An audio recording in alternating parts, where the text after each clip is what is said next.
Hey everyone, I sincerely appreciate your support. If you enjoy my audiobooks, I would be truly grateful if you could subscribe to the channel. And if you'd like to support even further, you're welcome to become a Patreon member, where you can access audiobooks of novels as long as they are freely available on the internet. Your kindness and support mean so much. Thank you. Alaric's subordinates later discovered a secret passage hidden underneath Liam's bed, which led to an underground chamber. To reach the underground chamber, they passed by a narrow and dark tunnel. Their only source of light was the flickering flames of the torches held by sconces. Upon entering the secret chamber, they saw more than 10 naked women of varying ages huddled together.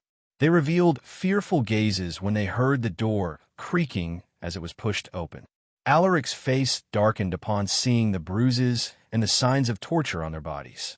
One of them looked even younger than Elena, and this fragile little girl also shared the same wounds. "Liam," Alaric muttered through gritted teeth.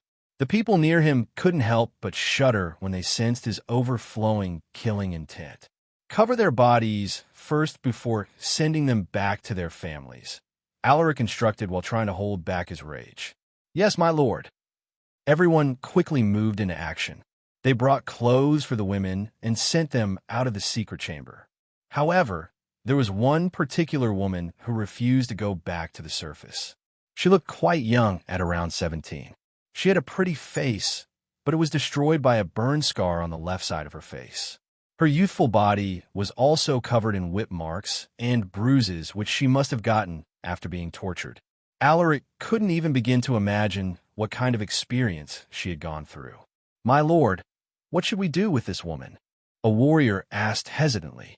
"I'll go and talk to her. Continue searching the chamber and see if there is still something we can find," Alaric instructed calmly. "Yes, my lord." The warrior acknowledged his command with a salute before he turned around and left. While everyone was busy searching every corner of the bedchamber, Alaric approached the woman and asked, "Why didn't you go back with the rest?"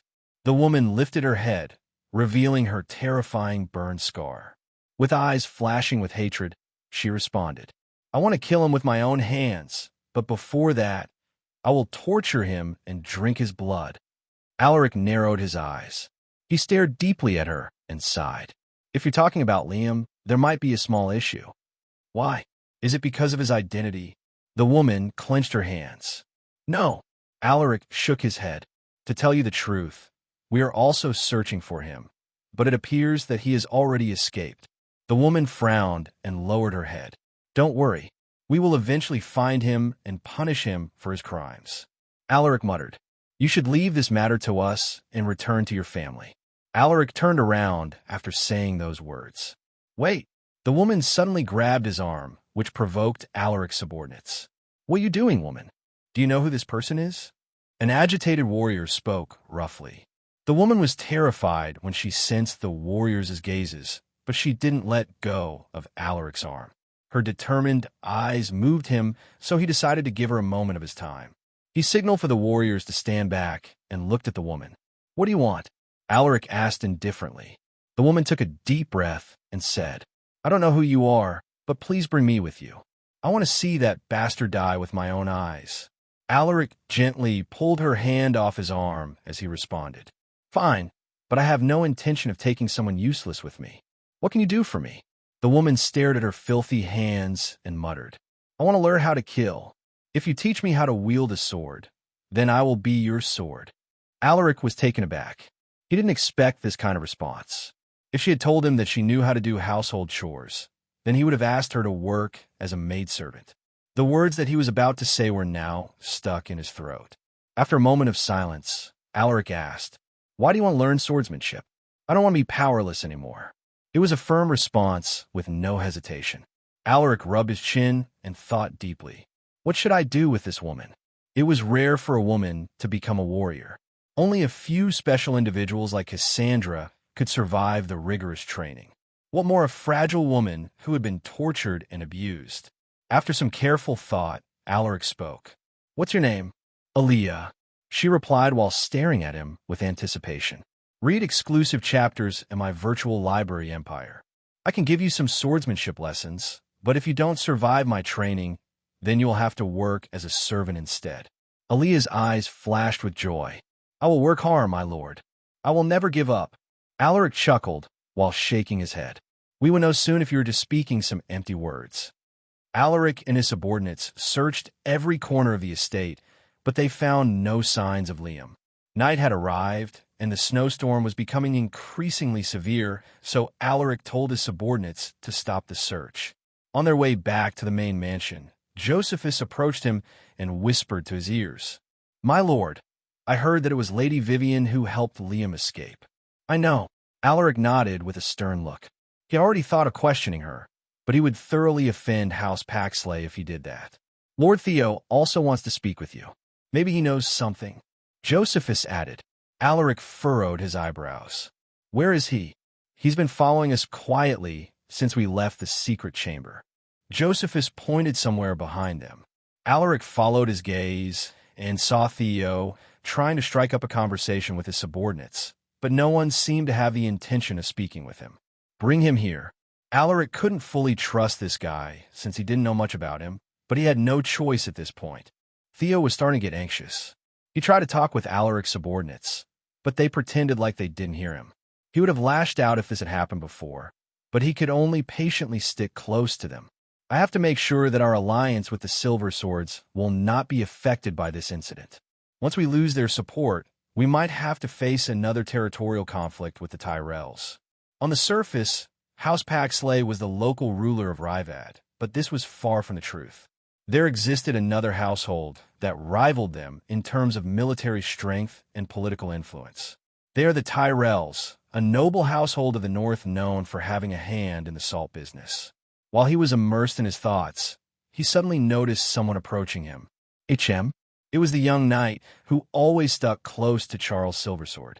"Lord Theo, my lord wishes to see you," the young knight respectfully said while cupping his fists. Hearing this, Theo's eyes lit up. His chance had finally come. He suppressed his joy and responded with a nod. "All right, take me to him. Please follow me." Theo followed the young knight, who soon brought him to Alaric. "Lord Alaric." Theo cupped his fists and looked at the man who had defeated the butcher.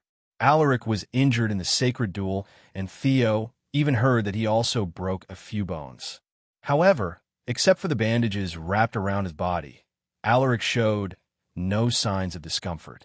"Lord Theo, we have already wasted an entire day, so I won't bother you with useless nonsense. Please tell me everything you know about your younger brother. From the places he usually visits, his hobby, his favorite food, I want to know all of it." Alaric stared calmly at him. Theo rubbed his palms, which had become stiff because of the cold air, before he responded. "Why don't we go somewhere more warm? I'll tell you everything I know about my brother." Alaric didn't make things difficult for him and nodded. "All right, please prepare a place for my subordinates to stay. We will rest for tonight and continue our search tomorrow." "No problem." Theo agreed immediately. Theo brought them to the guest mansion where they last stayed. The place was already cleaned up, and there were even servants on standby to help them with their needs. Alaric told everyone to rest before he went to chat with Theo on the balcony of the main hall. "Before I tell you everything I know, can you promise me that House Silversword will remain as our ally?" Theo spoke as soon as they took their seats. Alaric stared deeply at him. They had no intention of cutting off their connection with the Paxleys, so Alaric nodded indifferently. "I can promise you that. Now, tell me what you know about Liam." Theo adjusted his sitting posture and took a deep breath as he spoke. "Liam, he spent over an hour telling him everything he knew about his younger brother." Theo included all the information that he deemed as important. Alaric listened the whole time without saying a word. He only spoke to clarify a few things with Theo, but other than those few instances, he remained quiet. "That's all I know about him," Theo muttered. His throat felt dry after all that talking. Alaric leaned on his chair.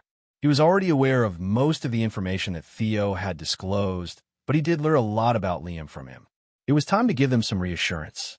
"Thank you for giving me all this information, Lord Theo. I can feel your sincerity, so you can rest assured. As long as House Paxley doesn't betray us, then the Silver Swords will remain as your ally." Hearing this, Theo heaved an internal sigh of relief. "Thank you, Lord Alaric." Alaric nodded. He stood up and offered a handshake which Theo took with a light smile. "Find more chapters on my virtual library empire." After a few more exchanges, Theo bid him farewell and left. Alaric headed to his room.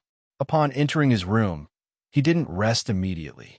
He noted down all the important details that he learned from Theo. He encircled the key information which might help them in their search. He did all this in almost 2 hours, and it was close to midnight when he completed this task. Given the terrible weather, Liam should still be in Rivad, but it will be hard to find him. Alaric rubbed his temples. He could already tell that this would be an arduous endeavor.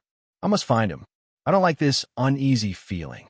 He felt deeply unsettled that an enemy like Liam was still alive, and he knew that the only way to remove this uneasiness was to eliminate the threat.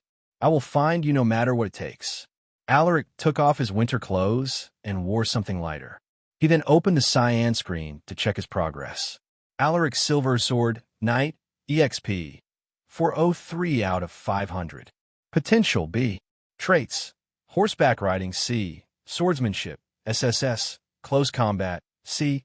Archery, F. Hunting, E. Tracking, F. Sixth sense, F. Strength, 100. Stamina, 34+. Agility, 43+. Vitality, 27+. Endurance, 42+. Mana, 48+. Battle points, 2730. Stat points, 6. Requirements for next advancement: 500 EXP, 100 in all attributes, and 5,000 battle points. He only needed 100 points to reach his EXP requirement, but he was still far from completing the attributes and battle points requirement.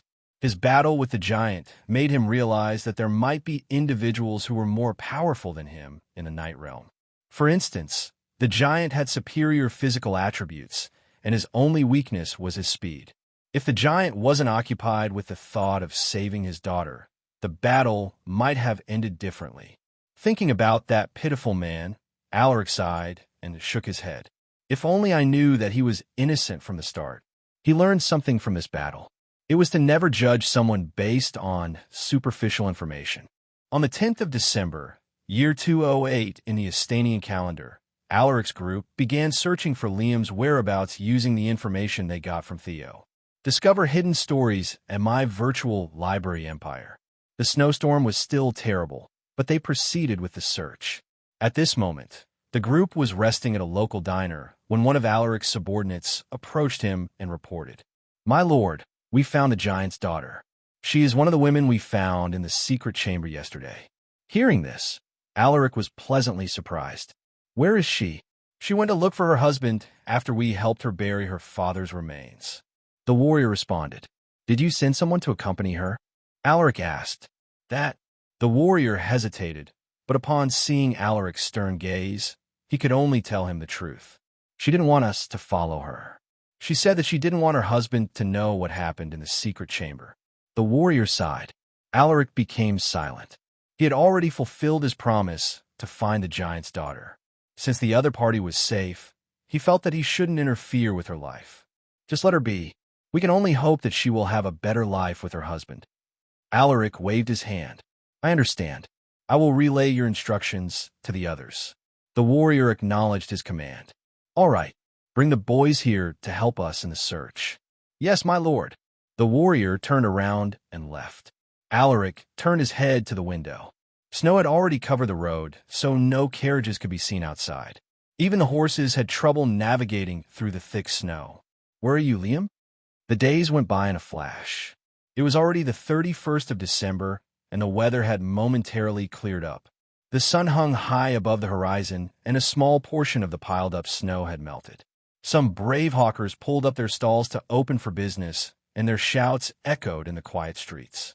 Walking along the streets of Yavan was a group of warriors clad in winter coats over their leather armor. "My lord, we have already searched half of Rivad over the past few weeks. I think it's time for us to give up." Josephus, who was walking beside Alaric, sighed while shaking his head. Alaric furrowed his eyebrows and stopped in his tracks. He stared at his cousin and asked in a low voice, "Is it your idea?" Josephus nervously lowered his head. Yes, it's my idea, he replied. Looking at his cousin's shifty gaze, Alaric could already tell what had happened. It seems like my uncle has gotten tired of this whole situation. He probably didn't want the others to know about this, so he sent Josephus. He doesn't even care about his son's reputation. Thinking about this, Alaric found Josephus quite pitiful. Raise your head. Alaric tapped his cousin's shoulder, making the latter jolt in surprise. You're right. I think it's time for us to give up the search. Josephus didn't expect that he would agree so easily. It's time to go home. Everyone, Alaric muttered to the warriors. Everyone could see that he was reluctant to give up the search. We have already done our best. You don't need to feel guilty about it, my nephew. Charles walked towards him and gave him a tap on the shoulder. Alaric stared at his uncle's smiling face and forced a smile. You're right, uncle. I understand that you are still frustrated about what happened, but there is nothing we can do at this point. Charles shook his head with a look of regret. That's a lot of talk for someone who barely helped in the search. Alaric sneered in his mind, but he didn't show it to his face. I'll go and tell the Paxleys about our departure. I'll also inform them about your engagement with Hershey. In the meantime, you guys should pack our stuff so we can leave at once. Charles suggested. All right, uncle. I'll leave it to you. Alaric nodded. He wanted to speak with Hershey before leaving, but he felt that things might be awkward between them because of the recent events. Charles smiled at him before turning his gaze to Josephus. Come with me. Yes, my lord. Josephus nodded. The two left soon after. Later that day, the group left the city and headed back to North Pine Town. Uncle, you should go home first. I still have somewhere I need to go before going home. Charles was taken aback by his words. What do you mean? Are you still planning to search for Liam? He frowned. Alaric shook his head. This isn't about Liam. He responded in a calm voice. Charles stared deeply at him. And you can't tell me about it? I'm sorry, uncle, but I can't say it. Charles was silent for a moment. Just what is this kid up to this time? After a minute of silence, he finally opened his mouth. All right, but you can't go there alone. You must bring someone with you. Alaric nodded. I already know who I should bring with me. Since you have already thought it through, I won't stop you, but you must be careful out there. Charles reminded, looking like a concerned uncle. I will. Thank you for your concern. Alaric cupped his fists. He then turned around and called the people who would come with him. Sir Arthur, Sir Henry, you two will be coming with me. For this trip, Alaric didn't want to bring too many people with him. After all, he planned to head to the territory of the elves and escort Ivana back to her home. Bringing many people would only make them conspicuous. After bidding farewell to the rest of the group, Alaric left with his small team in another direction. Charles stared at their disappearing figures with a thoughtful expression on his face.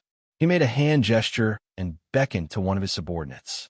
My lord, a middle-aged warrior, stood before him. Charles told the warrior to come closer and whispered something to his ears. My lord, where are we headed to? Henry asked with a serious look. He felt that something was amiss because Alaric was being too secretive. Arthur didn't say anything, but he was also curious. Alaric urged his horse to slow down. The two veteran warriors immediately did the same to match his speed. This matter is very important, so you must never tell this to anyone. Alaric alternated his gaze between the two before he continued. We are heading to the Enchanted Woodlands. When the two veteran warriors heard this name, their eyes froze in shock. The Enchanted Woodlands was a large patch of forest in the extreme north of the Astanian border. It was a place populated by powerful monsters and fearsome creatures, making it a no-man's land. Although it was deemed a dangerous place, this huge forest acted as a natural barrier that protected Astania from enemy races who lived beyond the Enchanted Woodlands. My lord, that place is very dangerous. Henry couldn't let him travel to such a dangerous place. Alaric shook his head. You don't have to worry. We don't need to enter the forest. We just need to go to the periphery. He then nudged the person who was hugging his back and said, I think you should introduce yourself now to make them understand what's going on. The two veteran warriors moved their gazes at the vagrant woman whose face was covered. Can we trust them? An enchanting voice drifted into their ears. It was the first time they heard this woman speak, and they were stunned by her voice. Don't worry. We can trust them. They are like family to me. Alaric nodded in response. Ivana hesitated, but she chose to trust Alaric. She had been with him for almost a month, and Alaric never once showed any negative thoughts about her. He was the first human that made her feel safe. Under the dumbfounded gazes of Arthur and Henry, Ivana removed the cloth that covered her face. As soon as the cloth was removed, a devastatingly beautiful face was revealed, but the first thing they noticed was her pointy ears. Ew, you're an elf. Arthur's eyes widened. On the other hand, Henry already had some idea that her identity might not be so simple, but he never thought that she was actually an elf. The old elite knight stared at Alaric with a questioning gaze. He wanted to say something, but no words came out of his mouth.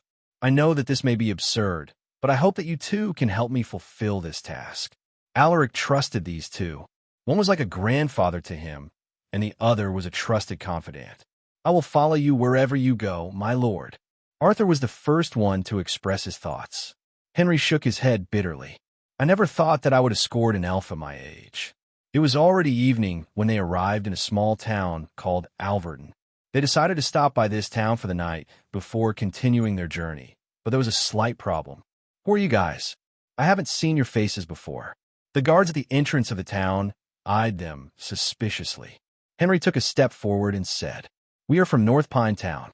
We got lost because of the snowstorm, and we found our way here after the sky cleared up. They had already agreed beforehand that they would hide their identities. Alaric didn't want anyone to know their tracks, since they were escorting Ivana, who had a very sensitive identity. North Pine Town? That's quite far from here. Why did you guys even travel during the snowstorm? Henry remained calm in the face of their questioning. He had already memorized his answers, so he was able to provide them with a believable story. That's how we ended up here. The guards' faces relaxed a bit after hearing his response. All right, you can go inside after we check your items. Thank you. The guards inspected their bags meticulously. From how they were seriously handling their tasks, Alaric guessed that there must be something going on in the town. When it was time for Ivana to be checked, Alaric stopped them. We have complied with your instructions, so please don't go overboard. His firm voice echoed in their ears. She is a woman. It won't be appropriate for you guys to touch her. Alaric reminded them with a stern gaze. The guard who was about to inspect her frowned upon hearing his words, but he decided to let it go. Fine. The guard waved his hand while shaking his head. Alaric cupped his fists. Thank you. Luckily, the guards didn't make things difficult for them and allowed them entry after the inspection. Find exclusive content at my virtual library empire. As they entered the gates, Alaric saw the wanted posters pasted on the wall. There were more than 5 wanted men, which was quite a lot for a small town with only less than 1,000 residents. Why are the people here on edge? Ivana muttered.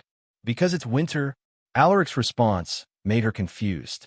I don't understand. Alaric kept his gaze on the road and responded.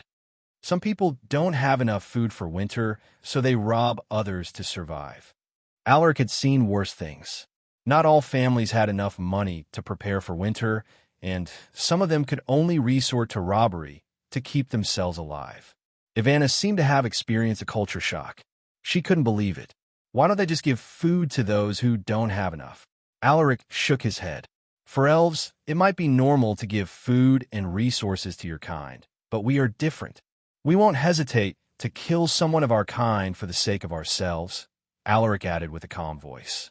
Ivana turned silent at his words. Not long later, they found an inn in a quiet corner of the town. Ivana didn't say anything, and it seemed like she was still thinking about Alaric's words. You should rest. Just let me know if you need anything. Alaric handed Ivana the key to her room. The elf nodded and opened the door using the key.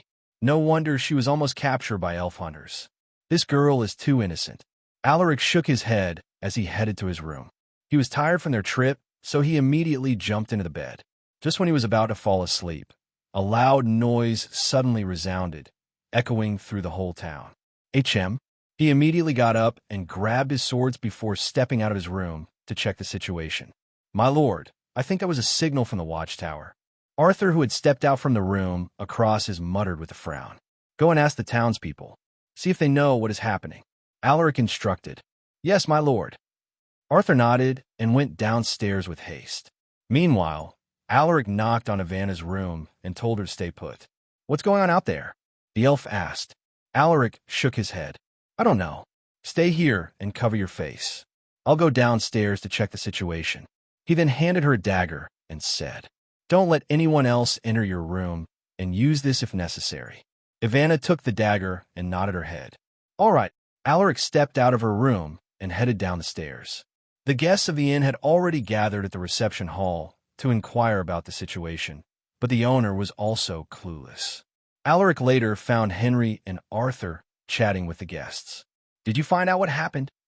Arthur and Henry shook their heads. At this moment, the sound of the signal bell echoed once more, making the guests more nervous. Most of them were outsiders, so they didn't know much about the town, and this feeling of being clueless made them even more anxious. "Sir Arthur, you stay here and protect Ivana. Sir Henry, let's go outside and find out what's happening." "Yes, my lord." Arthur went back upstairs while Alaric and Henry stepped out of the inn. The street was now empty, and it seemed like everyone had already entered their homes. From the distance, Alaric saw a group of guards urgently running towards the eastern side of the town. Seeing this, Alaric sent Henry a knowing glance before he rushed out. The old elite knight followed half a step behind him. Most of the town guards were just normal warriors, so the two managed to catch up to them. "Wait!" Alaric called out to the guards. The warriors were startled by his sudden call. "Can you tell us what's happening?" Alaric asked in a low voice. The warriors were a little bit annoyed after being stopped, but one of them still answered. "The patrol sounded the bell twice, so it means that there is a threat outside the town." Hearing this, Alaric and Henry frowned. "You two should go back to your homes. We will take care of the situation," the warrior muttered before he left with his comrades. "What should we do, my lord?" Henry asked. The plan was to get some rest in the town before continuing their journey, but from the looks of it, they wouldn't be able to rest tonight. "We will decide after knowing the situation," Alaric responded, feeling a bit annoyed by the sudden turn of events. The two immediately headed to the eastern side of the town. Before they even arrived, they could already hear the sounds of battle, but it didn't sound like they were fighting against humans. Other than the shouts of the warriors, they also heard the roars of monsters. "My lord, we are almost there." Henry pointed at the earthen wall up ahead. The walls that surrounded the town were only about 5 meters tall. This wall should be enough to protect a small town from smaller monsters. However, it seemed like the monsters that had come this time were far more dangerous than what these walls could handle. At this moment, Alaric leaped on top of the wall to get a clearer look at the battle. Scaled hyenas. These wild beasts weren't powerful individually, but they were so coordinated when they attacked as a group. An adult scaled hyena was weaker than a normal warrior, but there were a few among these creatures who were as powerful as apprentice knights. As someone who lived in the north for a few decades, Alaric was familiar with these beasts. Even from a distance, he could already identify the most powerful scaled hyenas in the pack. There are about 100 of them, and there are only a few dozen town guards. Even if they win the battle, it would be a Pyrrhic victory. Alaric calmly analyzed the situation. "Should we intervene, my lord?" Henry also reached a similar conclusion upon seeing the confrontation between the two sides.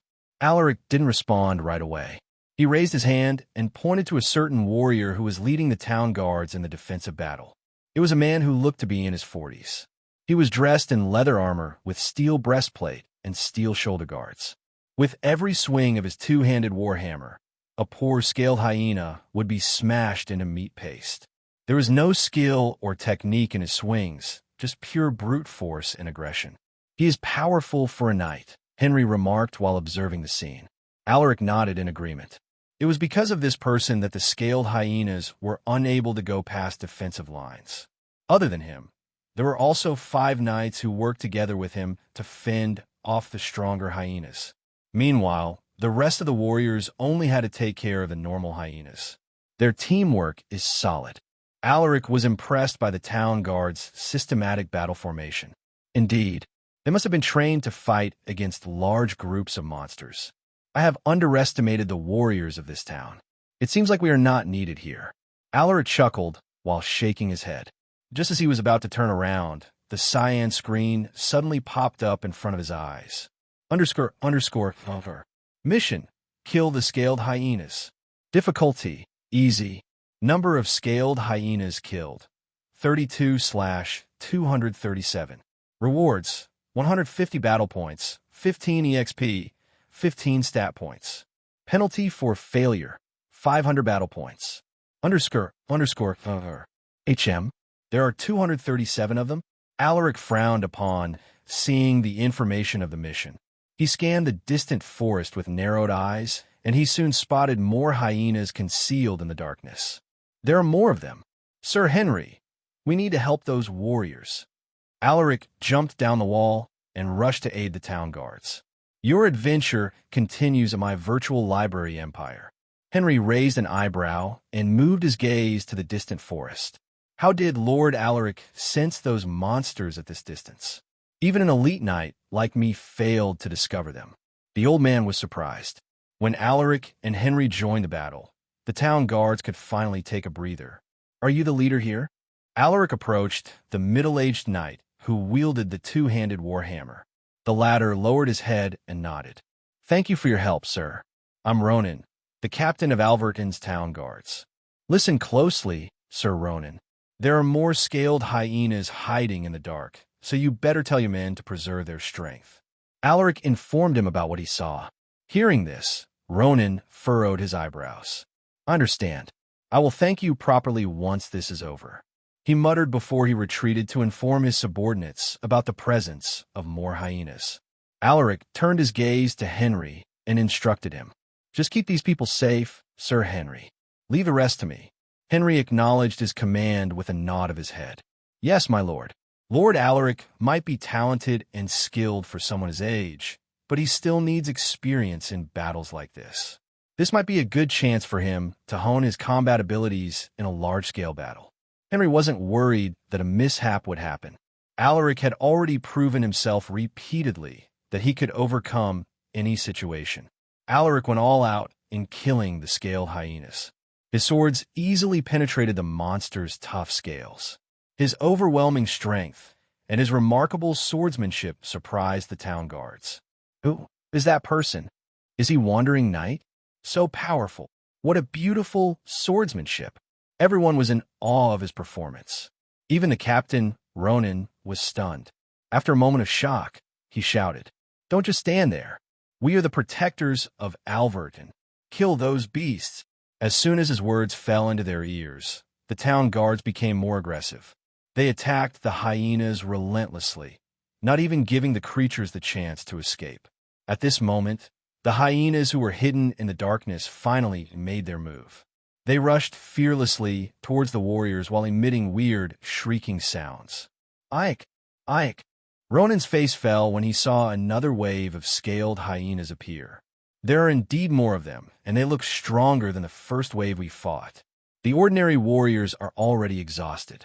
Can we even handle all of these monsters? Ronan glanced at his subordinates and frowned. Most of the town guards were composed of ordinary warriors. They might be skilled, but their stamina will run out soon. Just when he was starting to get anxious, he saw the young knight he had spoken earlier charging towards the incoming hyenas. That guy, why is he so reckless? Ronan wanted to go and help him, but he was tied up by multiple hyenas. I have no time to waste on you guys. He furiously swung his two-handed warhammer and smashed the scaled hyenas in front of him. The hyenas that were struck by his warhammer were crushed in a meat paste, unable to even utter a shriek. Blood and some pieces of internal organs splashed over his armor. Ronan didn't even bother to wipe off the blood that splashed on his face.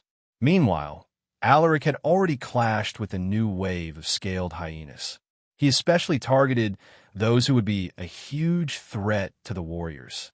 KSHHHKK. KSHHHKK. He effortlessly sliced the neck of the first hyena that lunged at him, which cleanly decapitated its head. 5 more hyenas pounced at him, baring their fangs and swiping their sharp claws. Seeing this, Alaric suddenly wielded his sword with an unbelievable speed. Whoosh, whoosh, whoosh. In an instant, the 5 scaled hyenas were cut into pieces. His sword was so fast that even an elite knight like Henry barely saw the trajectory of his strikes. Not even Lord Lucas was this skilled at his age. Alaric was evolving with terrifying momentum and filled him with immense pride. Under the shocked gazes of the warriors, Alaric continued his carnage. No hyena managed to survive after being slashed by his sword. Even those hyenas who possessed mana were mercilessly slaughtered.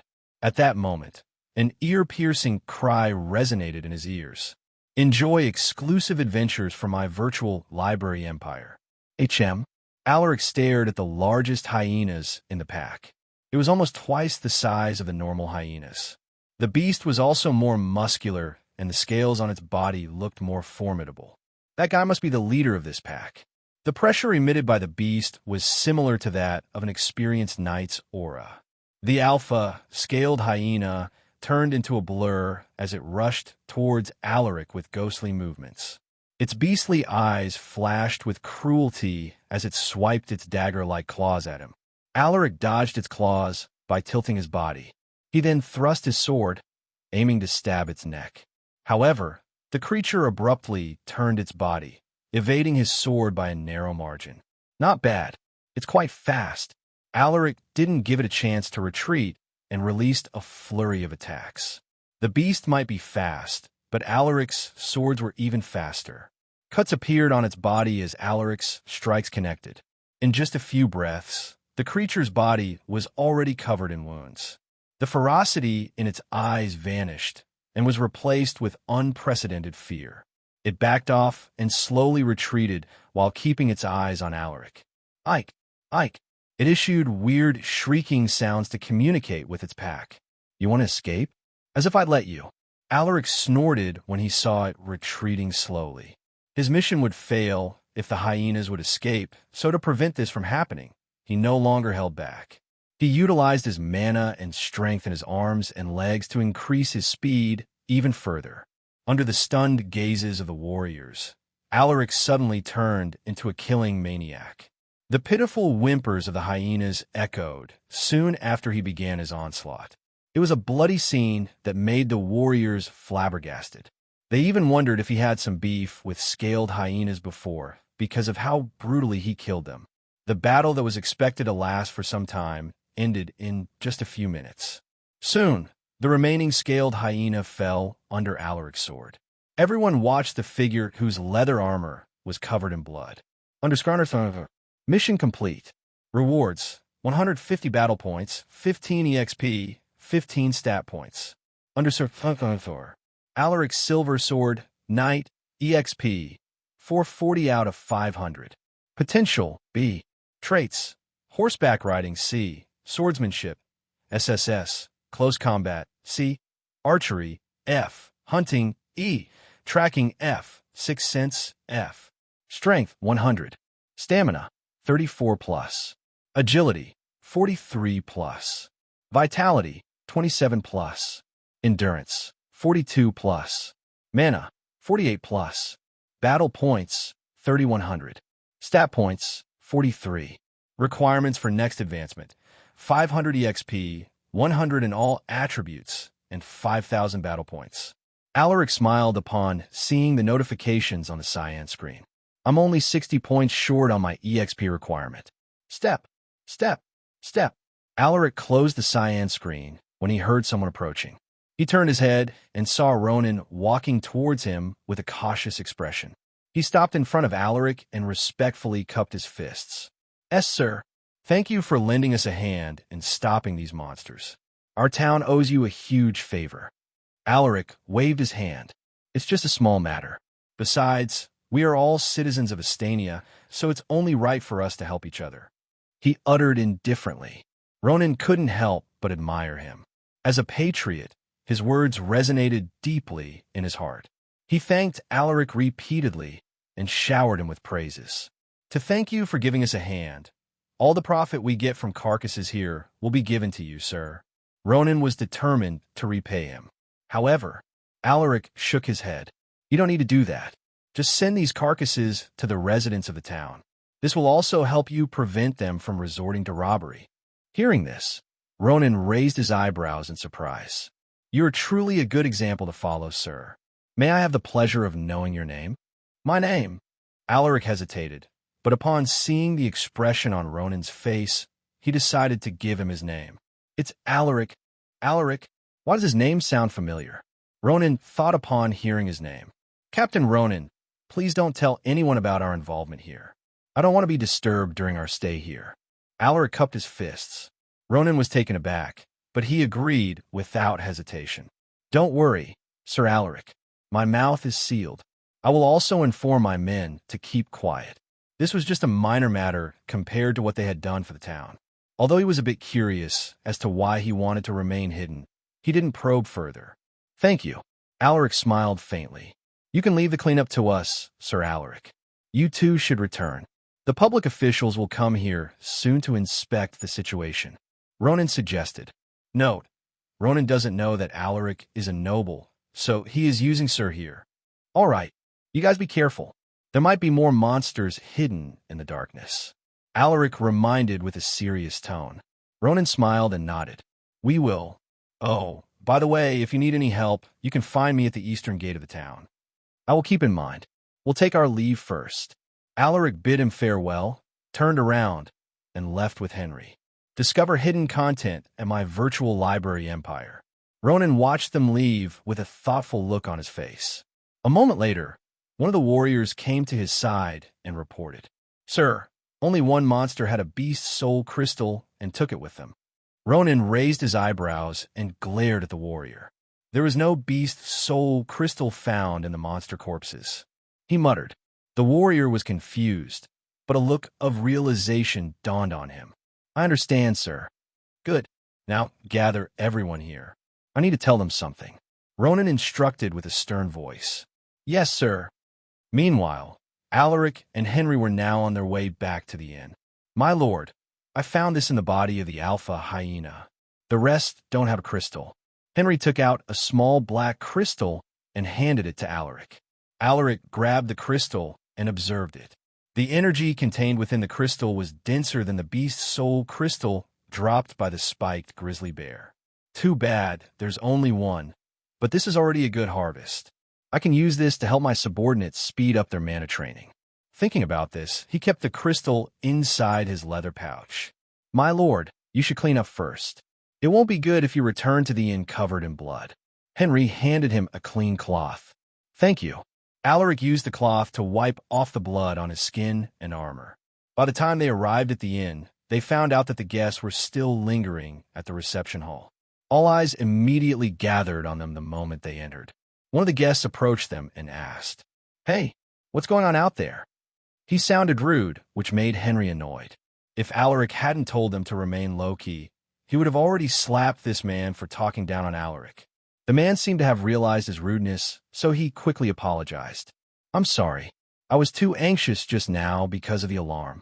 Alaric didn't mind this minor detail. The town guards told us that they saw a pack of monsters outside the town, but it has already been dealt with, so there's no need to panic, Alaric explained briefly before he headed upstairs with Henry. Arthur, who was standing guard outside of Anna's room, immediately rushed to Alaric's side upon seeing them. My lord, how was it? What happened out there? He asked. Alaric told him about what happened. I see. I thought it was something more serious. Arthur was relieved. You two should head back to your rooms. I will explain the situation to Ivana first. Alaric waved his hand. Yes, my lord. After they left, Alaric knocked on Ivana's door. It's me. Wait a moment. Ivana's response came quickly. A few seconds later, she opened the door and invited him in. Alaric told her about the incident. I see. No wonder I can smell the scent of blood on you. The elf muttered while staring at him. Alaric wasn't surprised by this. He was already aware of her keen sense of smell. Does it make you uncomfortable? He asked. Ivana shook her head. We also hunt wild animals and monsters for food. That night, the two talked longer than usual, deepening their unusual friendship. The next day, Alaric's group left the inn. No one came to disturb us. It seems like Ronan did as he had promised. Alaric thought as they headed to the eastern gate of the town. This town is always attacked by monsters because of its location. Why didn't they ask for military support? There should be plenty of households in Vale and Ryvad to ask for help. Arthur mumbled while shaking his head. Sir Arthur, do you really think that they haven't asked for support from those cities? Henry sneered. What do you mean, Sir Henry? Arthur glanced at the old man. I bet that their requests have been rejected. No noble household would offer support to a small town, especially when they have nothing to gain. Henry replied. Unlike Arthur, who was a mercenary his whole life, Henry has interacted with a lot of people from the nobility. In his opinion, they were opportunists who only sought profit and power. Sir Henry is right. There is nothing to gain from helping this small town, so those noble households will most likely reject their request for military assistance. Alaric chimed in. Soon, they finally arrived at the eastern gate. Alaric and Henry saw a few familiar faces, including Ronan. The captain of the town guards was surprised to see them. He wanted to greet them, but he suddenly remembered the promise he made to them last night. Captain, aren't they? One of his subordinates discreetly pointed at Alaric's group. Ronan shook his head and made a shushing gesture. He then stared at Alaric and saw him waving his hand. Seeing this, Ronan smiled and waved back at him. I hope we will see each other again, Sir Alaric. To think we would celebrate the new year in the middle of nowhere, Henry mumbled in a joking tone. Arthur chuckled at his words. What does that mean? Ivana turned her head and curiously stared at them. She was now starting to get comfortable with the two old warriors. She thought that Alaric would be the only human she could be friends with, but she realized that there were also other good humans. Henry was about to speak when he saw Alaric's stern gaze. It's nothing. Don't listen to them. Alaric shook his head. Oh, okay. Sir Arthur, how is the progress of your mana training? Alaric changed the topic. The former mercenary had a bitter look on his face. I'm progressing slower than I thought, my lord. He felt ashamed to utter those words after receiving a lot of resources from Alaric and the household. There's no hurry. Alaric already expected this to happen. Arthur was already old, so his body wasn't reacting well to the resources he had taken. Just keep on working on your mana training. You will eventually advance. Alaric added calmly. Although Arthur was no longer in his prime, his body was still in great shape for someone his age. Once he had gathered enough mana, his advancement would follow. Yes, my lord. I will work hard. Arthur nodded with a serious look. Later that afternoon, the group decided to rest under a big pine tree. I'll prepare our food so you can do your mana training. Alaric tapped Arthur's shoulder. Yes, my lord. Arthur nodded and immediately went to find a spot to begin his mana training. Meanwhile, Henry left to gather some firewood. Ivana felt embarrassed that she was the only one who had nothing to do. She wanted to help them, but she didn't even know how to cook or do any simple task. After hesitating for a long while, she gathered her courage and approached Alaric, who was skinning a wild boar they had hunted earlier. Can you teach me how to do that? Alaric stared at her in surprise. The desire to learn was evident on her face, and Alaric couldn't bring himself to reject her. All right, come here and observe how I do it. Alaric beckoned to her. Ivana eagerly squatted next to him and watched him skin the wild boar with such precision. Amazing. He looks so young, but he is good at this. How are you so good with a knife? She asked. Alaric didn't stop what he was doing and responded with a light chuckle. A lot of people taught me. After showing her how it was done, Alaric handed her the skinning knife. Now go ahead and try it. Find adventures in my virtual library empire. Just be careful not to cut your fingers. He reminded. Ivana took the knife and clumsily skinned the wild boar. Alaric couldn't see her expression, but her focused eyes made him smile. This is harder than I thought. Ivana muttered in embarrassment. That's all right. You just need more experience. Alaric chuckled. Suddenly, Alaric spotted a merchant group coming towards them.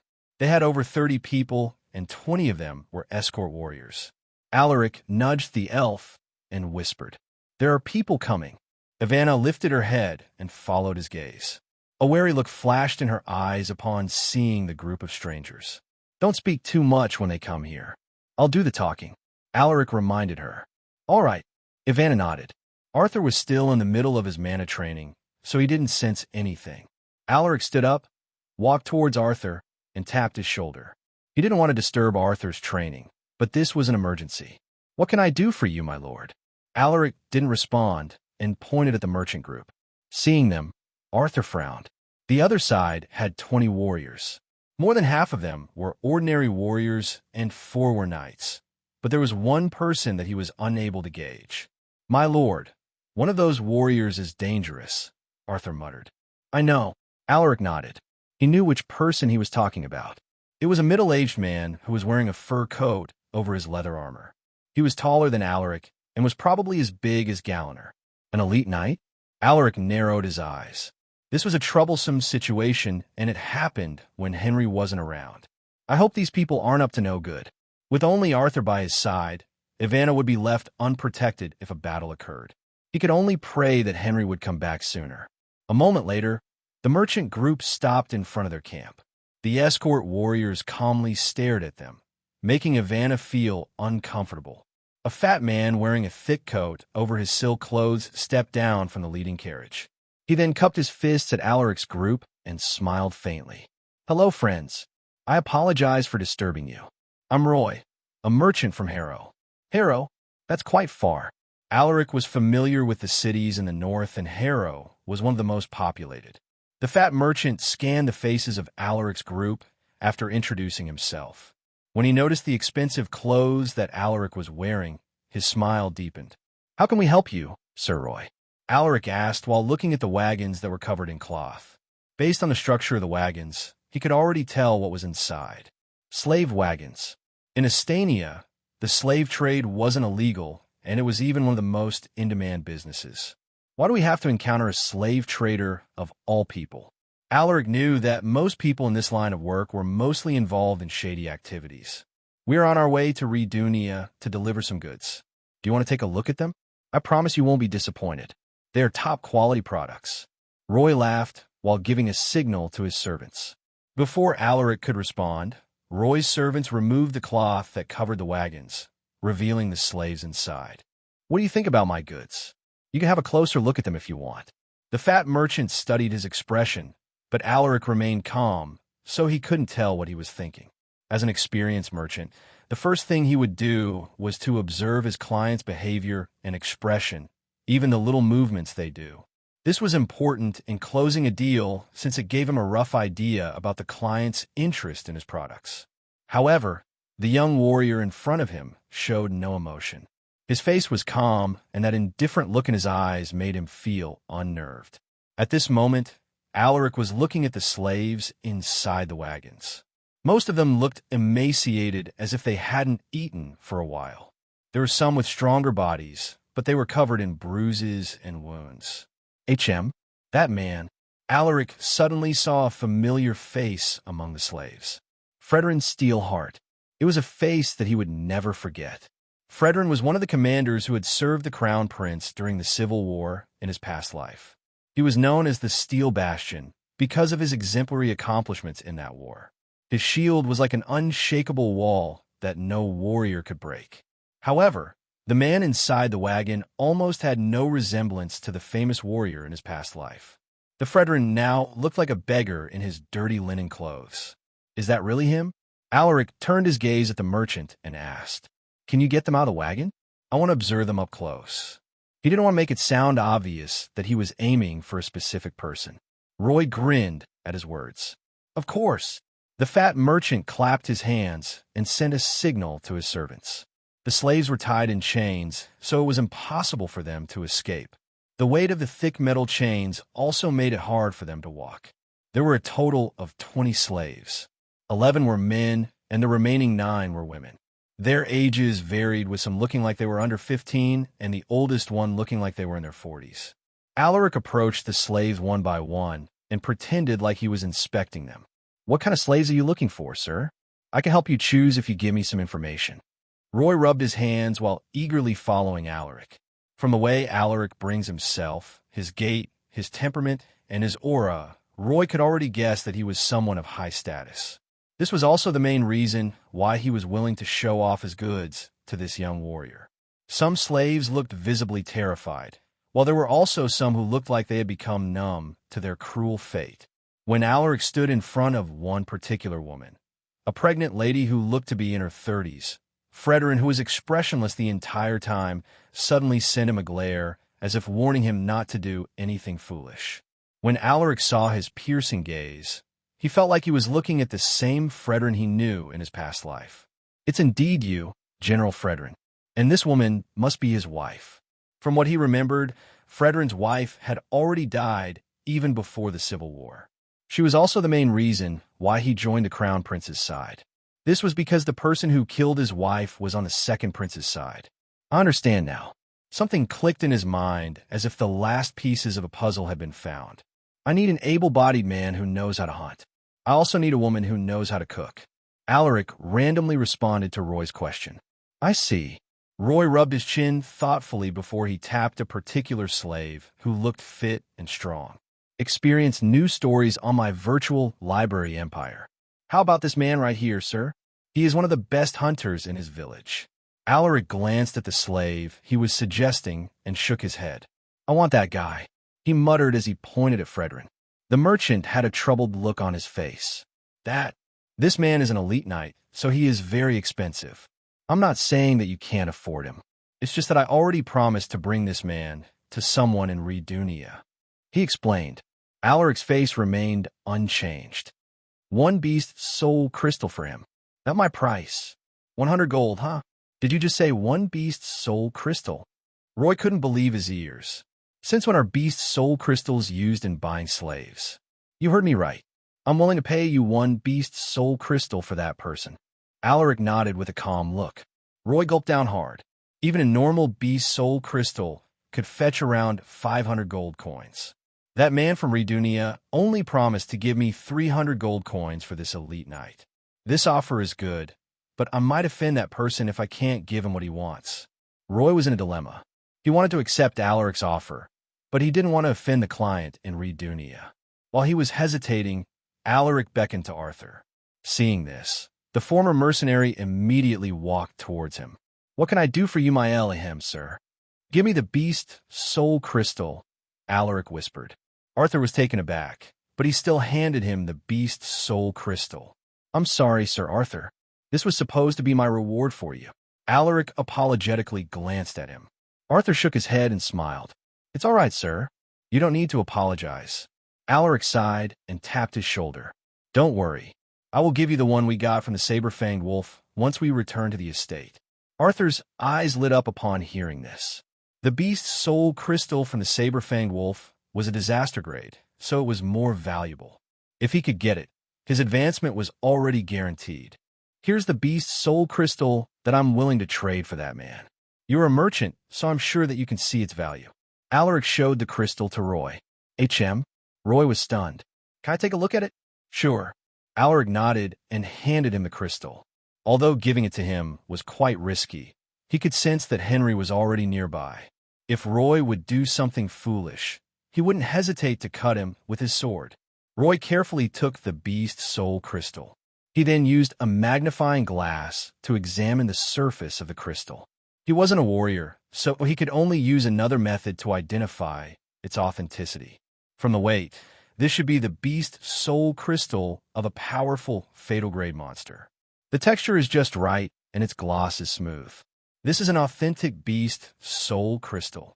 Roy was tempted to take it away, but he felt that something bad would happen if he were to take it. He took a deep breath and returned the crystal to the young warrior. This is indeed a real beast soul crystal. Can you tell me from what kind of monster did you get it from? He probed. Alaric smiled and responded. We encountered a scaled hyena pack yesterday, and we got this from the leader of the pack. Roy rubbed his chin thoughtfully. A scaled hyena pack is mostly composed of more than 50 members, sometimes even 100 for a larger pack. Is this guy telling me that they defeated that many monsters with only 3 of them? Unless there are more of them. Thinking about this, Roy narrowed his eyes. Truthfully, he had no plans to make a deal with this young warrior's group. He only made an offer to see if they had some money with them. His real objective was to rob them, but he had to temporarily put the idea aside since they might have more people lurking around. Please give me a moment to think about it, sir. I'll also talk with my companions regarding your offer. Roy cupped his fists at the young warrior. Sure. Alaric nodded indifferently. Roy turned around and walked towards the captain of his escort warriors. Sir Gavin, can you sense the presence of other warriors nearby other than those people? Roy asked in a whispering voice. Gavin's expression was solemn. I can sense the presence of a powerful warrior hidden behind the trees over there. I don't know that person's exact level, but there's a high chance that this warrior is an elite knight like me. An elite knight? Roy raised his eyebrows in surprise. Luckily, he didn't do anything stupid or something bad would have happened. If a battle happens, can your group handle them? Roy didn't want to give up just yet. Gavin frowned. Other than the person hiding, that old swordsman is also not your average knight. His mana is solid, and it might take 3 of my knights to take him down. Moreover, that young knight is not a pushover either. He should be as powerful as that old swordsman. Most importantly, the person whose face is covered has a weird mana fluctuation. It's not similar to the mana that we warriors possess. Roy didn't expect to hear this from him. What made him even more bothered was what Gavin said about the person whose face was covered with cloth. Don't tell me that person is a beast soul warrior. Gavin didn't express it directly, but Roy understood the meaning behind his words. A powerful beast soul warrior could effortlessly kill a group of knights. Everyone knows how powerful they were. Just the thought of it made Roy feel terrified. After almost 5 minutes of hesitation, Roy decided to abandon his initial plan.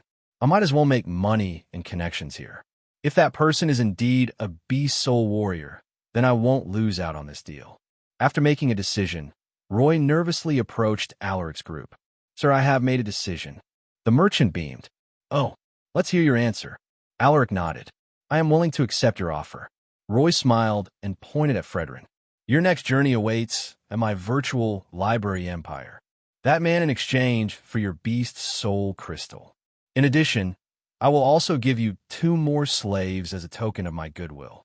What do you think, sir? Hearing this, Alaric's lips curved upwards. I like your straightforwardness, Sir Roy.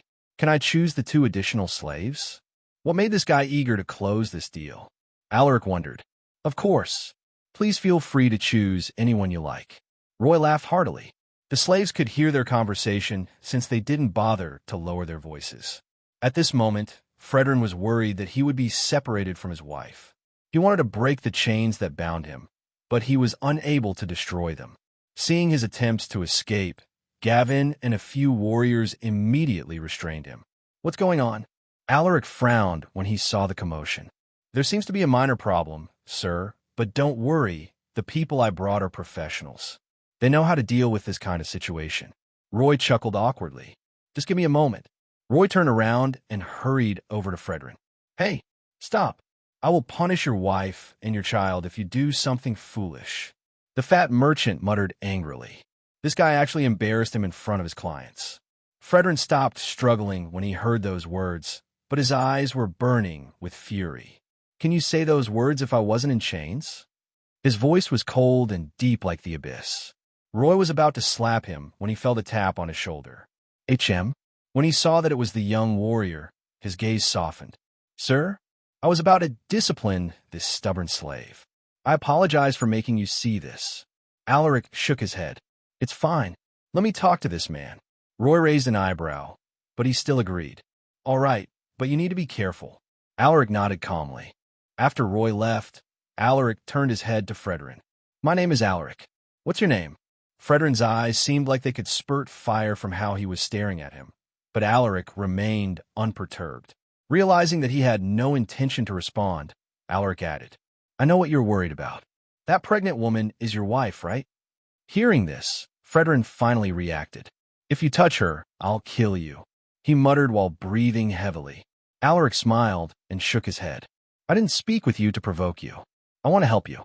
Fredrin narrowed his eyes. What do you want? The merchant told me that I could take 2 additional slaves with me. Do you know what that means?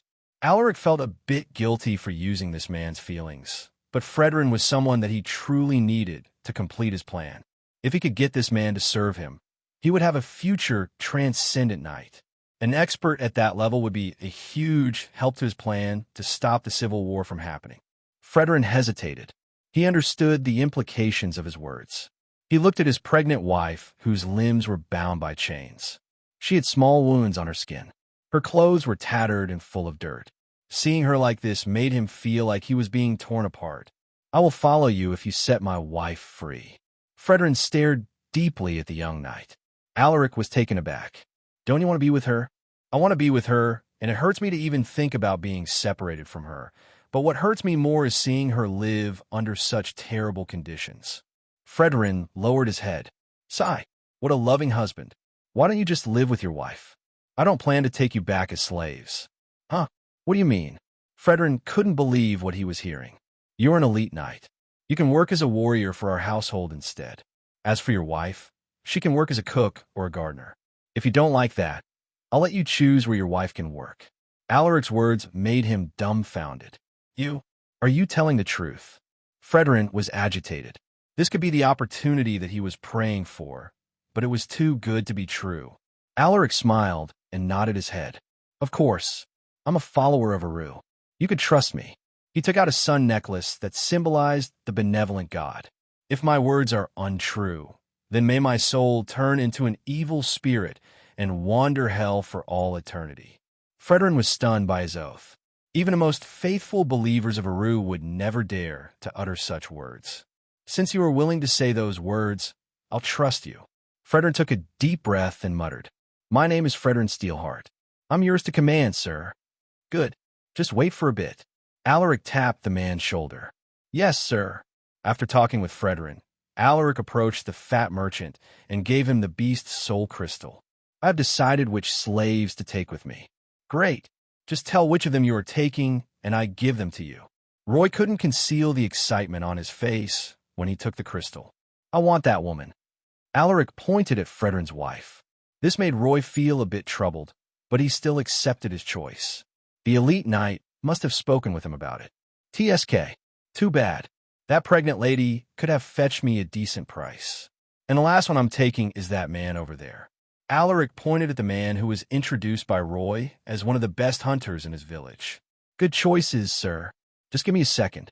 I'll get them for you. Roy sent a signal to his servants. A moment later, Fredrin and the 2 additional slaves he had chosen were separated from the rest of the slaves. Sir, here are your goods. Roy laughed as he presented the 3 goods to Alaric. I enjoyed doing business with you, sir. The merchant extended his hand while beaming at him. Alaric didn't want to shake his hand, but he still did it for the sake of finalizing the deal. Likewise, he responded flatly. If you want to do business with me again, you can find me in Harrow. Just look for Roy's Merchant Group. I have some fame in the city, so the residents will give you the right directions. Roy didn't want to cut off this connection here, since he felt that the young warrior was no ordinary person. After all, not just anyone could employ the service of a beast soul warrior. All right, I will remember it. Alaric nodded. By the way, where are you headed to, sir? If we are heading in the same direction, we could just go together. It will be safer for us to move in a larger group. Roy suggested. It's all right. We can take care of ourselves, but thank you for the offer. Alaric politely declined. I see. What a pity. Roy tried to prolong their conversation, but Alaric didn't seem to be keen on chatting with him. The merchant sensed his disinterest, so he didn't insist on keeping the young warrior for long. After exchanging goodbyes, Roy and the merchant group finally left. Alaric watched them leave with a calm look on his face. Only when they disappeared from his line of sight did he lower his guard. They're finally gone, Arthur muttered. Henry, who was hiding behind a nearby tree, also revealed himself. Stay updated through my virtual library empire. The guy wearing a fur coat detected my presence. We should leave soon, my lord. He won't be an easy opponent. The old man spoke in a serious tone. Alaric waved his hand. There's nothing to worry. If they attack us, they will be the ones in trouble. He chuckled. HM? Henry stared at him with a perplexed look. Follow me. I'll introduce you guys to someone. Alaric smiled as he tapped the old man's shoulder. Explore more adventures at my virtual library empire. Alaric beckoned to Fredrin and the other 2. Come here. We need to get those things off of you guys. When they heard his words, they were flabbergasted. Looking at their stunned faces, Alaric chuckled. Stop dawdling and come here. Fredrin nodded to his wife and whispered, We can trust him.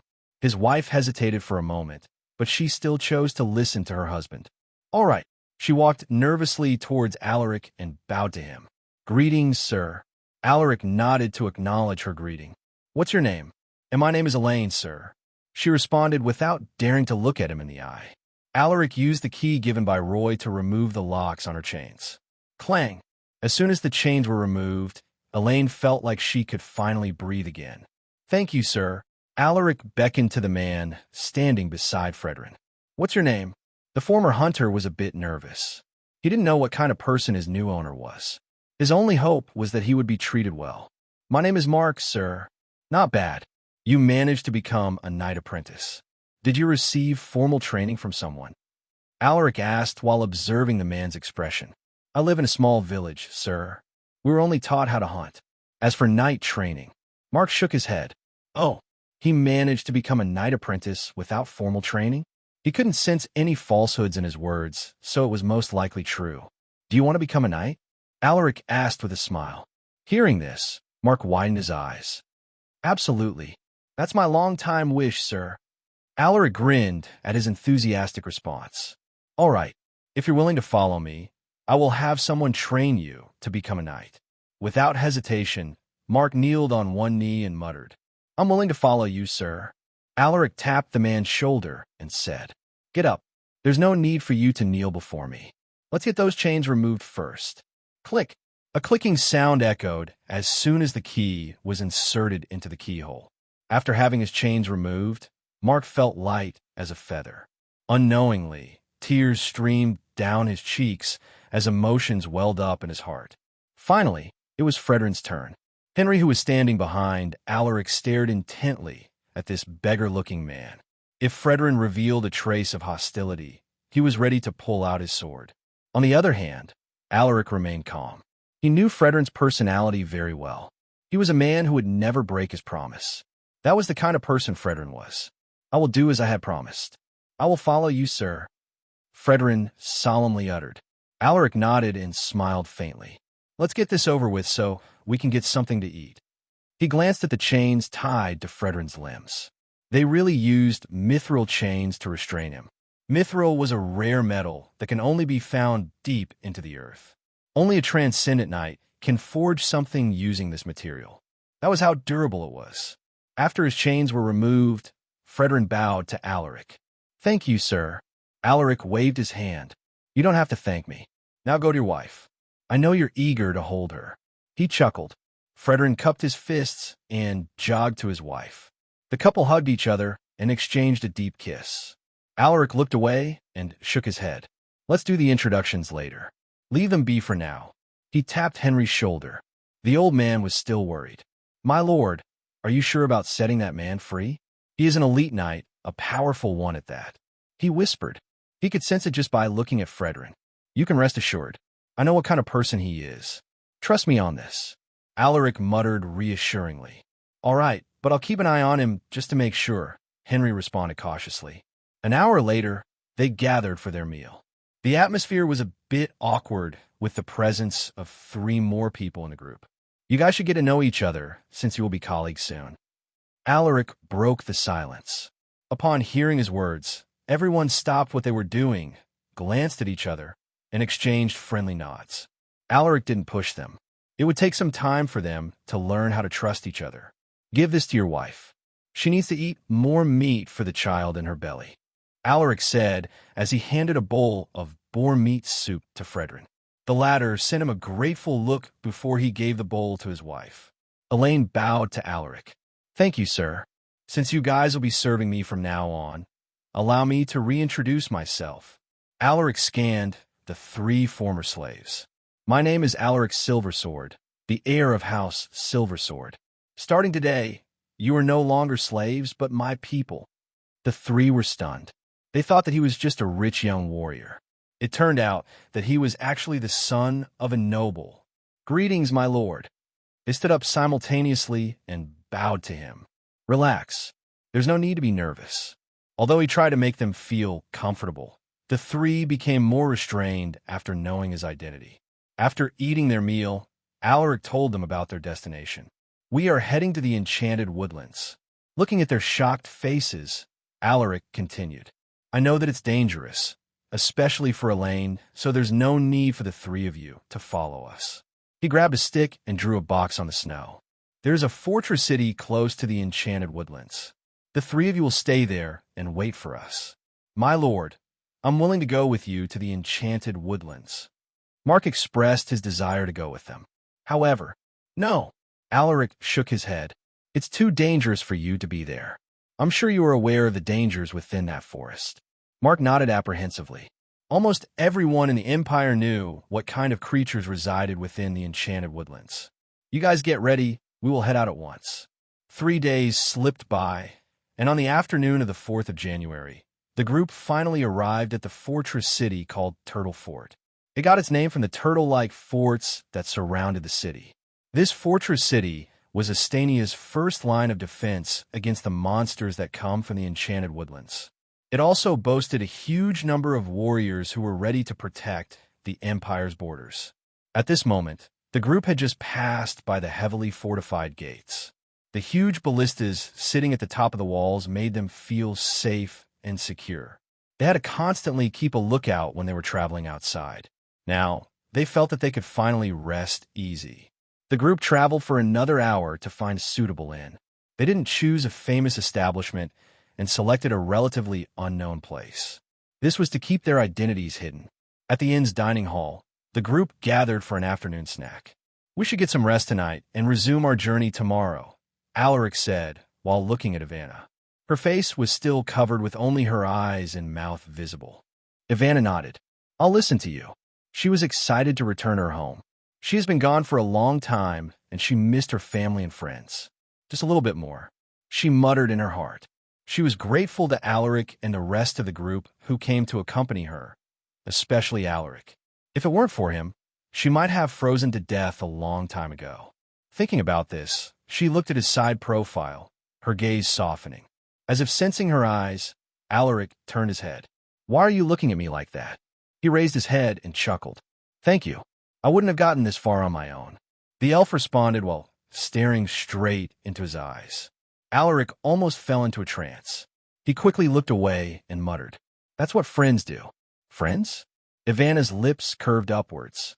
That's right. I have a human friend now. Alaric was the first human she had fully accepted as a friend. Sensing the unusual atmosphere between the two, the others could only pretend like they were statues. Alaric realized what was happening and immediately cleared his throat. Ahem. You don't need to feel embarrassed, my lord. Henry tapped his back and sent him a knowing glance. Alaric ignored his teasing glance and opened the cyan screen to check his progress. Alaric's silver sword, Knight, EXP, 444 out of 500. Potential, B. Traits, horseback riding, C. Swordsmanship, SSS. Close combat, C. Archery, F. Hunting, E. Tracking, F. Sixth sense, F. Strength, 100. Stamina, 34 plus. Agility, 43 plus. Vitality, 27 plus. Endurance, 42 plus. Mana, 48 plus. Battle points, 3140. Stat points, 47. Requirements for next advancement: 500 EXP, 100 in all attributes, and 5,000 battle points. I still have a long way to go. The next day, before leaving the city, they bought a horse for Ivana to increase their travel speed. Looking at the dark clouds that hung above the horizon, Alaric clicked his tongue. It seems like we have run out of luck. Another snowstorm was approaching, and from the vast cluster of clouds, it looked like it would be more severe than the most recent one. The faces of the two old warriors turned serious upon seeing the gloomy weather. The enchanted woodlands was more than 300 miles away from Turtle Fort. Normally, it would have taken them less than 10 hours to get there, but because the land was covered in snow, they would need to slow down and be careful on the road. If they moved carelessly, they might fall into a pit or encounter some venomous creatures. As usual, Henry took the lead in navigating the road. He cautiously eyed the surroundings, ensuring that no danger was present. In the next few hours, the group managed to travel 50 miles without getting into an accident, but things took a turn when they reached a 90-mile distance. They saw a large group of goblins hunting a herd of iron-tailed buffaloes. The sharp shrieks of the goblins and the furious roar of the iron-tailed buffaloes resonated in the air. There were more iron-tailed buffaloes, but they were helpless against the aggressive goblins. My lord, we have an issue here. There are goblins. Before Henry could give a report, he saw Alaric zooming past him on his horse. My lord, what are you doing? Henry widened his eyes when he saw Alaric charging towards the goblins with his swords unsheathed. After a moment of surprise, Henry shot a glance at Arthur and said, "Stay here and protect Lady Ivana. I will go and support Lord Alaric." Without waiting for Arthur's response, Henry squeezed his legs and urged his horse to rush forward. Meanwhile, Ivana sent Arthur a confused look and asked, "What's happening? Why did Alaric?" Arthur was similarly baffled. "I have no idea, my lady." He shook his head with a bitter smile. At this moment, Alaric had already attacked the nearest goblin, chopping off its head with a single swipe of his sword. Swoosh! "Die, you fucking goblins!" he shouted with a crazed look in his eyes. Mission: kill the goblin chieftain. Rewards: 150 battle points, 15 stat points, random trait upgrade card X1. Penalty for failure: 800 battle points, 5 EXP. Even without this mission, he would still attack these goblins. The mission only gave him one more reason to attack them. Subsequently, some goblins turned around and lunged at him, brandishing their weapons furiously. Ike! Ike! Ike! Their strange, shrieking sounds drifted into Alaric's ears, making him even more annoyed. "Shut the fuck up, you filthy creatures!" he roared. Swoosh! Swoosh! Swoosh! All the goblins that attacked him were cut into pieces, and their mangled bodies fell into the snow-filled land. Seeing the death of their brethren, the few hobgoblins leading the group became furious. They abandoned the iron-tailed buffaloes and changed their target. 1, 2, 3, HM, 5 hobgoblins in total. Alaric narrowed his eyes, and his face suddenly turned serious. "I have 48 stat points now, including the one I got from this morning's daily mission. I'll use everything to increase my speed." Thinking about this, Alaric didn't even hesitate. Stat points: 48, 0. Agility: 43, 91. Alaric sensed a huge change in his body. His swords felt lighter in his hands, and the monsters in front of him seemed to have become slower. With my current speed, riding on my horse will only slow me down. After assessing the situation, Alaric jumped off his horse and rushed towards the enemies. He moved so fast that he left the wind horse in the dust. When the monsters were within his range, he released a flurry of slashes, cutting down everything that blocked his path. Swoosh! Swoosh! Swoosh! No goblins could touch him. Even the powerful hobgoblins fell under his sword. In the next moment, he had already killed half of the goblin warriors. Henry, who was about to support him, pulled the reins of his horse and watched the scene in utter disbelief. What the bloody hell is this? It was a total carnage. The goblins and hobgoblins died one after another. Was he always this fast? Henry's mouth went agape upon witnessing Alaric's lightning-fast sword strikes. Suddenly, the ground trembled. Henry turned his head and saw a muscular goblin holding a massive hammer made of wood. "A goblin chieftain? My lord, be careful. There's a goblin dash." Henry's mouth twitched all of a sudden. Instead of retreating, Alaric actually charged at the goblin chieftain. "I need to help him." Henry squeezed his legs and pulled his sword. "I'm coming, my lord," he shouted. At that moment, Alaric and the goblin chieftain had clashed. Bang! The massive hammer struck the ground and created a large pit. However, it was unable to hit Alaric. Before it could touch him, he turned his body and riposted, pushing his swords into the abdomen of the creature. KSHHKK. KSHHKK. The goblin chieftain stared at the tiny human in front of it with its eyes wide open. Alaric pulled his swords, drawing a spray of blood in the air. The goblin chieftain staggered after being stabbed deeply. Rah! It roared and smashed its hammer towards Alaric, intending to crush him into a pulp. However, with a simple footwork, Alaric nimbly dodged the destructive blow. Bang! Another pit was made after the massive hammer struck the ground. While it was still in the process of lifting its hammer, Alaric took the opportunity to land a few more hits. This time, he stabbed the tendons on its legs, making it sway and fall awkwardly on the ground. Thud! As soon as it fell, Alaric stabbed its head with his sword. Die! KSSHHKK. The monster died on the spot with its eyes staring wide at him. It's weaker than the one we fought in the evergreen forest, Alaric thought while pulling his sword from its forehead. My lord, enjoy exclusive content from my virtual library empire. Alaric turned his head and nodded to Henry. Sir Henry, please help me check the bodies of those hobgoblins. See if we can find some beast soul crystals from them. He instructed in a calm voice. Henry took a deep breath. He was still processing what he had witnessed. Just how fast is he progressing? Yes, my lord. The old man responded with a blank look. Alaric moved his gaze back to the goblin chieftain's corpse and made a cut on its chest. He then pushed his hand inside to see if it had a beast soul crystal. Soon, he felt a round object hidden within its internal organs. Alaric pulled it out from the corpse, revealing a small green-colored crystal with splashes of brown. Its color was way more unique compared to the beast soul crystal from the other goblin chieftain.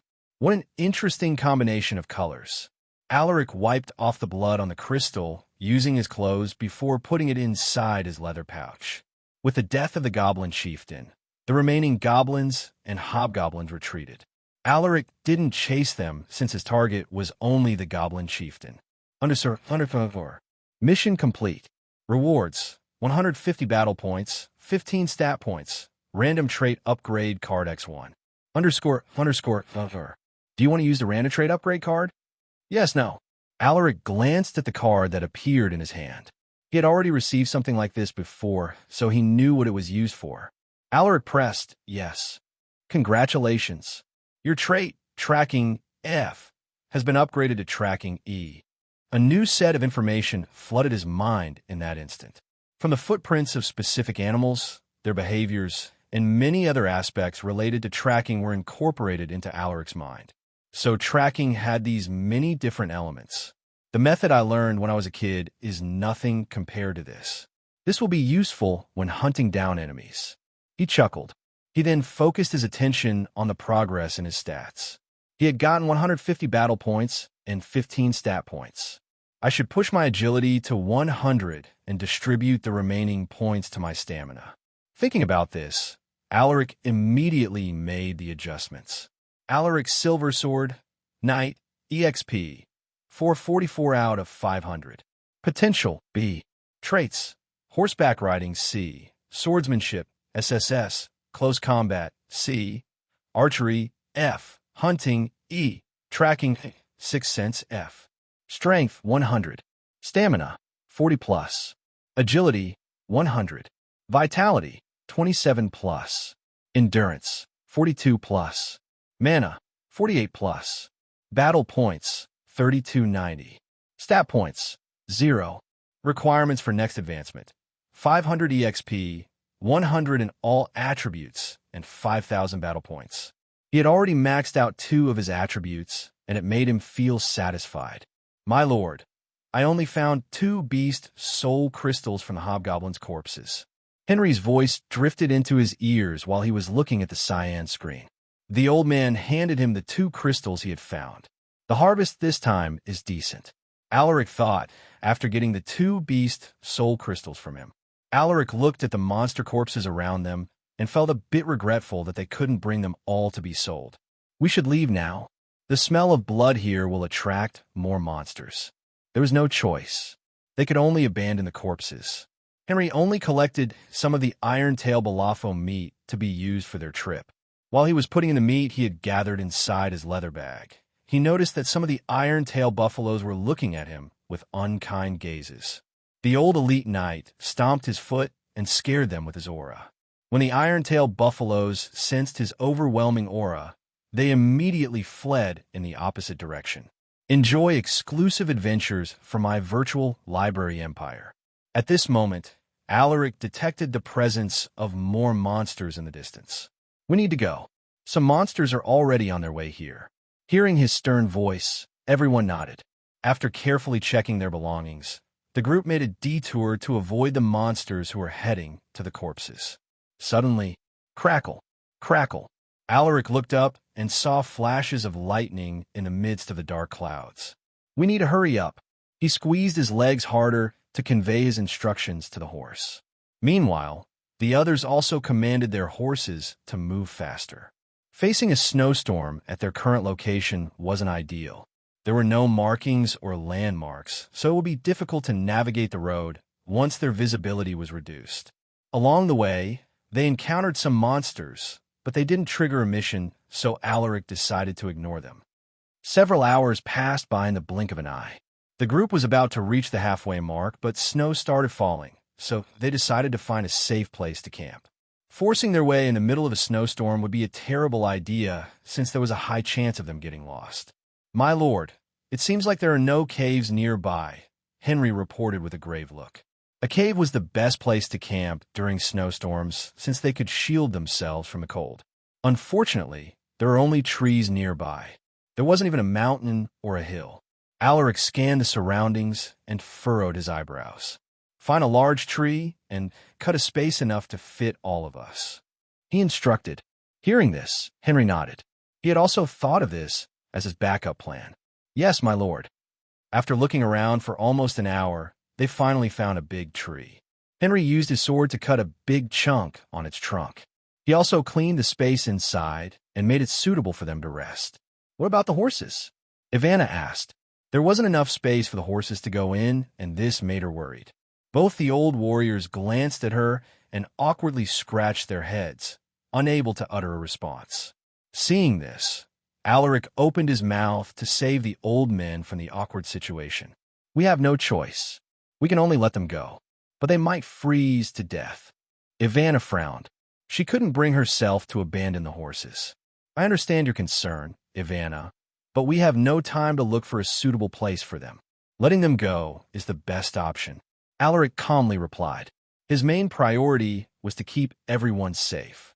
As for the horses, although it was regretful, there was no choice. Ivana was silent for a moment. She looked away from him, stroked the head of her horse, and muttered, "I'm sorry." By evening, the snowstorm became more severe, and it looked like it would continue for several days. At this moment, inside the big tree, Henry glanced at Alaric and reminded him in a whispering voice, "My lord, the Baron's birthday is coming." "I know," Alaric nodded calmly. Meanwhile, Ivana, who was still slightly upset, stared at him in surprise when she heard this. The displeasure in her heart instantly vanished and was replaced with guilt and self-reproach.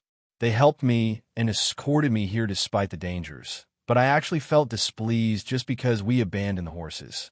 I'm sorry. Because of me, you might not make it to your father's birthday." She already knew a lot about Alaric, including his identity. When Henry mentioned the Baron, she knew that he was talking about Alaric's father. "It's fine. Before I decided to help you, I already considered this matter." He paused and sent her a reassuring smile before he continued. "There is still some time before that day comes. I'm sure we can make it somehow." Ivana felt better, but she was still embarrassed to face him. There was a long silence after that.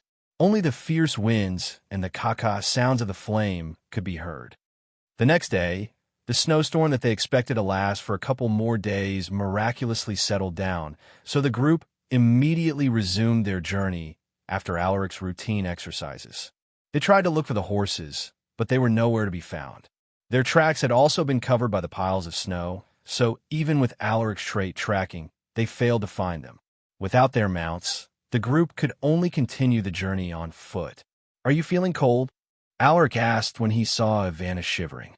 "It's still manageable," Ivana stubbornly responded. Alaric didn't believe this. She has a soul mark, but she hasn't become a B-soul warrior yet, which means her physical condition is similar to that of a normal human. Is this an elf's pride? Alaric thought. He took a thick fur scarf from his leather bag and helped her wear it around her neck. "This will help you keep yourself warmer." He then took a glance at her hands and said, "Let's change your gloves too." Arthur, who was walking behind them, smiled upon seeing this scene. "Ah, youth." In the next 12 hours, or about half a day, the group only managed to travel less than 70 miles because the snow was getting thicker, which made it harder for them to walk. Their clothes that had been warmed by the bonfire were once again dampened by the snow, making them uncomfortable. "My lord, I can't recognize the path anymore," Henry reported while shaking his head. Alaric frowned and observed the surroundings. The trees looked oddly similar, so it was difficult to tell which path they should take. Because of his tracking, he instinctively knew which direction to go, but he still hadn't put this instinctive tracking to good use. I only use this trait in hunting, so I don't know how reliable it is. Alaric sensed everyone's gazes on him. They were waiting for his decision, and their trust weighed heavily on him. He took a deep breath before he made a decision. Follow me. I'll lead the way this time. Alaric stared deeply at them.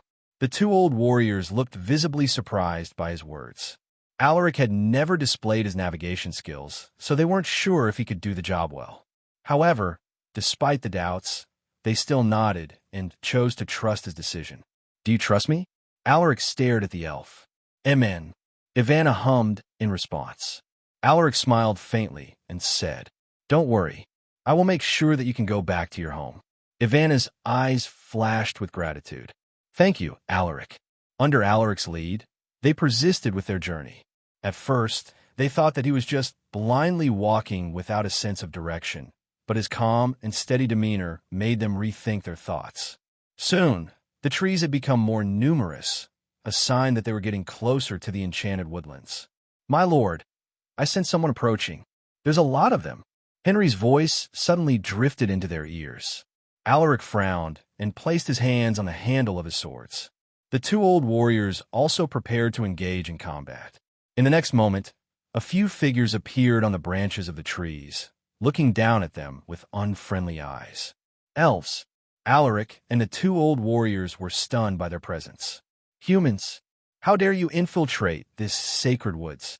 Shouted an elf warrior who was aiming his bow and arrow. The elf warrior, who seemed to be the leader of the bunch, detected a familiar aura among the humans. He frowned when his eyes landed on the person whose face was covered with a cloth. An elf? When he realized that it was an elf, his expression fell. How dare you filthy humans capture an elf? He roared. The atmosphere became tense as soon as his words fell into everyone's ears. The elves knocked their arrows and aimed at the humans with furious gazes. Wait! Ivana, who was silent the entire time, removed the cloth on her head, revealing her beautiful face. Lower your weapons at once, she shouted in a commanding tone. A shocking thing happened after she revealed her face. The leading elf jumped down from the tree and approached Ivana with a look of disbelief. Your Highness. His voice was trembling as if he couldn't control his emotions. Ivana's face remained cold as she uttered, Did you not hear my words? Sensing the gravity in her tone, the elf immediately realized his mistake. He made a hand signal and shouted, Lower your weapons. Do you not recognize the princess? The elves were terrified upon hearing his words. They quickly lowered their weapons, jumped down from the trees, and kneeled before her. We greet your highness. Their voice resonated through the forest, startling the birds nearby. Meanwhile, Alaric and the two old warriors were flabbergasted. They never would have thought that the elf they had traveled with was actually the princess of the elves. No wonder she was secretive about her identity. I thought she was just a high elf or something. It turns out she is actually a princess, Alaric thought as he watched the scene. At this moment, Ivana was still reprimanding the elves. Do you even know that these men saved my life? If it weren't for them, I would have died in some unknown place. You guys even dare to point your weapons at them. She spoke harshly, and not one elf dared to even raise their head. Damn, so fierce. Alaric couldn't believe that the shy elf also had this side of her. It's all right, Ivana. Don't be too harsh on them. They are only doing their jobs. He spoke to assuage her anger. Ivana glanced at him, her gaze visibly softening. Fine, since you have spoken for them, then I will forget this matter. She then turned her gaze back to the elven warriors and muttered, Stand up. The elven warriors stood up in unison. They looked very organized and well-trained with no sloppy movements. Ivana, Alaric called out. Amen. Ivana stared at her questioningly. I have already done as I had promised. Since you have your people now, I think it's time for us to return. Alaric smiled faintly. Hearing this, Ivana felt a trace of reluctance. She has been with them for a long time, so she didn't want to separate just like that. Why don't you come with us for a while? I will give you a proper compensation for bringing me back home. she suggested while staring deeply at Alaric's eyes. The elven warriors looked visibly shocked by her offer. They had never brought humans to their territory, so they found it unbelievable for the princess to invite them. Alaric shook his head with an apologetic smile. I would love to go with you, but we must go. I'm sure you already know the reason. Ivana sighed in regret, but she didn't insist. I understand, but I can't let you go unrewarded for your efforts. After she uttered those words, she looked at the leader of the elven warriors and spoke to him in elven language. Alaric didn't understand anything, but he saw the look of surprise on the elven warrior's face. A moment later, the elven warrior barked a command to his subordinates. Just wait for a moment, Alaric. This won't take a lot of time. Ivana spoke to him in common language. Stay connected with my virtual library empire. All right, we will wait for a bit. Alaric nodded. Since we will be bidding farewell later, why don't we chat while we wait for them to return? Ivana suggested with a light smile. That's not a problem, but I think those two won't be able to talk with you like how they used to. Alaric chuckled as he pointed at the two old warriors who were staring at her with awkward gazes. Ivana laughed when she realized the meaning behind his words. I apologize for being harsh on you before, Your Highness. I didn't know your identity. Henry squeezed out a smile. Me too. I shouldn't have yelled at you back then. Arthur added, looking at the two apologetic old men. Ivana shook her head and smiled. It's all right. You two are like mentors to me, and I found it refreshing to be treated like a normal person despite our racial differences. Besides, I haven't thanked you enough for teaching me a lot of things. While they were chatting, the elves were stunned when they saw how comfortable their princess was with the humans. Their kingdom, she was known as an aloof woman, a high and mighty goddess that no one would even dare to look at. After about less than an hour of waiting, the elven warriors who had left earlier finally returned. They had brought with them 5 muscular horses covered with long, silky manes. Unlike wind horses, these guys looked bigger and more powerful. Additionally, they also possessed mana equivalent to that of a knight. One of the 5 stood out in particular. It was a brown horse with a silky black mane and a striking white blaze running down its face. This horse's mana was so dense that Henry, who was an elite knight, felt that he was weaker than it. Ivana, those are... Alaric could already tell what was about to happen, but he still sent Ivana an inquisitive look. Ivana smiled when she saw his expression. I don't know if you're familiar with those horses. We call them Nyx Equus, which translates to frost horse in common language. We gave them that name because they procreate during winter. She looked embarrassed when she mentioned this. Don't tell me you are planning to give these horses to us. It's just a small matter compared to what you guys have done for me. Please accept these horses. I won't feel at ease if you reject them. Alaric knew how valuable these horses were. If they were to be auctioned in the Empire, they would be worth a lot of money. Henry and Arthur loved the horses, but they didn't say anything and just waited for Alaric to make the decision. After thinking for an entire minute, Alaric smiled bitterly. This gift is too much, Ivana. Please, Alaric, I insist. It's the least I can do for you guys for bringing me here. Besides, your journey back home will be faster with these horses. I assure you that you won't be late for your father's birthday if you ride these horses. Ivana was worried that he wouldn't accept her gift, so she brought up his father's birthday. Hearing this, Alaric hesitated. It was true that it would take them much longer if they were to go back on foot. Looking at the handsome horses filled with vigorous mana, he finally nodded his head. All right, I won't be polite then. Great. Ivana was relieved. But will they listen to us? Alaric had a troubled look. The horses were powerful, and one of them seemed even stronger than Henry. It would be troublesome if the horses would suddenly rebel on their way back to the Empire. Ivana smiled upon hearing this. You don't need to worry about that. We have tamed these horses. They are docile and will obediently listen to your commands. She explained. I see. That's good to hear. Ivana sent the elven warriors a look. The elves understood her intentions and immediately handed the horses to Alaric's group. They're yours now. Please take care of them. Ivana reminded with a stern look. Alaric knew what she was talking about. I know. I will not abandon these horses. I will treat them well. I promise. He reassured her. The two exchanged more words, and soon, it was finally time to bid each other goodbye. I enjoyed our time together, Ivana. We must go now. You should be careful when you go out of the enchanted woodlands next time. Not all humans are trustworthy. He warned her. Ivana nodded. I understand. I hope you guys will have a safe trip back home.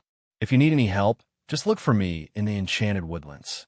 If you encounter any elves, just mention them my name. I will remember your words. Alaric nodded. He then jumped on the back of the largest frost horse. Henry and Arthur followed suit. Where can I look for you?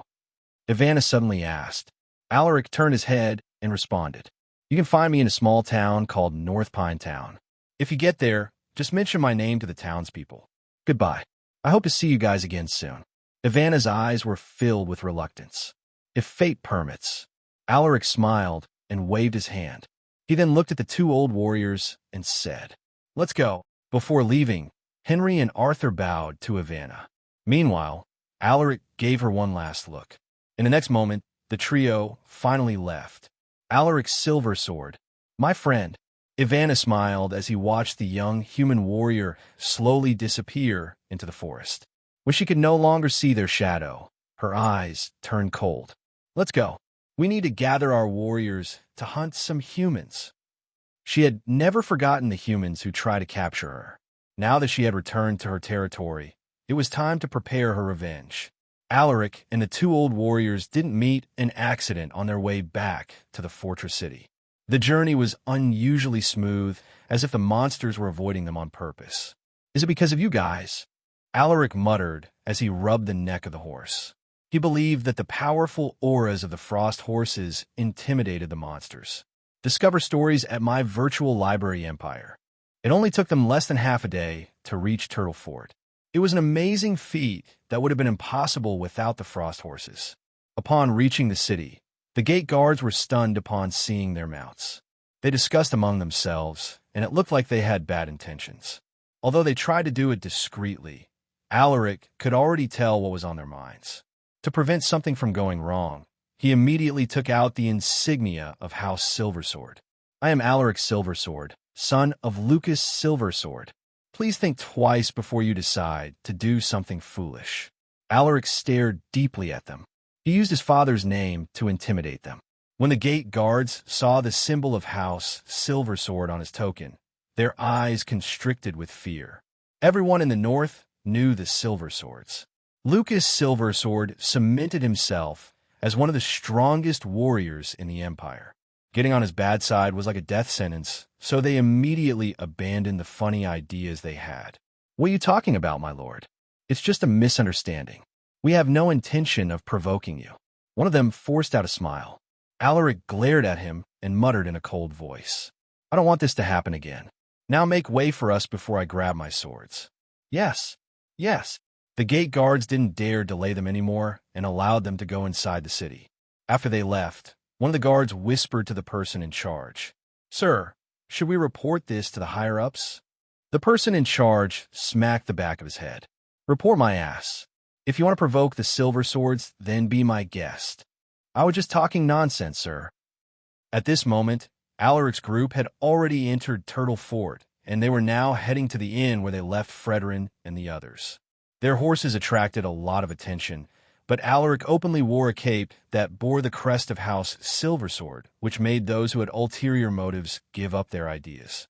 When they arrived at the inn, they discovered a large group of civilians gathering at the entrance. My lord, there seems to be a situation in front of the inn, Henry said with a frown. Let's go and take a look. Alaric had a bad feeling. He could hear people arguing, and one of the voices seemed familiar. As soon as they got closer, they realized that there was a confrontation between two groups. Fredrin. Alaric furrowed his eyebrows. In. Alaric saw Fredrin arguing with a chubby man wearing a thick coat over his winter clothes. Do you even know who I am? The chubby man shouted at Fredrin with a disdainful look on his face. Please stop being unreasonable. We paid for the lodgings here, so you don't have the right to kick us out. Fredrin responded while suppressing his anger. The chubby man sneered. Listen here, peasant. In this fortress city, my words are the laws. Do you hear me? Even without asking, Alaric could already tell what was going on. There are many garbage within the noble circle.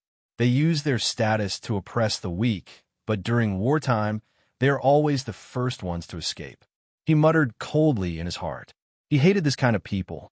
Bring that lump of fat in front of me, Alaric instructed in a flat tone. Hearing his words, Arthur jumped down from his horse as he said, "Leave it to me, my lord." Arthur walked towards the chubby man, but he was stopped by the latter's guards. "Who are you? Are you one of these peasants?" The chubby man laughed condescendingly at Arthur. "Sir Arthur." Mark, who was standing behind Frederick, was pleasantly surprised when he saw Arthur. Frederick also looked around, and when he saw Alaric among the crowd, he was relieved. He knew that this matter would soon be taken care of. Arthur was pissed off. If he could, he would have already unsheathed his sword to cut down this fat pig, but he held back his anger. "Move aside if you don't want things to escalate," he warned the man's guards. "Who do you think you are? Do you know who I am?" The chubby man glared at Arthur fearlessly. Arthur suddenly smiled, but because of his scars, his face looked incredibly terrifying. "Oh, please tell me who you are," he muttered sarcastically. "You." The chubby man's face shook with rage. "Very well, listen closely, old man." He snorted. "My name is Ryk Heinrich, son of Smith Heinrich of Redunia." His face was filled with arrogance when he mentioned his father's name. Arthur furrowed his eyebrows. The name sounds familiar for some reason. "Hold on. Smith Heinrich? Isn't that Lord Dylan Heinrich's father? Don't tell me this is his brother." A few months ago, when House Silversword hosted a celebration for Alaric's advancement, a man named Dylan Heinrich suggested an unofficial competition. This particular young man left a mark on Arthur because of his impressive skills at his age. "Why are you silent? Did you wet your pants, old man?" "Ha ha ha." Ryk laughed mockingly. Arthur shook his head and muttered derisively. "Who would have thought that Lord Dylan actually has a brother like you?" "What did you say?" Ryk's face darkened. "Get that old man and beat him up for me."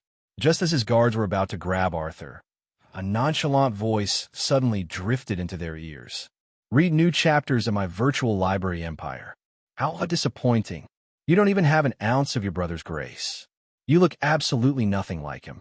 Everyone turned their gazes and saw a young warrior on a horse slowly approaching Ryk. Lord Alaric, Frederick, Mark, and Elaine greeted respectfully upon seeing him. "You are..." Ryk frowned as he looked at the elegant young warrior. He felt that he had met a tough opponent this time, someone that he couldn't afford to provoke. Even though he was furious after being mocked, he didn't dare speak carelessly. Looking at his elegant bearing, handsome looks, and graceful temperament, Ryk could tell that he was someone of notable status. Alaric tapped the crest on his chest. It was the insignia of House Silversword. "Do you not recognize this symbol?" Ryk glanced at the crest and frowned, seemingly in deep thought. "Pathetic. To think that you are a noble in the north, but you are this clueless. Lord Smith must be disappointed for having a son like you." Alaric shook his head indifferently. Ryk clenched his fists and gritted his teeth.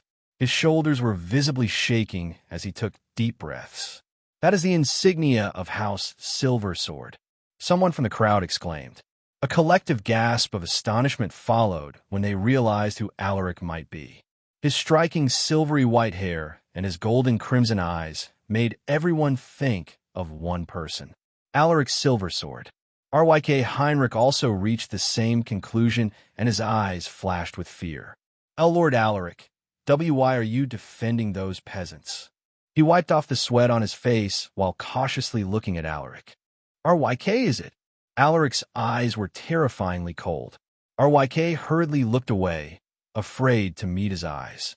"The ones you called peasants are my people."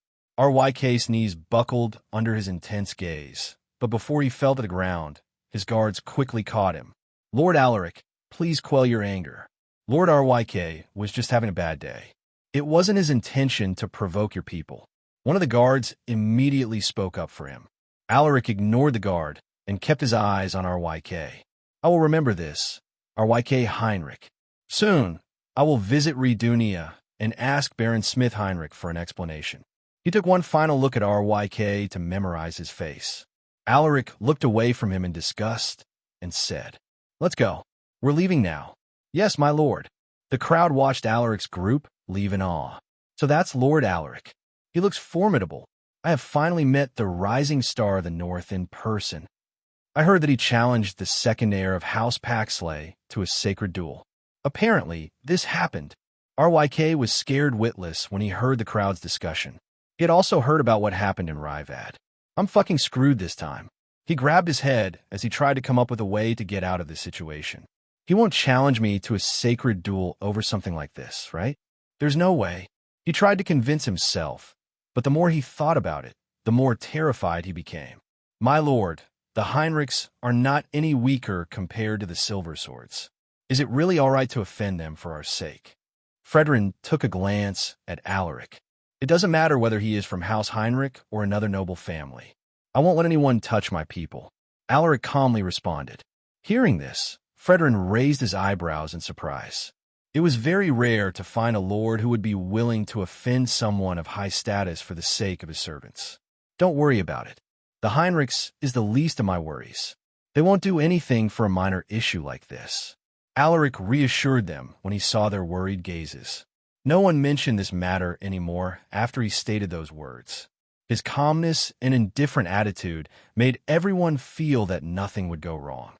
With the frost horses, the group managed to decrease their travel time. They soon arrived at Alverden on the second day of their journey, where they decided to temporarily make a stop to replenish their supplies. Lord Alaric, a familiar face, greeted them at the town's main gate. It was Ronan, the captain of the town guards. Alaric smiled and nodded to him. It seems like you're already aware of my identity, he muttered in a joking tone. Ronan scratched his head in embarrassment as he replied. I try to keep your identity a secret, but it still reached the ears of the mayor. I had no choice but to mention your name to him. It was from him that I learned about your identity, my lord. I see. Alaric didn't get angry over this. It was just a trifling matter. Are you here to replenish your supplies? Ronan asked. That's right. Can you recommend a decent place where we can find some quality meat? Of course. Come and follow me, my lord. I will take you there myself. Ronan volunteered to lead them. Find more to read at my virtual library empire. Alaric wanted to reject him, but the guy insisted on doing him this favor for failing to hide his identity. In the end, Alaric could only helplessly agree under his pleading gaze. An hour later, Ronan brought them to a meat shop. My lord, this is the place. They got a batch of fresh meat from us yesterday. Let me do the talking so the shop owner will give you a fair deal. Ronan eagerly introduced the place. With his help, they managed to acquire enough meat for the group for a week's worth of travel. Thank you for your help, Sir Ronan. Alaric shook hands with the knight. It's an honor to serve you, my lord. If you need anything else, you know where to find me. Ronan chuckled. All right, we'll take our leave first. After bidding him farewell, Alaric's group went to look for an inn. They didn't go to the same inn they stayed at before to avoid the scrutiny of the town's mayor. He wanted to get some rest, so he didn't want to meet him or any officials of the town. Interestingly, it seemed like the mayor had realized his intentions. A few town guards lurked near the inn where they stayed, but no one bothered them. The next day, the group left Alverton after bidding Ronan farewell. A few days later, on the 12th day of January, Alaric's group finally arrived at North Pine Town. They were escorted by the warriors of House Silversword before they even reached the estate. The person leading the escort team was Aldrin. My lord, we were worried about you. It's good that you're finally here. Aldrin sighed while looking at him. Look at you. I wasn't even gone for a long time. Alaric chuckled while shaking his head. By the way, did something happen while I was gone? He asked. Hearing this, Aldrin hesitated. Something did happen, my lord. What is it? Alaric frowned. All sorts of problems had come up after his regression, and it made him feel concerned since some of those issues didn't exist in his past life. Aldrin urged his horse to come closer to Alaric as he cleared his throat. He looked around and made sure that no one was listening before he opened his mouth. When we returned from Rivad, Lord Charles tried to take away the saber-fanged wolf cubs and the disaster-grade beast soul crystal. Hearing this, Alaric frowned. Sir Warwick stopped him before he could take anything. However, Lord Charles found an excuse to punish Sir Chulmo and Sir Bernard for disobeying him. Aldrin added, Charles, how dare you touch my people? Alaric suppressed his fury. How are they doing? They were both flogged 100 times for disobedience. They received immediate treatment after the punishment, but the doctor said that they would be unable to walk normally for a couple of weeks. Aldrin gloomily responded. Alaric took a deep breath to calm his rampaging emotions. He then turned his head to Arthur and said, "Sir Arthur, please bring these horses to somewhere safe and make sure that no one would touch them." "Yes, my lord." He then moved his gaze to Henry and instructed, "Sir Henry, please arrange their lodgings." "Leave it to me, my lord," the old man replied. Alaric glanced at Aldrin and muttered in a cold voice, "Bring me to see Sir Chulmo and Sir Bernard." "Yes, my lord." The two went ahead of the group. When they arrived at the estate, they immediately headed straight to the clinic.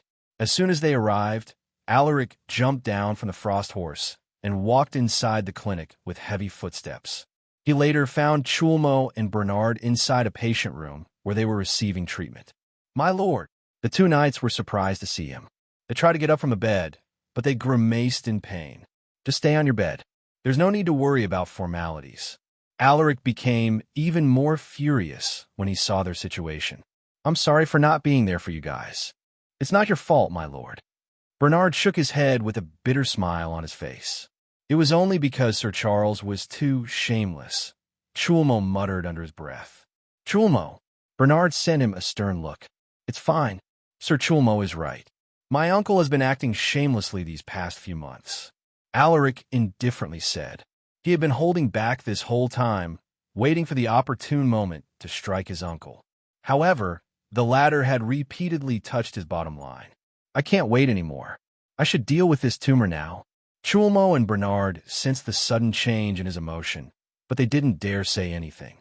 This matter was related to the direct bloodline of House Silversword, so they had no power to intervene.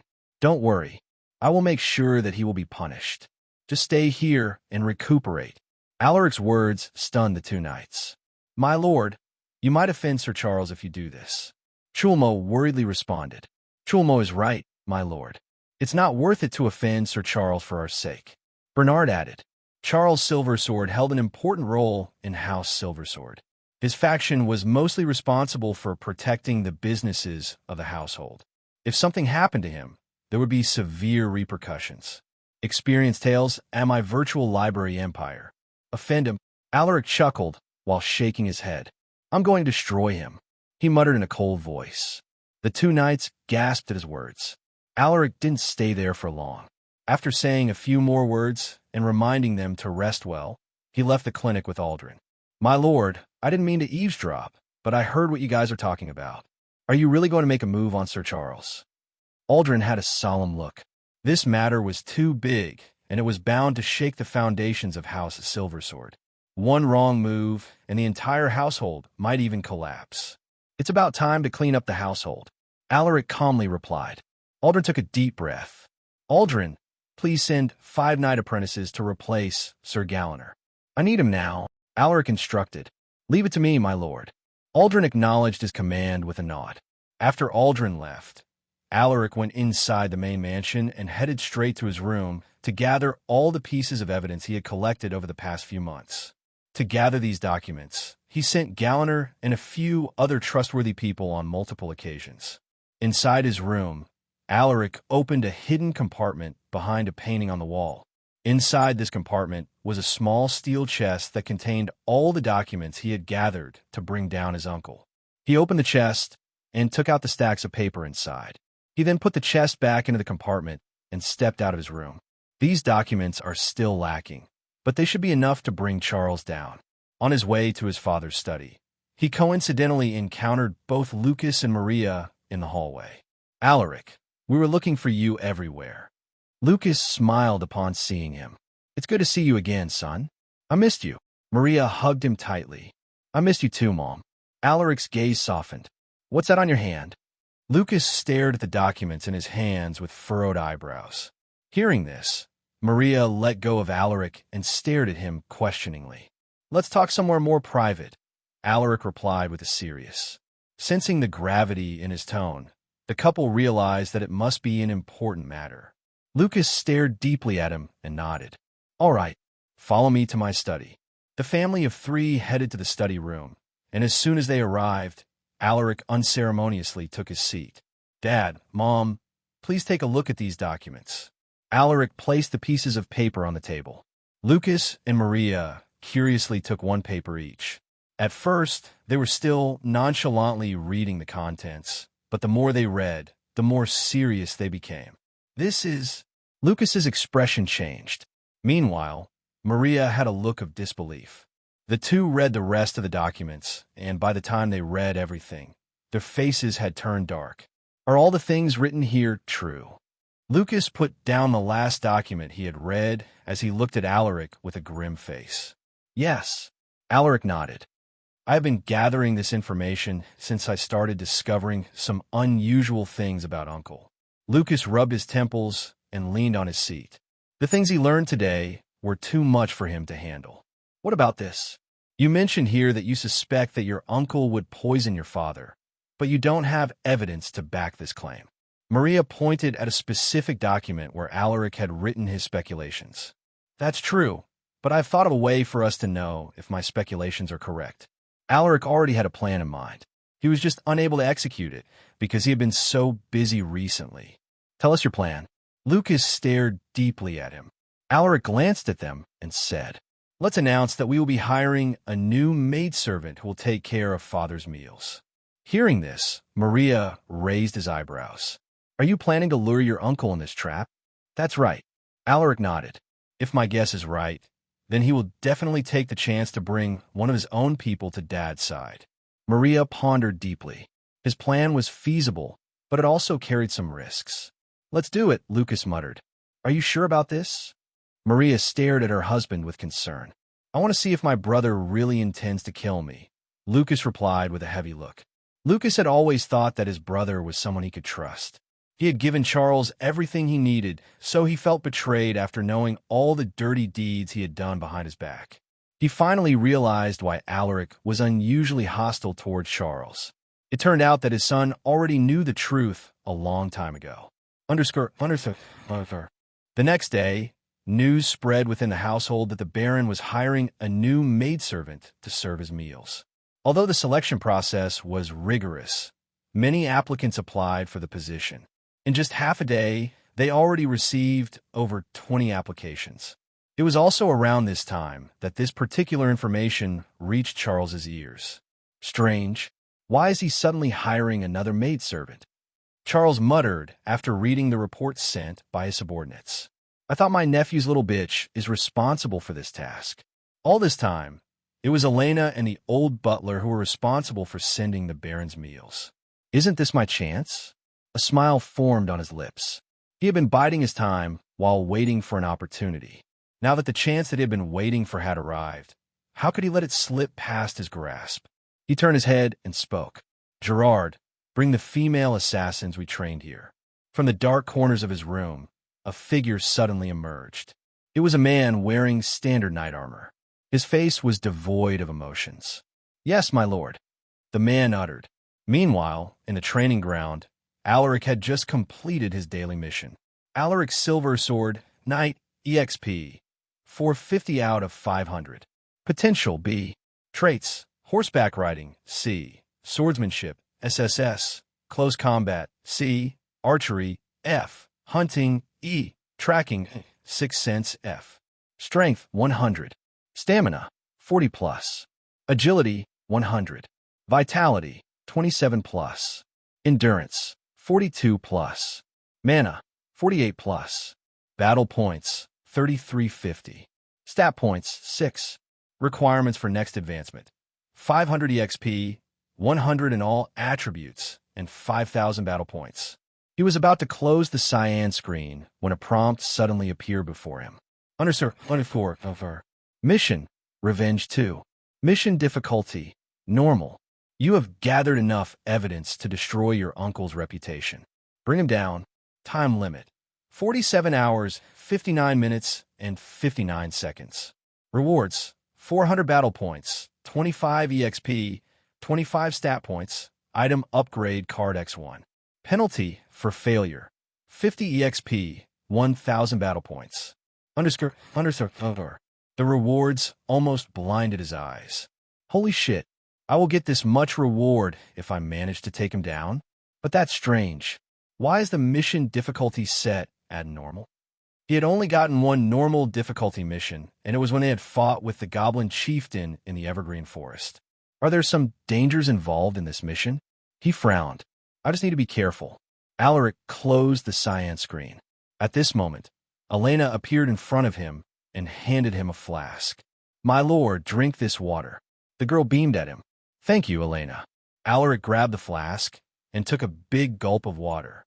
While he was drinking from the flask, Elena asked, My lord, why are the warriors acting strangely today? Hearing this, Alaric handed the flask back to her and raised his eyebrows. What do you mean? Continue your saga on my virtual library empire. Elena pointed at the knights and the warriors who were in the middle of their physical training. Look, they are more motivated to train today. It's like they are preparing for a battle. Alaric was surprised. He didn't expect her to be this perceptive. He patted her head and smiled. Don't worry about it, Elena. Just don't mention this to anyone, okay? The girl was confused, but she still nodded her head. I understand, my lord. I won't tell anyone about this. She made a zipping gesture with her hand over her lips. Good. Alaric chuckled. He then took a glance at Galliner, who was waiting for him nearby. Let's go. I need to check the list of applicants. Yes, my lord. Galliner nodded. The trio left the training ground and headed to Lucas's study room. When they arrived, Alaric saw his father going through the information of the applicants. My lord, there were other people present, so Alaric greeted the Baron formally. Lucas lifted his head and nodded at him. Sit down and help me check these applicants. Yes, my lord. After Alaric took his seat, the Baron handed him all the information about the people who applied for the maidservant position. Alaric already knew which person would poison his father. Each paper contained the drawn image of the applicant and some information about them. Alaric went through every page, but the person he was looking for wasn't there. She's not here. Did you send the information to Uncle's side? Alaric stared at the Baron. Yes. We intentionally spread the news on his side, so he should know about it by now. Lucas replied with a nod. Let's wait until tomorrow. Once the number of applicants reaches 100, I will handle the selection process. Alaric didn't tell the Baron that he was already aware of which person his uncle would send. He wouldn't be able to explain it, so he just kept it to himself. The Baron frowned at his words. How will you find the person he would send? I have my ways, my lord. Please trust me on this. Alaric responded with a firm tone. Looking at his son's serious face, the Baron refrained from asking and decided to trust him. All right, just let me know if you need anything. Thank you, my lord. I won't disappoint you. Alaric lowered his head. You may leave. I will send the information about the next batch of applicants to you later. Lucas waved his hand. Alaric stood up and bowed to the Baron. I'll take my leave now, my lord. After leaving his father's study room, Alaric went out of the main mansion to find Arthur. It was time to fulfill the promise he made to him. They later found him at the stables where the frost horses were kept. Upon seeing him, Arthur immediately stopped what he was doing and greeted him respectfully with a knight's salute. My lord, Alaric felt guilty when he saw the makeshift bed in the middle of the stables. He guessed that Arthur must have stayed here all night to watch over the frost horses. Alaric sighed as he muttered apologetically. Sir Arthur, I apologize for making you wait. I should have given this to you yesterday, but I got delayed because of some issues. He took out a beast soul crystal from his leather pouch and handed it to Arthur. Is this the... Arthur felt the dense energy inside the beast soul crystal. He didn't even need confirmation to know that it was the disaster-grade beast soul crystal. Please use it for your advancement. Alaric tapped his shoulder with a light smile. Don't worry. I won't take it back this time. He added in a joking tone. Arthur chuckled at his words. Thank you, my lord. He bowed gratefully. Alaric waved his hand. You don't need to thank me. I'm just fulfilling my promise. He then looked at the frost horses and said, I'll send someone trustworthy to look after the frost horses. In the meantime, you should prepare for your advancement. Yes, my lord. Alaric didn't stay for long and left after giving him a few more reminders and instructions. Arthur's foundation is very stable. With the help of the disaster-grade beast soul crystal, he should be able to advance in less than a week. If he's lucky, it might only take a few days. He hoped that Arthur would advance before he would have to face off with Charles, but it was highly unlikely to happen. When evening came, The butler came to deliver a document sent by the Baron. My lord, the Baron sent me to give this to you. The butler bowed respectfully while handing him a small pile of documents. This must be the information on the next batch of applicants. Alaric took the documents from the butler's hands. Thank you. Please inform the Patriarch that we will proceed as we had initially planned. I will convey your message to the Baron. The butler nodded. You may leave now. Alaric dismissed him and headed back to his room to check the documents. In the next half an hour, he went through the documents, but the person he was looking for was still not there. She's not here. Will she come tomorrow? Alaric leaned on his seat and massaged his nose bridge. He was certain that his uncle would send the same person for the position, but he was starting to get worried. What if his uncle had already sent someone? I'll confirm it tomorrow. Alaric retired to his bed and rested his eyes. The next day, Alaric was awoken by a series of knocks on his door. He rubbed his eyes as he got up from his bed. Come in. A tired voice leaked out of his mouth. Creak. Elena stepped inside his room with a cup of freshly brewed tea in her hand. Good morning, my lord. Please drink this tea. I used everything I learned in the past few weeks to make this. After seeing Hershey's tea-making skills during their last trip to Rivad, she started learning how to make tea herself. Oh, then I must try it. Alaric took the tea cup from the saucer and inhaled the refreshing aroma of the tea. It had a calming scent that reminded him of the cool mountain breeze. It smells good. After taking in its refreshing aroma, Alaric took a light sip of the tea. This. He was surprised when the familiar flavor hit his tongue. Stay updated with my virtual library empire. Do you recognize it, my lord? Elena giggled when she saw his expression. It does seem familiar. What tea leaves did you use to make this tea? He curiously stared at her. Don't be surprised, my lord. Actually, I used dried arachari petals to make this tea. Elena replied with a faint smile. What? No wonder the aftertaste has the distinct smell of aracharis. They can actually be used to make teas. Where did you learn this from? Hee. I learned this from. Elena eagerly told him how she learned to make the tea, while Alaric repeatedly praised her. After drinking the tea she made for him, Alaric went to take a bath and changed into a formal outfit before heading to the Baron's study room with Elena. I should have enough time to complete my daily mission later. For now, I should check the new applicants. Just as they were about to take a turn towards the Baron's study room, they suddenly encountered the butler. Good morning, my lord. Good morning, Miss Elena. The butler greeted them. Good morning, Sir Bastian. Elena greeted him nervously, while Alaric nodded his head. My lord, the Baron, and the madam are waiting for you at the dining hall. The butler informed him. HM, isn't it too early for breakfast? Alaric was taken aback. Elena was similarly surprised. The Baron said that you will be busy later, and he is worried that you might not have the time for a meal, so he asked the kitchen to prepare breakfast early today. The butler calmly explained. I see. In that case, please lead the way. Alaric felt his father's care for him. He might not be so vocal about it, but he would always show it through his actions. As soon as they arrived at the dining hall, they saw the Baron and the madam chatting with serious faces. Oh, you two are finally here. Come and sit with us. Maria beckoned to them with a smile. The Baron didn't say anything and just nodded to acknowledge their presence. Sir Bastian, please tell the servants to serve the food. Maria instructed the butler. Yes, my lady. After the butler left, Lucas sent him a glance. Have you read the documents I sent over last night? He asked. Alaric nodded his head. Yes, my lord. I went through their information, but I haven't found anything significant yet. If I'm not wrong, Uncle should be sending his people today. Lucas tapped his fingers on the table with a thoughtful look. He had also investigated the applicants, but their backgrounds were clean. Meanwhile, Elena couldn't understand what they were talking about, but she tactfully remained silent.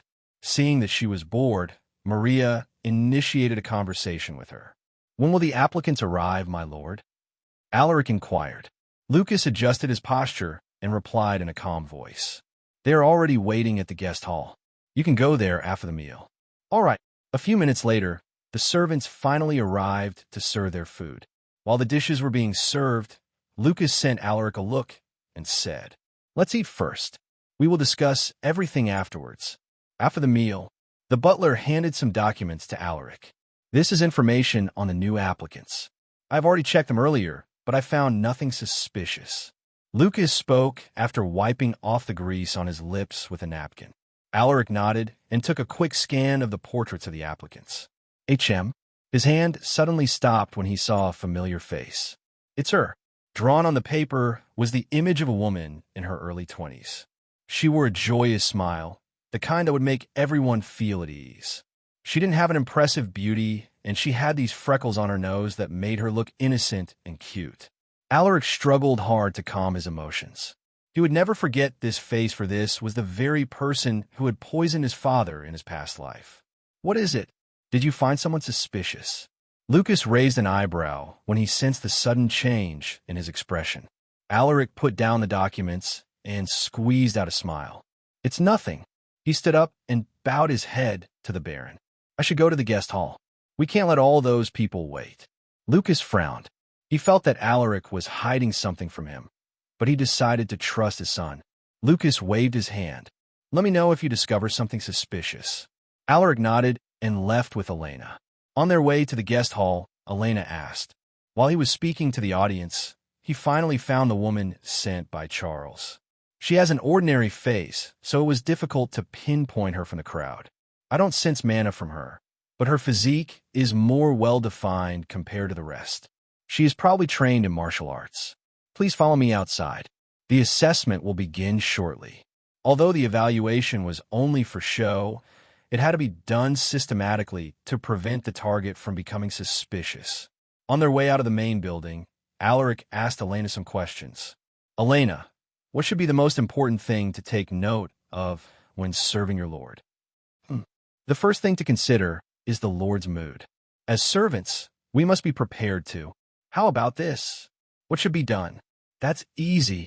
We just need to experience more tales on my virtual library empire. Alaric already had an idea of how the assessment would be conducted, but hearing Elena's opinion was important since she had a long working experience despite her young age. Her response gave him some ideas which he would add to the assessment process. There were a lot of applicants, so Alaric brought them to an open space next to the main mansion. Everyone, may I have your attention, please? Alaric raised his hand, signaling the applicants to keep quiet. The women stared at him and perked their ears. For the first part of the assessment, I will be interviewing you one by one. I will only ask you simple questions, so there's no need to be nervous. All right, let's begin with you. Alaric pointed at someone randomly. Alaric interviewed them one by one. At first, everyone was extremely nervous, but when they realized that he was only asking them some simple questions, they became less nervous. Soon, it was finally the target's turn to be interviewed. What's your name? Alaric stared at her with a smile. My name is Pamela, my lord. The woman responded confidently. Where do you live? My parents grew up in Vale, but I left the city and came here to seek my own opportunities. I don't want to rely on them. They're growing older, so I want to earn some money and help them with the finances. She responded with a sigh. She's a good actress. If I didn't know anything about her, I would have believed her words. Alaric scoffed in his heart, but he pretended to sympathize with her experience. I admire your courage to venture outside your comfort zone. Your parents must be happy to have you as their daughter. Pamela smiled shyly. Thank you for your kind words, my lord. Are you ready for the next questions? Yes, my lord. The interview continued, and Pamela managed to answer everything without stuttering. That's all I need to know. Thank you. Alaric stared deeply at her. Several hours later, only 5 applicants remained from the dozens who had applied for the position. They were the best of the bunch, and even Alaric felt a bit reluctant to reject them considering their expertise. It's a pity to reject these women. Should I recommend them to other positions instead? Alaric thought, while looking at the remaining 5. Honestly, all 5 of you are perfect for the job, but I can only choose one. Alaric's words made the women nervously clench their hands. Are you open to accepting a different position? He probed. Hearing this, their eyes lit up with hope. For women like them, it was difficult to find a stable job no matter how skillful they were. My lord, I will accept whatever job you offer. One of them spoke without hesitation. Me too, my lord. I can do anything. Another one chimed in. My lord, all 5 of them, including Pamela, expressed a positive response to his words. Good. Alaric nodded, looking quite pleased with their decisiveness. You, and you, Alaric pointed at 2 of them. Both of you displayed the best skills in cooking. I need 2 cooks who will prepare food for my workers in the soap shop I open in Vale. What do you think? I can offer you 2 a decent salary if you take the position. I agree, my lord. I'm willing, my lord. Alaric smiled and nodded. All right, I will have someone write your contracts later. Next is you. He stared at the oldest of the 5. The woman he was referring to adjusted her posture nervously. You showed the most remarkable talent in and knowledge in gardening. The estate needs more skilled workers like you. Are you interested in this line of work? Alaric rubbed his chin. Yes, my lord. Good. Let's talk about your contract later. Moving on, Alaric glanced at the remaining 2 women. He scratched his head and pretended to be in deep thought, as if he was hesitating about which one to choose between them. After a moment of silence, he finally opened his mouth. You mentioned here in your self-introduction that you once worked on a ranch with your parents. Do you have experience in taking care of horses? The woman beside Pamela nodded her head. Yes, my lord. My father taught me how to take care of horses and cattle. Although my skills are a bit lacking compared to my father's, I'm confident that I can take care of any farm animals. I also know how to raise war horses. She emphasized the last few words, which made Alaric think about the frost horses. Oh, can you handle fatal-grade horses, or even special ones? Alaric revealed a look of interest. It was rare to find someone who knew how to take care of special horse breeds. After all, these creatures were more particular in their diet and needs. The woman was taken aback, but she responded calmly. If they are wild-caught horses, then it might be difficult to take care of them. However, if they are already domesticated or if they are still young, then I can assure you that I can handle them. Great! I have a job for you. I will tell you the details later. Alaric slapped his thigh in excitement. He didn't want to give this job to his warriors since it would only hinder their training. Now that he had a professional who could do the job better, he no longer had to trouble himself with finding someone. Yes, my lord. The woman's face lit up with joy. Finally, Alaric glanced at Pamela. Congratulations. Starting today, you will be responsible for serving the Baron's meals. Pamela covered her mouth and displayed an expression of joy. Thank you for choosing me, my lord. I will not disappoint you. Alaric smiled, seemingly pleased with her. All right, you 5, follow me to the head maid's quarters. She will teach you all the things you need to know about your jobs. Continue your journey at my virtual library empire. Alaric and Elena brought them to the head maid's quarters. The head maid was a middle-aged lady in her mid-40s, but she looked younger than her age. Greetings, my lord. The head maid bowed upon seeing him. Head housekeeper, these are the new servants we hired. Here is the information about them. Alaric handed over the documents which contained the personal information about the 5 women. Note, Alaric is respectfully addressing the head maid here as head housekeeper. Alaric informed the head maid about the women's new positions. They then discussed the salaries and the benefits they would receive for their jobs. After dealing with all these matters, Alaric headed straight to his father's study with Elena in tow. So did you discover something? Lucas stared deeply at his son.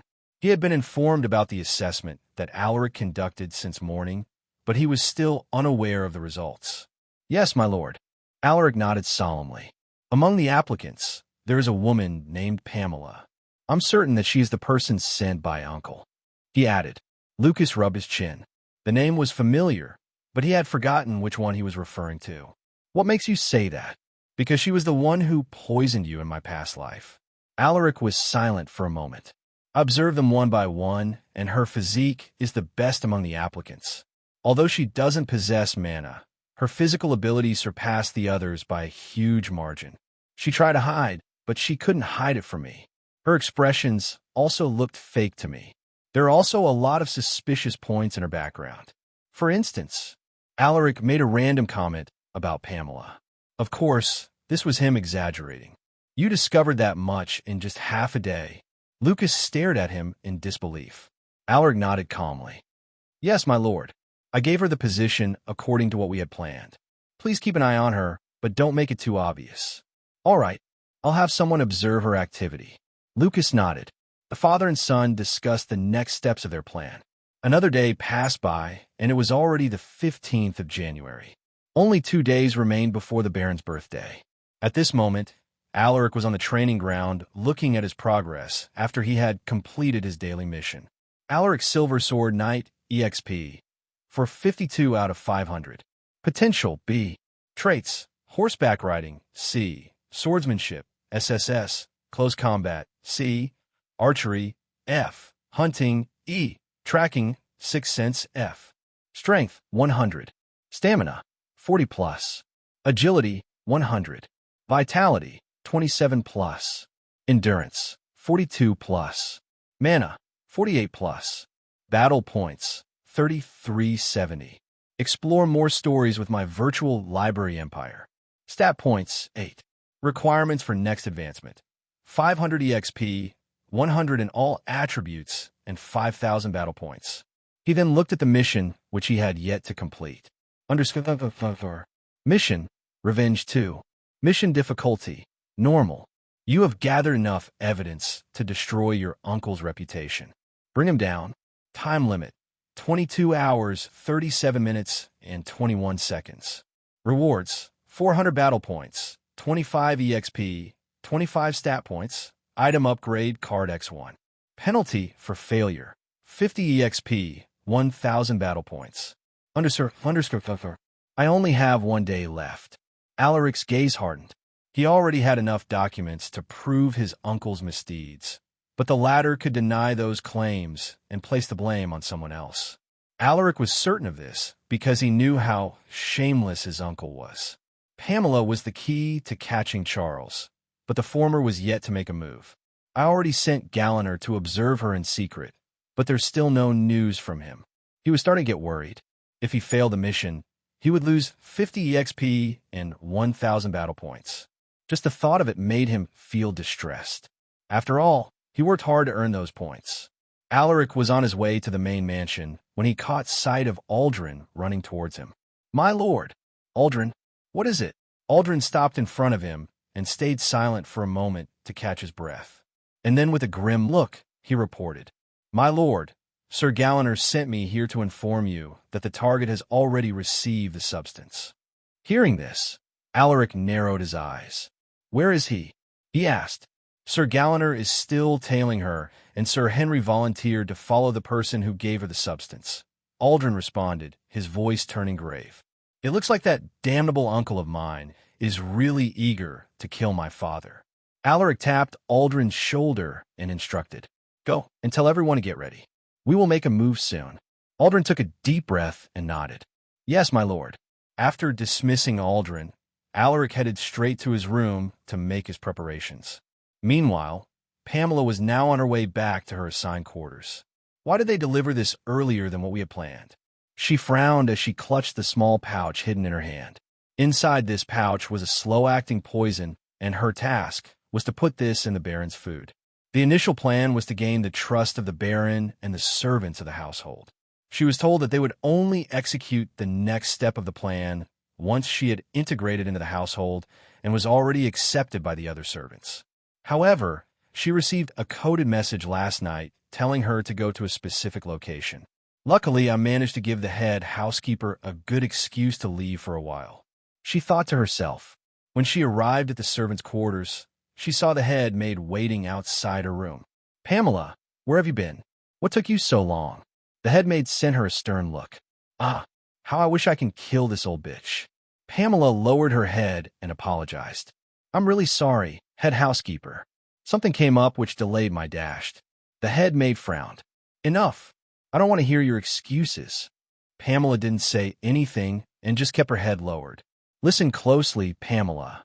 Lord Alaric recommended you for the position, but I have the authority to kick you out if you don't do your tasks well. You haven't even started on your job, but you're already making the others wait for you. If this happens one more time, I will report it to Lord Alaric immediately." The head maid lashed out. Pamela's face changed upon hearing this. If she was kicked out, she would immediately fail her mission. If that happened, she could already imagine the punishment she would have to go through. Or worse, she might even be killed. This will not happen again, head housekeeper. I promise you. She made sure to show a regretful expression. The head maid snorted. Go and change into your new uniform. We will begin with the next training in 30 minutes. Yes, head housekeeper. Pamela bowed. The head maid sent her a look of disapproval before she turned around and left. Looking at her leaving figure, Pamela's eyes flashed with killing intent. You're lucky. When she stepped inside her room, she saw the new uniform placed on the small coffee table beside her bed. The old bitch has the key to our rooms, so I need to hide the poison somewhere else. She muttered as she started undressing, slowly revealing the well-defined body hidden underneath. Although she had an ordinary face, her shapely body more than made up for it. She had it big in the right places, and her slim waist was something that every woman would envy. After putting on her uniform, Pamela pondered where she'd hide the poison. Now where should I put this thing? She didn't have enough time to think, since the head maid only gave her 30 minutes to prepare. Hiding it here is too risky. I'll put it in me first. I'll find a better hiding place after the training. The pouch is double sealed, so I should be fine. Pamela grabbed the small pouch and inserted it carefully inside the narrow hole between her legs. A moan leaked out of her mouth as she inserted the pouch deeper inside her. After slightly over 10 seconds, she let out a relaxed sigh. Phew! Knock! Knock!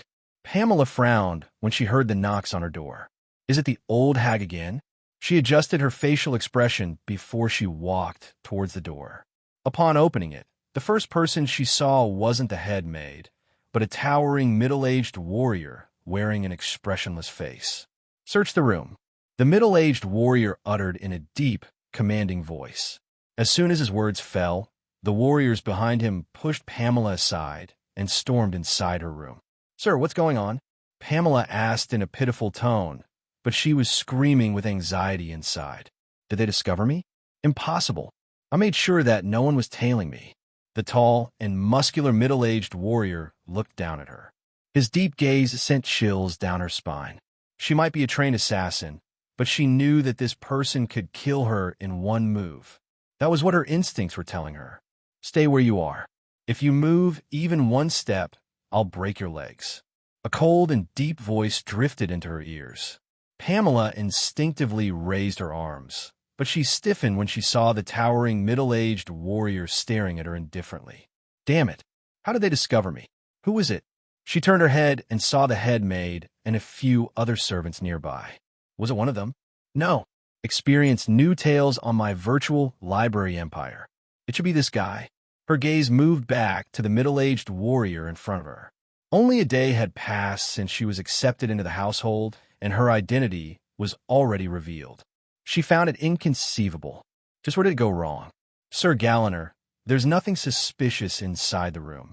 One of the warriors reported. Galliner frowned. Impossible. Search it again thoroughly. Yes, sir. The warriors carefully did another search, turning the room into a mess. Meanwhile, Galliner beckoned to a maidservant and said, Can you help me do a body search on this woman? The maidservant became nervous. Don't worry. I'll ensure your safety, Galliner reassured her when he saw her hesitating. The maidservant nodded before she slowly approached Pamela. Sir, there must be a misunderstanding. Pamela squeezed out a smile as she looked at Galliner, but the latter remained unmoved. If you try to hurt this maidservant, just know that my fist will crush your head before you can even touch her, Galliner muttered. Pamela shivered upon hearing his words. There's no way she can find it. She thought to herself as she turned her gaze at the servant who had been tasked to do a search on her. Please excuse me. The maidservant mumbled before she hesitantly touched Pamela's clothes. Galliner watched the entire process without blinking. What's going on, head housekeeper? Why is Pamela being searched? Did she steal something? The nearby servants asked the head maid, but the latter glared at them. Stop asking questions. Do you guys even know who that big warrior is? The newly hired servants shook their heads. That is Sir Galliner. He is an elite knight working for Lord Alaric. The head maid explained in a stern voice. Hearing this, the servants gasped in shock. To them, knights were powerful warriors who could fight multiple normal warriors at once. As for elite knights, They viewed them as high and mighty beings. While the servants were silently whispering among themselves, Pamela was still being inspected. The maidservant responsible for the task looked visibly nervous. After carefully checking Pamela's clothes, she looked at Galliner and shook her head. "She has nothing on her, sir." Hearing this, Galliner's face turned cold.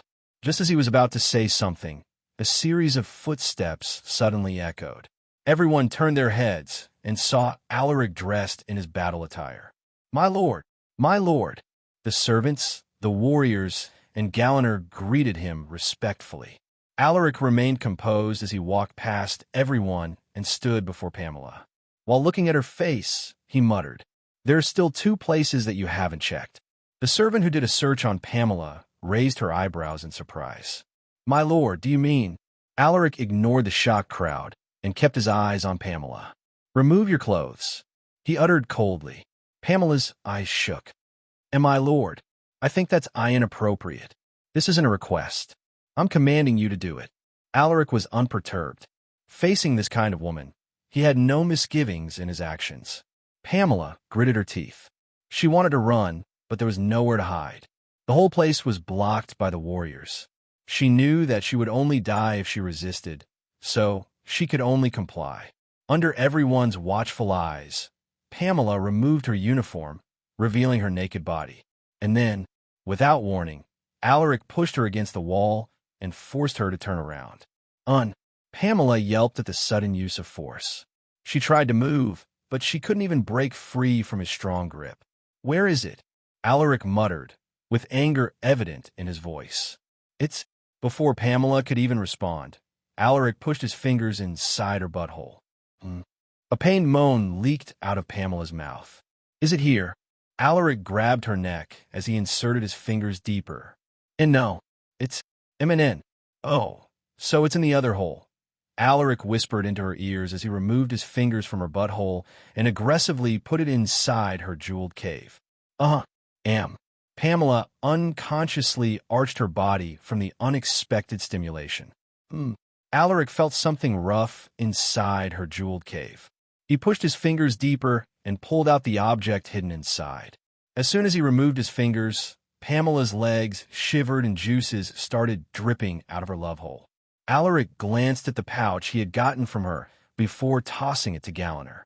"Have someone check if this is a poisonous substance," he instructed while wiping off the juices on his fingers using Pamela's uniform. Galliner caught the pouch and nodded. "Yes, my lord. As for this woman—" Alaric turned her gaze to Pamela, who had already fallen to the ground, looking dazed and lost. "Lock her up and don't let her commit suicide. We still need to know the person behind her." A few hours after the suspicious pouch was discovered on Pamela, the results of the test were finally confirmed. At this moment, Alaric was inside the Baron's study together with the highest-ranking members of the household. "Have you discovered the contents of the pouch?" Lucas asked the herbalist who conducted the analysis on the substance.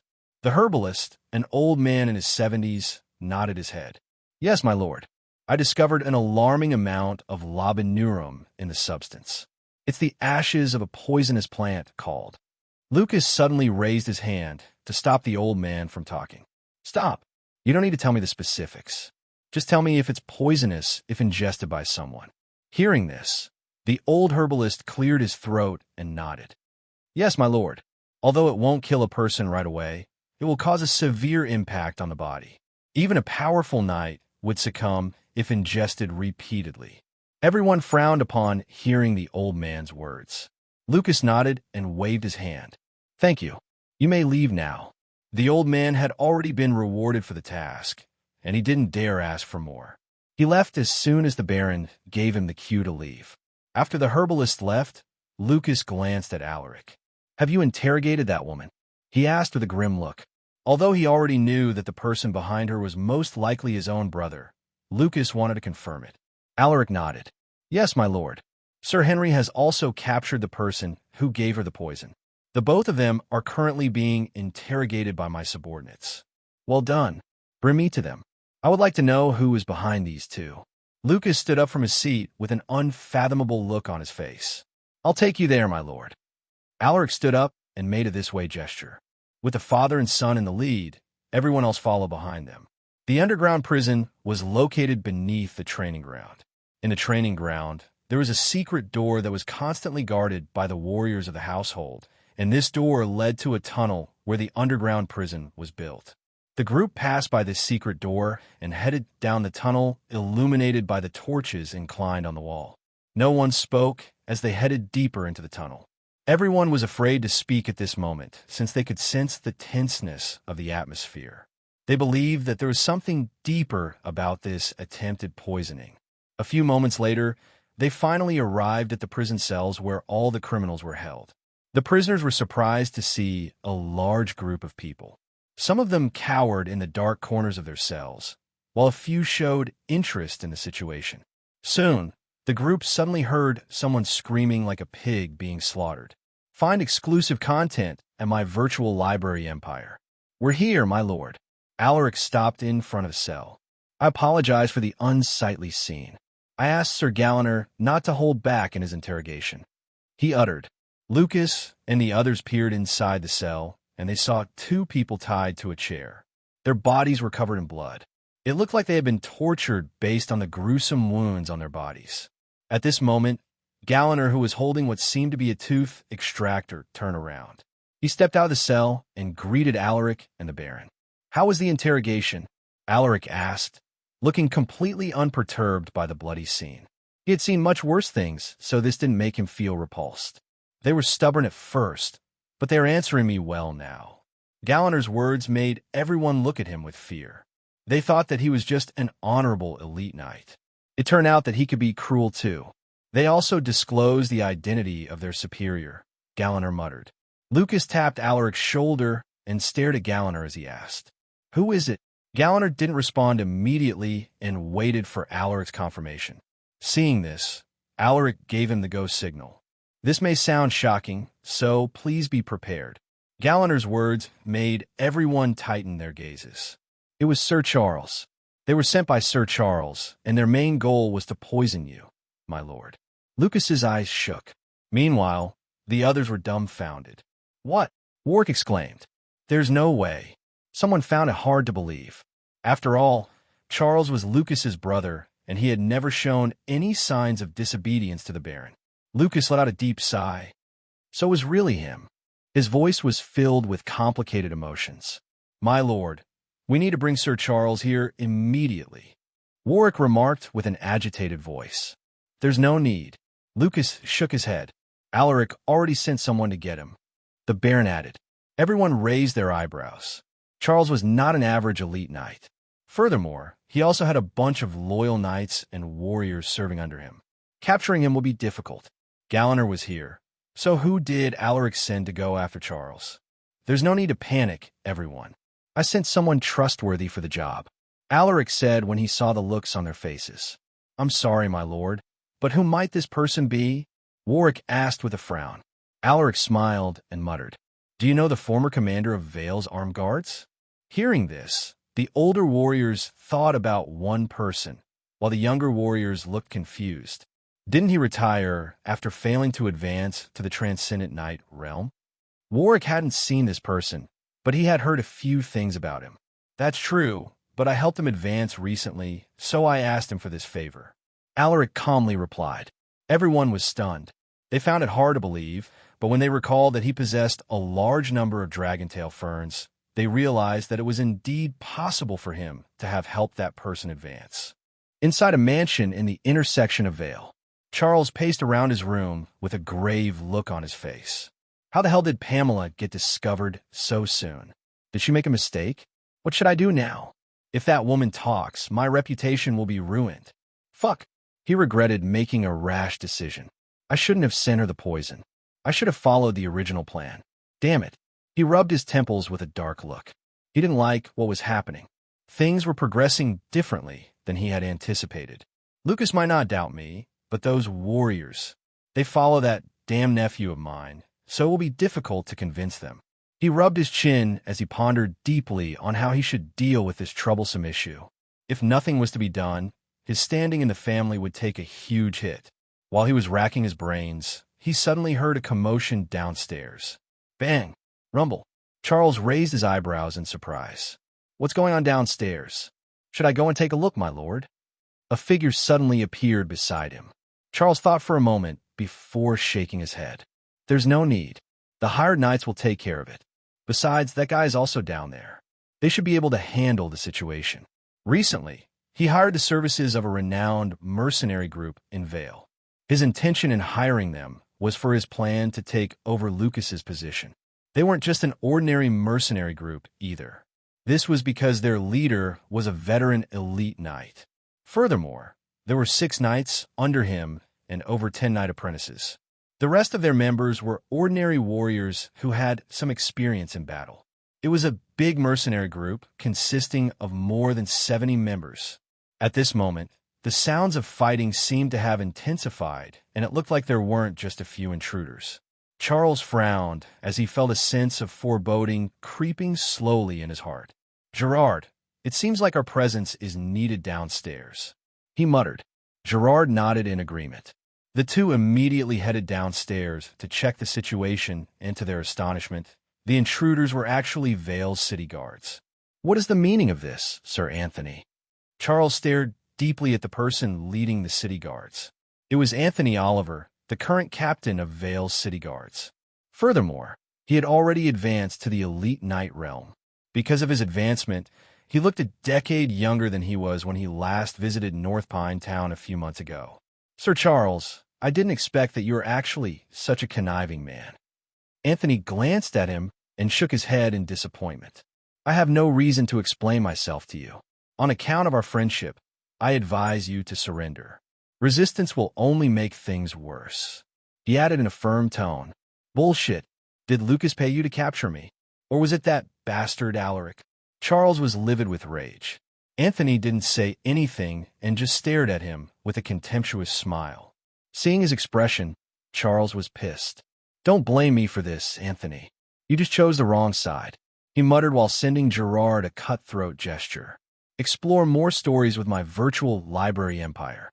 As soon as he received Charles's instruction, Gerard immediately made a move, exposing his level as an elite knight.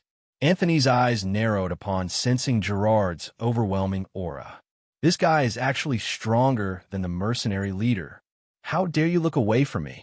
The mercenary leader named Geoffrey roared as he swung his polearm. Swoosh! Anthony was also keeping an eye on Geoffrey, so he quickly reacted by lifting his halberd. Clang! A dull clang echoed as soon as their weapons clashed. Anthony had only recently advanced, so his mana was weaker compared to Geoffrey. He felt his arms shaking after that collision. Swoosh! A shadow abruptly appeared on his left, not giving him the time to defend. Shit! Anthony hastily moved to the side, narrowly evading the swift dagger that was aimed at his neck. He almost got me. Anthony took a deep breath as he looked at the man holding a pair of daggers. Luckily, that person is here, or this place would have been my graveyard. He chuckled as he thought about the person who led them here. Charles, who was watching the scene, frowned when he saw Anthony smile. What is he smiling for? He muttered in confusion. Just then, he felt a cold sensation on his neck. HM, don't move if you don't want to die. A nonchalant voice drifted into his ears. Charles looked down and saw a sword hanging over his neck. Who is this person? I didn't even sense his presence. He was alarmed. He always prided himself as one of the strongest in the north, but he was actually unable to detect someone's presence. Who are you, sir? He asked, sweat trickling down his face. Don't try to negotiate with me, and don't even think about escaping.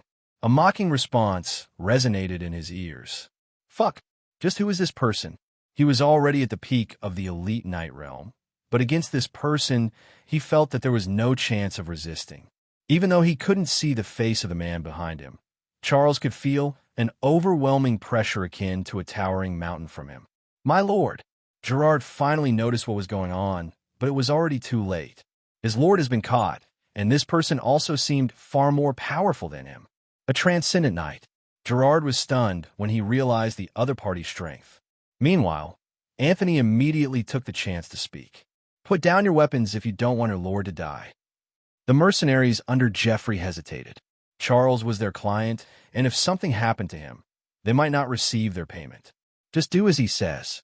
Put down your weapons. Charles shouted when he saw them hesitating. He was afraid that the man behind him would truly kill him. Jeffrey clicked his tongue in annoyance. What a spineless coward. Listen here, Sir Anthony. We were only protecting our client's property earlier, so please allow us to leave. We don't wish to be involved in this matter anymore. Jeffrey didn't want to work with Charles anymore. Following a spineless bastard like this won't do us any good. Anthony didn't respond immediately. He looked at the old man, William, and asked, "What do you think, Sir William? Should we let them go?" Jeffrey nervously stared at the old man.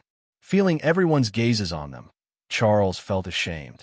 He didn't forget to glare at Jeffrey, but the latter didn't even glance at him. "I'm sorry, but I can't let you guys go," William muttered while shaking his head. Hearing this, Jeffrey frowned. "Old man, you may be stronger than me, but that doesn't mean I'm afraid of you. If it really comes to that, then we won't hold back anymore." Everyone's gazes tightened upon hearing his words. No one has died on either side as of the moment, so the situation was still salvageable. But if the mercenaries were to fight aggressively, things would end differently. William furrowed his eyebrows. He didn't want unnecessary bloodshed. Is there no other way? Hold on. Anthony opened his mouth, putting the situation to a temporary standstill. Everyone turned their gazes at him, wondering what he was about to say. "Jeffrey, I know that you're only doing this for the money, and there's no bad blood between us. Let's all calm down and talk this out."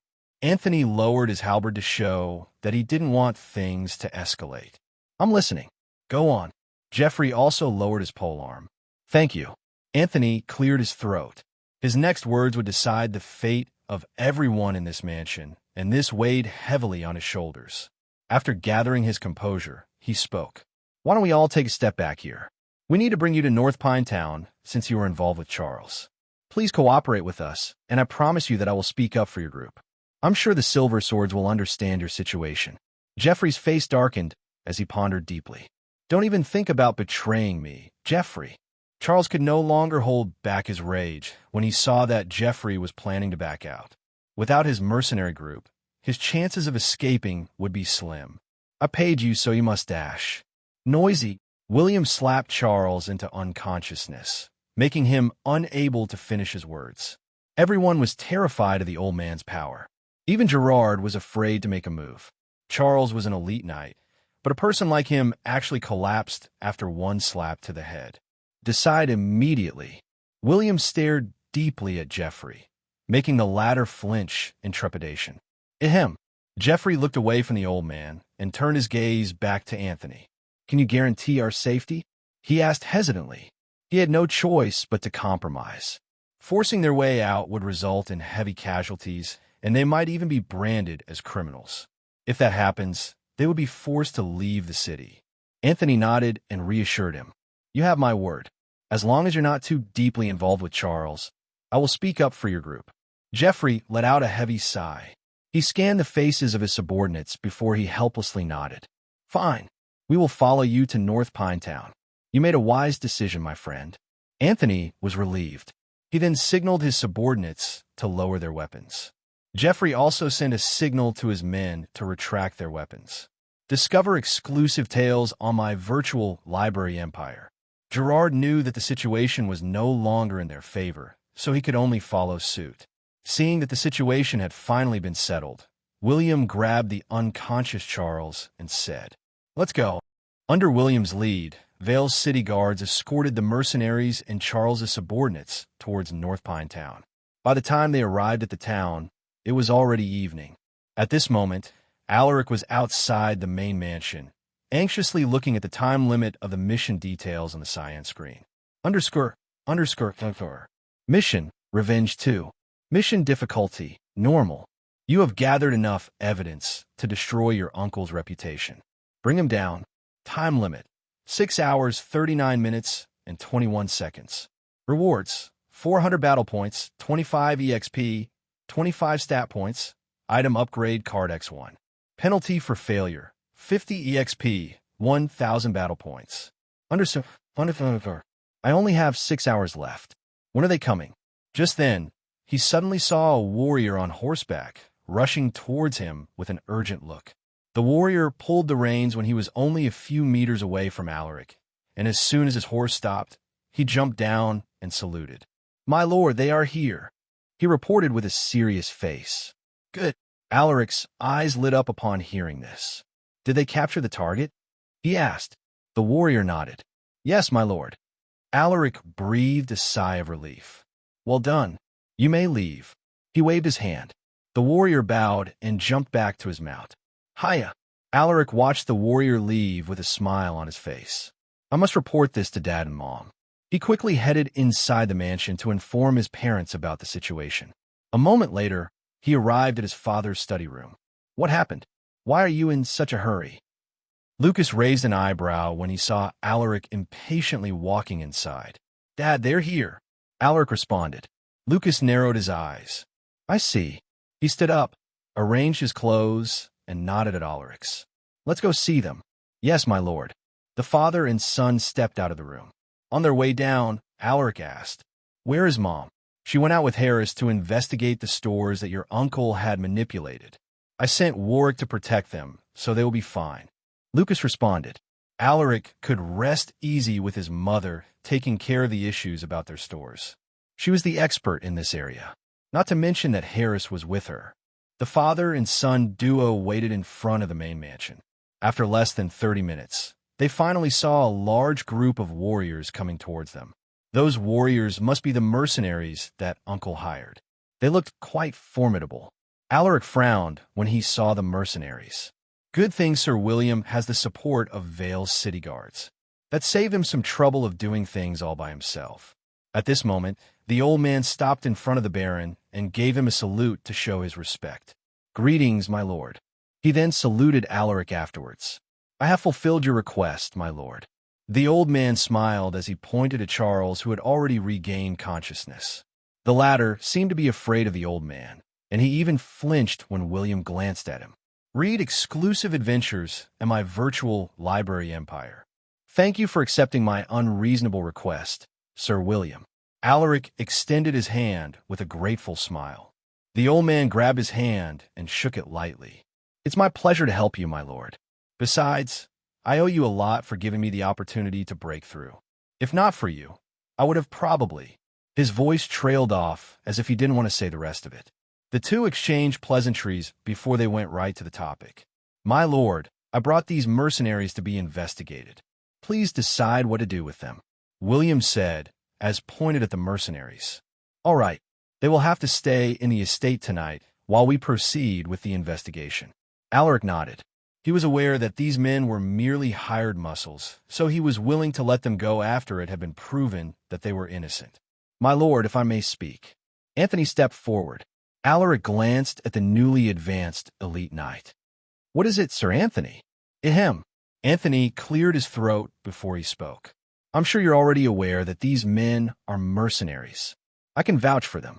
They only followed Charles because of the huge money he promised to give them. I hope you can be lenient with these warriors."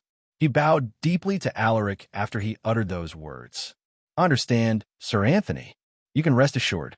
As long as they are innocent, we will release them immediately." Alaric tapped the elite knight's shoulder. "Thank you, my lord." Anthony was relieved to hear this.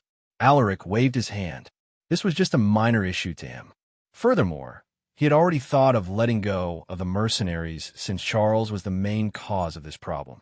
He stared at the Baron and asked while pointing at Charles, "What should we do with this criminal, my lord?"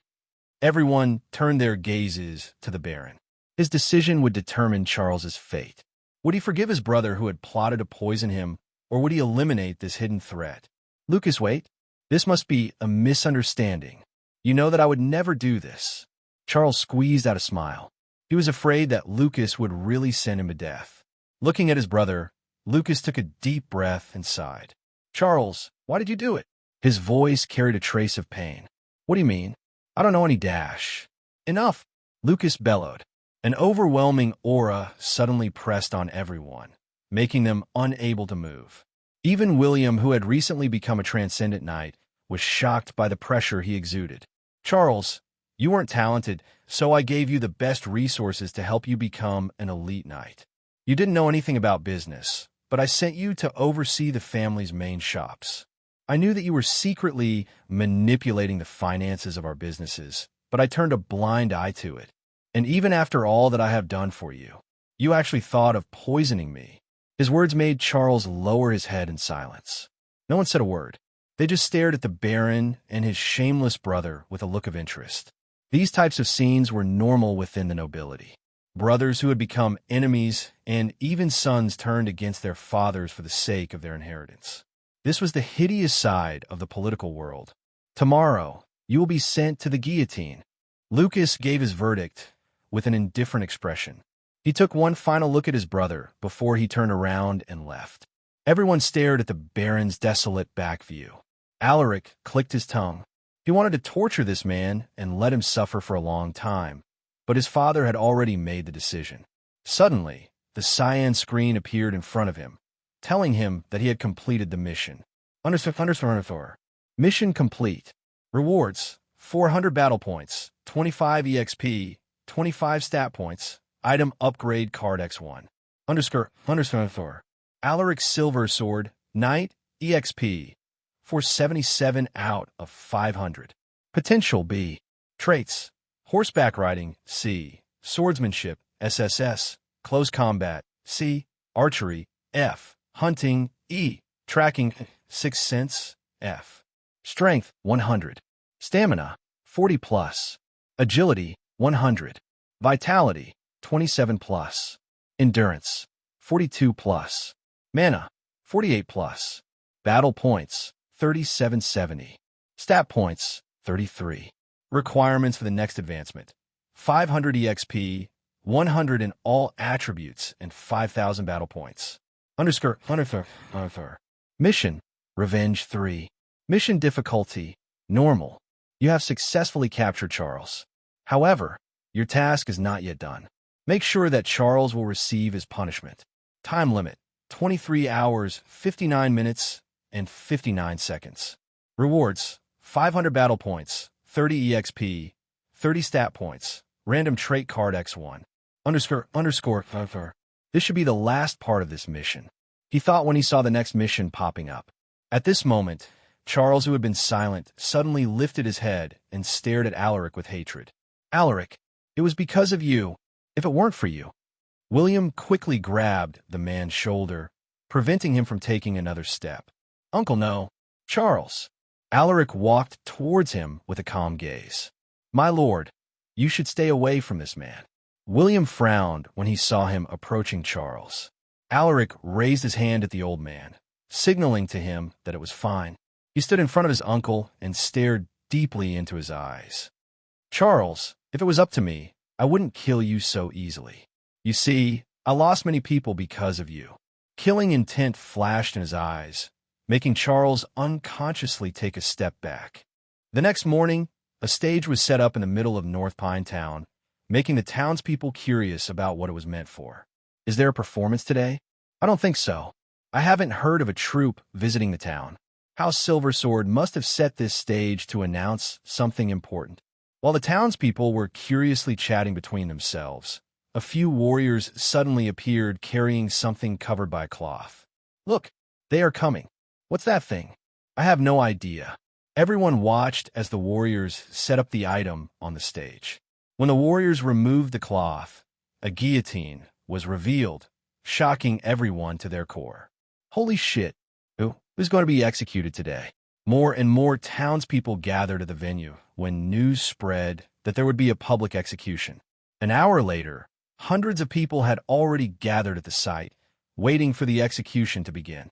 At this moment, more warriors appeared, and they were dragging a few people whose hands were chained.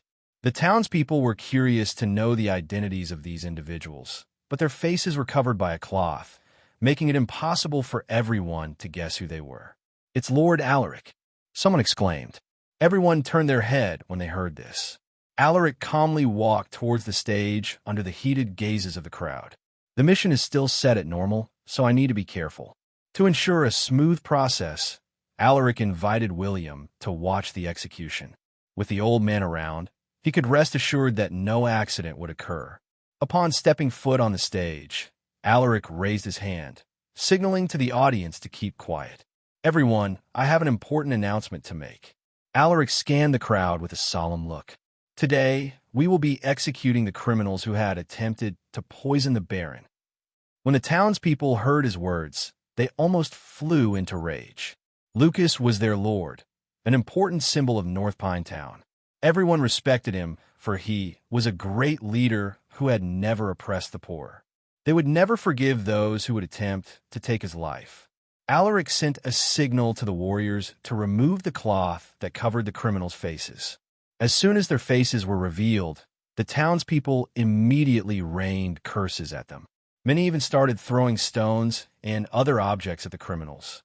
Everyone was furious. The first person sent to the guillotine was Pamela. Her face was covered in bruises, and there were all sorts of wounds on her body, but no one felt pity for her. It looked like she wanted to say something, but because of the bruises on her face, she could only emit unintelligible words. Alaric announced her crimes as the warriors placed her on the guillotine. "Die, bitch! Kill that bitch!" After announcing her crimes, Alaric nodded at the executioner. Swoosh!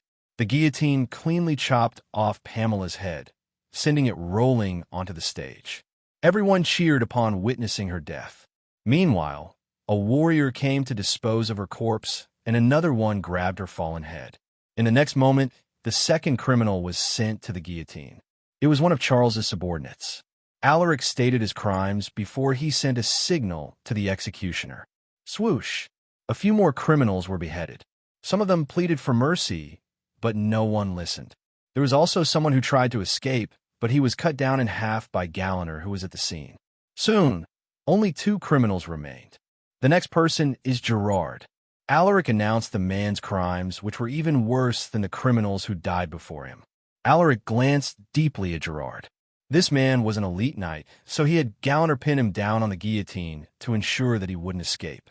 Surprisingly, Gerard didn't take any action. He just obediently laid down on the guillotine without saying a word. After announcing his crimes, Alaric asked him, "Do you have any last words?" Gerard lifted his head and muttered, "Please forgive me, Eru." Alaric sighed. This man was unlucky. He was a loyal subordinate, but he followed the wrong lord. Alaric sent a signal to the executioner. Swoosh! Gerard didn't activate his mana, so the blade cleanly cut off his head. Now, only one criminal remained. For some reason, the townspeople felt that this person looked strangely familiar. The last person is the main culprit behind this incident. Please don't be surprised, everyone. This is Charles Silversword. Because of his greed, he plotted to poison the Baron. As soon as they heard this name, the audience was stunned. They even thought that there was something wrong with their ears. However, when Galliner grabbed his hair, they saw his face. "It's indeed Sir Charles. How could this be? I thought he was a good man. It turns out he was a devil. Kill him. Kill." Everyone felt betrayed. "Wait," Charles shouted while looking at Alaric. Galliner immediately pushed his shoulder, forcing him to kneel. Alaric raised his hand to silence the furious crowd. "Speak," he uttered coldly. Charles knew that his death was imminent, so he no longer bothered to conceal his true face. The kind face that he always had was now filled with loathing and insanity. "Don't regret this, Alaric. You don't know anything. The town may look peaceful on the surface, but this place will soon be engulfed in flames. Ha ha ha. Your next chapter awaits on my virtual library empire." He laughed contemptuously. The people at the capital are getting restless with the Emperor's declining health. Soon, there will be a great war, and North Pine Town will be forced to participate. Ha ha ha. I will watch you guys suffer, and I will wait for you in hell. Charles was like a deranged beast as he uttered those words. Alaric's expression darkened. How does he know about this? Did one of the princes approach him already? He realized that the 2 princes might have already started gathering their forces in preparation for the Emperor's passing.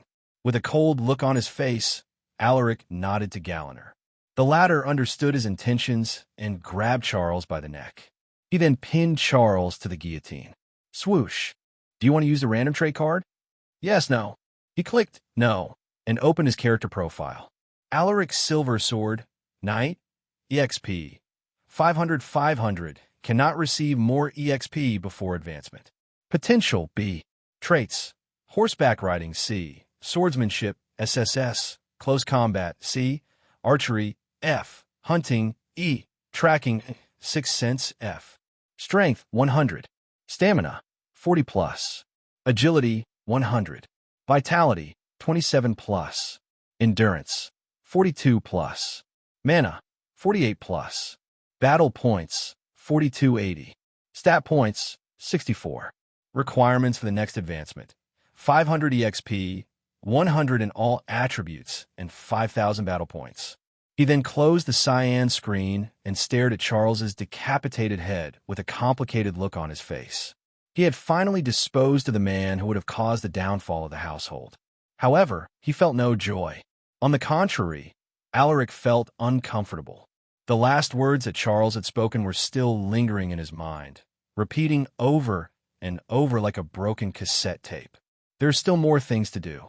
Alaric didn't stay for long after the criminals were beheaded. He gave a closing speech and returned to the estate. Upon returning home, he didn't immediately go find his father. He felt that it was better to give the Baron some time to be alone.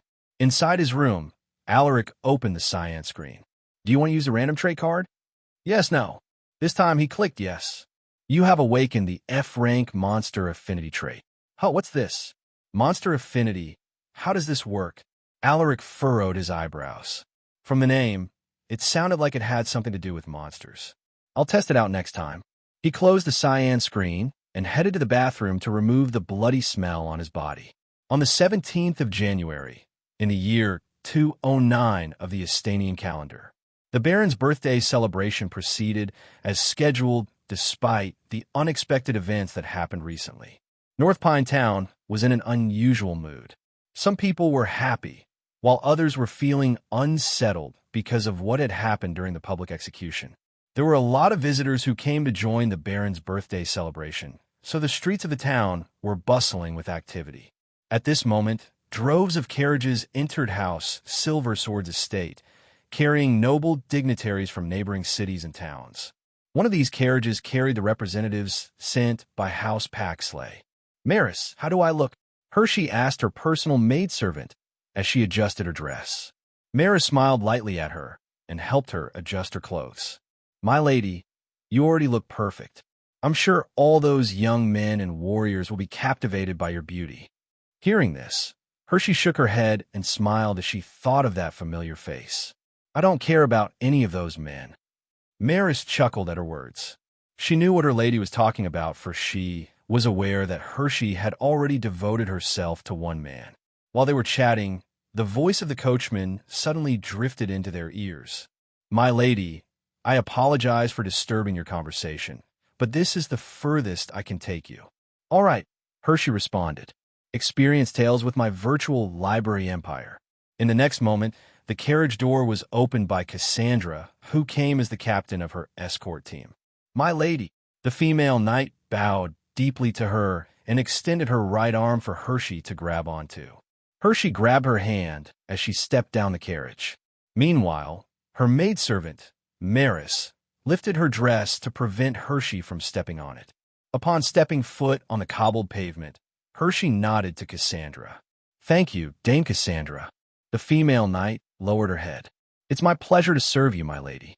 Maris dusted off the snow on Hershey's dress before she rose to her feet. "My lady, there are so many guests. I feel nervous," she whispered while she discreetly observed the noble dignitaries coming out of the carriages. Hershey lightly turned her head and squeezed Maris's hand. "Just relax and don't mind them." Maris nodded her head meekly.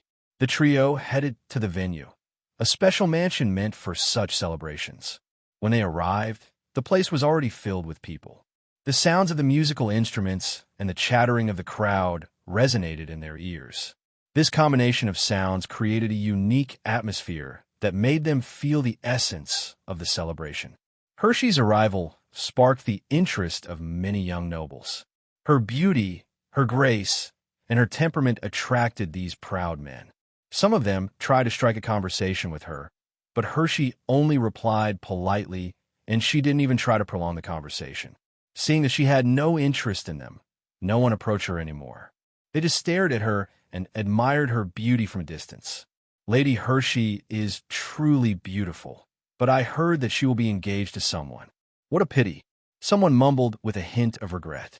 Your news is outdated. I heard that she will be engaged to Lord Alaric. Well, only Lord Alaric deserves a woman like her. The guests discussed eagerly as they watched Hershey step into the hall. Suddenly, the main character of today's event appeared. It was Lucas Silversword, dressed in his custom-made suit emblazoned with a golden insignia of House Silversword. His arrival silenced the crowd for a moment.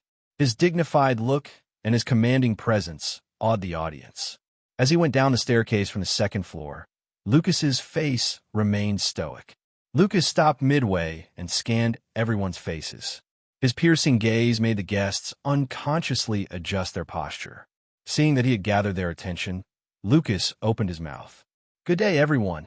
Thank you for coming to my humble estate to join my birthday celebration. I have prepared. His voice echoed through the banquet hall. Please enjoy your stay here.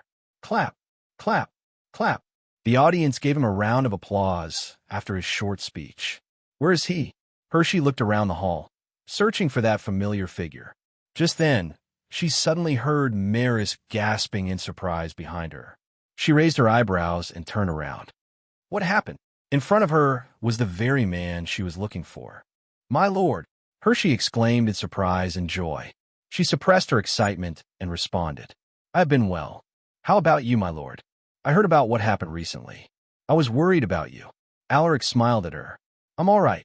Truthfully, he was still affected by his uncle's words, but he didn't want her to be needlessly worried. I'm glad that you're all right. The two talked about other matters, and their conversation flowed smoothly as if they had been waiting for this exact moment. Suddenly, the two noticed a group of people approaching them.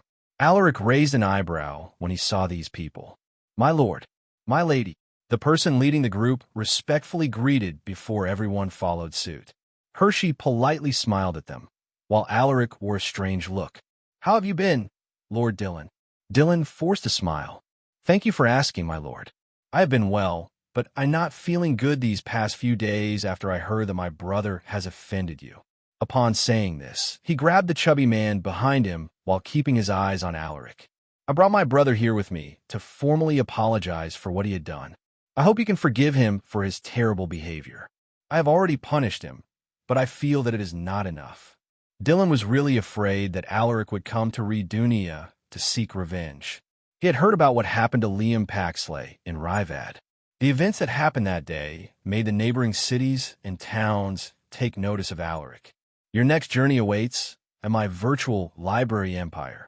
Alaric glanced at RYK's fat face, which had a bruise on the left side. He would have forgotten about his encounter with RYK in Turtle Fort if they hadn't come to visit. That was just a minor issue, Lord Dillon. Let's forget about it and move on. Alaric turned his head back to Dillon. This man would one day become a powerful warrior. Alaric didn't mind doing him this small favor. Dillon was relieved to hear that. Thank you for your magnanimity, my lord. He then glared at his brother and said, What are you waiting for? Go and thank Lord Alaric. RYK didn't dare go against Dillon. Thank you, Lord Alaric. He lowered his head. Alaric waved his hand. Just don't do it again, he uttered with a stern look. If it weren't for Dillon's sake, he would have already beaten up this guy. Alaric and Dillon exchanged a few more words before the latter excused himself. In the next few hours, more guests arrived, making the banquet hall more festive and noisy. Alaric had to leave Hershey for a while to help his father entertain the guests. After lunch, the most exciting part of the celebration began. It was the gift-giving ceremony. Lucas sat on the main seat, waiting for the guests to hand over their gifts. One by one, each representative stepped forward to give their gifts. Happy birthday, Lord Lucas. I am Dillon Heinrich of House Heinrich. I bring you this oceanic jade bracelet, which symbolizes stability. Dillon presented an aquamarine jade bracelet to Lucas. As soon as this item was revealed, the crowd gasped in shock. This jade was unavailable in the north, since its main material could only be found in the southern section of the empire. It was a rare jade worth over 1,000 gold coins. Thank you. Lucas seemed to be pleased with the gift. The next person came up to give his gift. Although it was also a valuable item, it wasn't as rare as the oceanic jade bracelet.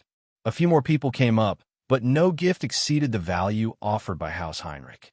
At this moment, the representative sent by the city lord of Vale presented his gift. My lord, I came here under the city lord's command to give you 50 tons of grain, 50 tons of corn, 50 tons of potato, and 50 tons of wheat. The crowd clapped their hands and cheered when they heard his words. During the winter, when food was scarce, that many resources could already feed more than 1,000 people for 2 months. Lucas nodded at the representative of the city lord. Please convey my thanks to the city lord. Yes, my lord. The man nodded in response. In the next moment, more guests stepped forward to present their gifts. Some offered large quantities of food and resources, while there were also others who presented the Baron with rare metals for production. Soon, it was finally House Paxley's turn to offer their gift, and the person who presented their gift was Hershey. Under the curious gazes of the crowd, Hershey gracefully walked towards the Baron, and following behind her was Cassandra, who was holding a wooden box. Hershey bowed to the Baron and said, I wish you a happy birthday, my lord. I am Hershey Paxley, and I came here to present to you one of the treasured relics of House Paxley. After uttering those words, she gave a cue to Cassandra to reveal what was inside the wooden box. The female knight uncovered the lid, revealing a dark-colored diamond-shaped shield. Isn't that? No way. As soon as everyone saw the shield, they were all dumbfounded. A relic. That's a relic, someone exclaimed with an agitated look. Even Alaric was surprised by this. This was because a relic wasn't just an ordinary item. Relics are items that could be imbued with mana without breaking. Unlike normal items, relics can withstand high-intensity mana. Hershey smiled at the Baron. This is one of the 3 treasured relics of House Paxley, the Dark Diamond Shield. From now on, this shield will be yours, my lord. Only someone like you is worthy of wielding this relic. As her words fell, Cassandra put down the box with her head lowered. Insane. They actually gave that relic as a birthday gift. This is probably their way of compensating House Silversword for what happened in Ryvad. Unbelievable. To end the gift-giving ceremony, I would like to call my son, Alaric, to present the final gift to Lord Lucas. Maria, who acted as the MC of the celebration, announced to the crowd. Her words immediately garnered everyone's attention. Alaric was prepared since he had already been told about the sequence of the ceremony. He calmly walked towards the Baron, under the heated gazes of the audience. Many young women openly expressed their admiration for him as he walked past them, but Alaric only responded with a polite smile. Even so, his casual glance was enough to make these young ladies giggle in excitement. Enjoy new adventures from my virtual library empire. To the enthusiasm of these women, Hershey didn't give much of a reaction. She felt that it was only normal since Alaric was the definition of the perfect man in every girl's dreams. At this moment, Alaric raised his hand, signaling to the crowd to keep quiet. He then cleared his throat and looked at his father with a smile. My lord. Lucas nodded to him, his lips curving upwards to form a faint smile. When we went to the Enchanted Woodlands recently, we were lucky enough to stumble upon one of the majestic creatures of that magical forest. My lord, I present to you my gift. Alaric snapped his fingers. In the next moment, Galliner appeared from the entrance of the hall, as if he had been waiting for this cue. Walking obediently beside the elite knight was a majestic brown horse with a silky black mane and a striking white blaze from its forehead down to its muzzle. Its striking appearance and intimidating aura awed the crowd.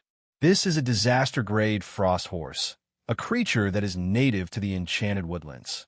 Alaric gave a short introduction about the horse.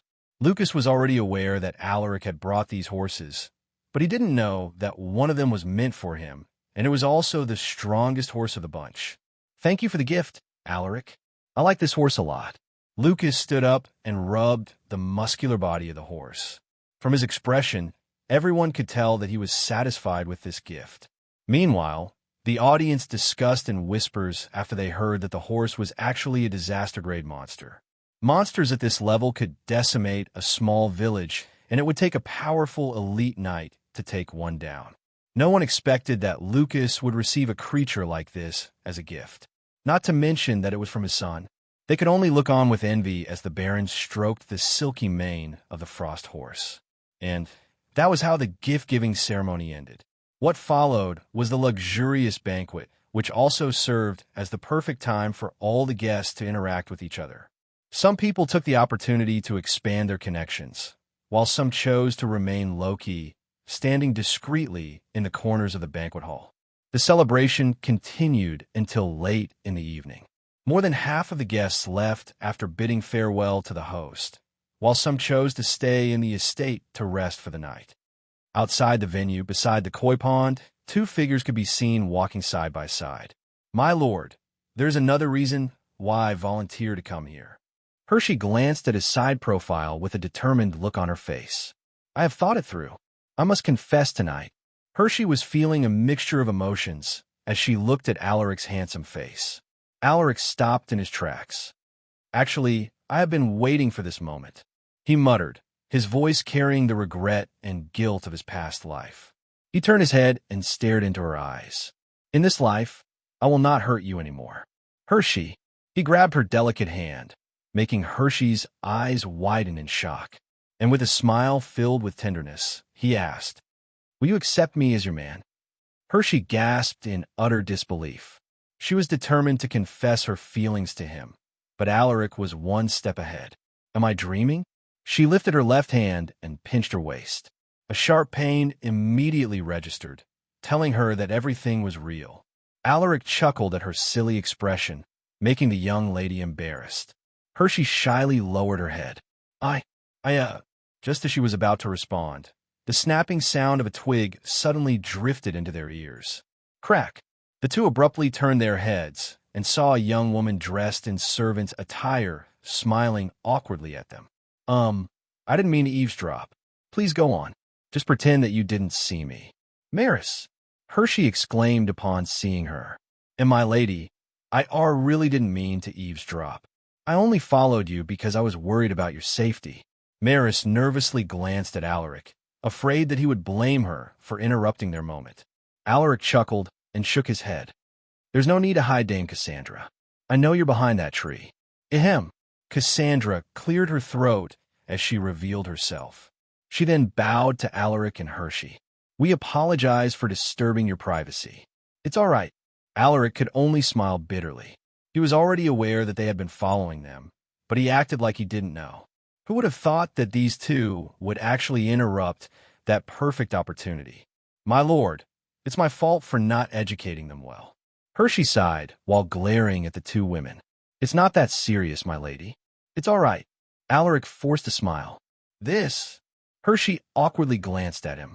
She didn't know what to do. "You don't need to give me a response now, my lady. You should think it through. I'll take my leave first. Please excuse me." Although a bit disappointing, he could only excuse himself. The mood has already been ruined, and he didn't want to force the subject. "All right. See you tomorrow, my lord. I hope you'll have a good night." Hershey smiled ruefully. "You too." Alaric reluctantly left after bidding her farewell. After he was gone, Hershey stood there, with her arms akimbo, glaring at the two women with displeasure. "You two, follow me." Upon returning to his room, Alaric took a quick bath in his private bathroom and changed into comfortable silk nightwear. It's time to use that thing. Note: item upgrade card will be changed to equipment upgrade card to prevent confusion. Alaric hadn't used the equipment upgrade card which he had gotten recently. He had been thinking which of his equipment he should upgrade, and he had finally made a decision. He looked to his left, where two swords could be seen neatly placed on a hanging sword holder. He grabbed the sword at the top. This was just an ordinary steel sword before, but it had become something impressive after he used an equipment upgrade card on it. Do you want to use your equipment upgrade card on the selected item? Yes, no. Alaric had been hesitant to use it on this sword, since he also wanted to upgrade the other one. However, he was curious about what would happen to the uncommon steel sword if it were upgraded once again. This curiosity drove him to press yes. Congratulations! You have upgraded your uncommon steel sword to rare steel sword. Rare steel sword. Sharpness, 20. Durability, 20. Unexpectedly, the weight of the sword didn't change. Stay updated through my virtual library empire. Alaric slowly pulled the sword, revealing a pristine blade. He ran his fingers through the fuller while admiring the blade's appearance. There are more changes to its appearance now. The blade is thicker, but a fuller has been made to reduce its weight. Although it looks bigger than it was before, the weight remains the same. Alaric was satisfied with the sword's new look. He gave a few swings. Swoosh! Swoosh! Oh! His eyes lit up when he felt almost no resistance as he cut through the air. The balance of his sword was impeccable. It felt perfect in his hand with no awkwardness. He infused mana into the sword, revealing the archaic patterns hidden underneath the blade. This isn't a steel sword anymore, but a relic. He realized that the sword wasn't rejecting his mana. Instead, it was greedily absorbing it. Furthermore, the patterns inscribed on the blade seemed to have awakened the dormant power of the sword. Alaric swung the mana-infused sword. Swoosh! A blade light was released as the sword slashed down. The blade light struck the thick wall with a bang. Bang! Holy shit! Alaric stared at the deep impression on the wall with a look of disbelief. He had only casually swung the mana-infused sword, but actually left significant damage on the wall. Is this the power of a relic? Excluding the new shield they had gotten from House Paxley, House Silversword only had one relic, and it was in his father's possession, so he couldn't tell the difference. I better keep this a secret for now. Alaric put the sword back into its sheath before he carefully placed it on the sword holder. With this sword, can I fight against elite knights? Alaric was tempted to test this, but it was already late in the night, so he decided to postpone the idea. Let's try tomorrow. In the ghetto of a city in the northeast of the empire, a man dressed in rags could be seen leaning against the wall. He was visibly shaking from the cold, but he remained on his spot without moving as if he was waiting for something. His right hand, which was tightly holding the dagger hidden underneath his clothes, had already turned stiff. Just when will those guys come out? The man narrowed his eyes as he observed the busy pub across the street. Suddenly, a few more figures appeared behind the man. My lord, should we head in? One of them muttered. The man turned his head and glared at the person who had spoken. Didn't I tell you to call me boss recently? I'm sorry, B-boss. I'm still not used to it. You better get used to it soon if you don't want to be captured along with me. The man snorted. At this moment, his face, which had been hidden in the darkness, was revealed. This man was Liam Paxley, a wanted criminal who had been on the run after escaping the punishment of the sacred duel. Many things had happened to him since he left Ryvad. Together with the warriors sent by his mother, Liam somehow managed to escape. To hide his identity, he decisively carved a few scars on his face, and he even cut his hair short. Now, he had formed a small mercenary group together with his remaining subordinates. They were new to the city, but they had established themselves as a capable group after more than 5 successful operations. However, the most surprising thing was that Liam had already become a knight apprentice. It's them. They're out.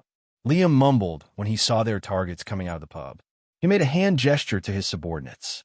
The target was surrounded by 10 warriors, and one of them was an old knight. On the other hand, Liam's crew only had 6 people, but 2 of them were knights, while the remaining 4 were knight apprentices. Although they were outnumbered, Liam knew that they could pull off the assassination. The old knight who was protecting their target seemed to have sensed that something was wrong. Enemies, grab your weapons and protect Sir Ben. The old knight shouted as he pulled his sword. Upon hearing his roar, the warriors immediately grabbed their weapons and surrounded their master. At this moment, a series of whistling sounds echoed. Sue! Sue! Sue! 3 unlucky warriors were hit by the crossbow bolts, and one of them who was struck to the head died on the spot. The other 2 fell to the ground, screaming in pain. Don't panic. Hold your positions. The old knight shouted when he saw his men falling into disarray. Just then, he sensed a feeling of extreme danger. His eyes narrowed into slits as he diagonally raised his sword above his head. Clang! The javelin aimed at his head fell after hitting his sword. Brace yourselves. They are coming. The old man glared in a certain direction. 6 figures emerged from the darkness and rushed towards them. Protect Sir Ben.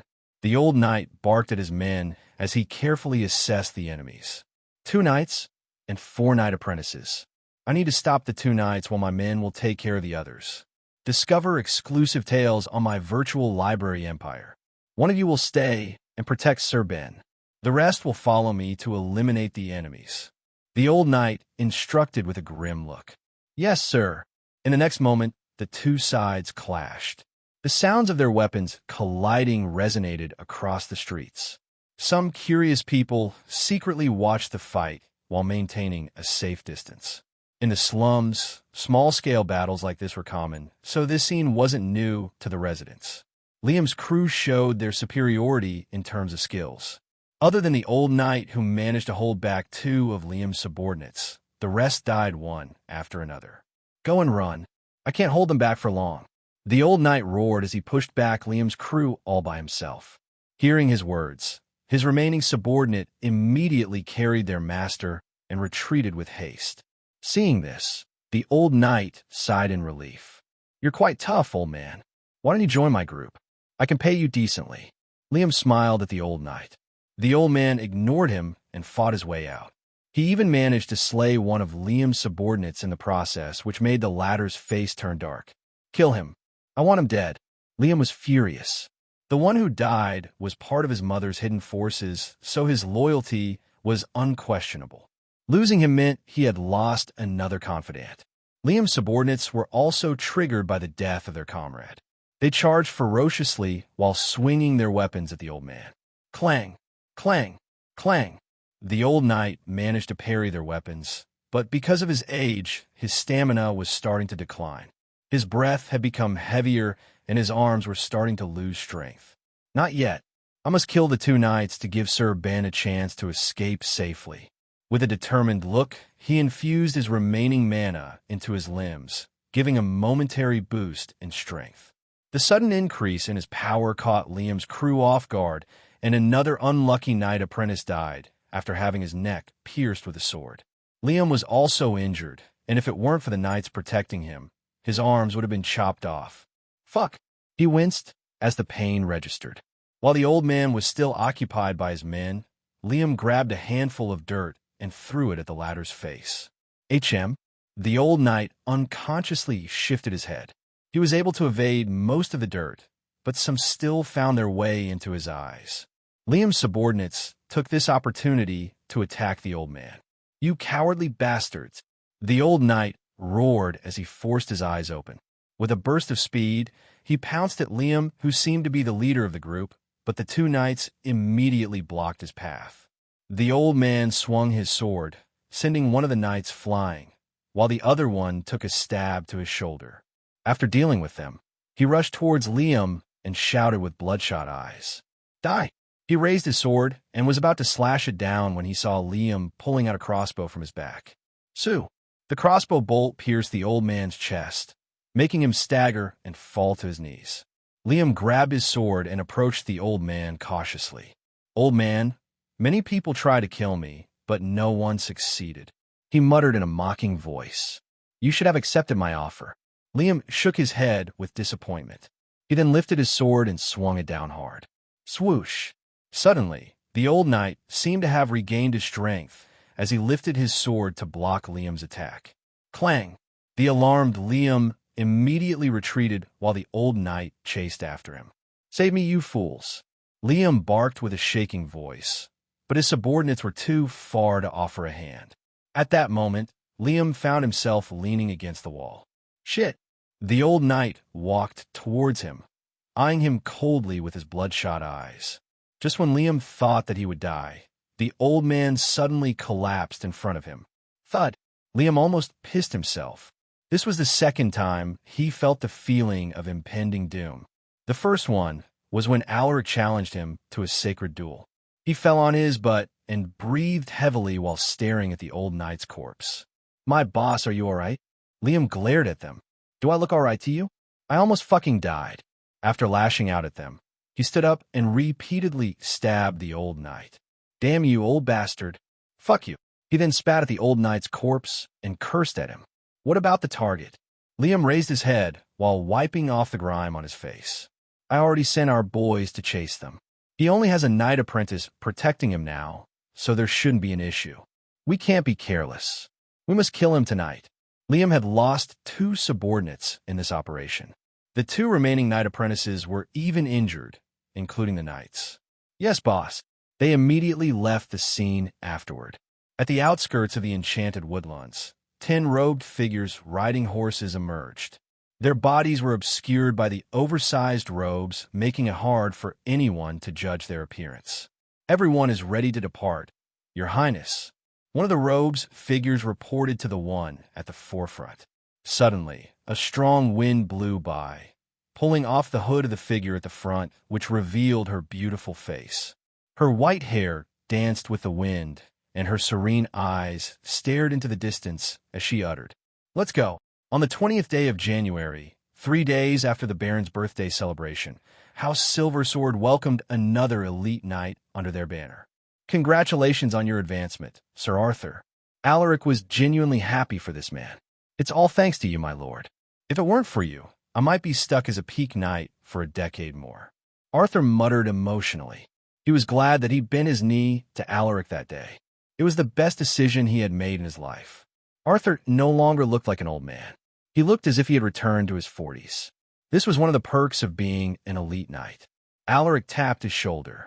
Great timing, Sir Arthur. The newbies will be sent to the Evergreen Forest to eliminate the rampaging monsters that are harassing the travelers and the townspeople. I need an experienced warrior to watch over them during their mission. Do you think you can take care of this task? Alaric stared deeply at him. He had thought of sending Rigger or another knight for this job, but he felt that sending Arthur was a better idea.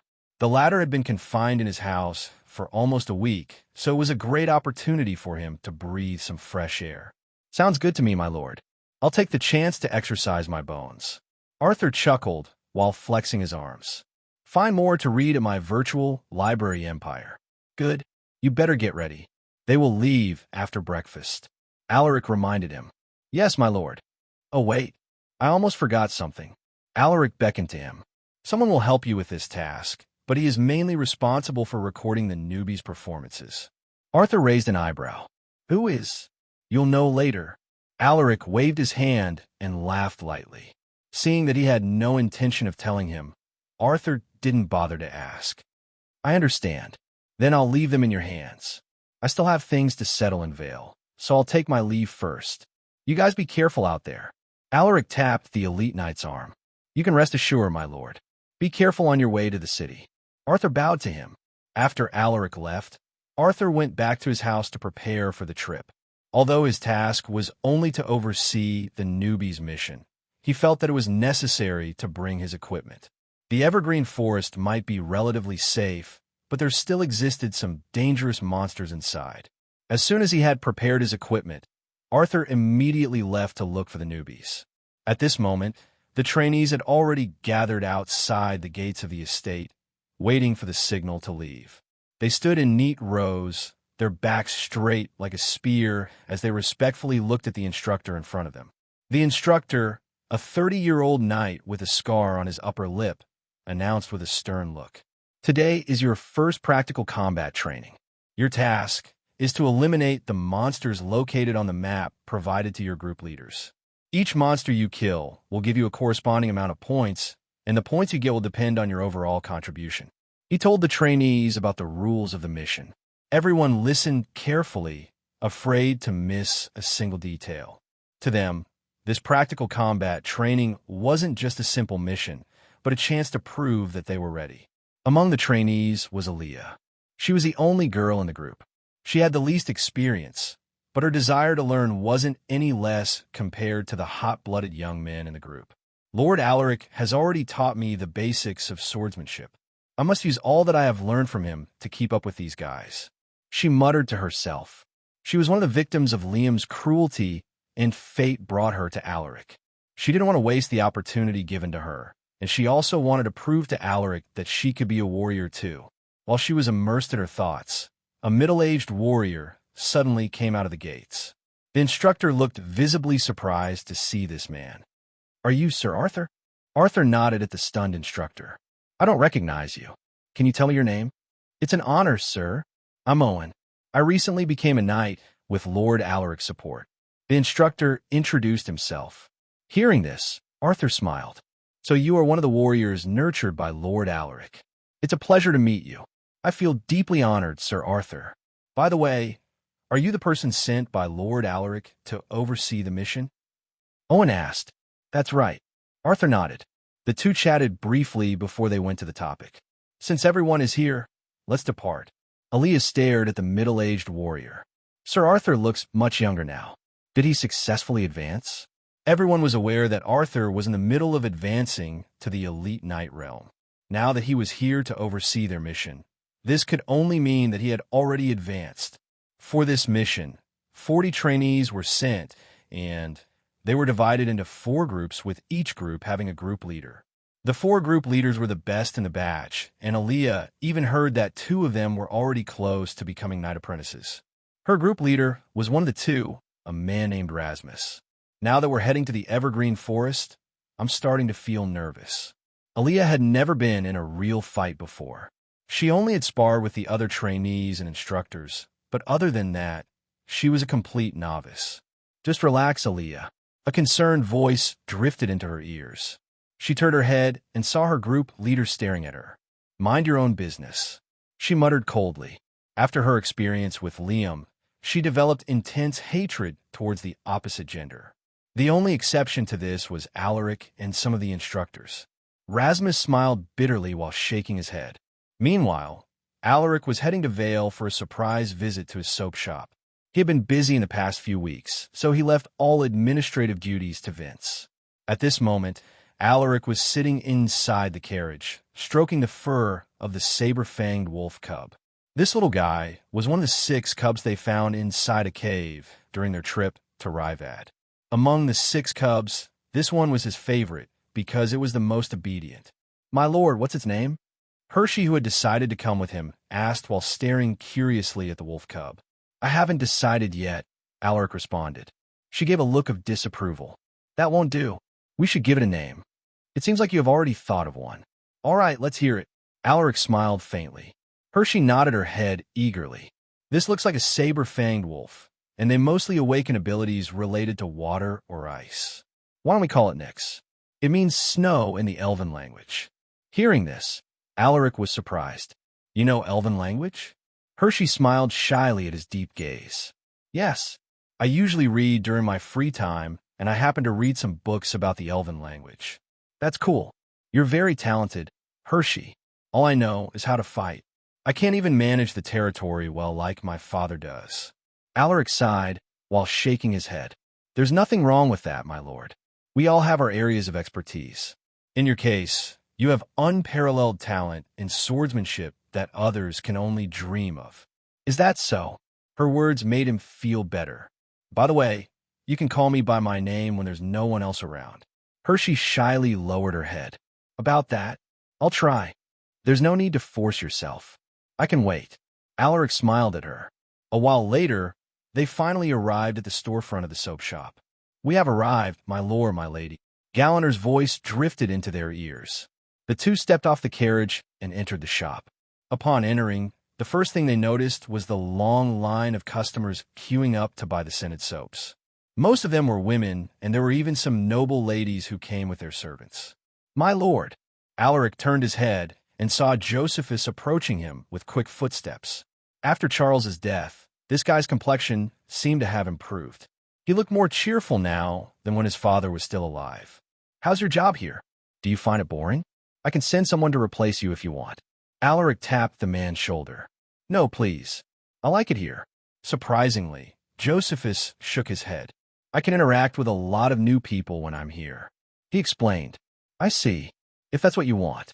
Alaric was glad to see him in better spirits. It seems like Charles was the reason for his suicide in my past life, but I still need to investigate this more deeply. He is Charles's son, after all. My lady. Josephus bowed to Hershey when he saw her behind Alaric. Hershey smiled and curtsied in response. Has there been any trouble here lately? Alaric asked. Josephus rubbed his chin and replied. Sir Anthony has been sending some warriors to help us keep watch over the shop, so there hasn't been any trouble recently. However, there was a situation yesterday. He scratched his head and hesitated. Tell me. Alaric stared at him inquisitively. Actually, someone came here to ask if he could buy the store. Sir Vince was furious and chased the man out, but he said that he would come back after reporting to his lord. Alaric frowned upon hearing this.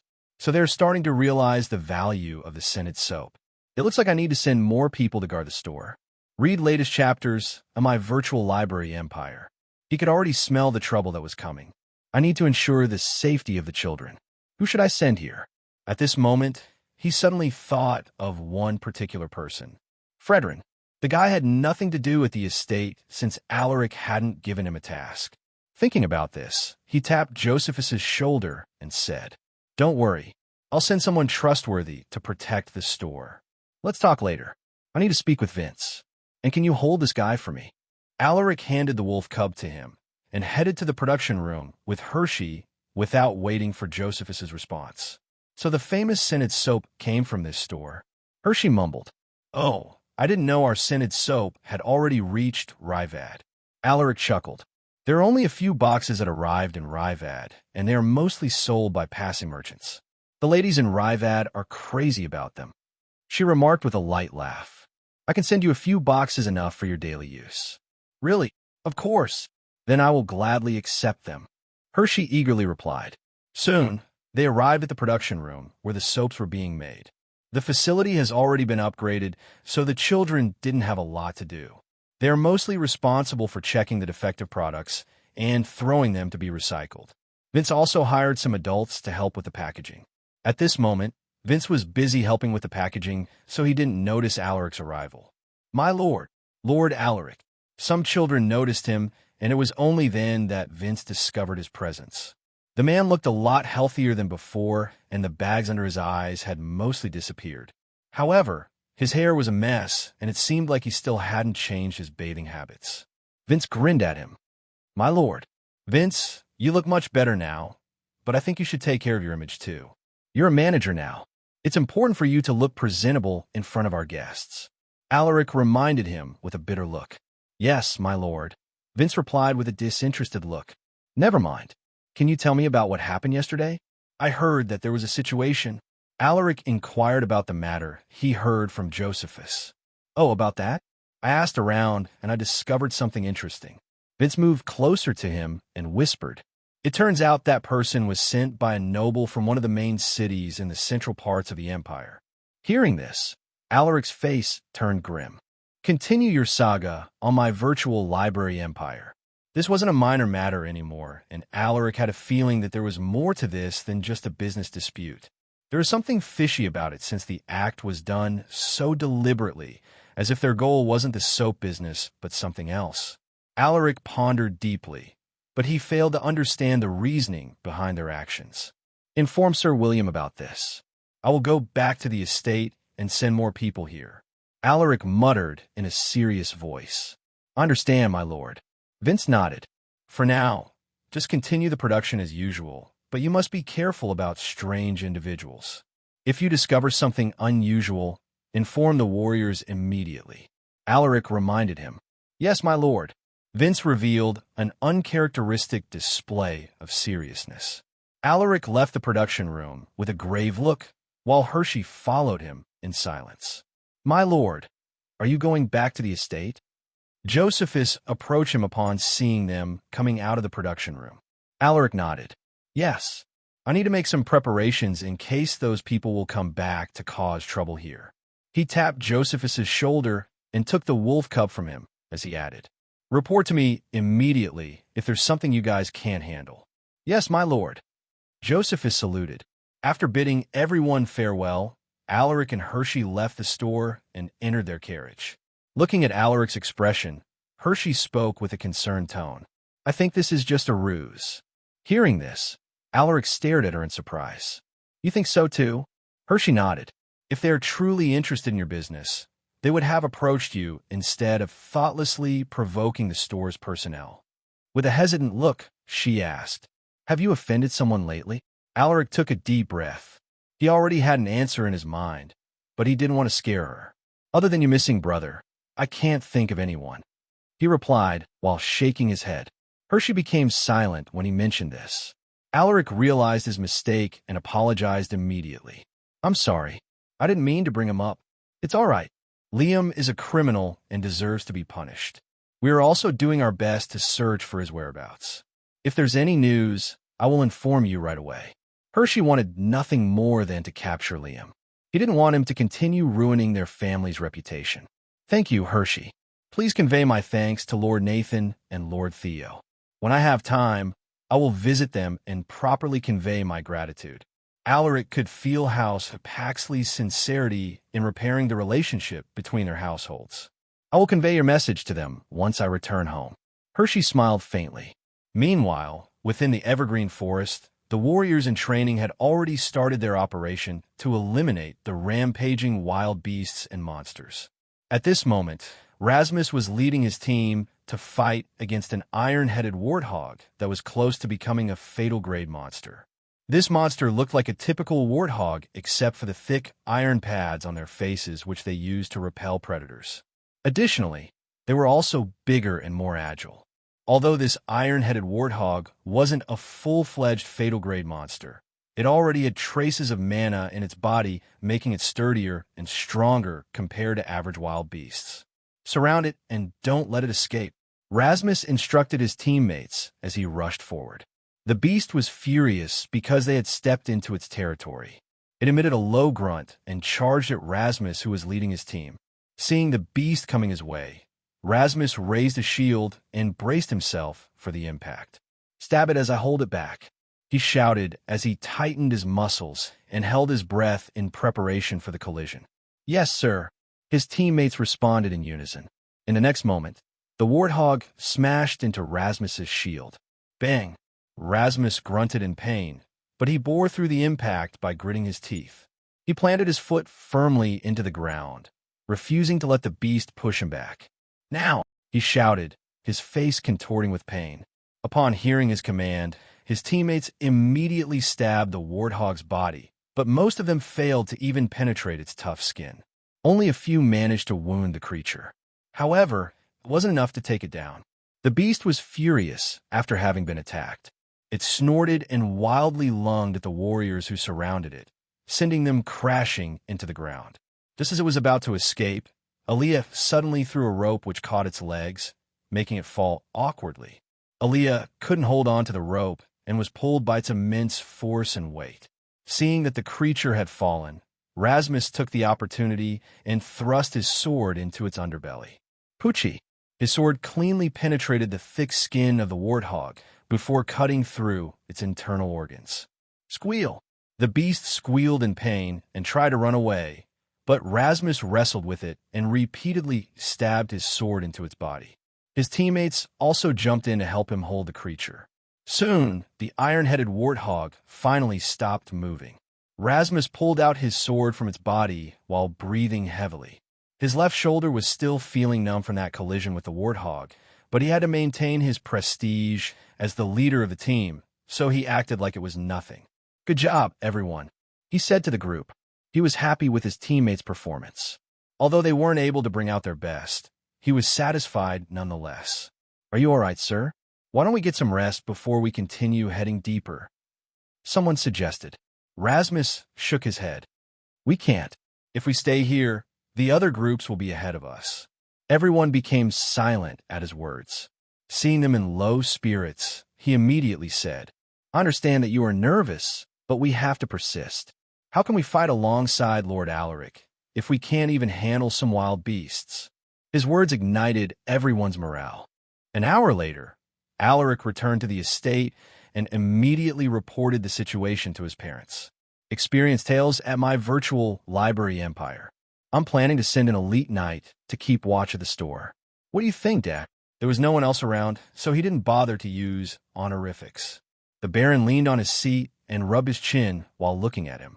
"Who are you sending there this time?" "You just recalled Galliner, so it would be unfair for him if you sent him again." Alaric shook his head and replied, "I will be sending that person to the store." Hearing this, the Baron thought of the man he had brought recently.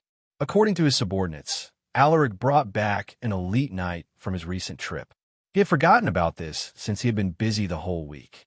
Now that Alaric had mentioned it, he finally remembered the matter. "Can you bring him to me first? I'd like to speak with this man." Lucas didn't want to intervene in his son's matters, but the situation this time was different, so he wanted to be careful. Alaric nodded. Understand. I will bring him here. He immediately left the study room and sent someone to look for Fredrin. About 20 minutes later, Alaric returned to the study room with Fredrin. Greetings, my lord, my lady. Fredrin cupped his fists at the Baron and Maria. Maria smiled at him, while Lucas nodded calmly. Please take your seat. The Baron pointed at the seat in front of his desk. Thank you. Fredrin was a bit nervous. He knew that Lucas was a powerful warrior, someone who had etched his name on the Astanian dragon leaderboard. As if sensing his anxiety, the Baron smiled faintly. You don't need to be nervous. I just want to see the person that Alaric brought back from his trip. Fredrin squeezed out a smile. The Baron asked him a few more questions, but the things he asked were mostly about Fredrin's situation and personal experiences. Fredrin had nothing to hide, and he answered everything honestly. Lucas didn't sense any deception in his words, so his face relaxed. Alaric is so lucky to find someone like Fredrin. Charles's death caused a severe impact on House Silversword's military strength. But because of the growth of Alaric's forces, this somehow filled the gaps in their ranks. Fredrin's arrival in particular was a huge boost to their military strength. Not to mention the advancement of Arthur and the emergence of new knights like Owen. Son, I feel that this matter isn't just about the soap business. Are you hiding something from us? Maria was sharp enough to notice the deeper details in his report. Alaric's face hardened. He knew that he couldn't hide it from his parents anymore. He took a deep breath and said, My lord, my lady, I think the two princes are already preparing for the battle for the throne.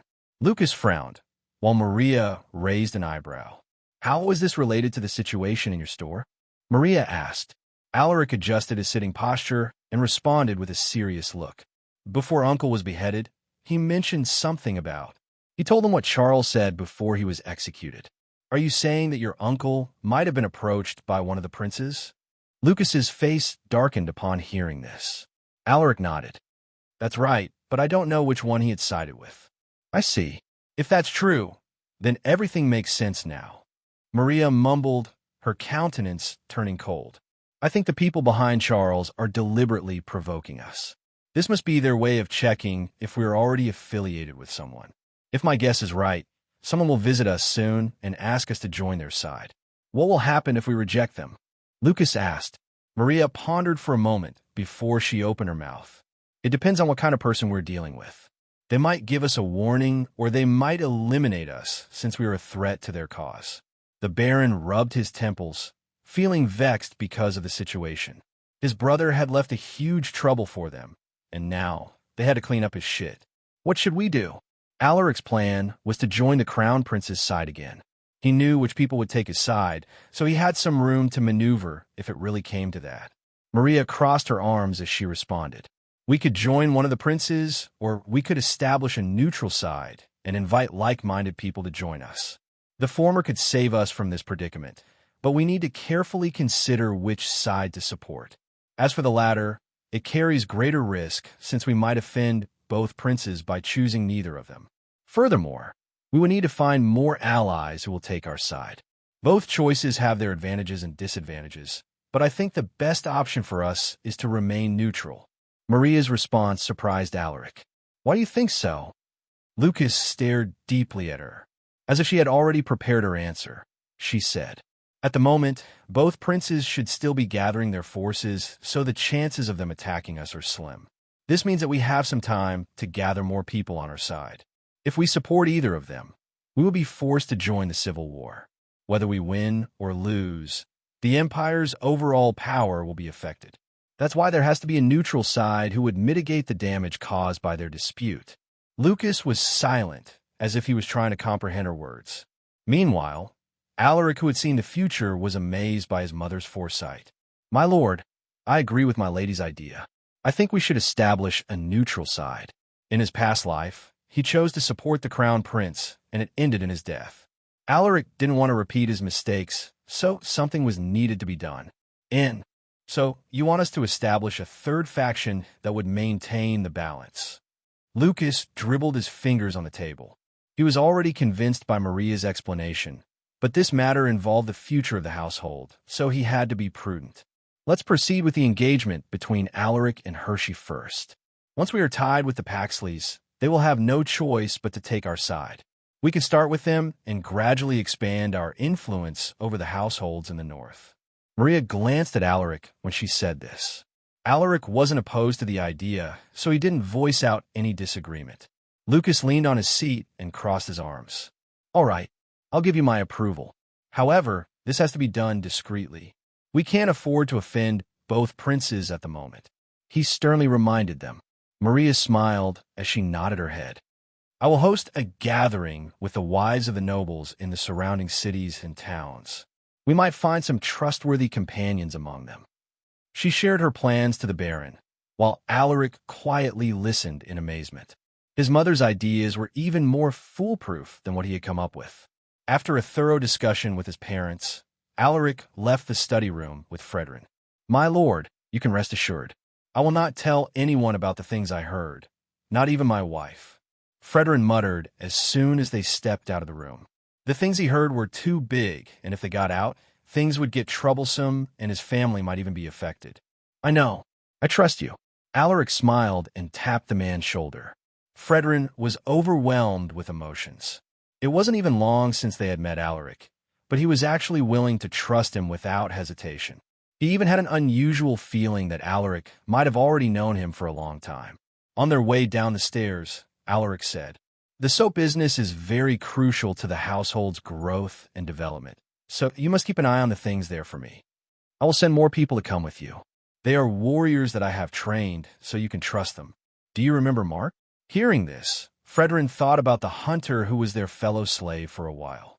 Continue reading in my virtual library empire. He will be coming with you. Train him well. He has the potential to become a knight. Alaric casually mentioned. I understand, my lord. Fredrin nodded. I'll take you to see your subordinates. You must train them well, since you will be leading them in the future. Alaric smiled at him. In the past few months since his regression, he had trained dozens of new warriors to improve the household's military power.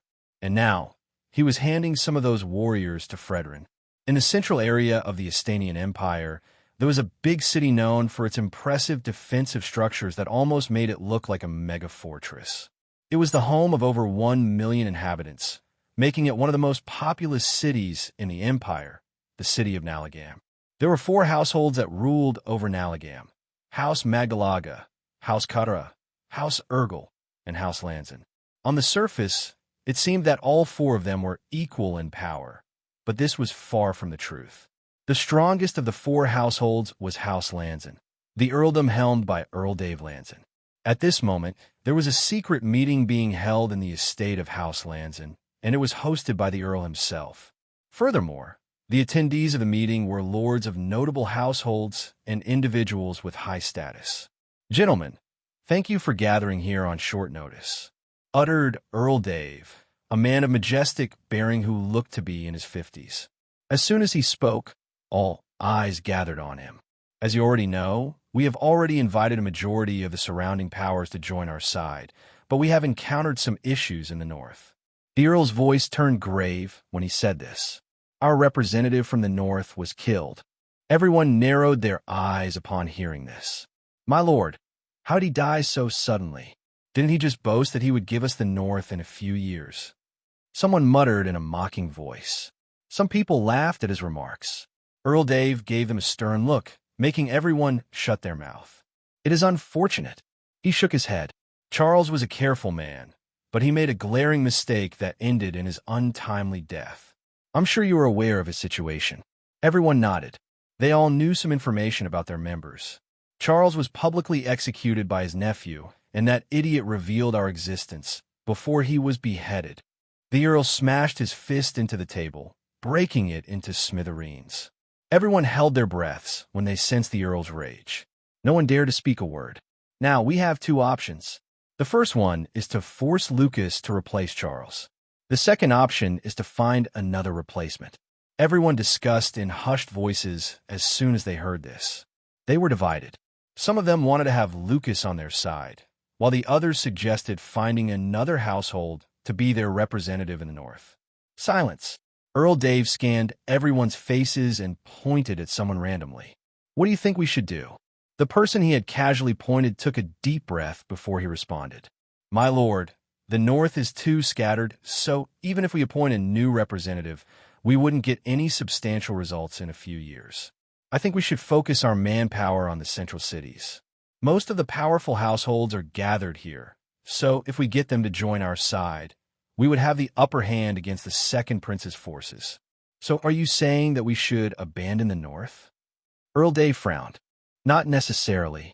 The man nervously shook his head. Actually, I've already sent my people to figure out how Silversword stands, but if we can't bring them to our side, I already have another household in mind. You can leave the North to me, my lord. I won't fail you as Charles did. He confidently answered. Earl Dave smirked. You surprised me, Lord Kenneth. It seems like you were more prepared than anyone else in this room. The Earl was satisfied with his performance. In that case, I will leave the North in your hands. The days went by in the blink of an eye. The 30th of January came, but there was still no news about the people from the central cities. That's odd. Alaric couldn't understand what was happening. He had already sent Fredrin and a team of warriors to protect the soap shop. However, he hadn't received any word from them for over a week. At this moment, he was on his way to send off Hershey. She had overstayed in North Pine Town, and her father had sent a message asking for her immediate return. My lord, I will miss the tranquility of North Pine Town, uttered Hershey, who was about to enter her carriage. Hearing this, Alaric smiled at her. You can come back here any time you want. Hershey smiled as she stared deeply into his eyes. She wanted to dive into his arms and openly reveal her feelings, but she had an image to maintain.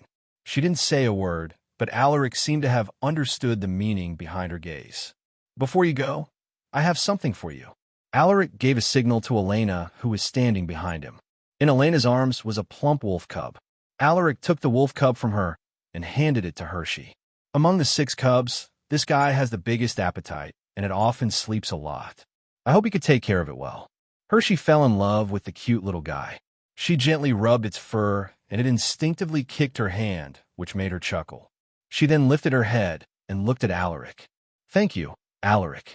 I will take care of it. Please be careful on the road. I will. The two exchanged a few more words before they bid each other farewell. Just as they were about to leave, Hershey stuck her head out of the carriage window and said, I like you, Alaric. I will always choose you even if everyone is against it. Without waiting for his response, she hurriedly closed the window. Alaric stared at the departing carriage with a smile on his face. Just a little bit more, Hershey. When he could no longer see the entourage, Alaric turned around. Standing in front of him was Elena. She had a complicated look on her face. She looked like she wanted to say something, but she couldn't utter a word. He sighed and took the girl in his arms. Feeling his warmth, Elena hugged him tightly and refused to let go. After what seemed to be an eternity, Elena reluctantly let go of him and squeezed out a smile. Don't worry about me, my lord. I understand your situation. Alaric rubbed her head and said, Let's go back inside. Meanwhile, within the evergreen forest, the practical combat training of the newbies was still underway. The 4 teams had already eliminated a large number of wild beasts, so their mission was slowly drawing to a close. The group that had shown the most impressive results was the team led by Renani, the top performer of the batch. With the combination of his excellent commanding ability and his combat skills, his team achieved the best results. Even Arthur was impressed by him. At this moment, Renani's team was about to return to their camp when they suddenly encounter a monster. It was a 4-legged beast with sharp fangs and razor-like claws. A blue-ringed white puma. Someone exclaimed in fear. Renanti furrowed his eyebrows. Stick together and prepare for battle, he shouted to his terrified teammates. This beast isn't like the wild beasts we fought before. This heavy aura, I'm sure that this is a fatal grade monster. A fatal grade monster was mostly stronger than a knight in terms of power. Facing this kind of creature, he knew that they were no match for it. If only I was a knight apprentice, there might be some chance to take it down, but with my current strength, it's impossible. Renani glanced at his teammates and saw them cowering in fear. Don't run. We must stay together. He barked at them. His words seemed to have calmed them down, but it was obvious that they didn't want to confront the creature. What should we do? Sweat trickled down Renani's face as he racked his brain. At that moment, the beast suddenly disappeared and rushed towards them with lightning speed. It was so fast that they were barely able to see its figure. "I'll take the front. Shield bearers, protect the archers," he shouted. However, his teammates seemed to be paralyzed in fear. They were unable to properly react to his commands, making their formation messy and full of holes. Renani frowned upon seeing this. "There's no choice. I must fight it. Hopefully, the instructors are nearby." After some hesitation, he lifted his short spear while keeping his eyes on the monster. Roar! The monster emitted a furious sound before it lunged at one of his teammates, brandishing its sharp claws. Swoosh! Renani was quick to react. He rushed forward and stabbed his spear towards the creature's side, forcing it to evade. Growl! Explore more in my virtual library empire. The beast was enraged. It glared at Renanti with its ferocious eyes. "Do you all want to die? Snap out of it," he roared. Renani's words brought his teammates back to reality. They knew that one of them would have already died if it weren't for his quick reaction. "If you want to survive, listen carefully. Let's go with Formation B." Renani could only hope that his teammates could perform their respective roles.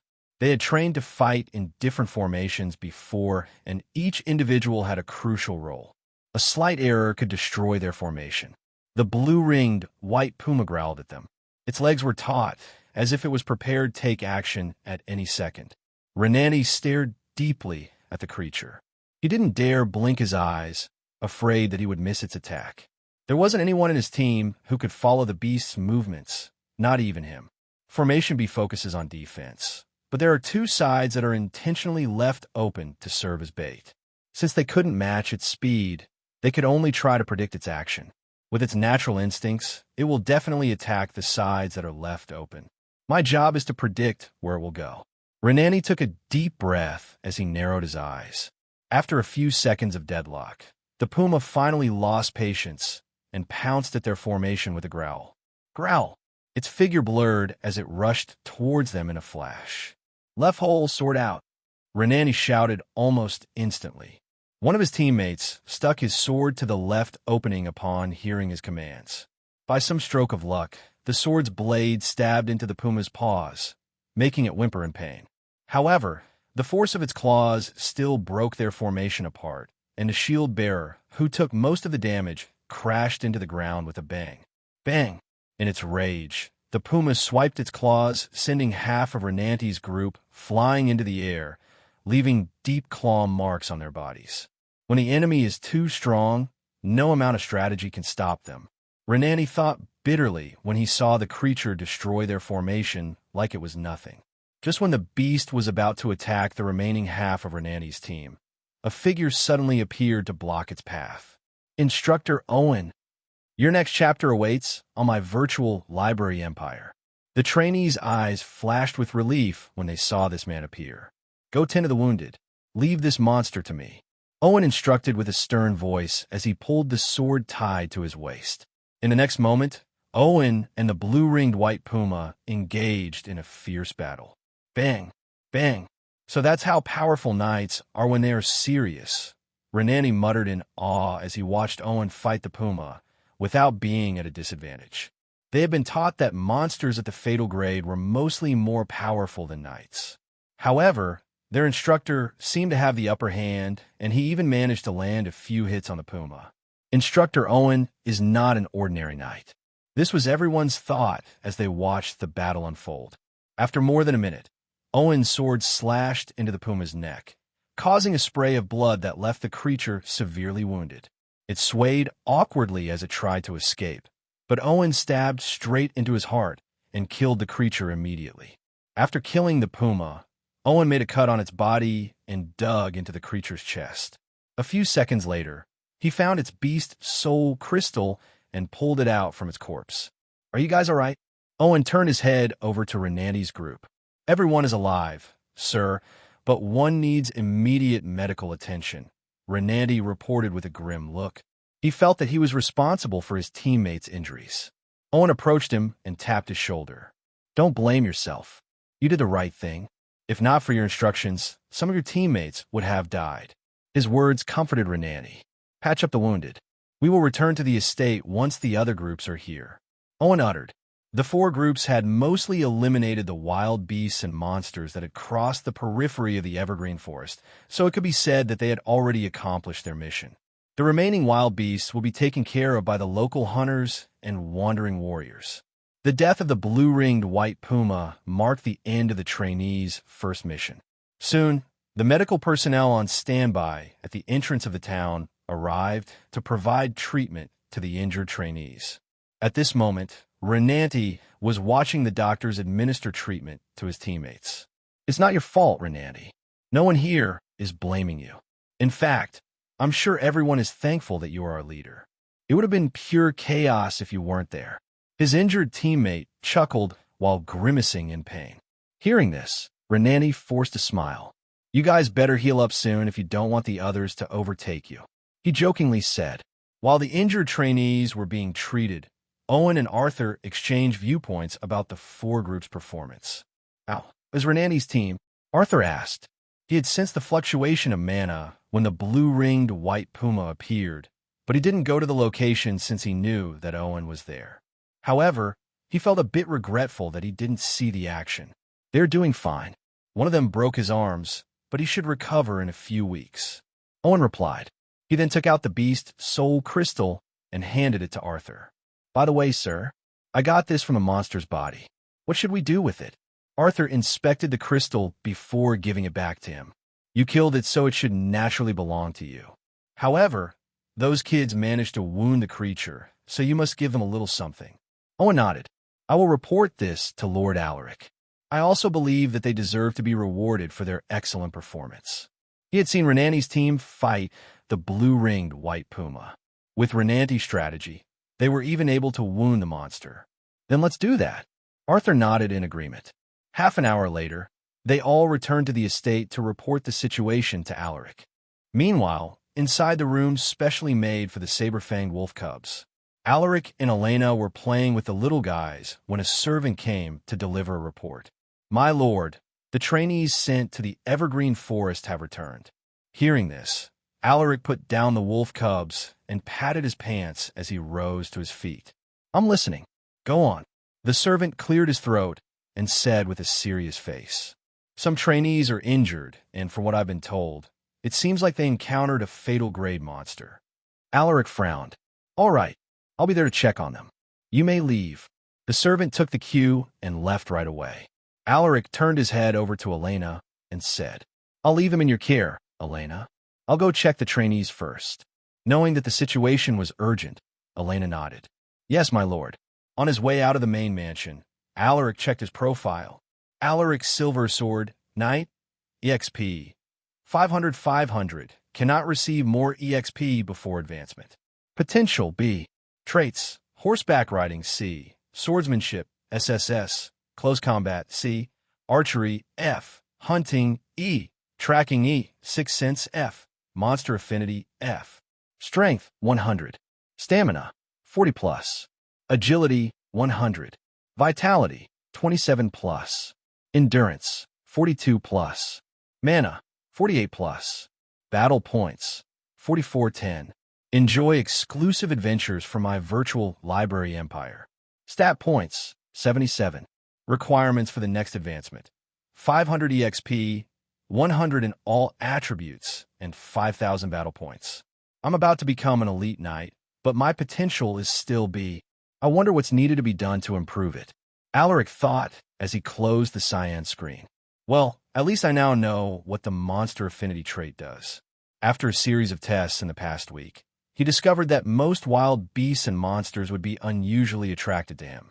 Normally, wild beasts would react aggressively to humans, but because of his monster affinity trait, it was as if they treated him like their own. Unfortunately, this only worked on wild beasts and some weaker monsters. He tried on fatal grade monsters, but they were mostly hostile. As soon as he stepped out of the mansion, he saw Arthur in the distance chatting with Owen. The two warriors spotted him and immediately rushed to his side. My lord, Alaric waved his hand.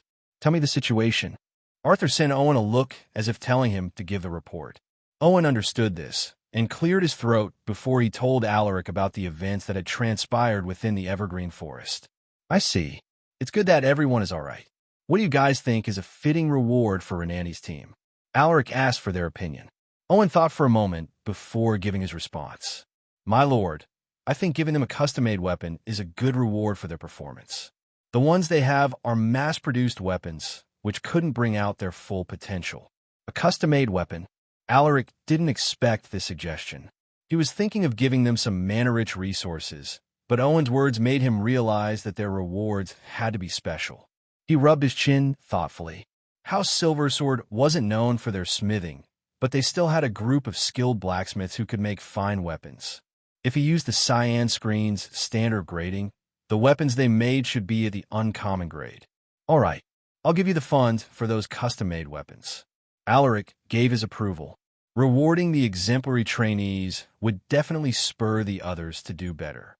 After discussing with Owen and Arthur, he visited the injured trainees and offered them words of encouragement.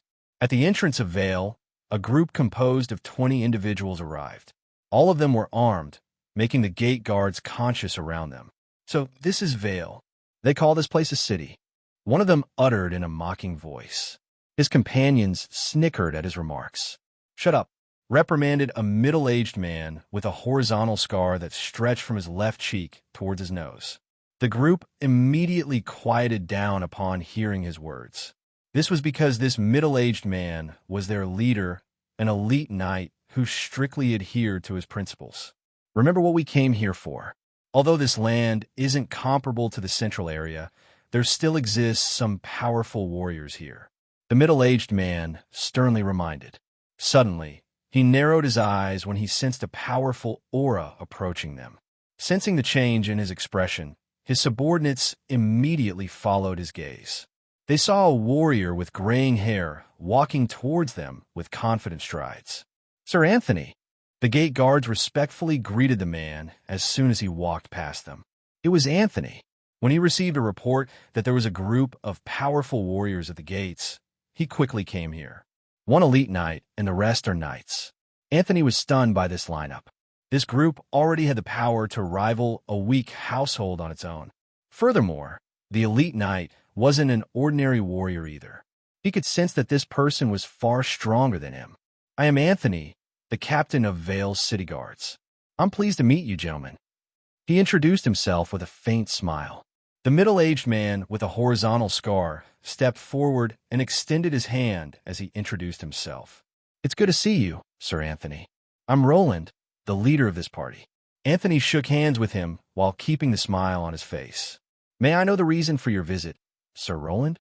To tell you the truth, we are here to talk business with the Silver Swords, but we don't know where we can find them. Roland calmly responded. Anthony's eyes flashed briefly upon hearing this. There's something fishy about these guys. I should alert Sir William. With a cordial smile, Anthony replied, I see. You can find Silver Sword's territory in the next town if you follow that direction. They also have a store here. I can send my men to take you there. That would be great. Thank you for your help, Sir Anthony. Roland cupped his fists. I'm glad to help. Anthony chuckled. I need to buy some time. Before we head there, why don't you guys join me for a meal? I'm sure you are hungry from the journey. I appreciate the offer, Sir Anthony, but we are in a hurry. Maybe next time. Roland tactfully rejected his invitation. It seems like the Silver Swords are close to the city guards of Vale. He was sharp enough to notice that Anthony was trying to delay him. Is that so? What a pity. Anthony shook his head with a regretful expression. The two exchanged a few more words before Anthony instructed one of his men to bring Roland's party to the soap shop. As soon as they left, Anthony's face became somber. He sent his subordinates a look and said, Send a few people to follow that group and report their movements to me every 2 hours. Yes, sir. His men sensed the seriousness in his tone, so no one dared to slack off. After giving more instructions to his subordinates, Anthony rushed to the orphanage. Sir, that shop over there is the soap shop owned by the Silver Swords. I see. Thank you for taking us all the way here. Please accept this. It's a small token of my gratitude. Roland smiled as he handed a small pouch to the warrior. The warrior grinned as he took the pouch. It's my pleasure to help you. Seeing that Roland was no longer interested in talking with him, the warrior decisively turned around and left. Once inside the shop, remember not to cause trouble. Roland reminded his men with a stern look. Yes, sir. A moment later, they crossed the road and were about to enter the shop when the bodyguards at the front door barred them from entering. Roland's men frowned upon seeing this. A few of them almost lashed out, but Roland raised his hand and gave them a deep look. Brothers, we would like to speak with the shop owner. Roland politely spoke to the guards, even though they were only night apprentices. Discover more stories and my virtual library empire. One of the guards responded while firmly shaking his head. We apologize, sir, but our lord is busy with other matters. If it's really important, I can go inside to inform the manager for you. One of Roland's subordinates suddenly ran out of patience and snorted. Do you even know who you were speaking to? Roland glared at the man, but he couldn't bring himself to reprimand him since the guy was speaking out for his sake. He cupped his fists and said, I apologize for his behavior. We don't mean to cause trouble. Please inform your manager about our presence. The bodyguards' faces darkened. Step, step. Suddenly, a group of warriors stepped out of the soap shop. What is happening here? The person leading them asked with a stern voice. Sir Fredrin. The bodyguards saluted the man before one of them whispered something to his ears. Fredrin shifted his gaze toward Roland's group upon hearing the guard's report. An elite knight, and he is not any weaker than me. Both men locked gazes in that instant, and they were taken aback when they sensed each other's strength. I am Fredrin, the guard captain of this shop. Fredrin approached the other party and stood before him. Roland nodded. I'm Roland, the leader of this party. I'm pleased to meet you, Sir Fredrin.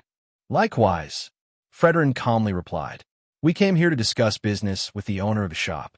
I hope you can arrange a meeting for us. Roland could tell that this man was different than the captain of the city guards.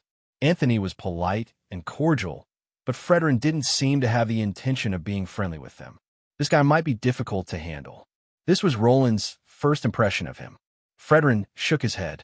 Our lord isn't in the city, so your request might be difficult to fulfill. However, I can take you inside to speak with the manager. He has the authority to discuss any business matters related to the store. I see.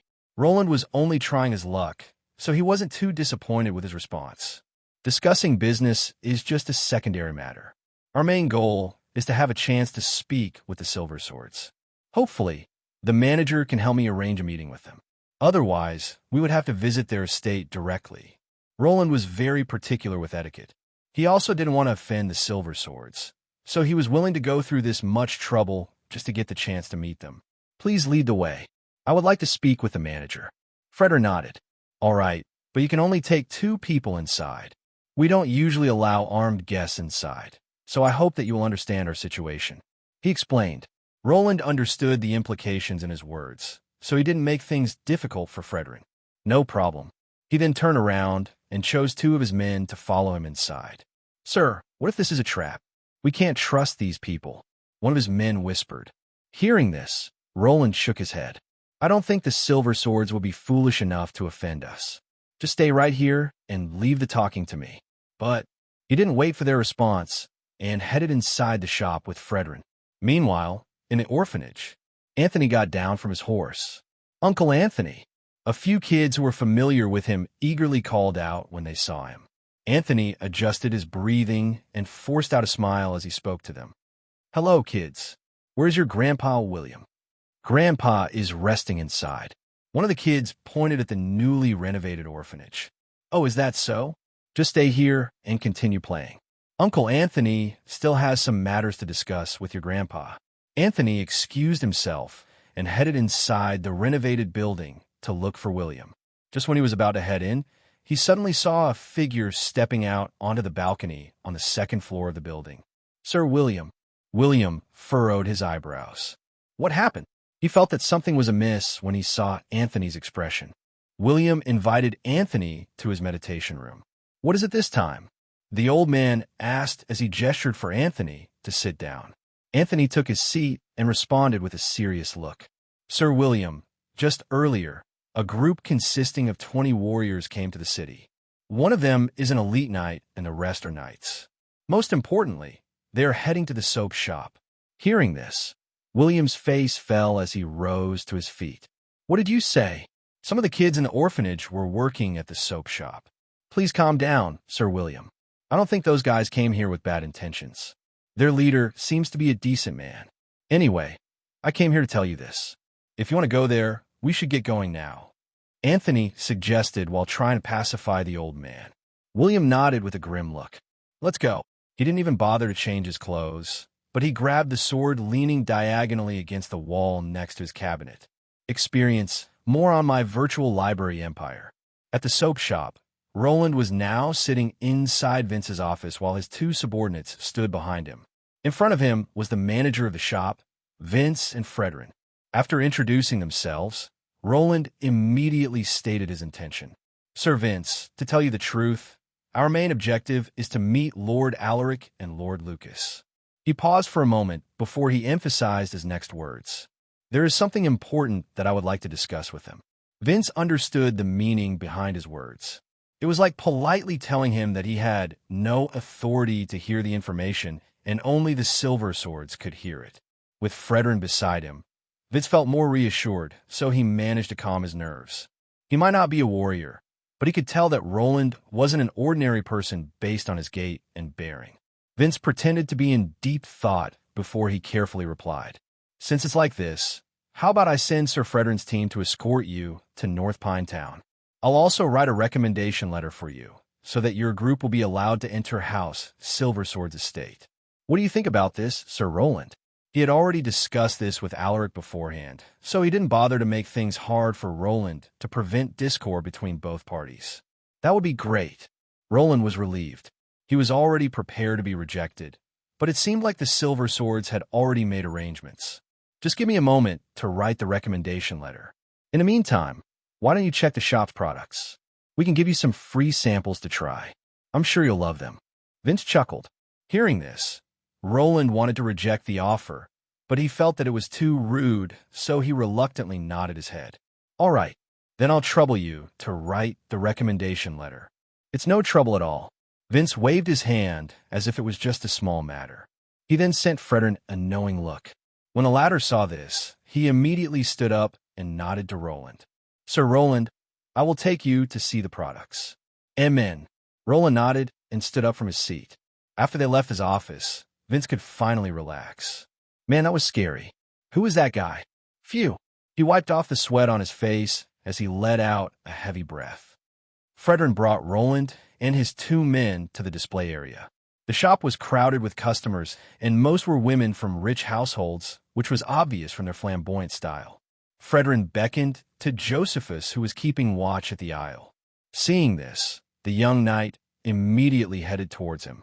What can I do for you, Sir Fredrin? Can you ask one of our staff to accommodate these gentlemen? I'm not familiar with the products, so I need their help. Fredrin whispered to him. I see. Just wait here for a moment while I call one of them over. Josephus left right away. A few moments later, a young lady dressed in a customized uniform approached them with a professional smile. Hello, Sir Fredrin. Are these the guests who require assistance? Fredrin nodded. That's right. Please bring our products for them to see. The manager has already given his approval to give these guests some free samples.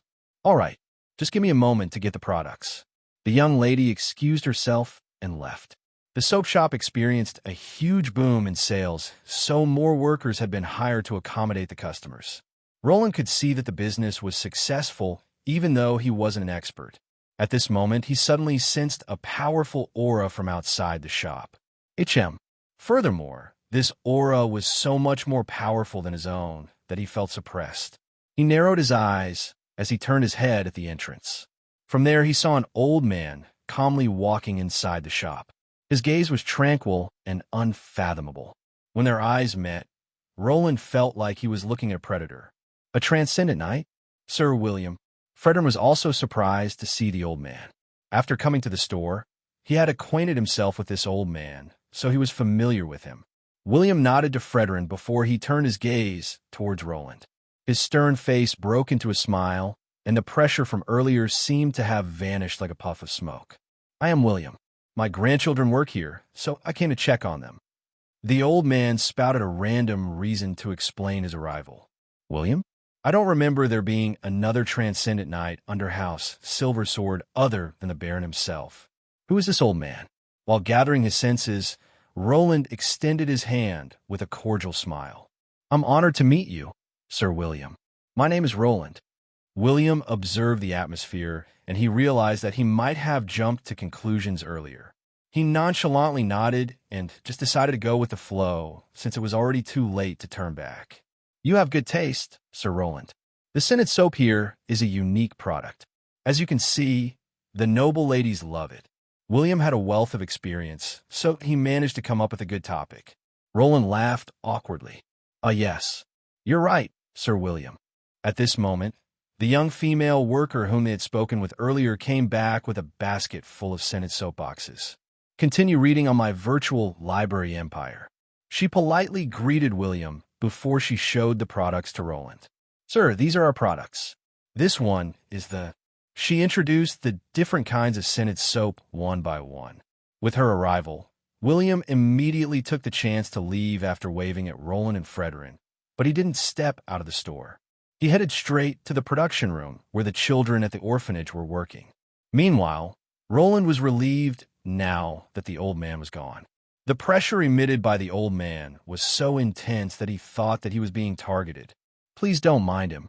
Frederick's voice drifted into his ears. Roland stared at the elite knight as he continued. Sir William is overprotective of the children of the orphanage since he treats them like his own grandchildren. Roland smiled wryly while nodding his head. I understand. A moment later, Vince came out his office and handed the recommendation letter to Roland. Thank you for waiting, Sir Roland. If there's nothing else, I suggest that you leave while it's still early. The weather might not be too favorable this evening. Vince beamed as he offered him his suggestion. Is that so? Then I'll take your advice. Thank you for your help, Sir Vince. Roland cupped his fists. No problem. You can come and visit me anytime. I can offer you a discount if you buy our products. Vince chuckled. He then sent Frederick a knowing look. Seeing his signal, Frederick cleared his throat and made a this-way gesture as he spoke to Roland. Let's head this way, sir. I will prepare my men to escort you guys to North Pine Town. All right. Roland nodded and followed him out of the store. Meanwhile, at the training ground of House Silver Sword's estate. My lord, I've already practiced stabbing thousands of times by now. Can you teach me a different move? Aaliyah stared at Alaric with a pleading look. Alaric taught her the fundamental techniques of swordsmanship, but he had mostly taught her techniques related to stabbing. He told her that it was necessary to build a solid foundation before learning other sword techniques. She followed his teaching methods, and despite her frustrations for only learning stabbing techniques, she didn't complain. However, after the recent mission in the Evergreen Forest, she realized that she still had a lot of room for improvement. Alaric stared at the stubborn young lady. Her skin had already become tanned after being constantly exposed to the sun, and her body had also transformed from that of a skinny young woman to an athletic warrioress. He had seen her relentless efforts under his tutelage, and she was even more hard-working than her male colleagues. Aaliyah, I only taught you how to stab because you are new to swordsmanship. Teaching you other techniques would only bring negative results, but you are right. I can see that you are now ready to learn another sword technique. Alaric smiled faintly. Hearing this, Aaliyah was pleasantly surprised. In truth, she only wanted to try her luck, and she had even prepared herself for a cold rejection. Who would have thought that Alaric would actually agree to her request? This time I'll be teaching you how to properly slash your word. Try to observe my movements. Alaric grabbed his sword and performed a series of slashes. His actions looked simple with no flashy movements added. Whoosh, whoosh. His sword made a tearing sound as he swiped through the air. Aaliyah watched him carefully without blinking her eyes. As someone who had received his guidance on stabbing techniques, she knew that Alaric's movements weren't simple. It might look like a basic slash on the surface, but the degree of control, the angle of the slash, and many other details were being followed. Together, they form an unimpressive-looking, but seamless slash that could bring out one's full strength with every swing. This was what she had comprehended after reaching a decent understanding of the stabbing technique he taught her. Whoosh! After one final slash, Alaric put down his sword and glanced over at Aaliyah. "Did you see it well?" he asked. Aaliyah smiled in embarrassment while shaking her head. "Yes, my lord, but I won't be able to execute the movements perfectly like you do." That's normal. Unlike him, who had the SSS rank swordsmanship trait, normal people had to learn using their own comprehension. He didn't even need to train hard to understand and execute the most complex sword techniques. It was like the sword had become a part of him, an extension of his body. It was the most accurate description of what it felt like to have the SSS rank swordsmanship trait. "Show me what you have understood." He motioned for her to take out her sword. Aaliyah nodded and pulled her sword, shirring. She felt a bit nervous now that Alaric was observing her. To calm her nerves, she took a deep breath and shook off all the distractions as she tried to remember Alaric's movements. In the next moment, she lifted her sword and imitated what she had remembered. Whoosh, whoosh. Alaric could see her flaws at a glance, but he didn't correct her immediately. "She's focusing too much on imitating me, but it's quite surprising that she comprehended that much after only one demonstration." At that moment, he felt that she might be more talented in swordsmanship than he had imagined. Impressive. She just needs a little bit more training. "That's enough," Alaric calmly uttered as he motioned for her to stop. Looking at Alaric's indifferent face, Aaliyah didn't know if she had performed below his standards. "Don't focus on imitating me. My sword is different than yours, and our physical characteristics aren't the same. You must integrate what you have." Alaric explained the principles of the movements to her in a way that made it easier for her to understand. Aaliyah listened with great attention. Soon, she revealed a look of realization as if something clicked in her mind. "I see. So that's why it felt so weird when I tried to imitate it." She mumbled something under her breath before she eagerly tried for the second time. Alaric didn't disturb her and just quietly watched her performance.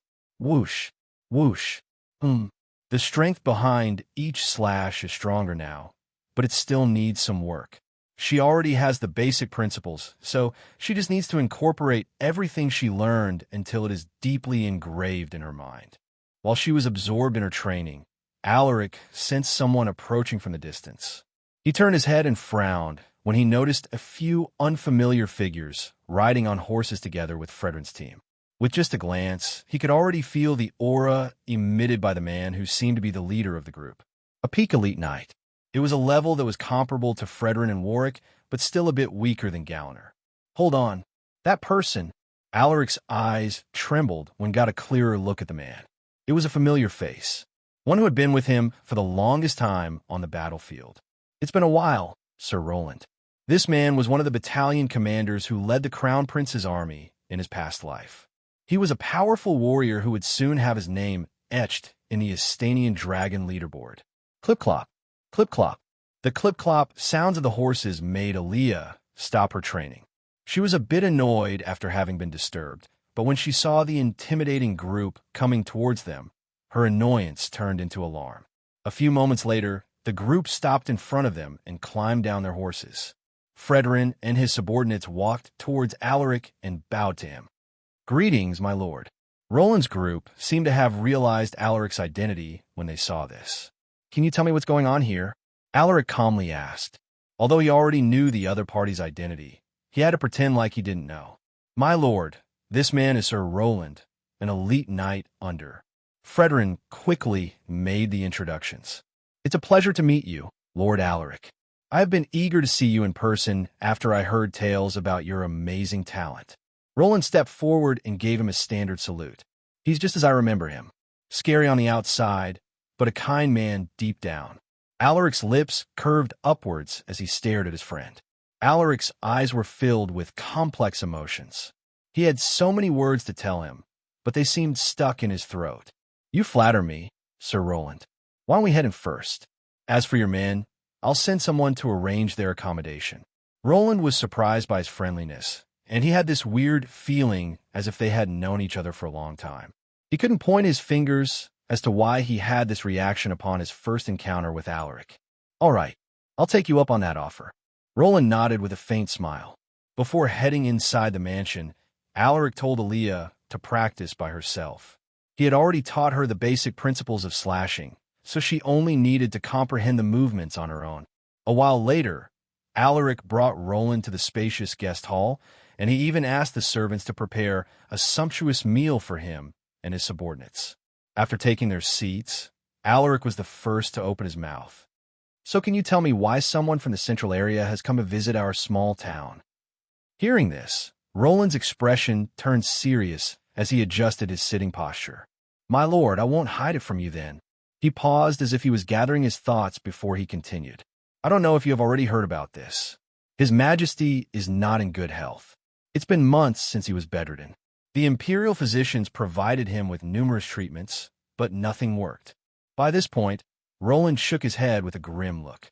"The Empire's upper echelons are getting restless because of this, and there are even rumors of rebellion among a small group of nobles.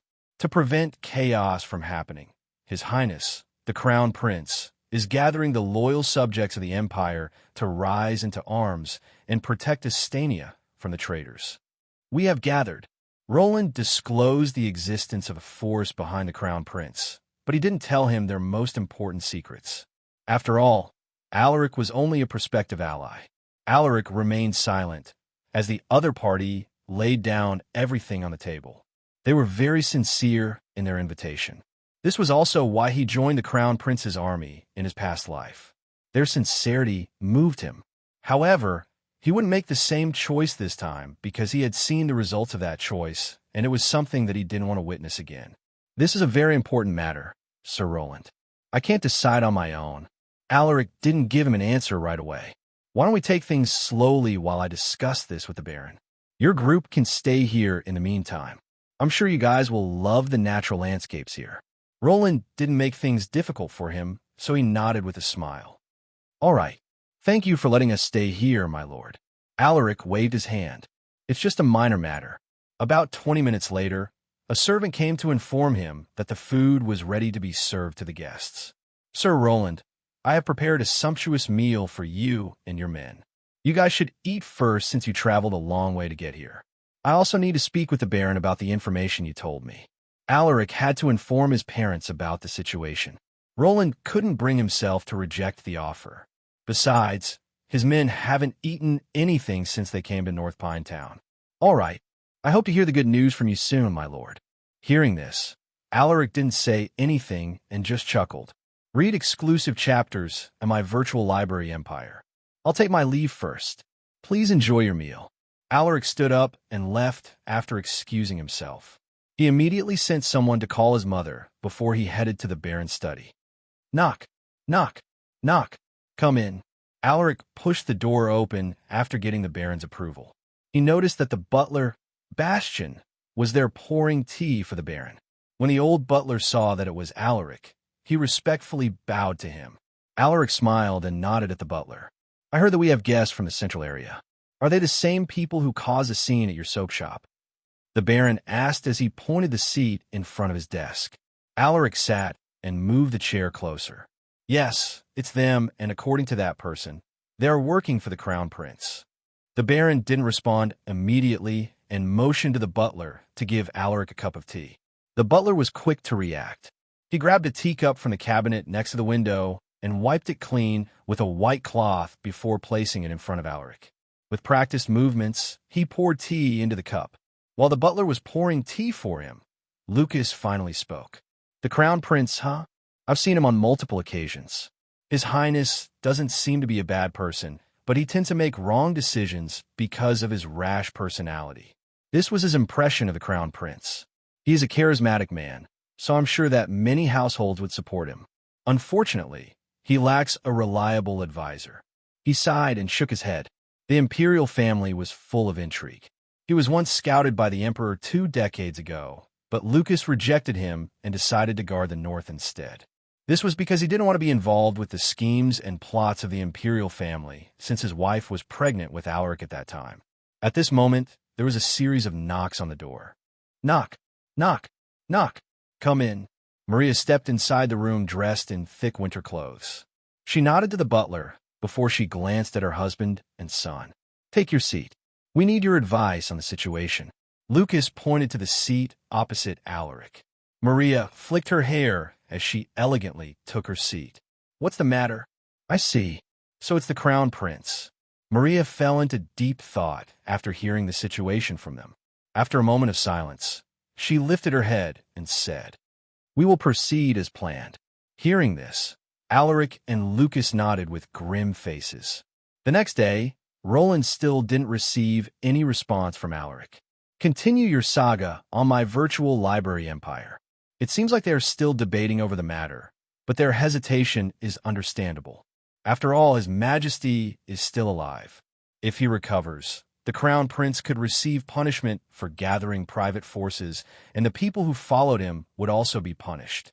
Roland thought deeply as he went out of the guest mansion to discreetly observe the activity inside the estate. As soon as he stepped out, the cold morning breeze hit his skin, but it hardly affected him because of his strong physique. As he walked along the snow-covered, cobbled pathway, he heard a familiar sound from a distance. Someone is training this early in this weather? He was taken aback. Feeling curious, Roland followed the direction where he heard the sound, and soon he arrived at an open training ground. There he saw one man repeatedly performing the same sword movement. Lord Alaric? He didn't expect that it was actually Alaric. Roland observed for a while. He thought that Alaric would perform the same sword movement, but then the latter changed his pattern all of a sudden. This time, he was repeatedly stabbing his sword into the air. Whoosh, whoosh, whoosh. The more Roland watched, the more he noticed that something was quite different with Alaric's style and technique. It wasn't the conventional sword stab that he was used to, but a version that seemed to be entirely different. The most surprising thing was that every stab was swift and decisive, almost without any flaw. He looks like he is only casually stabbing his sword, but each stab brings out his maximum potential. Roland was amazed by this, and he even wanted to follow Alaric's training routine, but he was too embarrassed to disturb him. A moment later, Alaric stopped after he received a notification from the cyan screen, telling him that he had completed his daily mission. He had already sensed Roland's arrival earlier, but he didn't stop his training and continued all the way until he completed the exercises. "Good thing I didn't use that sword in today's training," Alaric thought as he waved his hand while staring at Roland. The elite knight immediately approached him after seeing that he had stopped his training. "Good morning, my lord. I apologize for disturbing you." Alaric waved his hand and smiled. "It's all right. I'm already done with my training." Roland hesitated. He wanted to ask Alaric about the routine he performed earlier, but he was too embarrassed to mention it. He also felt that it was inappropriate to ask about someone's techniques. Alaric saw through him at a glance, and he couldn't help but chuckle. "Do you want to learn it? I can give you some pointers," he uttered jokingly. Roland didn't expect that he would be seen through just like that, and it was even someone who was less than half his age. "How could I?" Alaric raised his hand and shook his head. "It's not a big deal. Let me show you." He didn't wait for his response and pulled his sword. Roland took a step back to give him some room to show his sword techniques. In the next moment, Alaric swung his sword. Whoosh! It was the same sword movement he had seen earlier. Amazing! His swordsmanship is even better than mine. He didn't want to admit it, but the young man in front of him had already surpassed him in terms of pure technique. "Have you seen it clearly?" Alaric smiled at the serious-faced warrior. Roland gave him a look of undisguised admiration. "I have learned a lot from you, my lord. Stop flattering me and show me what you comprehended." Alaric tossed his sword to the elite knight, making the other party stunned. "Huh?" With a bewildered look on his face, Roland caught the sword. "Is he seriously thinking of teaching me his technique?" He couldn't believe it. The sword technique that Alaric displayed was unlike any other. If it was someone else, they would definitely guard this technique closely and never let a stranger learn it. However, Alaric didn't seem to share the same ideology. "Stop dawdling before I change my mind." Alaric's voice sounded more serious this time, so Roland no longer hesitated. He adjusted his stance and moved the sword according to what he had remembered. Whoosh! Whoosh! Alaric watched him in silence. His comprehension is worse than Aaliyah's, but he has some talent. At least it's on the same level as Renani's and Rasmus's. He felt tempted to take this man on his side, but he immediately dropped the idea when he recalled Roland's personality. This man was loyal, and he would never betray his lord. Well, there's an exception. His principles. He knew that Roland followed a strict principle. He was willing to sacrifice his life for his lord, but he will never hurt the innocent. In his past life, there was one time when Roland disobeyed his lord's commands. It was because he was ordered to attack a village for its strategic location. Roland was supposed to be executed for his disobedience, but because of his contributions, he wasn't executed and was only demoted to that of a normal warrior. That was also how he had found his way into Alaric's group. Is there any way to bring this guy to our side? While he was seriously pondering about this, Roland lowered his sword and looked at Alaric. Did I execute it right, my lord? Roland's voice pulled him from his thoughts. It's not bad, but your form still needs a lot of polishing. I noticed that you. Alaric told him about the mistakes he made. Roland quietly listened. How about we spar for a bit? Of course, we are not allowed to use mana. Alaric wanted to take the chance to use this guy as his training dummy. It was rare to find a good sparring partner like this, since the elite knights of the household were always busy with their respective tasks. Roland was taken aback. Are you serious, my lord? He thought that he had heard Alaric wrong. After all, he was an elite knight, so he was inherently stronger than Alaric. Even without using his mana, he was confident that he could beat anyone below the realm of elite knights. This wasn't baseless overconfidence, but the belief he had in his abilities. Lord Alaric might be a swordsmanship genius, but technique alone doesn't win a fight. He thought to himself as he looked at Alaric, who was walking toward the nearby weapon rack. After choosing 2 wooden swords, Alaric tossed the other one to Roland, who caught it reflexively. Roland temporarily put aside the steel sword he got from Alaric and played with the wooden sword. It felt light in his hand, but as an expert swordsman, he quickly adjusted to its weight.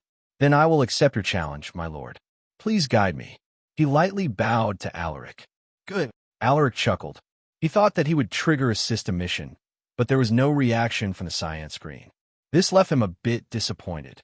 The two locked gazes while quietly assessing each other. As a seasoned veteran, Roland had experienced numerous battles. There were times when he had almost died during those battles, but he managed to survive all those encounters. A spar was like a walk in the park for him, nothing to be nervous about. However, facing Alaric, he felt strangely nervous. I'm nervous? He was surprised when he realized that his hands were shaking. Roland shook off his random thoughts and took a deep breath to calm his nerves. In that instant, Alaric suddenly made his move. Whoosh! It was a direct stab with no superfluous movement. Roland lifted his sword, casually deflecting the stab aimed at his chest. Pack! Alaric frowned when he sensed the other party's power. He had already maxed out his strength, but there was still a huge gap between him and an elite knight. That seemingly casual deflection made his balance shift, forcing him to adjust his center of gravity. Taking the chance, Roland released a flurry of attacks. Pack! Pack! However, Alaric seemed to have defied gravity by parrying his attacks with unnatural angles. It was an unconventional defensive technique that caught Roland off guard. Pack! Pack!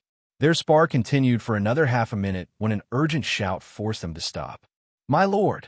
Alaric lowered the training sword and looked at the approaching warrior with a frown. Roland felt that it was a pity.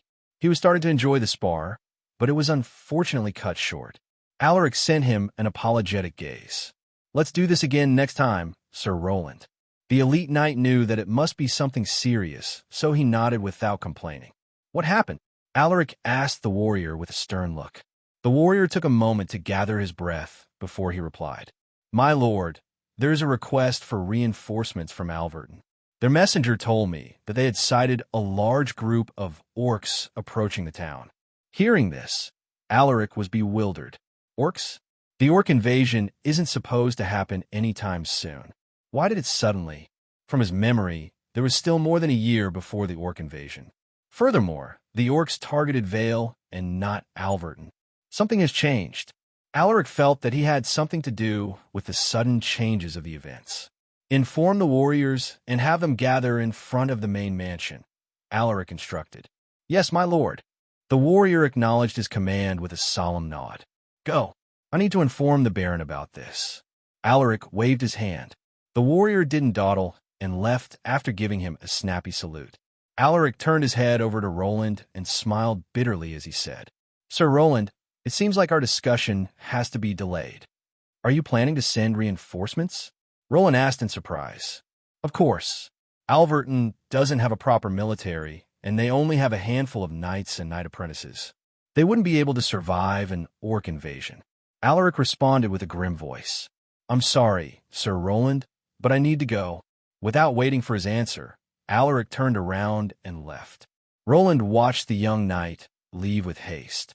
Normally, a noble household wouldn't care about other territories except their own, but there was no ounce of hesitation in Alaric's eyes when he mentioned sending reinforcements. It was rare to find someone like this, especially within the nobility. Most of them were conceited people who only cared about their own interests. Should I go and take a look? This thought crossed his mind.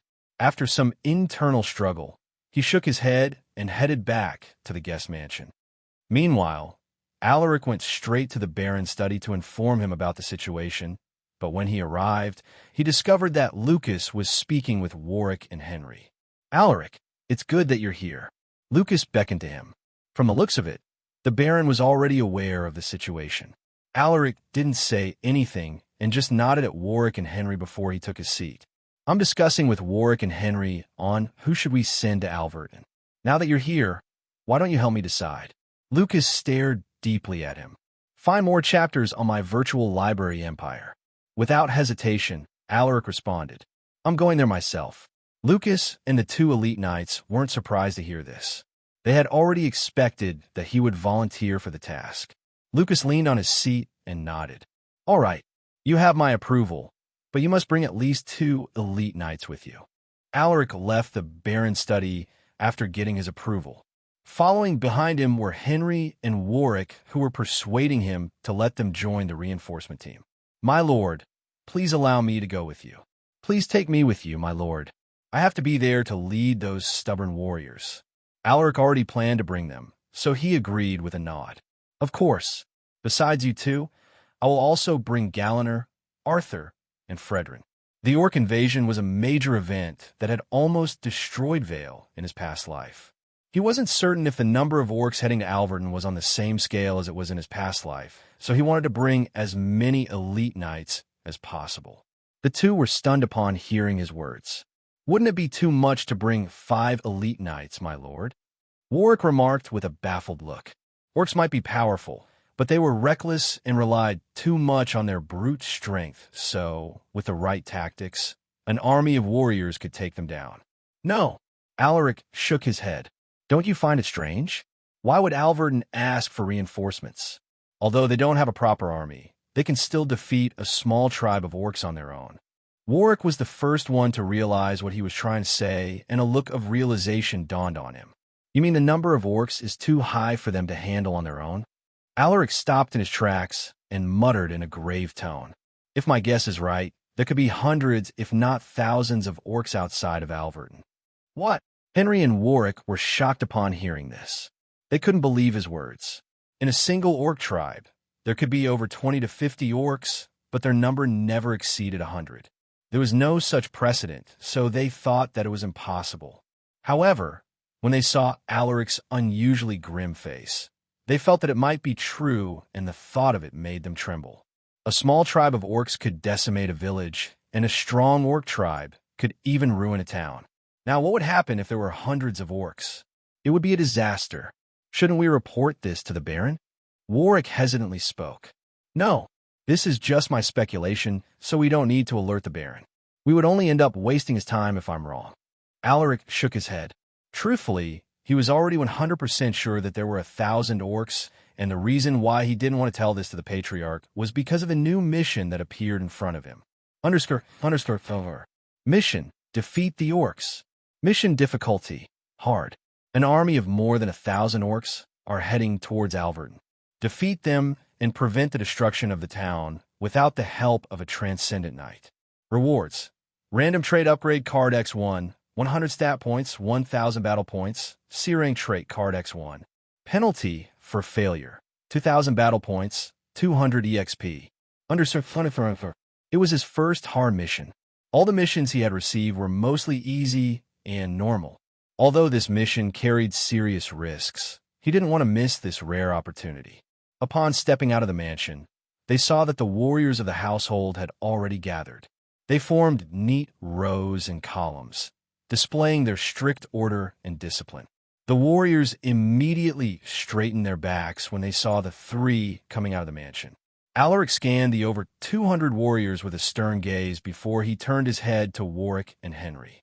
"How many of them can we bring to Alverton?" he asked. "A third of these warriors are still trainees, so we can't bring them with us. We need to leave about 30 veterans to defend North Pine Town, so that leaves us with slightly over 100 warriors." Warwick replied after some thought. Because of Alaric's aggressive expansion of their military, the household's forces had almost doubled. 100 warriors? That should be enough. Alaric nodded. He then looked at the warriors and said in a booming voice, "Warriors of House Silversword, an army of orcs are currently headed to Alverton. It's only a small town, so they don't have enough manpower to defend against a large-scale orc attack. They're calling for help, and if we don't respond to their calls, the town might be destroyed by those monsters. If those orcs are to be left alone, they might attack our town next. We must stop them before it comes to that." Alaric paused and observed everyone's reaction. The warriors were agitated by his words. Seeing that he had achieved his desired effect, he continued, "I will bring half of you to provide reinforcements to Alverton. If you don't wish to participate, please raise your hand."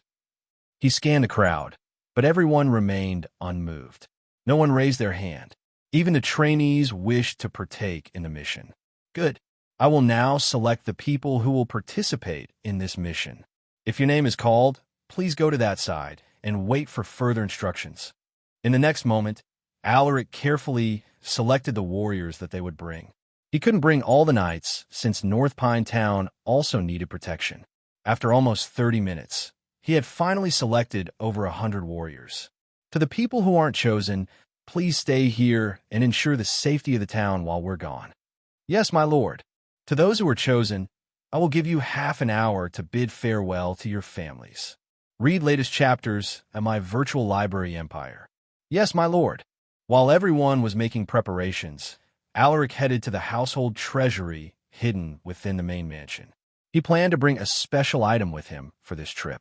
He already had the rare steel sword, but he felt that it was necessary to have an extra layer of defense for this mission. On the afternoon of the first day of February, huge clusters of dark clouds loomed over the skies of Alverton. At this moment, no one could be seen on the town streets. It was as if the whole place had been abandoned. However, there was a reason for this lack of activity.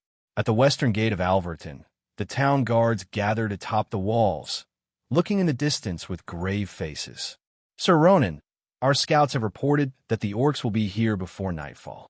A warrior reported to the knight, dressed in leather armor with steel breastplates and shoulder guards. Hearing this, Ronan frowned. "What about our call for reinforcements?" he asked while trying to maintain his composure. The messenger sighed and shook his head as he replied, "There's still no news from them, sir." Some warriors who were nearby fell into despair when they heard this. With more than 1,000 orc warriors approaching them, all hope was shattered. Ronan had already expected this, but he was still disappointed by the inaction of the surrounding towns and cities. Suddenly, someone's face came into his mind. "Wait." Ronan grabbed the leaving messenger and asked with an agitated look, "Did you send someone to North Pine Town?" The messenger was startled, but he still responded with a nod. "Why, yes, sir. But even if they send us reinforcements, it might take them 2 days or more to get here since the road is covered in thick snow." "You're right." Ronan exhaled a heavy breath. "Even if Lord Alaric brings the warriors of House Silversword, our chances of repelling the orc army are still slim." His mood worsened as he thought of this. "Yes, sir. Why don't we leave the town? We still have time to escape. We can bring the townspeople with us." One of the young warriors suggested with an anxious look, his voice trembling. Before Ronan could respond, one of the older warriors lashed out. "Are you out of your mind? You actually want to leave the town in this kind of weather? Do you know how many people will die from the cold?" Some warriors immediately held back the older warrior, preventing him from beating up the younger guy. The atmosphere became more tense as the warriors argued over what to do. Silence, Ronan shouted as he glared at the ones causing a ruckus. Everyone immediately quieted down upon sensing the anger in his voice. He scanned the faces of his comrades and uttered, "I know that the situation is bleak, but we must stay here and protect the town. The outcome of this battle will determine the fate of Alverton. We must not yield for the sake of our families." His words ignited the morale of the warriors. "That's right. Since when did we yield? We are the warriors of Alverton. Who cares about 1,000 orcs? I can fight 10 of them on my own." Someone boasted shamelessly. "What the fuck are you saying? Do you think you're a hero or something?" Another one laughed sarcastically. "Ha ha ha." The mood lightened a bit, but everyone knew that this was only temporary. Ronan shifted his gaze to the distant woods as he prayed. "Aru, please give us your protection. Your next journey awaits in my virtual library empire." "Sir, good news." An excited voice drifted into everyone's ears. They all turned their gazes at the man who was coming towards the western gates on a horse. This guy was one of the messengers sent to request for reinforcements. His arrival filled everyone with hope. Ronan immediately jumped down from the wall. Seeing this, the messenger pulled the reins and climbed down his horse. He then rushed to Ronan's side and reported, "Sir, House Paxley has sent 50 warriors, including an elite knight. They are now heading here as we speak." "What? Is this true?" Ronan was pleasantly surprised. 50 warriors wasn't much, but an elite knight was another matter. They were fearsome warriors who could fight tens of men simultaneously on their own. "Yes, sir. This is true," the messenger confirmed with a nod. "Great. That's great." Ronan couldn't conceal his joy. The warriors were also excited to hear the news, and some of them even cheered. The 50 warriors would alleviate a great deal of burden for them, so everyone was happy. 20 minutes later, the galloping sounds of horses echoed with the arrival of House Paxley's warriors. Leading them was a stern-faced, middle-aged man with neatly combed hair. With just one look, Ronan could tell that this was the elite knight. In the next moment, the middle-aged elite knight raised his hand, signaling his men to stop. He then jumped down from his horse and scanned the town guards as if he were looking for someone. "Is the captain here?" he asked, his voice brimming with authority. Ronan took a deep breath and stepped forward as he spoke. "It's me. I'm Ronan, the captain of Alverton's town guards. May I know your name, sir?" The middle-aged elite knight glanced at Ronan and nodded to him. "I'm Jared Paxley, the garrison captain of Rivad's main gate." Ronan was startled when he heard the man's name. He hurriedly lowered his head and apologized. "I apologize for my discourtesy, my lord. It's all right." Jared waved his hand. "What is the situation? I heard from a messenger you sent that a large number of orcs are coming. Can you elaborate on this for me?" The elite knight inquired with a serious look. "They were sent here by Baron Nathan under the suggestion of the household's heir, Theo Paxley. According to the latter's reasoning, they could wash away the shame caused by Liam's crime through this event. The Baron was convinced by his oldest son's suggestion, so he sent Jared to lead 50 warriors to help Alverton avert its crisis. My lord, you came all the way here to help us, so I will be honest with you. Truthfully, we haven't ascertained the number of orcs, but based on our estimates, there are more than 1,000 of them." "What?" Jared was stunned. "Did you just say 1,000? Ronan nodded with a grave look. "Yes, my lord.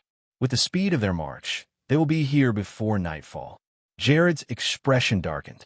He agreed to come here because of the rewards promised by Baron Nathan. Who would have thought that things were actually so dire? I shouldn't have agreed to come here. He thought bitterly in his heart. Unfortunately for him, it was already too late to retreat. If he left Alverton now, he would definitely be punished by the Baron, and he would also be labeled as a coward. "What preparations have you made?" Jared asked while feigning calmness.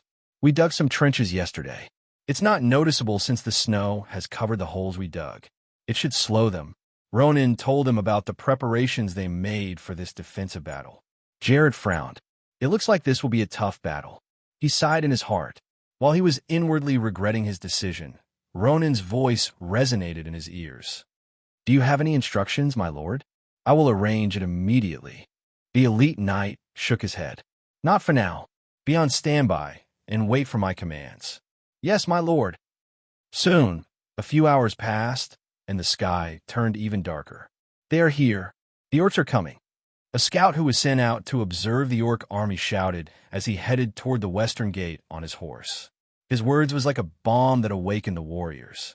Everyone immediately gathered atop the walls, looking over in the distance with solemn faces. Enjoy new chapters from my virtual library empire. At this moment, Jared narrowed his eyes. With his enhanced vision, he saw a large number of shadows within the woods. Archers, be ready. Enemies are coming, he shouted while keeping an eye on the woods. The archers tightened their grip upon hearing his commands. They didn't have his powerful vision, so they still couldn't see the approaching orcs. It was then that a loud horn resounded from the forest. The warriors were startled by this abrupt noise, and some even unconsciously grabbed their weapons. Roar, roar, roar, roar. In the next moment, the orc warriors finally came into view. Their large statures and fearsome roars intimidated the town guards. Even the seasoned warriors under Jared Paxley were alarmed. Archers, knock your arrows, Jared shouted at the panicked warriors. The archers immediately placed an arrow into their bowstring, ready to aim at a signal. Some men took some time to knock their arrows because of the intense shaking of their arms caused by their nervousness. No one laughed at them since they all felt the same. Aim, Jared shouted once more as the orc army approached. The archers lifted their bows while pulling the bowstring to the limits. When the orc army crossed the archers' range, Jared shouted, "Release your arrows. Continue shooting your arrows. Cavalry, prepare to charge with me. Don't let them enter the town." Jared jumped down the wall and climbed on his horse. The arrows rained down from the sky, hitting some unlucky orc warriors. Sue, Sue, Sue, Sue, Sue, Sue, Sue, Sue. A few orcs fell and died after being shot in the head, but most of them survived the first wave of arrows. Roar, roar, roar, roar. The orc warriors roared furious at the death of their brethren. They charged recklessly, fearless of the approaching arrows. Sue, Sue, Sue. More orcs fell under the heavy barrage of arrows, but they didn't retreat. The death of their comrades only made them even more enraged. Fueled by anger, the orc warriors sped up their charge. Meanwhile, inside the town, Jared pulled his sword and shouted, "Open the gates." As soon as he gave the command, the warriors opened the gates, while the cavalrymen pulled their weapons. Jared took a deep breath. "Please guide me, Aru." In that instant, his eyes flashed with ferocity as he pointed his sword forward. Charge! He squeezed his legs, urging his horse to move forward. The cavalrymen immediately followed him, roaring at the top of their lungs to shake off their fears. The archers stopped firing their arrows the moment the cavalrymen stepped out of the town. Clang, clang, clang.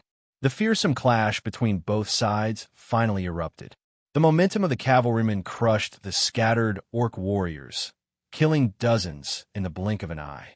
However, their speed slowed down as more orc warriors appeared. To prevent his soldiers from being surrounded, Jared employed a hit-and-run tactic. More orc warriors died under their hands, but some cavalrymen also fell. It's not looking good for us. There are too many of them. Jared's expression abruptly changed upon seeing the unfortunate ending of some cavalrymen. Don't slow down. Keep up with me, he shouted to the faltering warriors. Yes, my lord. Suddenly, a loud boom echoed from behind them. Boom! Jared turned his head and saw a large orc about twice the size of a normal orc warrior. Its left chest was covered in strange black tattoos, and it had horns on either side of its head. An orc general. Jared's eyes widened at the sight of this towering monster. It was a fatal-grade monster nearing the realms of the disaster grade. Its power was comparable to that of elite knights, making it one of the most fearsome beasts among the orcs. The orc general brandished its weapon, an incredibly huge two-handed axe. Whoosh! Boom! One unlucky cavalry rider was crushed in a meat paste, and even his horse was cut in half. Despair flashed in everyone's eyes when they saw this scene. It was a monster that no ordinary warrior could hope to defeat. "Don't move away from our formation," Jared shouted as he pulled the reins, instructing his horse to turn around. "My lord, what are you doing?" Ronan was surprised when he saw this. With a grim smile, Jared uttered, "I have to block that thing. You guys go first. I will follow soon." The cavalrymen hesitated, but when they saw his stern face, they immediately squeezed their legs and prompted their horses to move faster. "Be careful, my lord," Ronan muttered before he left with the rest. After they left, Jared eyed the orc general and bellowed, "Come at me." 5 orc warriors pounced at Jared, swinging their battle axes at him. Facing these orcs, Jared snorted as he waved his sword, blocking and deflecting their axes with incomparable precision. Clang, clang, clang. With a series of quick slashes, the 5 orc warriors fell. He then looked at the orc general who was staring at him with a twisted smile. It was as if the beast didn't care about its comrade's death. Human. Much to Jared's surprise, the orc general suddenly spoke in the common language. Even among the orcs, only a few could speak the common tongue. This means that this particular orc general had a high status. "Are you challenging me, Aluk AR?" The mocking tone was evident in its voice. It was obvious that it didn't take Jared too seriously. The intimidating aura of the orc general was so heavy. Jared could feel his horse shaking from the immense pressure. It was feeling an instinctive fear toward a predator. Jared didn't respond to the orc general. He just pointed his sword at the monster, which made it reveal a look of fury. With a heavy stomp, the orc general lunged at him while brandishing its massive battle axe. Whoosh! A tearing sound echoed as its axe tore through the air. It even created a powerful shockwave that caused a violent explosion. Bang! Jared managed to evade the axe, but the shockwave made his horse stumble and fall to the ground. Arg! Jared groaned as he hastily picked himself up. He looked at his horse, but he discovered that it had passed out from shock. Left with no choice, Jared could only fight without it. At this moment, more orc warriors rushed at him. Their deep and beastly roars fell into his ears. Clang! Clang! Poochie! Poochie! Clang! Clang! Poochie! Poochie! The orc warriors couldn't even land a blow on him, and they all ended up dying under his hands. "I can still take care of these small fries, but that thing is different," he thought as he glanced at the towering presence of the orc general. The monster seemed to be enjoying the process of hunting him, and this made Jared feel unnerved. He had rarely been afraid in his life, but this time, a feeling of fear washed over him. With an amused smile, the orc general uttered, "Are you afraid?" Its deep, booming voice drifted into his ears. Jared took a deep breath to shake off his fear, and with feigned composure, he replied, "Why would a proud warrior of House Paxley fear a monster? No matter what happens, you will never make me yield." The orc general cackled, seemingly amused by his charade. "Do you think you can hide your fear from me? I can smell it, and you can't hide that appetizing smell from me." Jared felt uncomfortable all over his body when he saw its unusual gaze. Sweat trickled down his face as he observed his surroundings in search of a possible escape route. The others should have escaped by now. I must retreat and regroup with them. While he was thinking how he would escape from the situation, he suddenly felt a chill in his heart. He caught sight of a huge axe sweeping in his direction. Whoosh! Jared quickly rolled to the side, the axe narrowly missing his head by a few inches. Without hesitation, he pushed himself up and ran away while applying mana to his legs. "You can't run from me." The orc general's furious roars resonated, but Jared didn't look back. The towering monster chased after him. However, the hateful human was faster and more nimble, and soon it was no longer in its sight. Roar! Meanwhile, Jared had already retreated quite a distance from a monster, giving him enough time to catch his breath. "It's not worth it to fight that monster. Even if I somehow kill it, the orc warriors will only surround me, and I would have no room to escape." Suddenly, he felt the ground shaking, making him alarmed. He looked around and quickly noticed that the orc general had caught up to him. The monster's eyes were blood red, looking incredibly furious that it had allowed its prey to escape. Fuck. Jared cursed under his breath. He knew that retreating was useless at this point. If he lured this beast to the town, the other warriors would only be implicated. How could a proud warrior like him drag others down? His pride wouldn't allow such inhuman behavior. Explore more stories with my virtual library empire. So I have to fight it, huh? Then so be it. Having found a determination to fight, Jared regained his composure. He tightly held his sword while keeping an eye on the approaching orc general. Human coward, I will feast on your flesh after I crush your bones. The monster roared as it charged at him. Jared didn't just stand there. He rushed at the monster while carefully observing its movements so the moment it would attack, he would be ready to dodge. In that instant, the orc general swung its battle axe in a downward motion, intending to squash the cowardly human with one ferocious force. Jared had already anticipated this. He made a quick turn, twisting his body to dodge the fatal blow. Bang! Snow and mud splashed in all directions after the beast's axe struck the ground hard. Jared didn't waste this opportunity. He lunged at the monster and stabbed his sword towards its head. HM. However, the orc general suddenly shifted its head, which caused him to miss his intended target. Even so, his sword penetrated deeply into the monster's chest. Foolish human. The orc general snorted and grabbed him like he was a toy before throwing his body into the ground with heavy force. Bang! Jared smashed into the ground, his body embedding deeply like a hammered nail. Arg! Cough! Blood trickled down his lips as he coughed violently. His vision was blurred by his own blood, but he could still see the orc general staring at him with unconcealed contempt.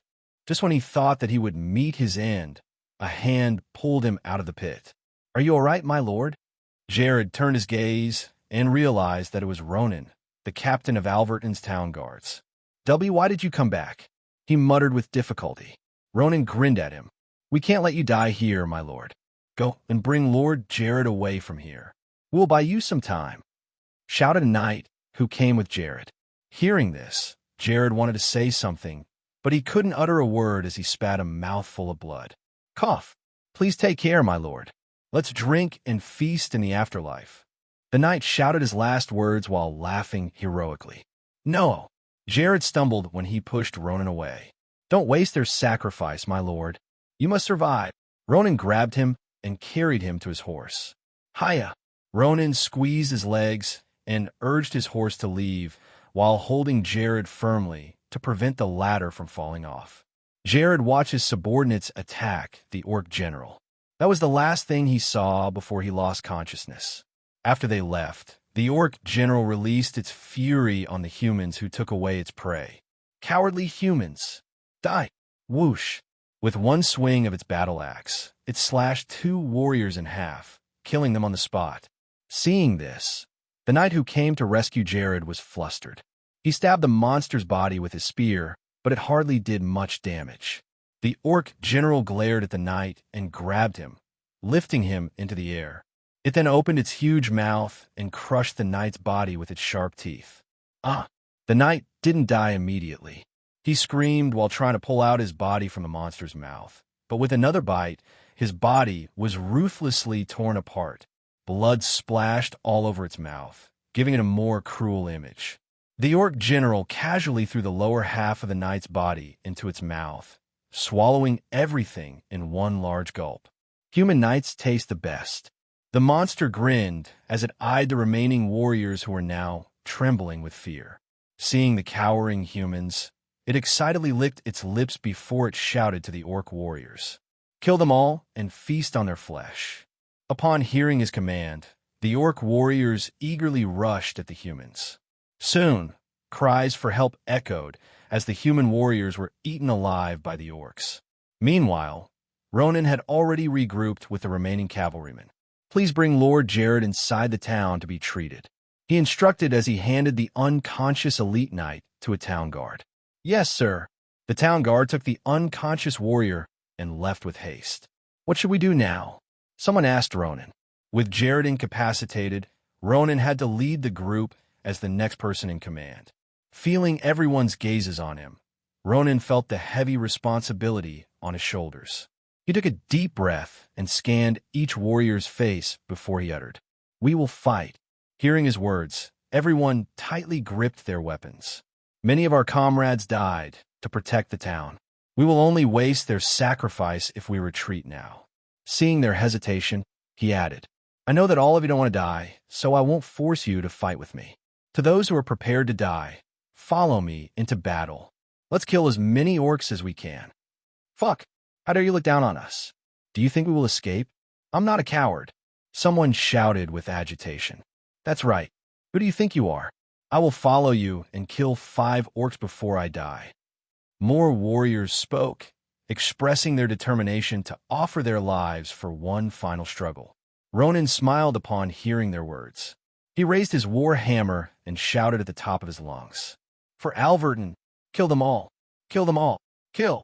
Under Ronan's leadership, the remaining cavalrymen charged at the orc warriors. Their morale was through the roof, and this boost in confidence guided them into launching a fierce counterattack.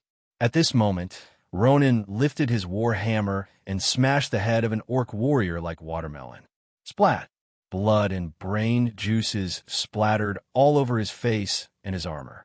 With him at the forefront, they decimated dozens of orc warriors, leaving a trail of blood and corpses in their wake.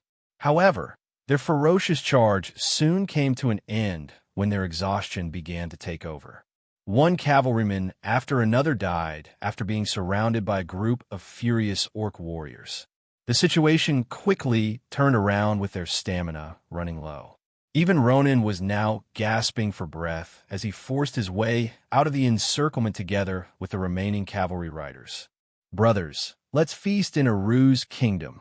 A middle-aged knight who had an axe deeply embedded into his chest shouted as he rushed forward, giving Ronan and the others enough room to maneuver using his body as a shield.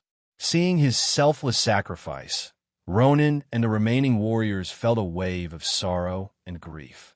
Ronan applied more mana to his arms, momentarily giving him strength despite his exhaustion. With a wave of his war hammer, multiple heads burst, exploding like hammered pumpkins. More orc warriors blocked his path, forcing him to fight a large number of enemies simultaneously. "I won't die so easily." Ronan's mount had already fallen at some point, and his left arm had been cut off. Suddenly, a towering figure came into their view. It was the orc general that defeated the elite knight, Jared Paxley. Ronan smiled bitterly at the sight of this massive beast. "It looks like this will be my end. Read exclusive content at my virtual library empire." He mentally prepared himself. However, something unexpected happened in the next moment. A figure appeared in front of the orc general. It was an unfamiliar warrior holding a giant two-handed heavy sword. With a casual swing of his massive weapon, he struck the orc general, leaving a deep wound that opened up its chest. The orc general's innards burst out as it staggered awkwardly before its massive body fell to the ground with a heavy bang. Bang! Ronan gasped in disbelief. Who was that person? He actually killed that monster in just one move. The arrogant beast that had killed many of their comrades and severely injured Jared Paxley died, just like that. It couldn't even block the two-handed heavy sword. Subsequently, the man who had killed the orc general appeared in front of Ronan. Whoosh! With just one swing of his two-handed heavy sword, all the orc warriors around them were blasted into smithereens. Their blood and pieces of their flesh exploded in all directions. Bloody hell! So strong. Ronan's eyes widened at the incomprehensible scene. After killing the orc warriors, the man lowered his sword and turned to look at him. "Are you Sir Ronan?" Ronan nodded absent-mindedly. "Follow me. Lord Alaric is looking for you, but before that, let's get that wound patched up first." The man stabbed his heavy sword into the ground before he approached Ronan and gave the latter timely first aid to stop his bleeding. It was only when his left shoulder had been patched up that Ronan had regained his clarity. "Who might you be, sir?" he asked while cautiously staring at the middle-aged warrior. "I'm Galliner. I serve Lord Alaric." "So it's Lord Alaric and the warriors of House Silversword." Galliner. Ronan repeated the name in his mind. Galliner was one of the most powerful men he had seen, so he didn't want to forget this name. "Let's go. The others will clean up the scattered orcs." Gallagher stood up and grabbed his heavy sword. Hearing this, Ronan nodded. He rose to his feet and glanced at his remaining comrades. Only 27 of them survived, and all of them had injuries of varying degrees. Let's go, everyone. Our reinforcements are here. The others let out a heavy breath upon his words. They had already resigned themselves. Now that there was a chance for them to live, they felt like they had climbed out of the abyss. In the next moment, a cavalry army clad in steel breastplate over their leather armor charged at the orc warriors. The person leading them was a middle-aged man wielding a double-bladed spear. Under his command, they mercilessly charged in an arrow formation, piercing through the scattered orc warriors without any resistance. It was already dark, but with his vision enhanced by mana, Ronan witnessed how the light cavalry army destroyed the orc warriors like they were nothing. Is this the strength of House Silversword's warriors? Continue your adventure with my virtual library empire. Soon afterward, Gallagher brought them near the western gate where a few warriors had gathered. These warriors were respectfully standing behind a young man with a pair of swords tied to his waist and a shield strapped on his back. Seeing him, Ronan felt a bit emotional. My lord, I have brought the survivors. I also found Sir Ronan. Gallagher reported as he pointed at Ronan's group. Alaric looked over and saw Ronan whose body was covered in wounds. When he saw that the latter's left arm was gone, he sighed internally. Thank you for answering our call for reinforcements, my lord. Ronan bowed deeply to him. The warriors who had come with him also expressed their gratitude. Alaric nodded as he carefully tapped Ronan's shoulder. I'm glad that we came here on time. You should get treated. We will talk later. Yes, my lord. Someone escorted Ronan's group inside the town where the medical personnel were stationed. Looking at them, Alaric noticed the familiar insignia of House Paxley. So they also sent people to support Alverton. He quickly understood their objective. House Paxley had an awkward reputation in the north because of the incident during the sacred duel. Helping Alverton avert its crisis was a good way to wash away the shameful event that happened at that time. Alaric shook off these thoughts and focused his attention on the battlefield as he asked Gallagher, Now, what is the situation? My lord, only one orc general has appeared, and there are about 300 orc warriors present. However, I can sense that there are still more of them hidden deep within the forest. Furthermore, there are a lot of powerful auras similar to the orc general I killed. By my estimates, there should be 15 of them. Gallagher promptly responded. Alaric furrowed his eyebrows. 15 orc generals and over 1,000 orc warriors. I'm pretty sure there's a stronger orc leading this army. It's definitely that thing. Alaric thought about the monster that led the orc invasion in his past life. It was a walking disaster of a beast, an absolute nightmare that almost destroyed Vale. Since this is a hard mission, I'm certain that it's here. His gaze hardened as he thought of this. Preserve your strength. I'm afraid there's a monster far stronger than the orc generals commanding this orc army. Alaric uttered in a grim voice. His words made everyone frown. The orc generals were already troublesome, and only powerful elite knights like Gallagher, Warwick, and Fredrin could beat them. Arthur and Henry would have some difficulties fighting one since they had just advanced recently. My lord, what kind of monster are you talking about? Henry asked with an inquisitive look. As an elite knight, he had an inherent advantage in sensing auras, but he couldn't sense the monster that Alaric was talking about. The warriors curiously at Alaric, waiting to hear his answer. Alaric had already prepared his response even before coming here, so he was quick to reply. Normally, orc tribes are usually helmed by an orc general, but there are times when they need to gather, especially when there is a severe lack of resources. During this process of gathering, infighting is pretty common. He explained what he had learned in his past life. The winning orc generals would eat the flesh of their defeated opponents, and this would sometimes trigger an evolution. He paused for a moment before he continued. A powerful monster is thus born, an orc lord. An orc lord? I thought it was just a legend. Does that thing really exist? Henry raised his eyebrows in disbelief. Yes, it is real. Alaric nodded solemnly. If he had not seen it in his past life, he wouldn't believe it as well. No way. Henry muttered in shock. Suddenly, Alaric clapped his hand to gather everyone's attention. The warriors turned their gazes at him. Seeing that he had gathered their attention, Alaric spoke in a stern voice. "We don't know for sure whether that monster is here, so we need to preserve everyone's strength." He turned his head and said, "Sir Warwick's group has already been there for a while, so I need your team to replace them, Sir Fredrin." Hearing his commands, Fredrin nodded. "Yes, my lord." "Go!" Alaric waved his hand indifferently. Fredrin didn't waste any time and gave a signal to his troops to follow him. After he left, Alaric glanced at the remaining elite knights and reminded them, "You three should get ready and prepare to replace Sir Fredrin at any time." "Yes, my lord." Meanwhile, Fredrin's team replaced Warwick's group, and the former continued to launch a series of fierce attacks on the Orc warriors. With their superior tactics, the Orc warriors' numbers quickly fell, and the corpses of their brethren were buried in the snow. Fredrin thought that the battle would be easy, but a change suddenly occurred on the enemy's side. 4 Orc generals appeared, wielding massive weapons proportional to their towering sizes.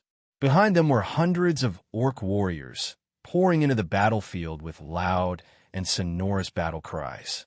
Their emergence made Fredrin's face fall. Although he was powerful among the elite knights, he would have some trouble in dealing with 4 Orc generals. "Fire the signal arrow," Fredrin instructed with an urgent tone. One of his subordinates immediately fired a signal arrow into the sky. The arrow rose into the sky and exploded upon reaching its peak. "Don't scatter. Maintain our defensive formation until support arrives," Fredrin shouted to his men as he eyed the incoming wave with a serious look. "Yes, sir." The warriors immediately clustered together, forming a tight diamond wall with Fredrin at the vanguard. "Brace for impact," Fredrin roared as he raised his shield. "Shield, stab." Fredrin issued instructions in an organized manner, making sure that no Orc warrior could penetrate their defensive wall. As more Orc warriors charged at them, the pressure intensified. However, Fredrin's team was like a formidable fortress, staunch and strong. A few of his men were injured, but no one died, so they were able to maintain their defensive lines with great resilience. In the next moment, the sounds of galloping horses echoed behind them, signaling the arrival of their support. Fredrin turned his head. He saw Henry and Arthur leading another light cavalry unit to assist them. With their arrival, a fearsome clash ensued. Clang, clang, clang, bang, bang, bang. Unlike Fredrin's team, the unit jointly led by Henry and Arthur was more focused on offensive maneuvers. In particular, both the newly advanced elite knights displayed the most overwhelming strength. They were like twins of chaos, effortlessly culling the lives of the Orc warriors. Seeing that their brethren were getting decimated, the 4 Orc generals simultaneously moved. They lunged at Fredrin's group, thinking that they would be easier targets. Fredrin narrowed his eyes when he realized the monster's intentions. He injected mana into his body, strengthening his defensive ability to the maximum. "Do you think you can take me down that easily?" He snorted as he urged his mount to move forward. He might not be able to defeat 4 Orc generals on his own, but he was confident that he could hold them down temporarily. "Come at me," he roared tauntingly at the Orc generals, looking completely fearless. Suddenly, the fastest Orc general arrived before him and swung its weapon, a huge sword that looked like a large slab of steel. Whoosh! To minimize the pressure on his mount, Fredrin didn't block the attack. He tilted his shield to deflect the huge sword. Bang! After missing its target, the sword smashed the ground, creating a deep pit underneath. Meanwhile, the 3 Orc generals also attacked him in 3 different directions, not giving him any room to escape. However, Fredrin had already anticipated this. He squeezed his legs and pulled the reins, urging his horse to make a quick turn. Subsequently, he raised his shield to block an attack and used his sword to deflect another. Clang! Bang! Fredrin took a deep breath. He might have blocked their attacks, but the force still made his arms numb. He could also feel his horse shaking from the intense pressure. If it weren't for his mana, his mount might have already been killed. "Good job in delaying these monsters, Sir Fredrin." A carefree laugh drifted into his ears.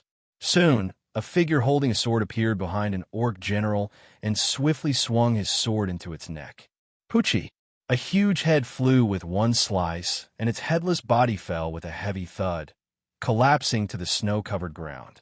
Meanwhile, Arthur appeared next to another orc general, casually slitting its throat with a swipe of his sword. Explore stories on my virtual library empire. The poor beast gasped and staggered as it stared at Arthur with hatred and disbelief. It then fell to its knees, blood gushing out of its neck like a fountain. These two are improving quickly, Fredrin thought upon seeing their performance. Soon afterward, they made quick work of the remaining two orc generals. Meanwhile, their subordinates had also annihilated the orc warriors. Fredrin inspected his team and noticed that two of them were missing. He looked around and soon discovered their corpses buried in the snow. Please guide their souls into your embrace, Saru. He prayed in his heart. On the other hand, the unit commanded by Henry and Arthur lost 4 people. This made the 2 old warriors feel dejected. Suddenly, Fredrin glanced in a certain direction, his eyes widening in trepidation. Something terrible is coming. Henry and Arthur also sensed the overpowering aura in the darkness, which chilled their hearts. Is that the monster that my lord was talking about earlier? Henry muttered, looking visibly shaken by the intense aura he felt within the dark forest. That should be it. Arthur nodded with a grim look. At this moment, they heard the sound of galloping horses behind them. When they looked over, they saw Alaric leading the remaining warriors to their position. My lord! Alaric waved his hand while keeping his eyes on the forest. My lord, it's coming. Galliner, who was beside him, uttered with narrowed eyes. Hearing this, Alaric immediately made a hand signal as he shouted, Everyone get ready. The true battle is about to begin. We will be fighting as a group this time. Keep your eyes peeled. As his words fell, everyone felt the ground trembling. In the next moment, more orc warriors emerged from the dark forest, rushing toward them with ferocious expressions. There were also 11 orc generals in their ranks, charging with explosive momentum. The warriors tensed up at the sudden appearance of over 1,000 orc warriors. Seeing that his subordinates were faltering, Alaric took the frontmost position and grabbed the dark diamond shield as he shouted, Do not waver. Behind us are the citizens of Astania. As warriors of the Empire, it is our responsibility to protect them. Everyone regained their sense of clarity as his words drifted into their ears. Warriors of House Silversword, charge with me. Alaric pulled his rare steel sword and urged his horse to move with a kick. Roar! Roar! Kill them! Defend Alverton! The roars of the orcs and the sonorous shouts of the warriors resonated into the air. Clang! Clang! Clang! Clang! A fierce collision followed as the two armies clashed. At the initial clash, the warriors displayed their superior tactical ability, using a turtle-like formation to pierce through the enemy lines. At the very front, Alaric was like a stalwart wall. No orc warriors could break his shield, and the orcs that attacked him died with a slash or stab of his sword. He was indomitable, and his presence fueled the fighting spirit of his warriors. I'll preserve my mana for the time being. Using it against these orc warriors is too wasteful. With 2 relics in his hands, he fought without worrying for his safety. The Dark Diamond Shield in particular was very sturdy, and even the orc generals couldn't break its defenses. While they were slaughtering the orc warriors, a 2-meter-tall orc with red skin suddenly came into their view. It was holding a pair of bone sickles, looking incredibly hideous and grotesque. With the arrival of this creature, the elite knights behind Alaric felt uneasy. Alaric narrowed his eyes. You're finally here. Sir Galliner, Sir Warwick. Follow me. We can't let that monster wreak havoc. Alaric knew this monster's abilities. Unlike most orcs who were focused on strength and durability, this creature was fast and agile. It also possessed intelligence that was on par with humans. Find your next read at my virtual library empire. In his past life, this beast alone had killed almost half of Vale's warriors, including a bunch of knights. It wouldn't be an exaggeration to say that it was the incarnation of nightmare and death. Alaric didn't want to see his subordinates die in front of him, so he opted to take care of it as soon as possible. The Orc Lord tilted its head, a mocking grin hanging on its hideous face. Puny humans! Its contemptuous voice resonated in the air. Whoosh! Its figure blurred and disappeared before reappearing in front of Galliner. It then smiled wickedly as it swung its sickles at him. Galliner snorted and made a quick turn as he lifted his two-handed heavy sword. Clang! A violent clang echoed as their weapons collided. Galliner was able to block its attack, but his face turned pale when he sensed the monster's power. It was more powerful than he had anticipated, and its raw strength even surpassed the Orc General's despite its smaller frame. You are a bit powerful for a human, but you have one weakness. The Orc Lord grinned. Subsequently, its figure blurred and reappeared behind Galliner. You're too slow. Not a chance. Alaric came at the right time to block the sickles with the Dark Diamond Shield. Clang! Although he powered the relic with his mana, the residual force was still too much to handle, and it made him groan. He was sent flying, but he managed to land stably on the ground. Meanwhile, Warwick launched a sneak attack while the monster was occupied with Alaric and Galliner. He brandished his double-bladed spear, causing strong fluctuations in the air. Whoosh! As if it had eyes on its back, the Orc Lord shifted its body and deflected his attack. Sheeing, you guys are too slow. The Orc Lord chuckled with an amused expression. This bastard is more powerful than I had imagined. The three of us might not be enough to defeat it. Alaric furrowed his eyebrows, his expression darkening as he realized the gravity of the situation. I need to use the stat points I saved up. Without hesitation, Alaric distributed his stat points. He maxed out his mana first, since it was very crucial in effectively using the two relics. After that, he distributed the remaining stat points evenly into different attributes.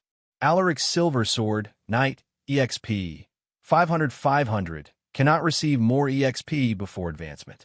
Potential B. Traits: Horseback Riding C, Swordsmanship SSS, Close Combat C, Archery F, Hunting E, Tracking, Sixth Sense F, Monster Affinity F. Strength 100, Stamina 50+, Agility 100, Vitality 32+, Endurance 47+, Mana 100, Battle Points 4440, Stat Points 0. Requirements for the next advancement: 500 EXP, 100 in all attributes, and 5,000 battle points. Now, he had 3 max attributes, but he wasn't in the best situation to celebrate his progress. Alaric could feel the sharp increase in his mana.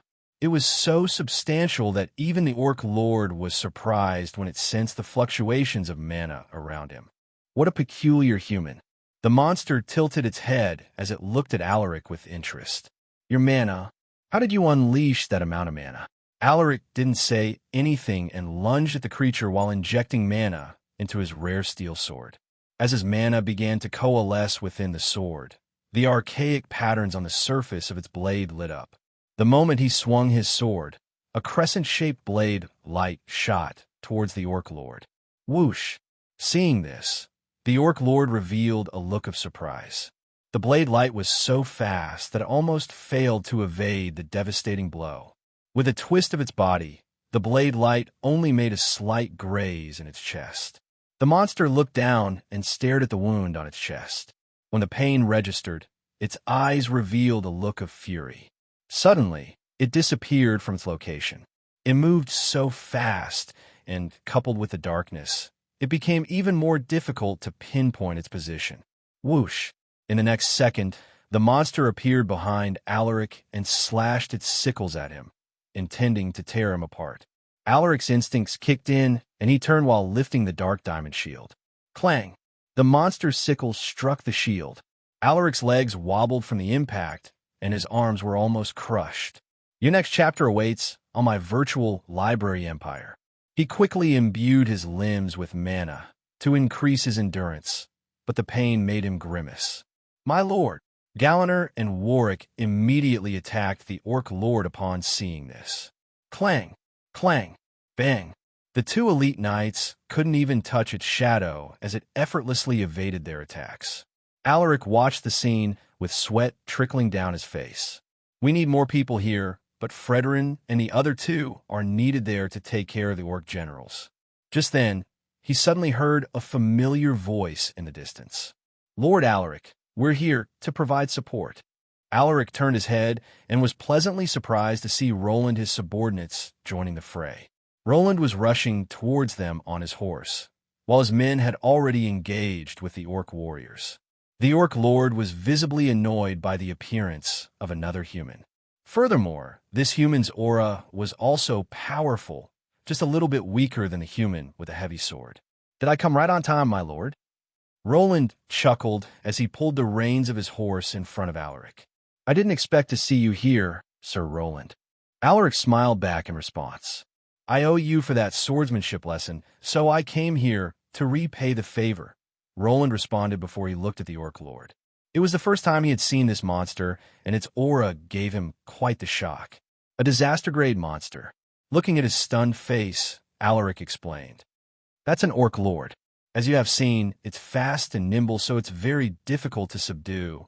But that thing has one fatal weakness. He recalled his conversation with elf princess, Ivana, during their travels. According to her, the heart of an orc lord was located just right beneath its neck and between its collarbones. Alaric relayed this information to Roland. I see. We just need to hit its heart. The elite knight mumbled while narrowing his eyes. That's easier said than done. Alaric shook his head. So what do you want me to do? Roland asked. Simple. I want you to distract it together with those two. Once it's occupied, I will deal the finishing blow. Alaric replied. Roland sent him an uncertain look. Sensing his doubt, Alaric smiled faintly. Don't worry. I have a means to inflict damage on that beast. He didn't bother to explain. He would just show him what he could do. To be precise, he would show him what it means to have a relic-level sword. All right. Roland chose to trust the young man. He didn't know why, but Alaric had this charisma that would make others willingly trust him. It was a strange feeling. At this moment, the orc lord was busy fighting with Warwick and Galliner. Roland took the chance to join them, increasing the pressure on the orc lord.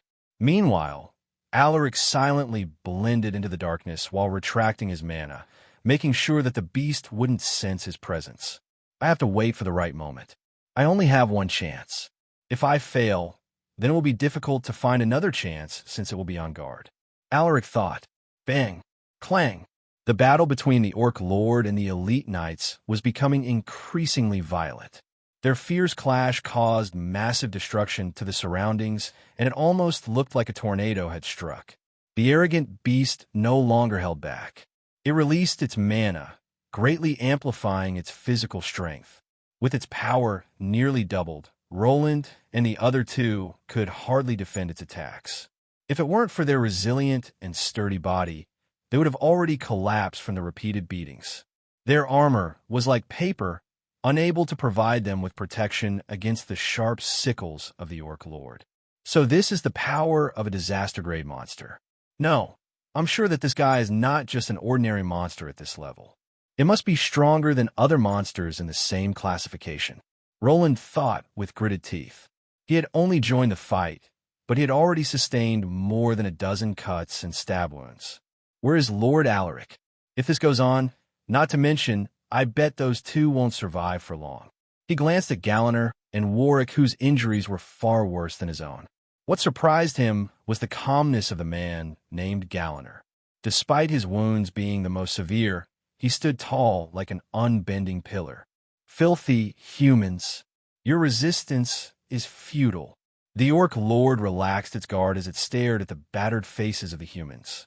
Suddenly, it recalled something important. There is one missing. It was alarmed when it discovered that one of its prey was missing. Just as it turned its head, a sharp, almost invisible blade light shot towards it and crushed into its chest. The monster smashed heavily and was buried deeply into the ground.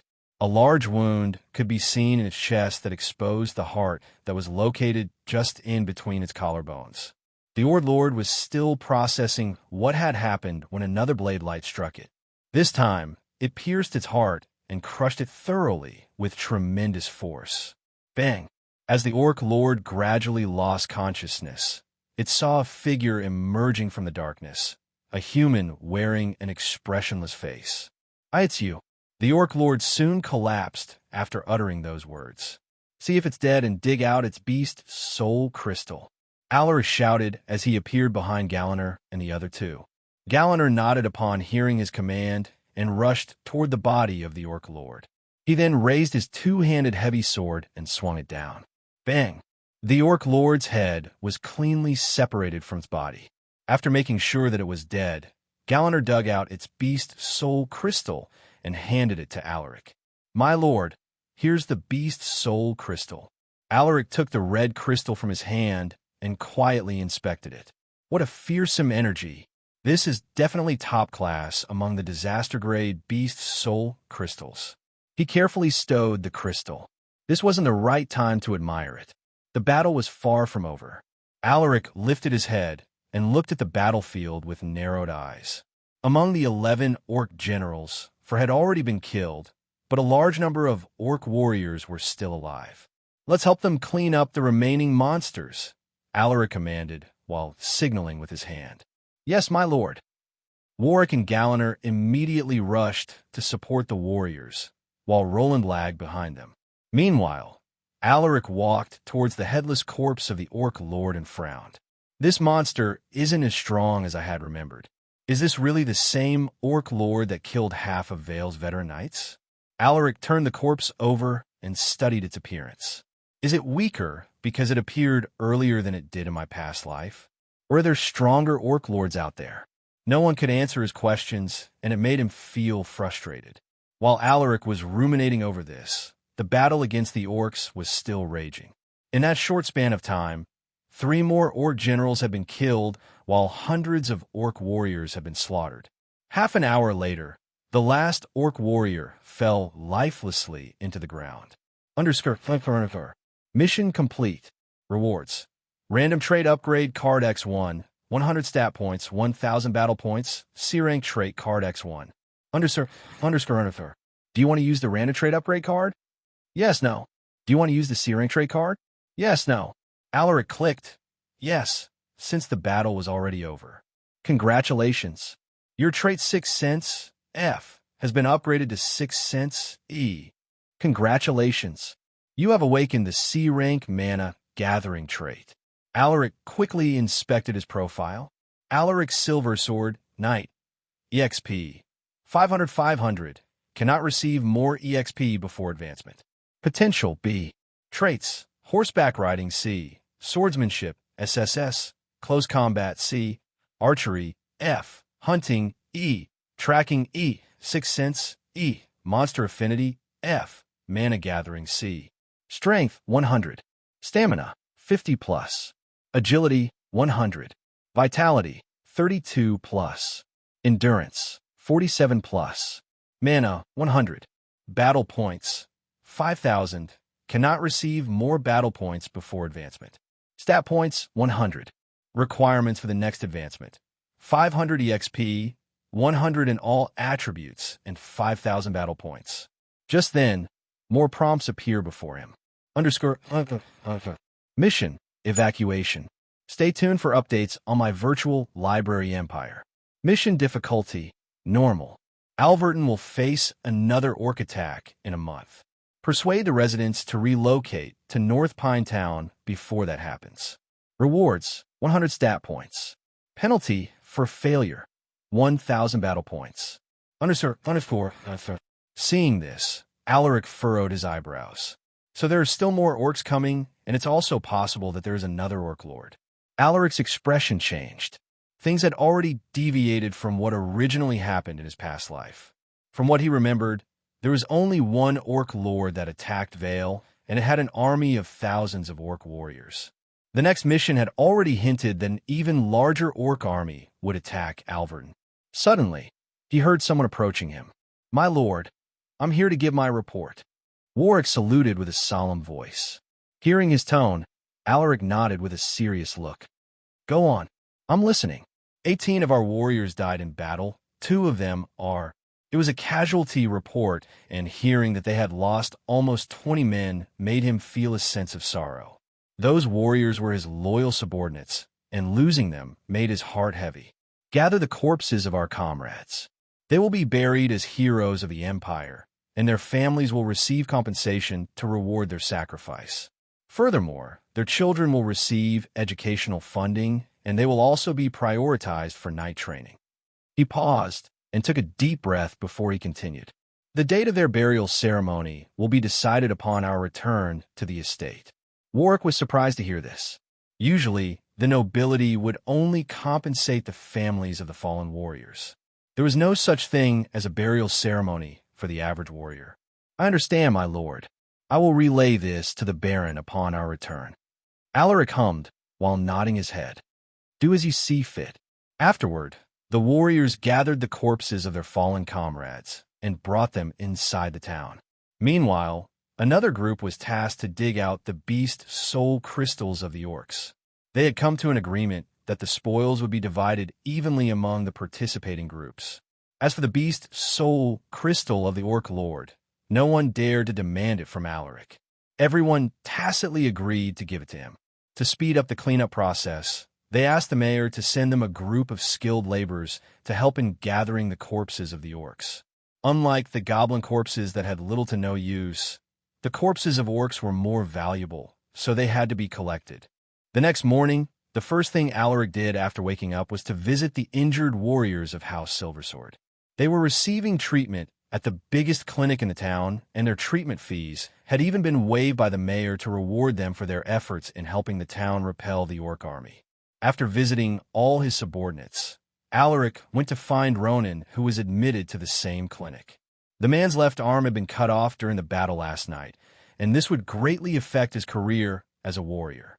It was unknown whether he could keep his position as the commander of the town guards. Alaric felt pity for him. Ronan was a true warrior. Despite the overwhelming odds against them, he never retreated and chose to hold the front lines together with the town guards. This man deserved his respect. How are you doing, Sir Ronan? Alaric took a seat on the chair next to Ronan's bed. The knight forced a smile as he replied, As you can see, my lord, I look like shit right now. Alaric didn't want him to wallow in despair, so he offered some words of encouragement. Sir Ronan, I'm sure that you can recover from this. You might have lost an arm, but the heart of a warrior remains in you. I believe that Aru has more plans for you, so you should not feel discouraged. Hearing this, Ronan's spirits were lifted. You're right. This isn't the end of my story. The warrior mumbled and lifted his head to look at Alaric. Thank you for visiting me, my lord. I appreciate your kind words, and I'm grateful that you came to our aid. I can't begin to imagine what could have happened to our town if you hadn't come here. Alaric smiled faintly at his words. There's no need to thank me. I'm only doing my job as a noble of Astania. After all, it's part of my duty to protect the citizens of the Empire. He responded. Alaric stayed for a while to chat with Ronan. He only left an hour later to meet the mayor of the town. At the town mayor's office, Alaric received a warm welcome. He was treated like royalty, and it almost overwhelmed him. My lord, I haven't thanked you enough for helping our town. Please let me know if there is something you need. I will do my best to accommodate your request. The mayor, an old man who looked to be in his 70s. Alaric couldn't sense any mana from him, which means that the mayor was just an ordinary person. Actually, I came here to inform you about something important, Mayor. Alaric put on a serious face. Sensing the severity in his tone, the mayor adjusted his posture and listened carefully. Alaric cleared his throat and said, I sent my subordinates last night to scout the forest, and they discovered a large orc settlement a few miles from here. There are thousands of orc warriors in that settlement, and it's possible that they will attack Alverton again once they hear the news about their army's defeat. What? The mayor was stunned at his words. Alverton barely survived the orc attack with the help of 2 noble households. If another orc army attacked the town, no one might come to their rescue anymore. After helping the town, House Paxley almost lost an elite knight, and over half of the warriors they sent died. On the other hand, House Silversword also lost a considerable number of warriors, not to mention the large number of casualties the town guards had suffered. My lord, is what you're saying true? The mayor didn't want to accept this news since it was too much for him to handle. Alaric nodded with a grave look. Mayor, I think staying here isn't a good idea. The town can't handle another orc attack. How about listening to my suggestion? The mayor's eyes flashed as he gestured for Alaric to continue.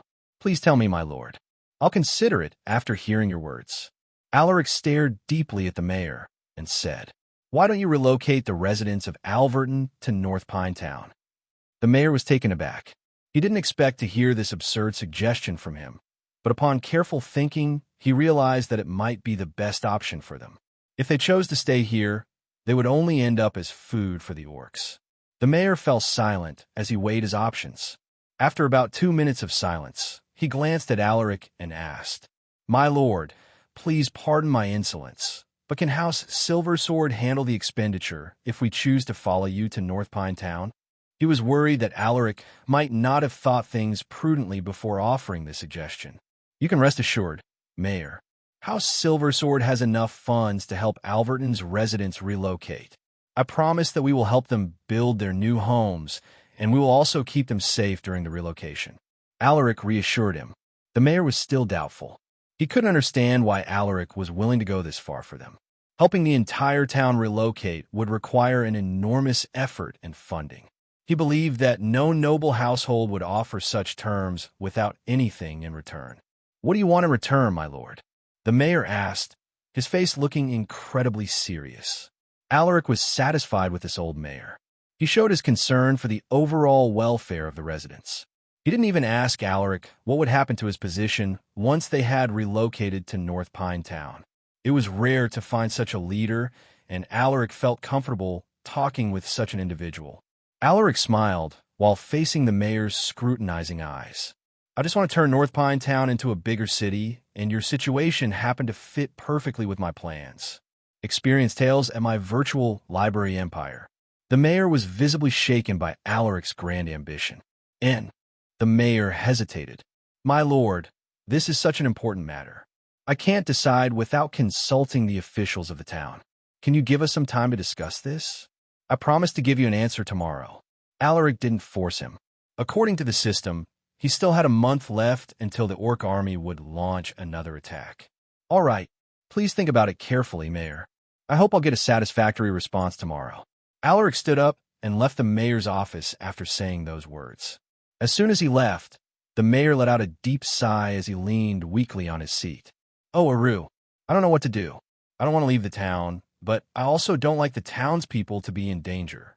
Aru, I beseech you to please guide your loyal believer in the right direction.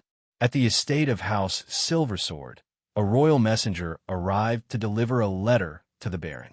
At this moment, Lucas was inside his study, sitting quietly as he read the contents of the letter he had received. This is a letter of challenge for my seat in the Astanian Dragon leaderboard. Lucas was currently ranked 9th in the Astanian Dragon leaderboard.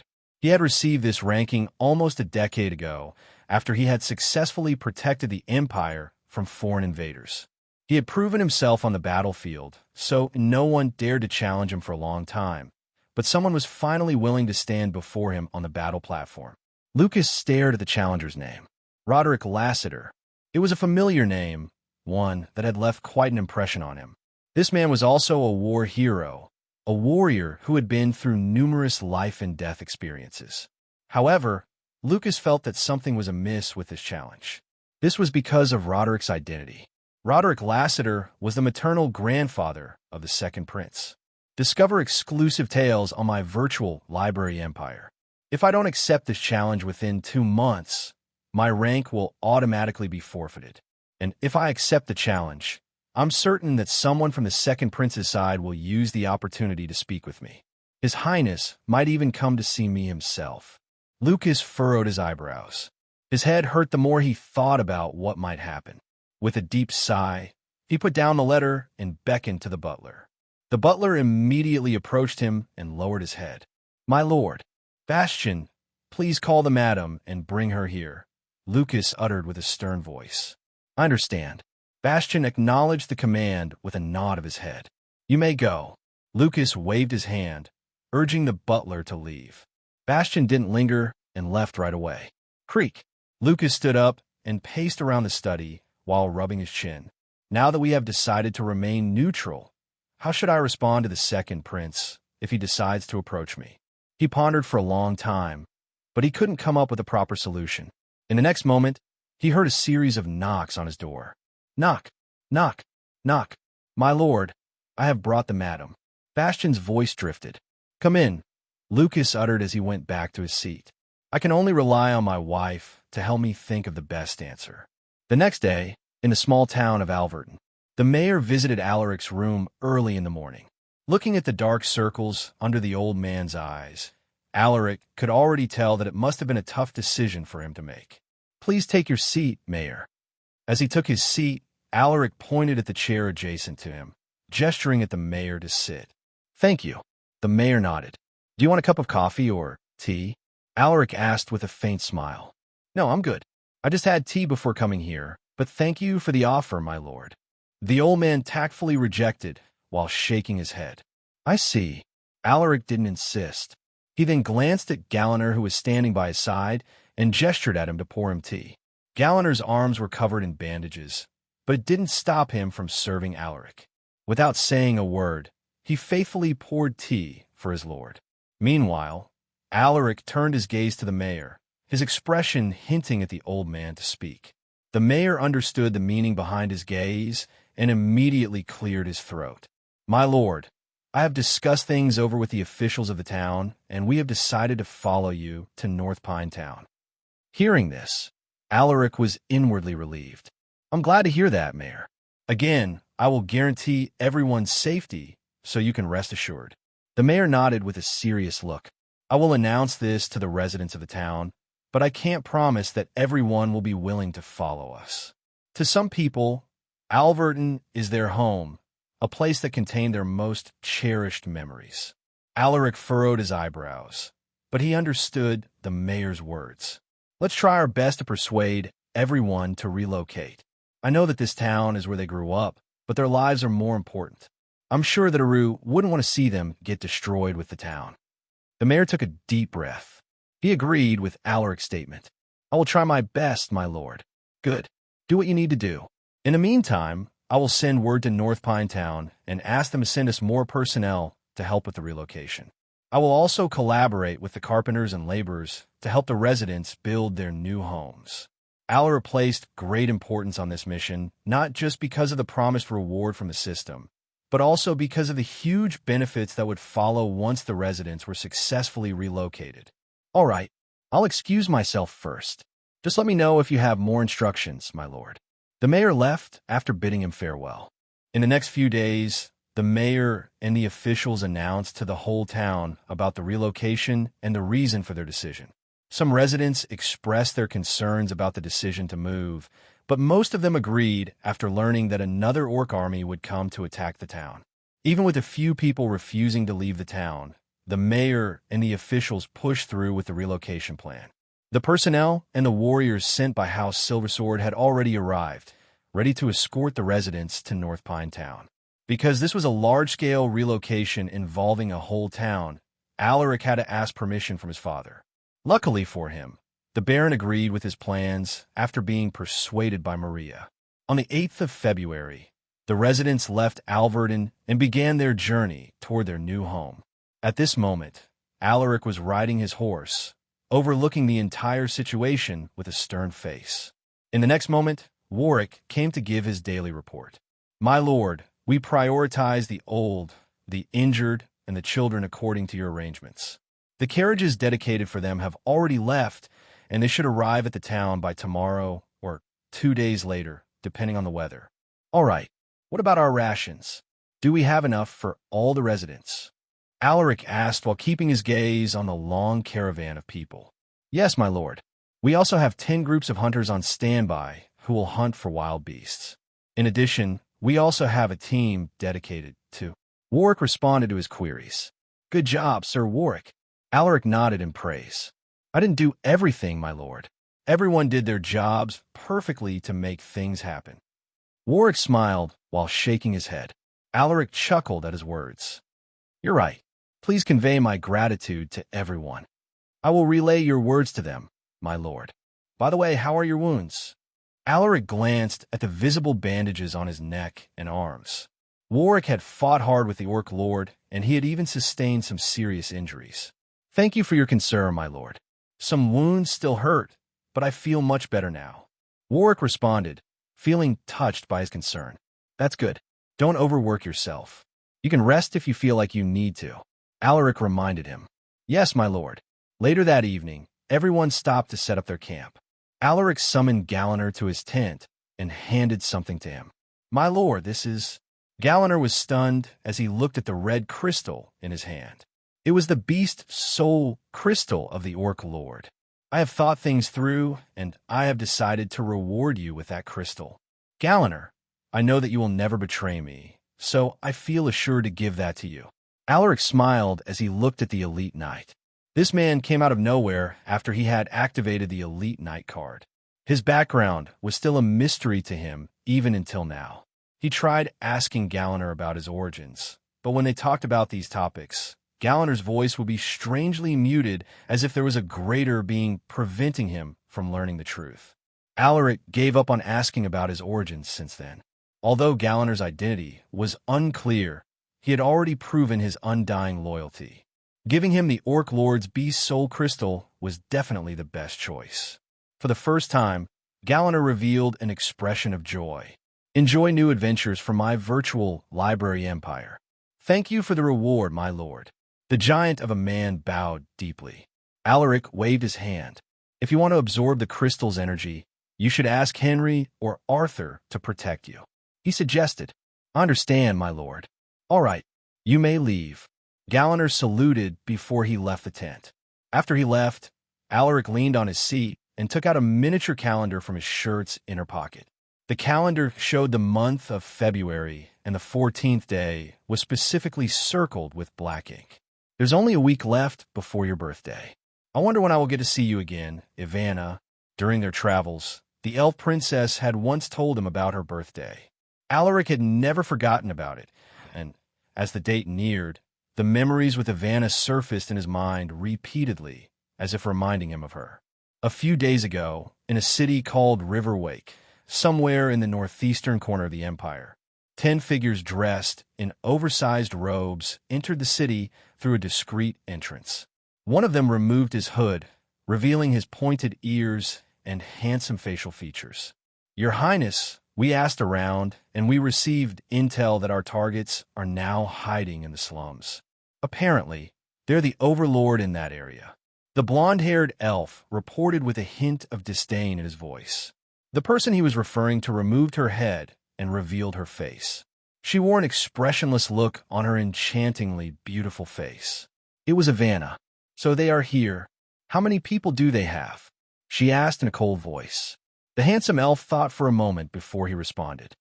I haven't scouted their hideout, but according to the information we gathered, they have about 50 people that form the core of their group.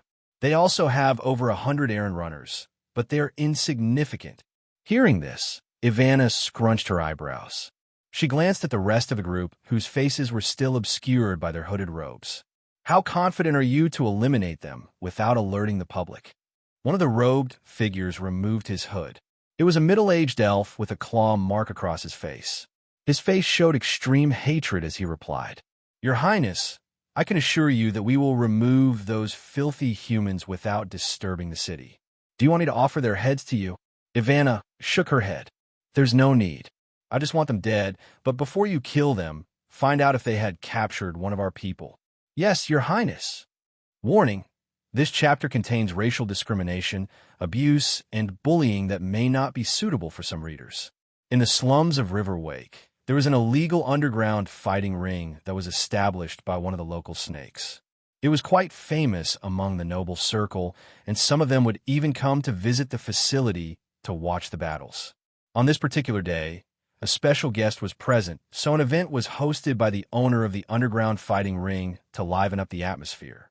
I heard that Baron Dagzo is here. Read latest stories on my virtual library empire. I see. No wonder they are sending that man to fight. The fighting ring only brings him out when honored guests are watching. It seems like we will get to see a good show tonight. The spectators were looking forward to seeing the fight of the underground ring's champion. They discussed animatedly as they began placing their bets. At this moment, a scantily dressed woman walked to the stage. Her appearance immediately attracted everyone's attention. As soon as she stepped on the stage, she smiled flirtatiously and opened her mouth. "Good evening, ladies and gentlemen." As her seductive voice echoed, some sleazy men whistled in excitement. The woman was used to this scene, so she didn't react to their perverted behavior and continued with the announcement of the event. "Tonight, our champion, Black Dog, will be fighting against 5 fatal-grade monsters. If he wins, he will be a free man, but if he loses, he will become food for the monsters." The woman's words made the whole underground ring shake in excitement.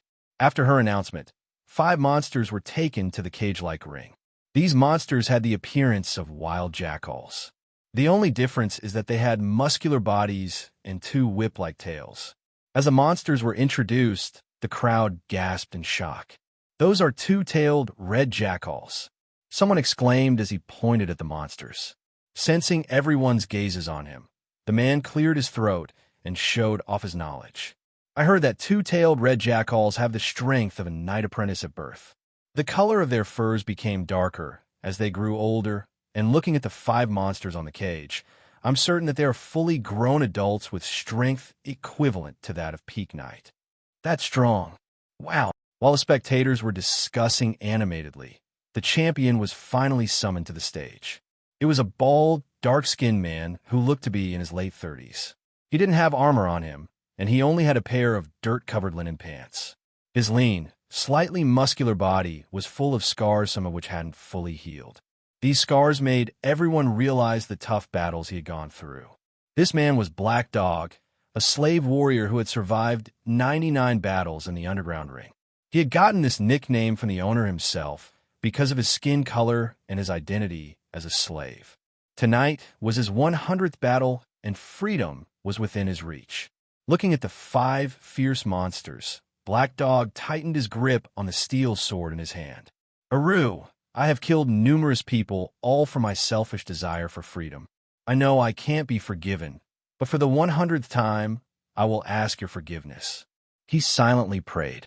In the next moment, the 5 monsters were freed from their shackles. They pounced at Black Dog, not even giving the female MC a chance to announce the commencement of the special battle event. "Growl! Roar! Grah!"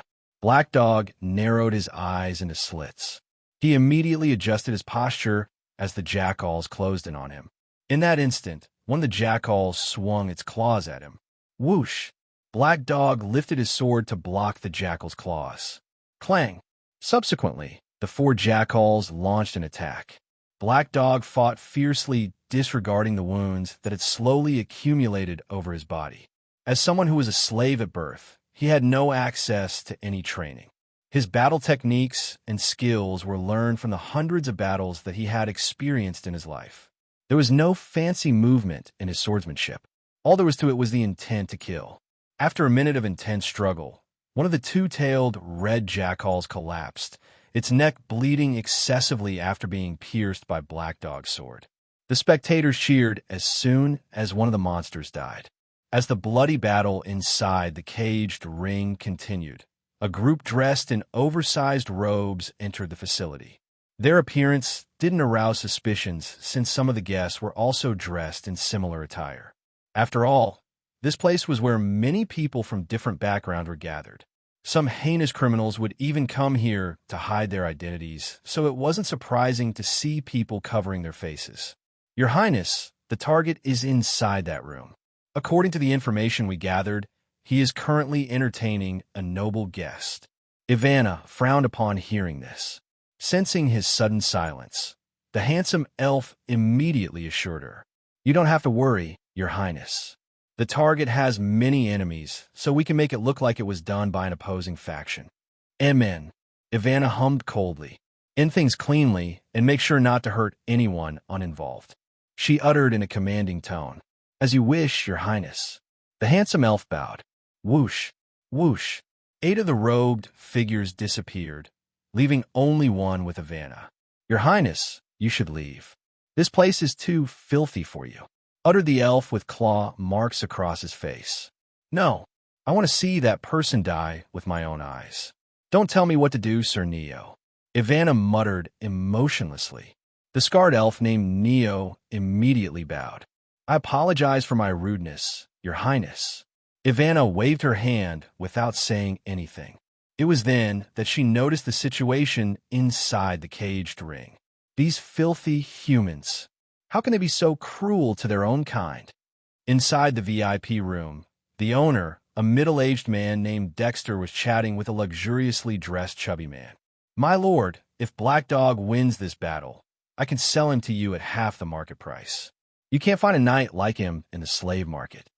Dexter grinned as he talked fawningly at the chubby man. The fat middle-aged man snorted. You still dare to ask me for money after you failed in capturing that elf? Hearing this, Dexter forced a smile. Please quell your anger, Lord Dagzo. I'll give him to you for free. Dagzo's expression eased up. At least you're sensible. You better not fail me again, Dexter. He gave the underground ring owner a warning look. Dexter's face became deathly pale upon sensing his gaze. Although Baron Dagzo was just an ordinary man, his household had an army of powerful warriors. It was a force that his little faction couldn't afford to offend. Yes, my lord. Suddenly, a series of knocks on the door disturbed their conversation. I apologize for the disturbance, my lord. It seems like one of my subordinates hadn't been informed about your presence. Dexter smiled apologetically as he cursed in his mind. Which fucking bastard is disturbing us? He excused himself and stood up from his seat to open the door. Don't you fucking know that, Dash? The moment he opened the door, a hand grabbed him by the neck and lifted him like he was a toddler. While gasping for breath, Dexter looked down at the robed person, but he couldn't see the other party's appearance. You must be Dexter. A cold voice filled with malice drifted into his ears, sending shivers down his spine. There must be a misunderstanding, sir. Please let me go. Dexter was a warrior himself, but against this individual, he found himself unable to muster his strength. Fuck, this man is an elite knight. Just who did I offend this time? He racked his brain and tried to remember all the people he had clashed with in the past few years, but no one fit this person. Relax. I won't kill you just yet. I still need to ask you some questions. The robed person muttered. His condescending voice was evident in his tone. What's going on out there? Dagzo's voice echoed, giving Dexter some hope. However, a few robed figures suddenly barged inside the room. Hey, who are you, Goodash? Baron Dagzo couldn't even scream for help and was knocked out unconscious with a single slap to the back of his head. Seeing this, Dexter only had one thought in his mind. I'm fucking dead. Meanwhile, the battle inside the caged ring was slowly coming to an end. Black Dog's body was covered in deep claw marks and bite wounds. However, he stood tall as he eyed the remaining two jackals. His steel sword had already been broken, so he had to fight the two monsters with his bare hands. I'm here. Come at me. He shouted as blood and sweat trickled down his face. The two monsters hesitated, and it looked like they had lost their will to fight. Black Dog used the opportunity to lunge at the hesitating creatures. Dying, he swung his fists, crushing the jackal's skull with a single punch. Pa! Blood and brain matter splashed into his body, while the jackal's corpse collapsed into the ground with a thud. The last surviving jackal whimpered at the sight of its comrade's death. In a last-ditch attempt, it rushed toward Black Dog with its mouth agape. The jackal bit into his flesh, clinging tightly to his arms. Black Dog gritted his teeth as he hammered the jackal repeatedly with his fist. Pa! Pa! Pa! Pa! Pa! Pa! Under his heavy blows, the jackal's jaws gradually loosened. Experience more content on my virtual library empire. Black Dog grabbed its head and freed himself from its razor-like teeth. He then smashed the monster into the ground and ended its life with a punch imbued with mana. Bang! The jackal's head was crushed, killing it instantly. Black Dog fell to his knees as exhaustion slowly took over him. I won. Can I finally be free? These were his last thoughts before his consciousness faded. Thud! While the crowd was loudly cheering for the unexpected results, a robed figure entered the cage and carried him away. Stop him! Quick! Yelled one of the knights working for the underground ring.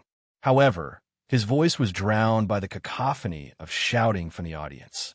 Black Dog's body felt heavy as he opened his eyes, and the first thing he saw was a dirty ceiling covered in cobwebs. Where am I? He turned his head. His vision was still blurry, so he couldn't clearly see the surroundings. As soon as vision cleared, he saw several robed individuals standing before a group of men tied in chains. What's going on? He discovered that one of the chained men was Dexter, the owner of the underground fighting ring. One of the robed individuals sensed his stare. "Your Highness, the human is awake." He heard one of them whispering to another.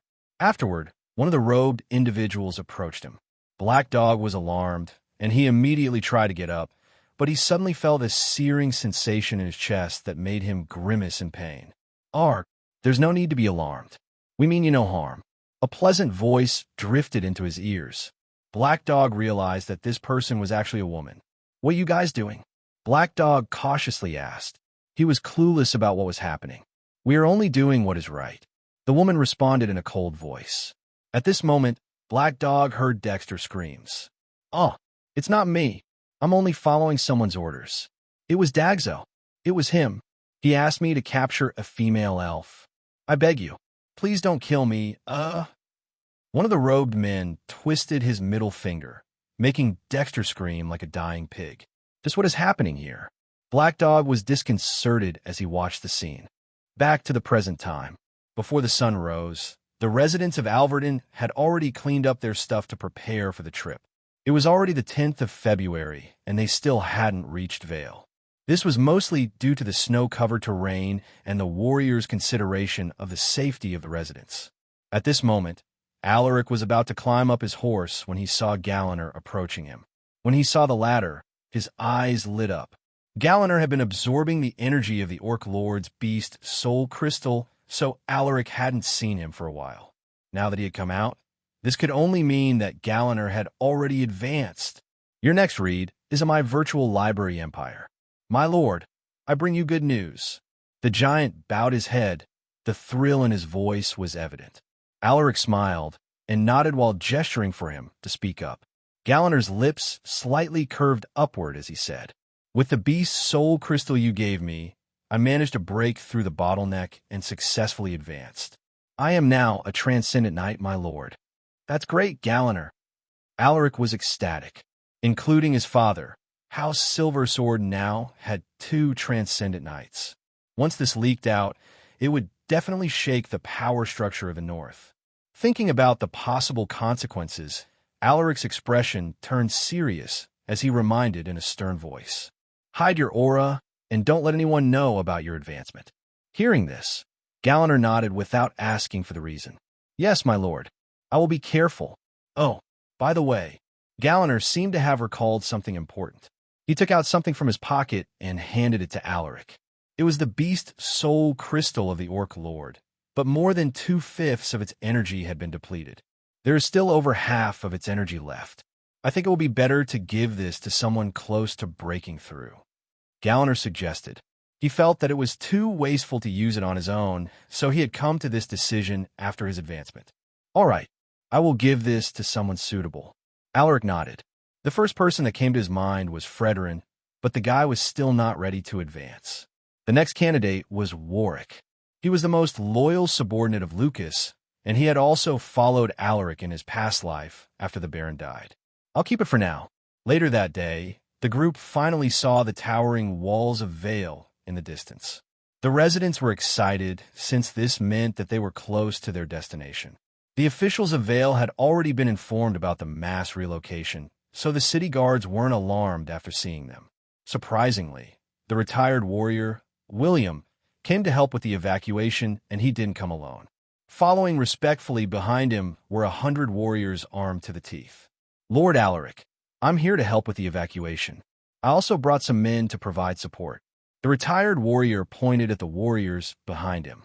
Alaric furrowed his eyebrows as he looked at those people. "Hold on, those guys look very familiar." After a few seconds of confusion, he finally realized the identity of the warriors. "Wait, aren't they Jeffrey's mercenary group? But why are they following you, Sir William?" William chuckled as he nodded, confirming his guess. "That's right. After being involved with Charles, no one dared to hire them anymore for fear of offending you. They ended up working as temporary members of the city guards under my recommendation. He explained. I see.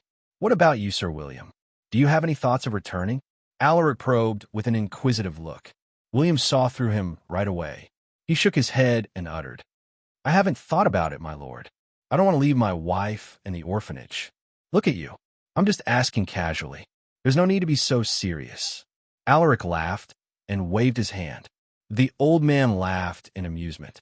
He knew that Alaric was keen on recruiting him. If it weren't for the orphanage and his wife, he might have positively considered Alaric's recruitment. Just then, the old man noticed the giant silently following behind Alaric. William was familiar with this man, since he had seen him on multiple occasions at the soap shop. Strange. Why can't I sense his aura now? William felt that something was different about Galliner. It seemed like he had become even more mysterious. I'm curious, my lord. Just what happened in Alverton that requires a mass relocation?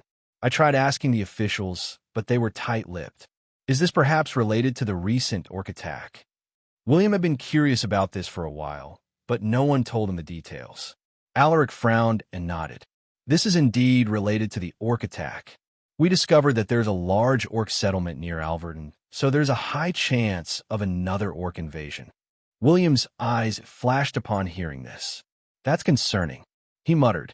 Alverton was close to Vale, so it wouldn't be surprising if the orc army would come after them next now that their initial target was gone.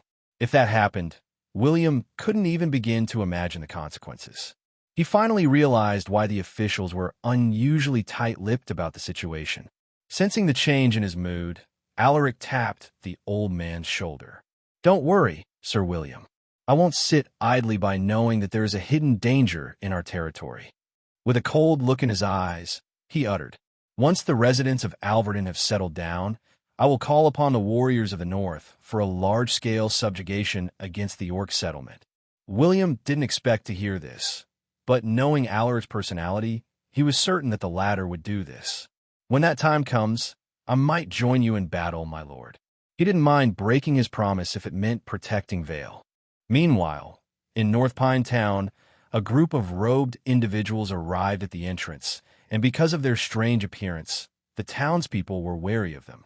Is this the place? Muttered the handsome elf, his voice carrying a trace of disappointment. Ivana sent him a glare, making the guy shut his mouth. The others were smart enough not to comment on anything that would displease her. They were aware that their princess was unusually biased towards a certain human. Since this was the hometown of that particular human, she would not allow anyone to ridicule the place as shabby as it might be. Black Dog silently watched the scene. Why am I even here? He had forgotten how they had persuaded him to come with them. He was still not in his right state of mind when he talked with them about it.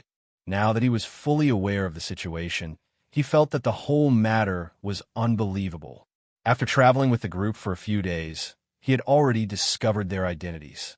It turned out that the people who had helped him were actually elves, and the one leading them was even a princess. It was truly inconceivable. Ivana turned her head and looked over in his direction. Black Dog, the person who can help you lives here. We just need to find him. If it's him, I'm sure he can help you. Ivana wasn't averse to this man because she felt that his fate was pitiful. She only decided to help him since he reminded her of herself before she met Alaric. Help me. Black Dog was dumbfounded. He didn't know what she was talking about. Or more precisely, he couldn't remember most of the things that they had talked about. Didn't you say that you want to look for your family? Ivana raised an eyebrow while staring at him. Did I say that? Black Dog scratched his head. Your Highness, I don't think it's possible to be honest. My family, I don't think they are still alive. What? The handsome elf who was standing close to Ivana was stunned. So you made us travel all the way here for nothing? His voice became increasingly colder as he stared at Black Dog. Ivana was similarly surprised, but she quickly regained her composure. That makes things easier. Why don't you just follow him? She suggested. Black Dog was about to reject her when he saw the handsome elf staring daggers at him. That's a wonderful idea, Your Highness. Good. I'm sure you'll like him. Alaric will never look down on you because of your past. That's just the kind of man he is. Ivana chuckled when she recalled her time with Alaric. When she realized that she had strayed away from her usual character, she immediately corrected herself. Ahem. Anyway, let's go and ask someone. Suddenly, just as they were about to ask one of the townspeople, they saw a group of warriors approaching them. The handsome elf stepped forward and shielded Ivana, but the latter gently pushed him away. Hello, visitors. We are from House Silversword. The Baron sent us here to invite you to the estate. The leading warrior respectfully said. Hearing this, the elves frowned. Neo approached Ivana and whispered to her ears. Your Highness, can we trust these people? Ivana nodded. Leave this to me. She had heard about Alaric's father, so she wasn't worried about their identity being discovered. Strangely, she was even looking forward to seeing Alaric's parents. With Ivana's decision, the group followed the warriors to the estate. Throughout the whole trip, the elves looked incredibly sharp, as if they were prepared to make a move in case something happened. However, no accidents happened along the way, and the people of House Silversword were very respectful toward them. About half an hour later, they finally arrived at the estate, and someone brought Ivana to the Baron's study. The elves insisted on having one of them follow her, so she decided to bring Neo, the most capable of the bunch. We're here, my lady. The man who seemed to be the butler of the mansion said to her before he knocked on the door. Knock, knock. My lord, I have brought the guests. Come in. A dignified and commanding voice drifted into their ears. As soon as they entered the room, Neo's eyes flashed. Find more to read in my virtual library empire. A transcendent human. He was surprised to see a powerful human in such backwater territory. On the other hand, Lucas was similarly shaken. Even though they had covered themselves, he could tell that they weren't humans. This aura, elves, and that guy, he is Beast Soul Warrior, a powerful one at that. Lucas composed himself after a moment of surprise. He didn't expect that the suspicious visitors were actually elves. It's a good thing that someone reported them, or things would have gotten out of hand if their identities were revealed to the public. Please take your seats. The Baron pointed at the vacant seats in front of his desk. Thank you. Ivana removed her hood as she sat on the chair. Your Highness. Neo widened his eyes when he saw Ivana taking off her hood. He never thought she would reveal herself just like that. It's all right, Sir Neo. We could trust the Baron. He is Alaric's father after all. Ivana smiled. Hearing this, Baron Lucas was taken aback. You know my son? Ivana chuckled as she looked at the Baron. It's a long story. I have time. Please tell me what happened. The Baron revealed a look of interest. He wanted to know how his son managed to befriend an elf, and based on how the Bee Soul Warrior was addressing her, he could tell that this female elf had a special identity. All right, it all started when Ivana told her how she had met Alaric. She omitted some details, but he told her the most important parts. I see. So that's why he disappeared after his trip to Ryvad. I understand now. Lucas smiled. You might have to wait for a few days if you want to see him. He is currently out of the town for. Lucas told her about the recent situation in Alverden to give her an idea of what Alaric has been up to. So he's out there helping people again. Ivana chuckled, revealing a rare smile on her beautiful face. Neo was surprised to see this expression on her. Whenever she mentions that human, she feels like a different person.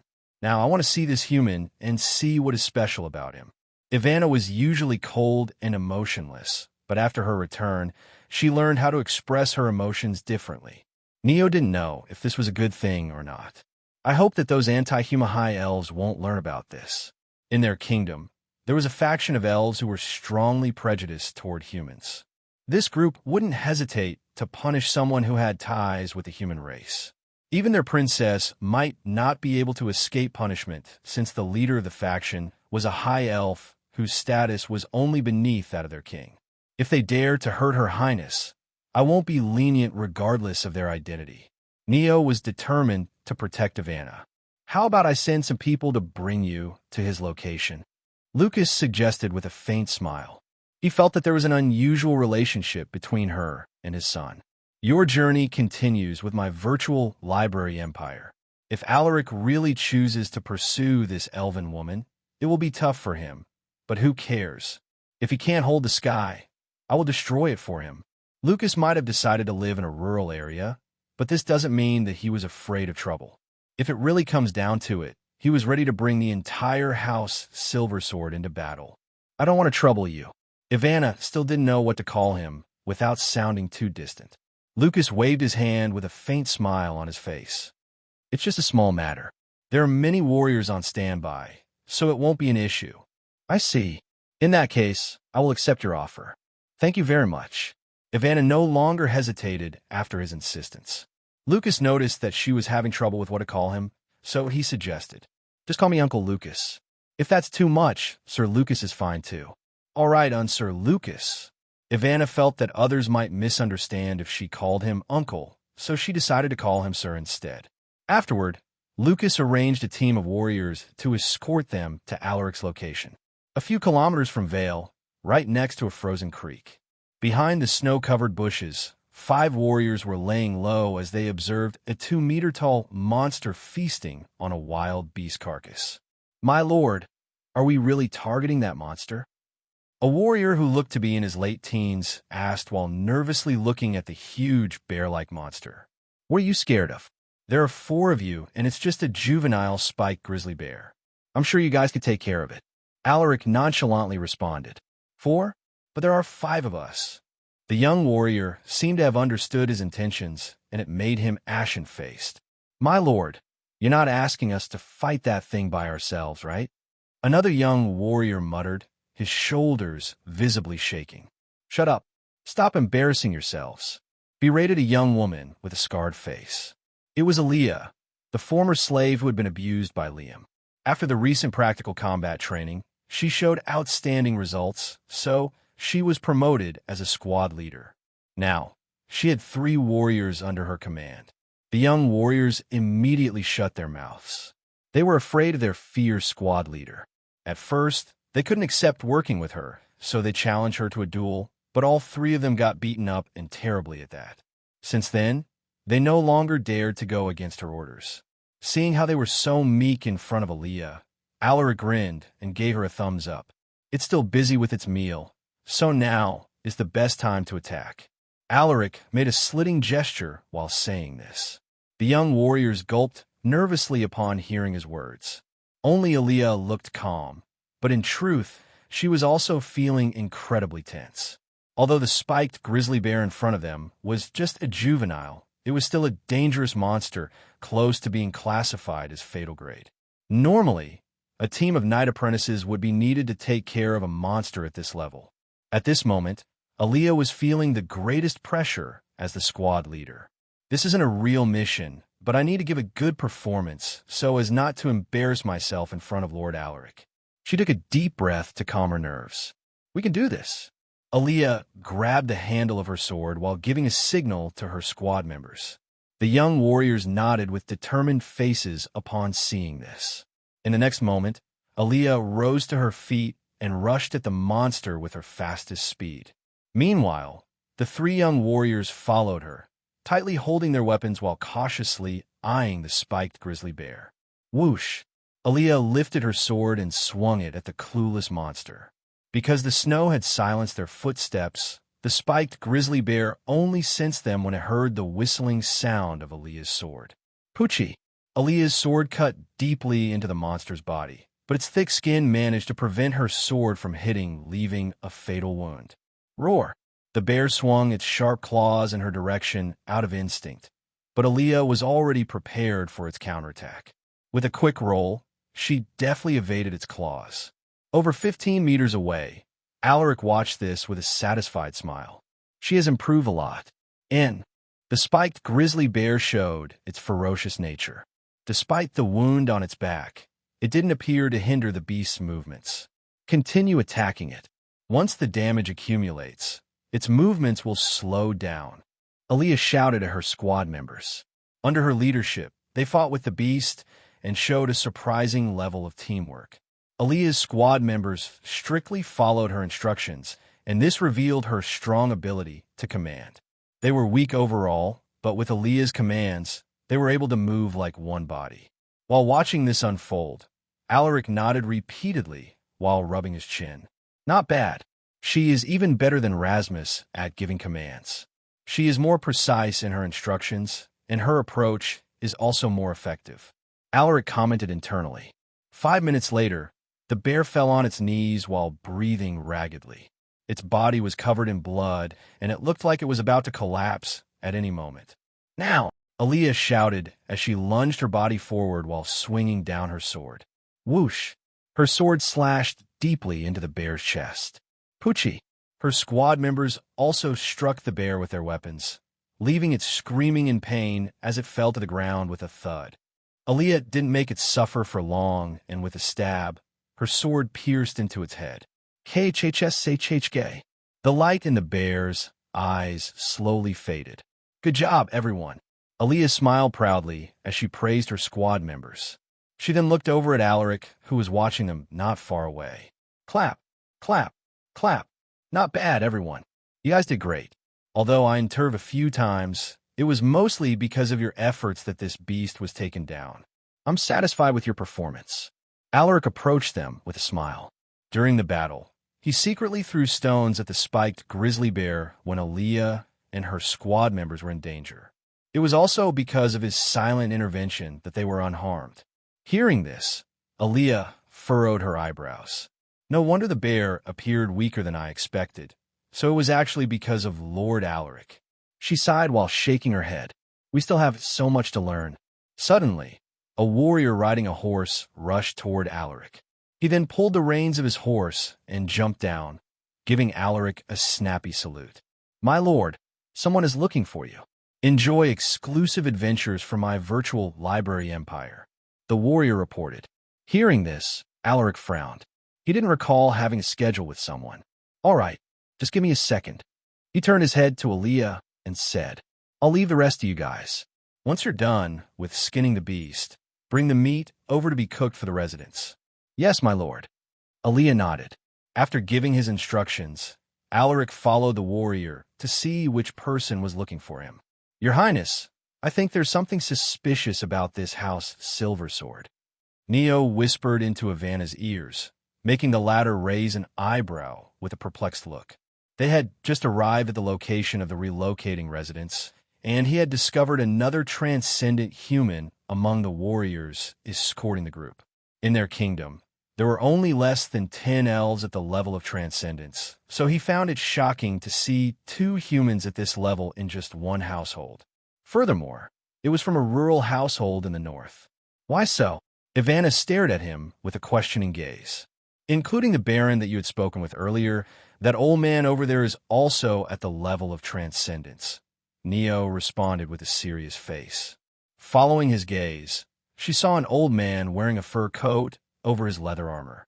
He looked like the typical next-door neighborhood old man who was always jolly. Are you saying that friendly old human is at the level of transcendence? Ivana muttered in shock. That's right, Your Highness. Neo nodded while keeping his gaze on the old man. As if sensing their gazes, William turned his head in their direction and gave them a friendly smile. Seeing this, Ivana became even more skeptical. Is that old man really a transcendent human? She couldn't sense any semblance of authority or dignity that was inherent to transcendence in the old man. Suddenly, Ivana caught sight of 2 familiar figures. Without any warning, she walked towards them while calling their names. Sir Arthur, Sir Henry, Your Highness. Neo quickly followed her. Just close by, Henry and Arthur were making rounds when they heard a familiar voice calling them. They turned their heads and saw an individual dressed in an oversized robe. I'm sorry, you are. Henry squinted his eyes while trying to see the face hidden beneath the hood. It's me. Ivana smiled at the old man. When Henry heard this voice, a beautiful face appeared in his mind. Do not tell me you are. He stuttered when he realized the other party's identity. Arthur also seemed to have guessed her identity by the shocked look on his face. Ivana made a shushing gesture as she chuckled. I'm glad to see you again. How are you guys doing?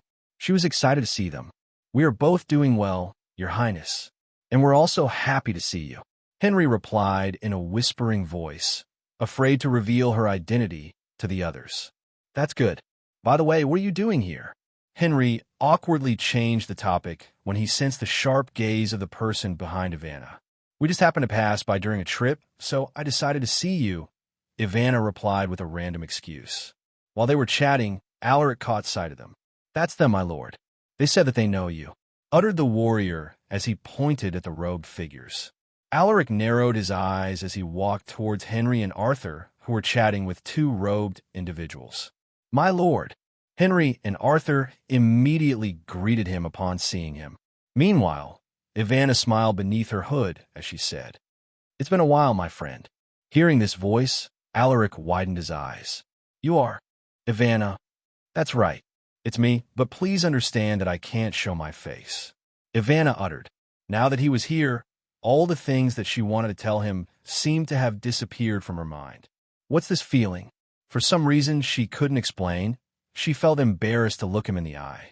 I understand. Alaric chuckled as he nodded. What brings you here? He asked while gesturing for her to follow him. There were too many people around, so it was inappropriate to talk about certain things. Ivana obediently followed him as she replied in a cold voice. I took care of the people who tried to capture me. Hearing this, Alaric was taken aback. I see. If you don't want to talk about it, we can talk about something else. It's all right. You're already aware of my situation anyway. She shook her head. That's true. Neo observed the male human that her princess was speaking with. He looks young, but his aura is close to that of an elite knight. He is indeed special. His potential is even higher than that man named Lucas. His misunderstanding toward House Silversword deepened after seeing Alaric. He felt that this noble household was hiding a secret. His suspicions stemmed from the fact that they had two transcendents and a high number of elite knights. Alaric took Ivana to a quiet corner away from the group. It was then that Galliner quietly appeared behind him, cautiously eyeing the robed individuals. Alaric noticed his vigilance, so he made a hand gesture, signaling for him to relax. Meanwhile, Neo was stunned the moment he saw Galliner. The latter might have tried to hide aura, but Neo was a beast soul warrior who had a special trait that could gauge the strength of someone nearby, and when he used this special ability on Galliner, he found out that he was also a transcendent knight. This guy is the third transcendent knight I encountered in this household. Just how many transcendents do they have?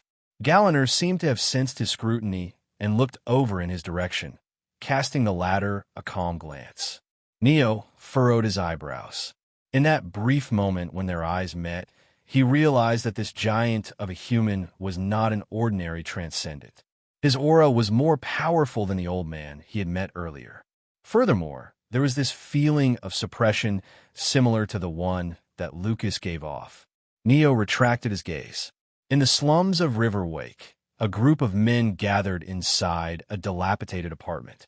They were engaged in a heated discussion about the recent incident in the underground fighting ring.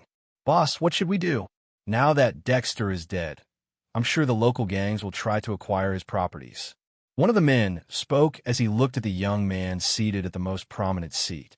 Everyone turned their gazes at the young man, waiting for his decision. Continue your journey at my virtual library empire. He was only a knight apprentice, but they feared him for his cunning mind. Not to mention that his strength was increasing at a fast rate. In a few more years, he would definitely become a knight. Liam tapped his fingers on the table as he pondered deeply. His mercenary group was still new, and they were just starting to expand. If they joined the fight for Dexter's properties, there was a huge possibility that they would be annexed by a larger group.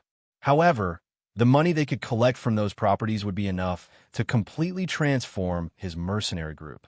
After over a minute of careful deliberation, Liam adjusted his sitting posture and said while scanning the faces of his subordinates, Now that Dexter's group is in shambles, I'm certain that there will be two groups who will try to take over their properties. The first one is the Axe Gang led by that old man nicknamed Woodcutter, and the second one is the Night Owl Mercenary Group led by that crazy one-eyed man. When he talked about these two groups, the faces of his subordinates turned serious. They were the next strongest forces after Dexter's group, and they each had an elite knight at the helm. While his men were still processing his words, Liam continued. If we join the fight for those properties, it is guaranteed that we will have to face them, and with our group's current strength, we stand no chance against either of those two. Everyone nodded in agreement. However, suddenly, A cunning light flashed in Liam's eyes. The change in his expression made his subordinates excited because this meant that he had thought of a plan. There's a way to get those properties with minimal losses. Here's what we need to do. So this is the man you saved in River Wake. Alaric glanced at the dark-skinned man who had removed his hood. Greetings, Lord Alaric. Black Dog bowed his head. Knowing that Alaric was an heir of a noble household, he showed him the utmost respect. Alaric waved his hand with a faint smile. There's no need for formalities. What's your name? Black Dog. Huh? Did you say your name was Black Dog? Alaric thought that he heard it wrong, but Black Dog confirmed it with a nod of his head. Can you still remember the name you had before you became a slave? Alaric heard from Ivana that this man was a slave warrior. Black Dog shook his head as he replied, I was a slave as far as I can remember, and Black Dog was the name given to me by my former lord. I see. Alaric sighed upon hearing this. Let's start by changing your name. Calling you Black Dog is inappropriate. Do you mind if I give you a new name? Alaric suggested. Hearing this, Black Dog was surprised. He had never thought of changing his name, but when the choice was presented to him, he didn't even hesitate. Please give me a new name, my lord. Let's see. Alaric rubbed his chin. He thought really hard, but no suitable name came to his mind, so he gave up on thinking and randomly gave him a suggestion. How about Franklin? Enjoy exclusive content from my virtual library empire. Franklin. Black Dog repeated the name. It wasn't common, but he knew a few people who had this name. However, the thought of having a real name made him excited and honored. Looking at his satisfied face, Alaric tapped the man's shoulder. Then from now on, you are Franklin. I will invite a priest to baptize you once we return to the estate. Having gained his new name, Franklin couldn't conceal the joy on his face. Thank you, my lord. Thank you for giving me a name. It's just a small matter. Alaric waved his hand with a faint smile. By the way, I heard from Ivana that you're looking for a job. Why don't you work for me? If you agree, you will become a knight of House Silversword, and you will be compensated accordingly. Alaric could tell that this former slave warrior wasn't just an ordinary knight. His aura was stable and firm, just like Arthur's before he had advanced to the realm of elite knights. With some resources and time, this man would definitely become an elite knight. Hearing this, Franklin bent his knee and lowered his head as he uttered, It is my honor to serve you, my lord. Good. You may rise. Alaric nodded with a pleased look. And that was how Alaric gained another subordinate with a high potential. The sky turned dark as evening came. The group was already close to North Pine Town, so they decided to continue their journey. The sick, elderly, and children had already been sent to the town via carriage, so there was nothing to worry about. By the time they arrived at the entrance of North Pine Town, it was already past midnight. A group of volunteers were waiting at the gates of the town to help the residents of Alverton move to their temporary shelter. The construction of the new houses was still underway, and given the scale of the project, it might take a few weeks to more than a month before everything would be completed. While their new houses were still being constructed, the residents of Alverton had to stay at the temporary shelter made of simple tents. No one complained about this arrangement. In fact, everyone was grateful for House Silversword's help. The residents were especially grateful to Alaric and the warriors who had escorted them all the way here from Alverton. Upon their arrival, Alaric invited Ivana to the main mansion. Follow me. I have something for you. Alaric smiled at her. Ivana glanced at him curiously as she nodded her head. All right. Before following him inside, she gestured to Neo and the other elves not to worry. Although reluctant to leave her alone, the elves had no choice but to follow her commands. Your subordinates are obedient. Alaric joked in a teasing voice as soon as they entered the mansion. Ivana didn't say anything upon hearing this and just laughed lightly in response. A moment later, Alaric brought her to the room where the saber-fanged wolf cubs were staying. Do you remember these guys? Alaric glanced at the elf while inviting her inside the room. After noticing that no one else was in the room, Ivana removed her hood and gently tucked her hair behind her ears. Of course I remember them. We found these little cubs inside a cave on that stormy night. She chuckled. Looking at her beautiful side profile, Alaric almost fell into a trance. Yeah, I remember there were 6 of them. Why are there only 5 here? Ivana raised an eyebrow in surprise. About that, do you remember Hershey from House Paxley? Alaric explained the situation to her. Ivana felt inexplicably envious when she heard this. She couldn't understand why she was feeling like this. While she was quietly staring at the wolf cubs, Alaric grabbed one of them and said, I wasn't able to prepare a gift for your birthday, so I decided to give you one of the wolf cubs. Ivana was surprised to hear this. You remember? She thought that he had already forgotten about it, since she had only said it in passing. Alaric smiled. Of course. Why would I forget your birthday? He grabbed her hand, making her jolt at the sudden touch. Just as she was about to pull her hand, he handed her the wolf cub. Here, happy birthday. I hope you will take care of this wolf cub. Ivana lowered her head and stared at the wolf cub in her arms. It was round, and its white fur was looking vibrant and healthy. The cute little thing slowly closed its eyes and drifted into sleep. Why don't you give it a name? To tell you the truth, only one of them has a name. Alaric awkwardly stated. Ivana gently brushed the cub's fur as she replied. Then I will call it Ely. It was a simple name, but she looked happy, so Alaric didn't bother to offer the suggestions he had prepared. At this moment, the cyan screen suddenly appeared before him. ____. Mission complete. You received 100 stat points. ____.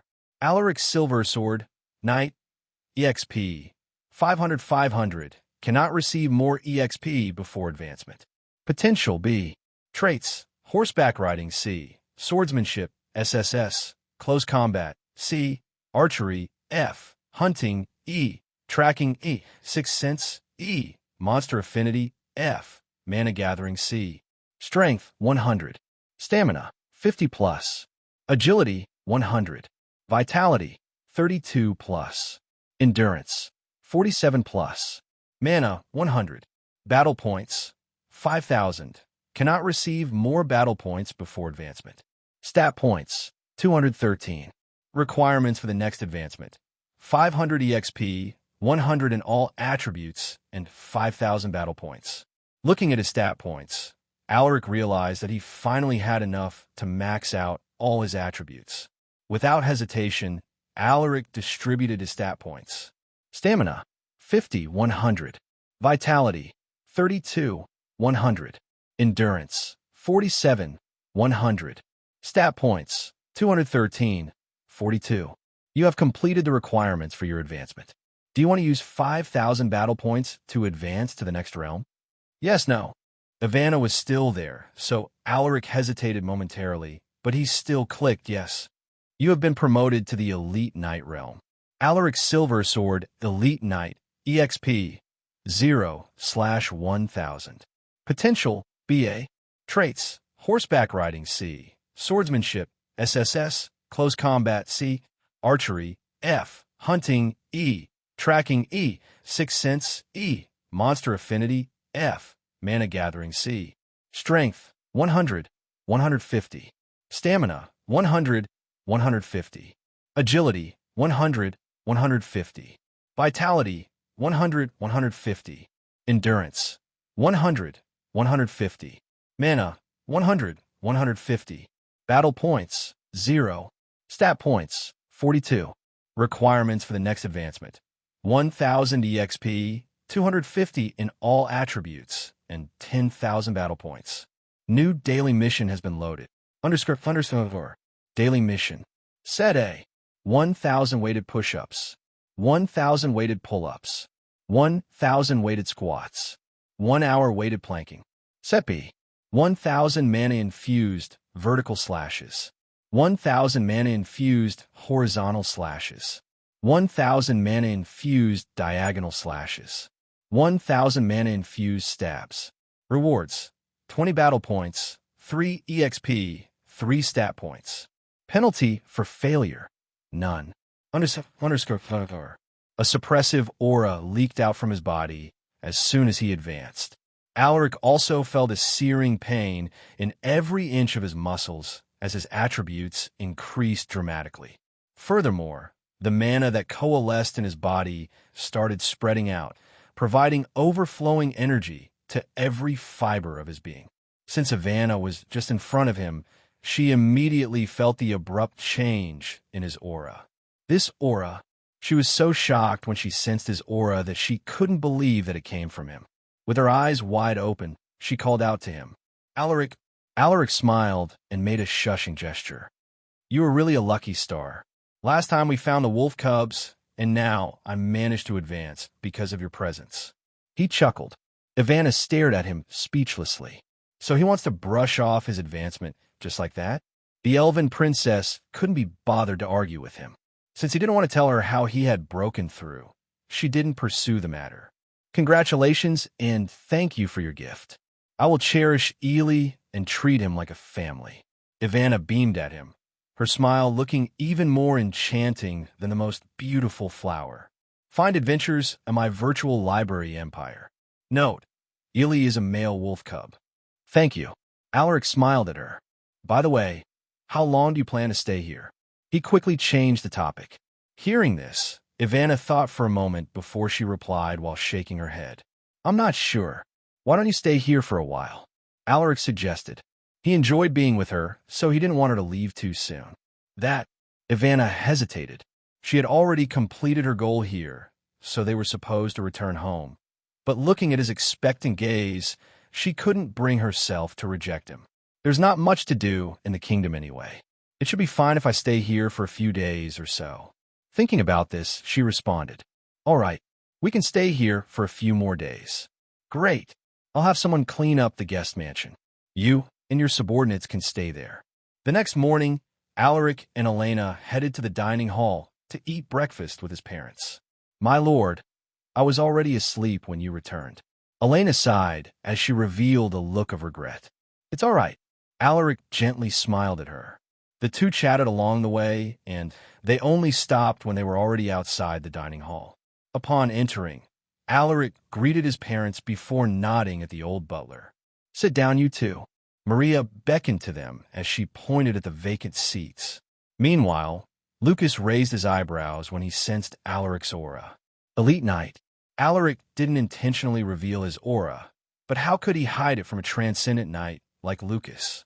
The moment he entered the room, the Baron immediately felt his presence. What made Lucas even more surprised was the intensity of his aura. He just advanced to the realm of elite knights, but his strength is already unfathomable. Lucas was stunned by his son's sudden spike in power. He sent the butler a deep look and instructed, Bastian, please send the servants out for a moment. Hearing this, the butler nodded. Yes, my lord.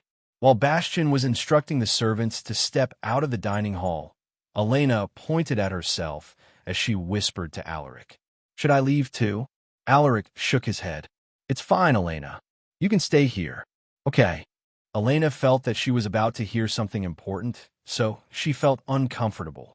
Alaric sensed her anxiety, so he tapped her shoulder and sent her a reassuring look.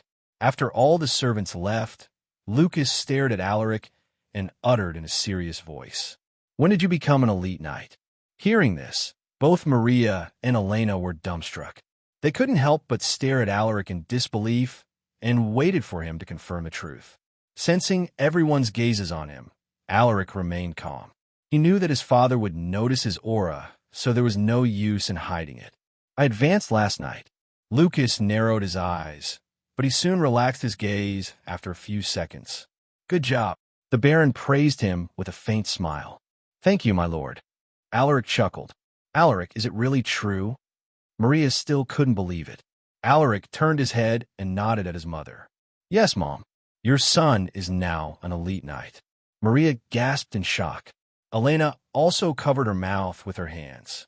This is a great achievement, but you must not disclose it to the public, Lucas warned him in a stern voice. Understand. Alaric nodded.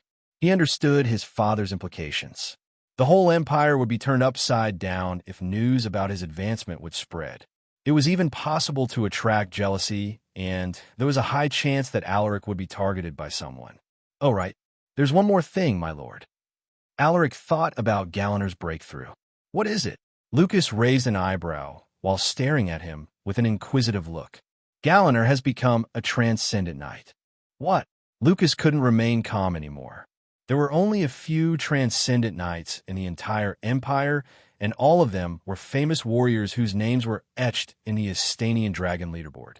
Wherever they go, people would flock to see them. That was how special they were. Who else knows this? Lucas asked in a low voice. I haven't told anyone about this, and I also told Galliner to keep quiet, Alaric replied. Lucas leaned on his seat and said, You made a good decision. If that is true, then we can make use of that to our advantage. Maria suddenly spoke, her eyes gleaming with wisdom. Go on. Lucas gestured for her to continue. Maria nodded and adjusted her posture before she said, The Crown Prince and the Second Prince both have powerful forces, so if we want to establish a third force, it's necessary to have sufficient strength to contend with their forces. That will make other undecided noble households positively consider joining our side. Lucas frowned upon hearing this. If we expose his strength, we might attract unnecessary attention. There's nothing to worry about that. Maria shook her head. With 2 transcendent knights on our side, people won't take us lightly, and as long as they aren't idiots, they won't dare to attack us. She added with a snort. However, we must create a stage for Sir Galliner to reveal his strength. That way, we can maximize the publicity and get those undecided nobles to support us. But first, you must accept that challenge and win overwhelmingly. Maria glanced at her husband as she talked about this. Challenge. Alaric was taken aback.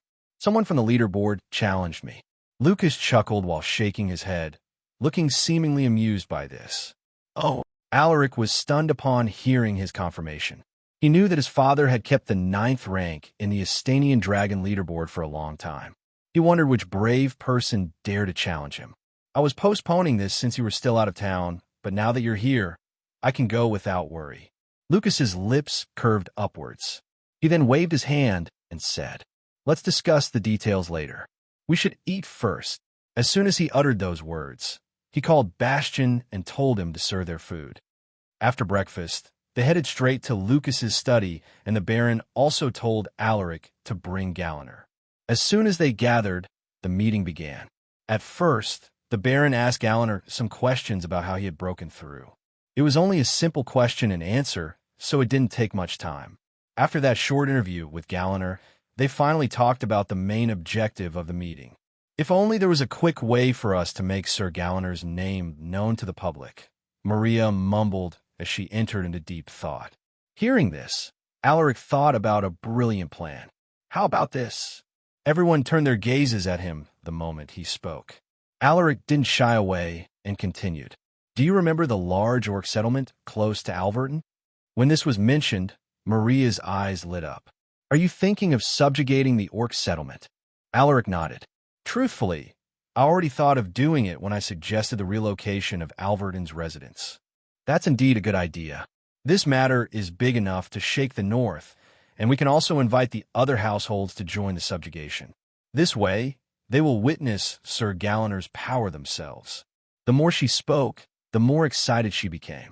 Let's do it this way. All right, I will send word to the noble houses of the north. Lucas approved the plan. With his help, Alaric was certain that more than half of the noble houses in the north would join the orc subjugation. Lucas looked at his son and said, I will leave this task to you, since I will be going to the capital to accept the challenge. You can rest assured, my lord. I won't fail this mission. Alaric promised. Underscore. Mission, orc subjugation I. Mission difficulty, normal. A large orc settlement is built near Alverton, and it has disrupted the peace of the nearby cities and towns with the increase in orc attacks. Gather a large force sufficient to destroy the orc settlement.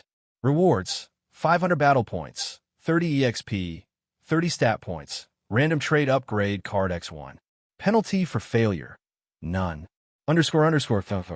A system mission suddenly appeared before him. The missions are becoming more frequent and more difficult now. Alaric thought when he saw the mission description. Gathering an army might sound easy, but in truth, it was very hard to persuade those stubborn noble houses, especially when they had nothing to gain. Luckily, Dad will be sending a letter to those houses, so things will be a lot easier. When the meeting concluded, it was almost lunchtime. His parents invited him to join them for lunch, But Alaric told them that he had other plans, so he rejected their invitation. He left the main mansion and headed straight to the guest mansion where Ivana and the rest of the elves were staying. By the time he arrived, he saw that the elves were preparing a big meal for Ivana's birthday. Alaric didn't tell anyone about Ivana's birthday, so only the elves were celebrating with her. Alaric, Ivana was pleasantly surprised to see him. "I'm sorry I'm late. I had something to discuss with my parents." Alaric apologetically said, "It's all right. Come in. The food is ready." Ivana invited him to the dining hall. "All right. I'm curious to try elven dishes." Alaric nodded and followed her inside. "Believe me, it's not much different than human dishes. We just eat a variety of fruits, and we also add more vegetables in our dishes." Ivana eagerly explained as she led him to the table. There was no one else inside the hall other than the elves, but they still hadn't removed their robes. "It's all right, everyone. You can trust Alaric." Ivana convinced them. The elves hesitated, but they chose to trust their princess. Enjoy more content from my virtual library empire. After having lunch with the elves, Alaric headed straight to the training grounds to begin his new daily mission. Daily mission: stay updated with my virtual library empire. Set A: 1,000 weighted push-ups, 1,000 weighted pull-ups, 1,000 weighted squats, 1 hour weighted planking. Set B: 1,000 mana-infused vertical slashes, 1,000 mana-infused horizontal slashes, 1,000 mana-infused diagonal slashes, 1,000 mana-infused stabs. Rewards: 20 battle points, 3 EXP, 3 stat points. Penalty for failure: none. Note: if you noticed, I changed the rewards for the new daily mission because my math wasn't mathing when I wrote the previous one. I apologize for the confusion. This was the new daily mission. It offered higher rewards, and there wasn't even a penalty anymore. The only issue is that he had to perform more difficult exercises that would test the limits of his physical abilities. For the weighted exercises, Alaric had to lift a huge rock weighing over 1,000 kilograms while doing the exercises. For an elite knight like him, lifting a rock over 1,000 kilograms wasn't difficult. He wasn't a normal human anymore, since his physical body was enhanced by mana, improving every part of him. First, he watched the tutorial on how to perform the weighted push-ups. So nothing changed except for the added weight. After watching the tutorial shown by the cyan screen, Alaric asked a few warriors to help him tie the huge rock on his back. "My lord, what are you doing this training for?" One curious warrior asked him. Alaric's exercises weren't new to them, and they were already used to it, but it seemed like he was planning something different this time. "I just want to test my limits. Only through hardships can we overcome our limitations." Alaric gave a simple response, but his words rang like thunder in everyone's ears. Alaric didn't waste any time after the rock was tied to his back. He started doing his push-ups. Everyone watched him with awe and excitement. Alaric didn't find it that hard in the first few hundred repetitions, but when he went past 500 repetitions, he could feel his muscles starting to heat up. "Now this is fun." Alaric grinned. Beads of sweat trickled down his body as he performed more repetitions. 1,000 weighted push-ups, Balabox with check. "Come and help me get this rock off of me," he called out to the warriors. Hearing his voice, the warriors rushed to his side and carefully removed the huge stone. Bang! "Damn, this thing is heavy," someone exclaimed. How many repetitions did Lord Alaric perform with this huge rock on his back? 1,000? Holy shit. While they were eagerly discussing, Alaric searched for a good spot to perform the weighted pull-ups. "This spot should be good. I hope this one will hold out." Alaric mumbled as he looked at the gates of the training grounds that sported 2 large pillars carrying an arched stone that connected the two. He rested for a full minute before he jumped and grabbed the arched stone. "Come and help me tie that rock on my shoulders," he instructed the warriors. The warriors were stunned, but they quickly did as he instructed. 5 men had to lift the heavy rock, and another 2 tied it with thick ropes to his shoulders. At this moment, Warwick and more warriors just came to the training grounds when they saw this scene. Feeling confused, Warwick beckoned to a warrior and asked, "What's going on here?" The warrior smiled bitterly and replied, "Sir, It seems like Lord Alaric is increasing the intensity of his training. Just a while ago, he performed 1,000 push-ups with that huge rock on his back. What? Warwick was dumbfounded. Even he had never trained that hard before. Ha ha ha. It's no surprise that Lord Alaric is growing too fast with this kind of training. Maybe I should follow his example. Henry, who was standing next to him, laughed heartily. Meanwhile, Alaric had already started performing the weighted pull-ups. He had just performed 1,000 push-ups, so the fatigue was starting to accumulate. Everyone watched him while excitedly guessing how many repetitions he could make. 100, 200, 300. They silently counted in their minds. When Alaric reached his 800th repetition, his movements started to slow down. Everyone could see that he was tired, but Alaric didn't give up and pushed through 1,000 repetitions with sheer willpower. As soon as he completed the exercise, he imbued mana into his hand and made a swiping move to cut the ropes that tied the rock to his shoulders. 1,000 weighted pull-ups, balabox with check. Bang! The ground trembled as the heavy stone fell. Alaric jumped down and rested for a few minutes. Damn it, this is a lot harder than I thought. I'm not even halfway done, but I'm already this tired. Alaric complained inwardly. After his rest, he performed the next 2 exercises for over an hour. 1,000 weighted squats balabox with check. 1 hour weighted planking balabox with check. He completed the weighted squats fast, but he couldn't do the same with the weighted planking since it has a 1-hour requirement. Fuck, that was the longest 1 hour of my life. He collapsed after doing the planking, and he didn't get up for 5 minutes. The next set of exercises is a combination of sword and mana training. They aren't as physically demanding, but I'm sure it won't be easy. Alaric lifted his weary body and grabbed his swords. For the next exercises, he planned to perform them with 2 swords. He ignored the watchful eyes of the warriors and began with the first exercise of Set B, which was 1,000 mana-infused vertical slashes. In the next moment, Alaric released his mana, revealing his realm as an elite knight. He had already discussed this with his parents, so he wasn't afraid to display his strength. Elite Knight. Warwick and the other elite knights present at the scene were the first ones to notice his power. Everyone was stunned. Alaric had only become a knight half a year ago, but he had already advanced to another realm. Alaric heard their exclamations, but he didn't stop his exercises. 1,000 mana-infused vertical slashes balabox with check. 1,000 mana-infused horizontal slashes balabox with check. 1,000 mana-infused diagonal slashes balabox with check. 1,000 mana-infused stabs balabox with check. Daily mission complete. You received 20 battle points. You received 3 EXP. You received 3 stat points. Due to the effects of your trait Mana Gathering C, you received 1 mana. So that's how it works. He was pleasantly surprised. He had almost forgotten about this trait since he hadn't found out its effect. Now he finally understood how it worked. So I can activate the trait by simply doing mana training, but the requirement is quite strict. I only gained 1 mana by doing all those mana-infused sword exercises. Alaric lamented as he opened his profile. Alaric Silver Sword, Elite Knight, EXP, 03/1000. Potential, A. Experience Tales with my virtual library empire. Traits, Horseback Riding, C. Swordsmanship, SSS. Close Combat, C. Archery, F. Hunting, E. Tracking, E. Sixth Sense, E. Monster Affinity, F. Mana Gathering, C. Strength, 150. Stamina, 150. Agility, 150.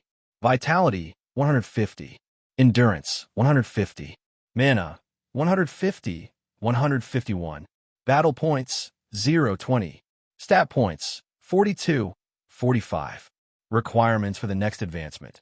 1,000 EXP, 250 in all attributes, and 10,000 battle points. Alaric was exhausted, but he was happy that his efforts were rewarded. The rewards of the new daily mission are great, but it requires too much time. Just today alone, I spent several hours doing everything. Good thing there's no penalty for not completing the new daily mission. Otherwise, I will be done for if I'm in a situation where I can't do the exercises. Alaric thought. At this moment, Warwick and the others finally approached him.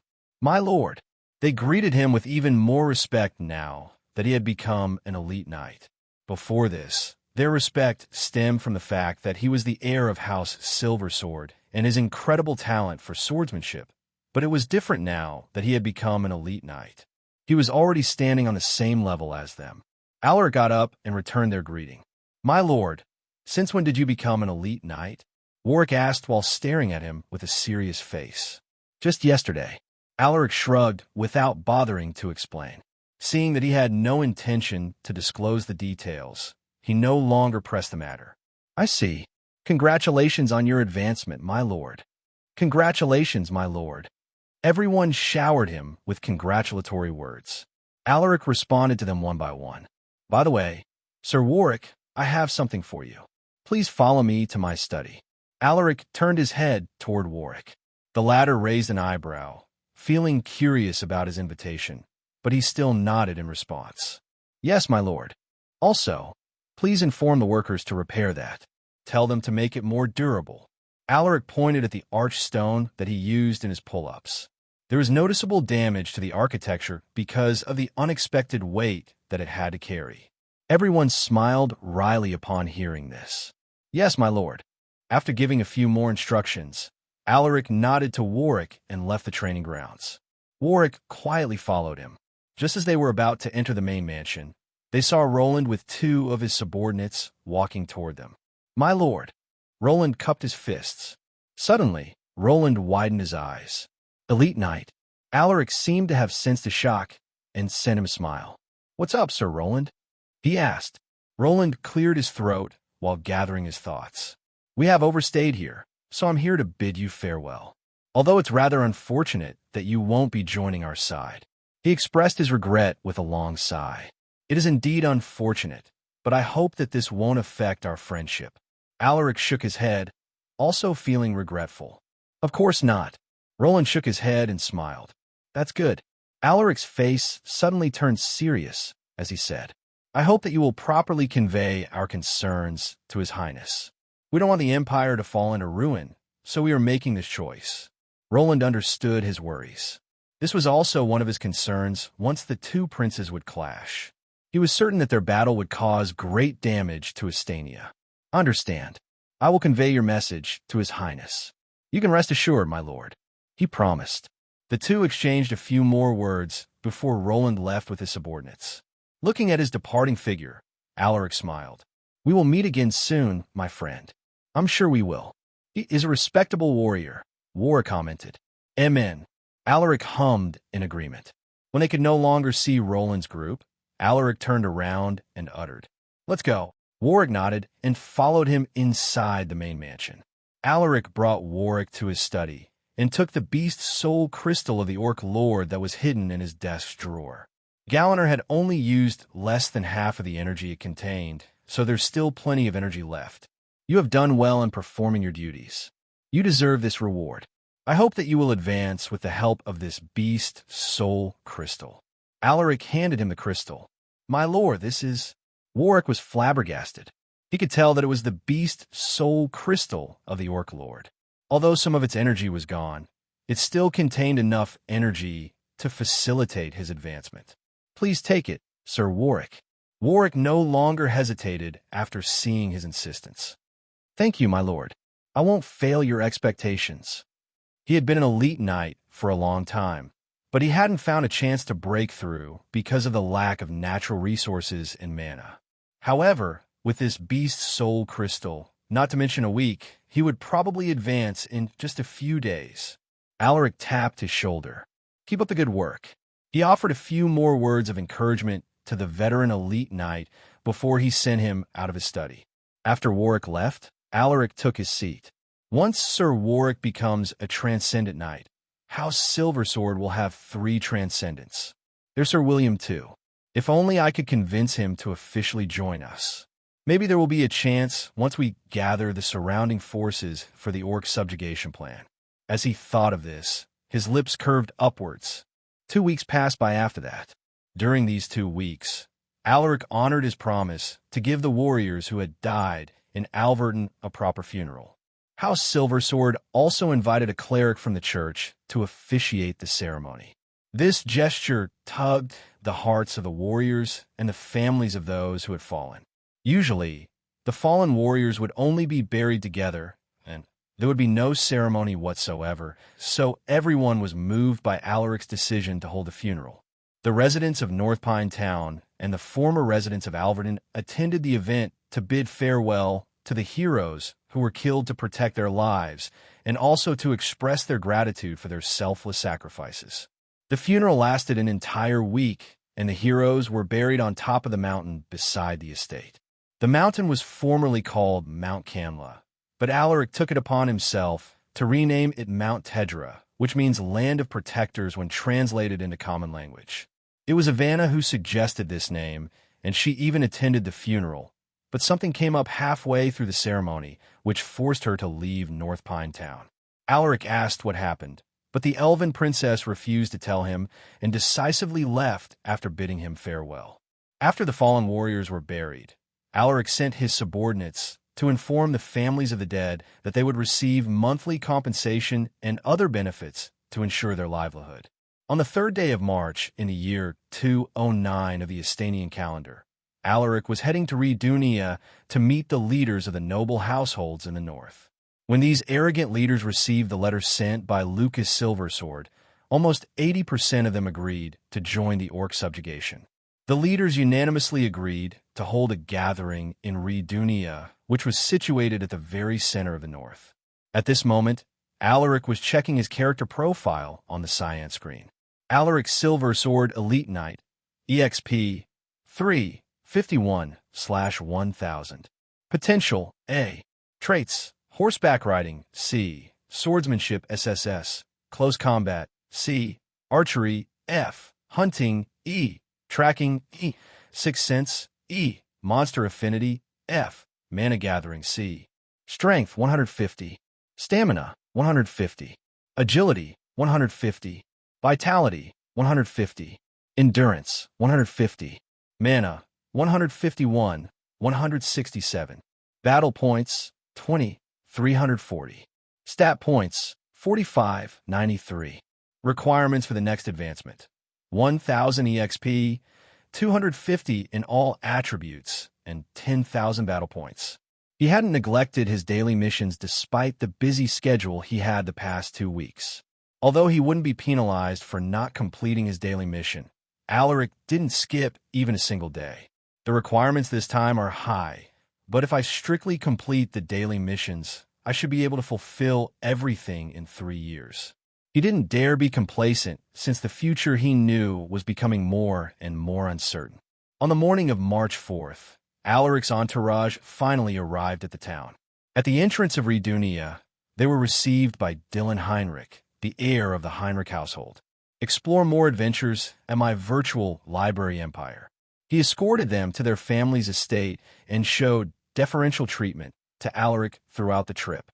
Dylan openly expressed his admiration toward the latter, and he was only short on saying, "I'm willing to follow you." At this enthusiastic young knight, Alaric couldn't help but feel emotional. In his past life, their statuses were vastly different, and he could only admire Dylan's splendor from afar.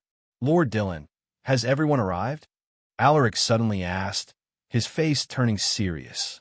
The smile on Dylan's face faded when he mentioned this, and he responded with a stern voice. "Including Lord Alaric's group and our household, only 9 groups have arrived." Hearing this, Alaric frowned.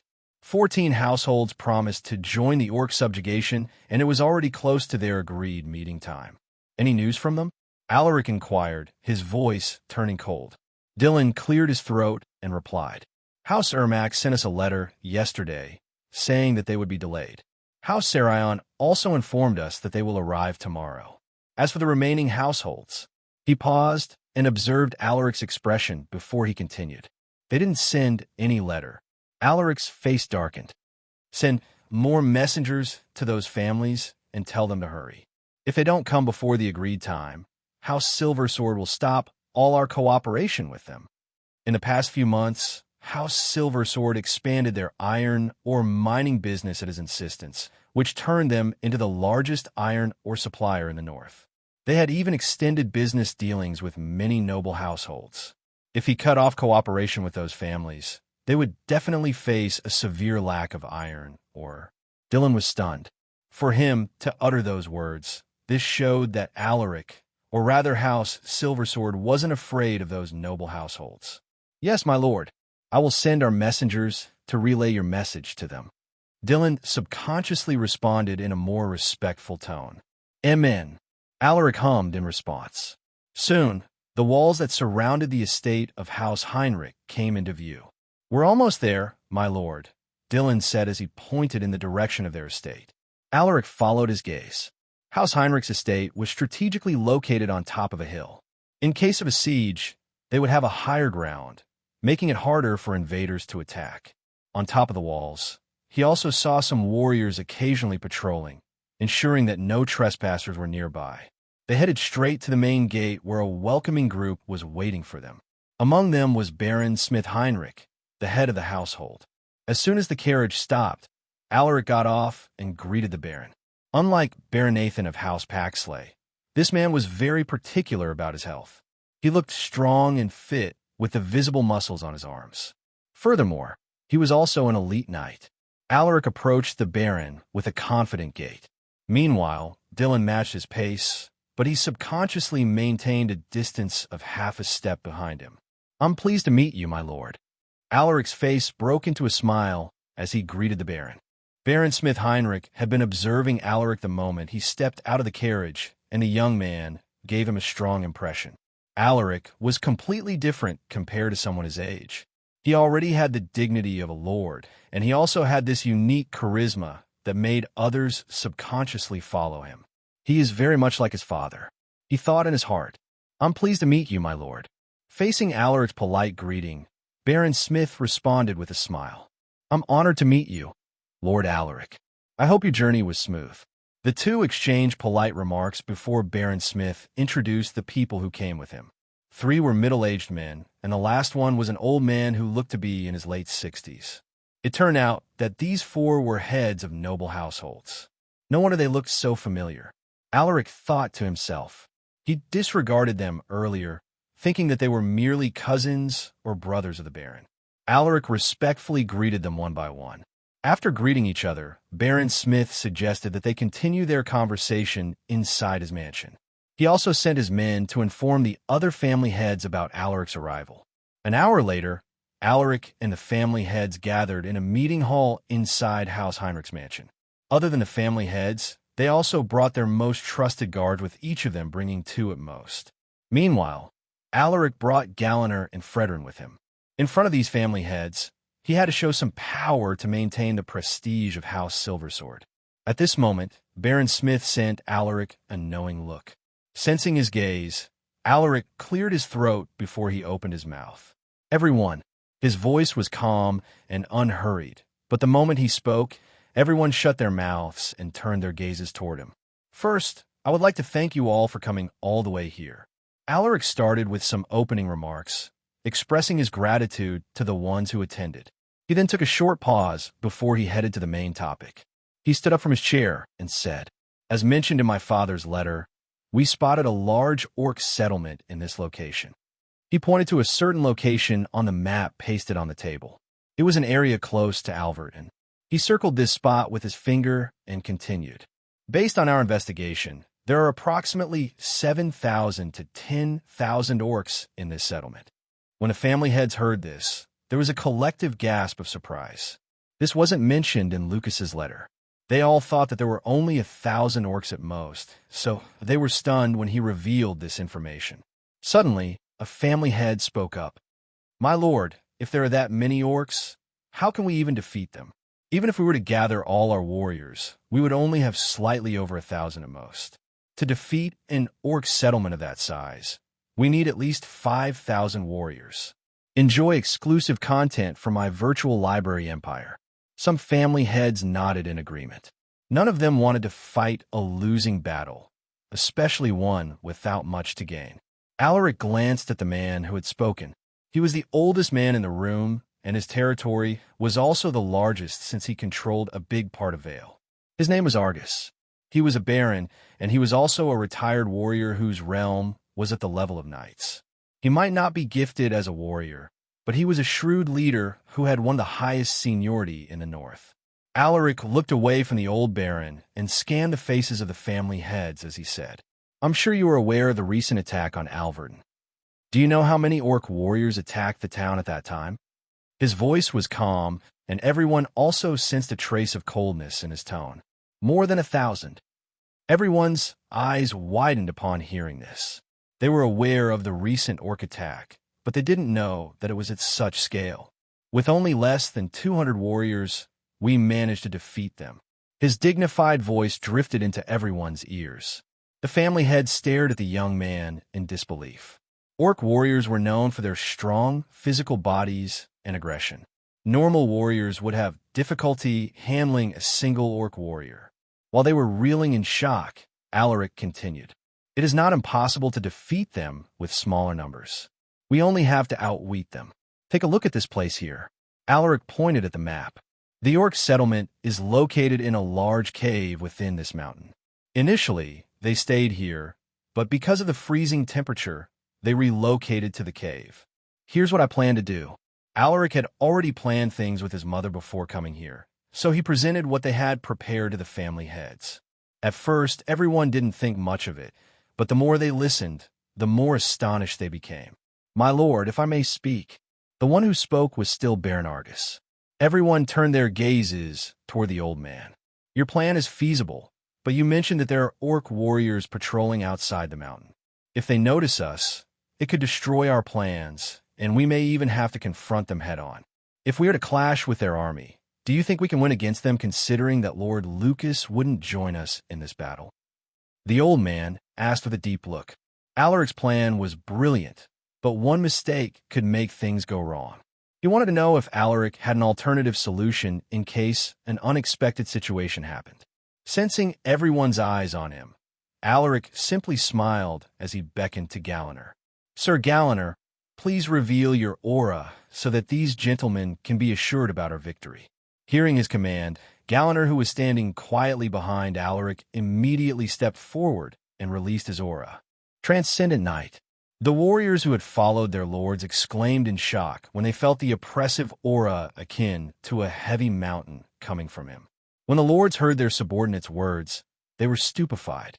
They attended this meeting to show respect to House Silversword, but the main reason was Lucas's deterrent power. Discover exclusive content at my virtual library empire.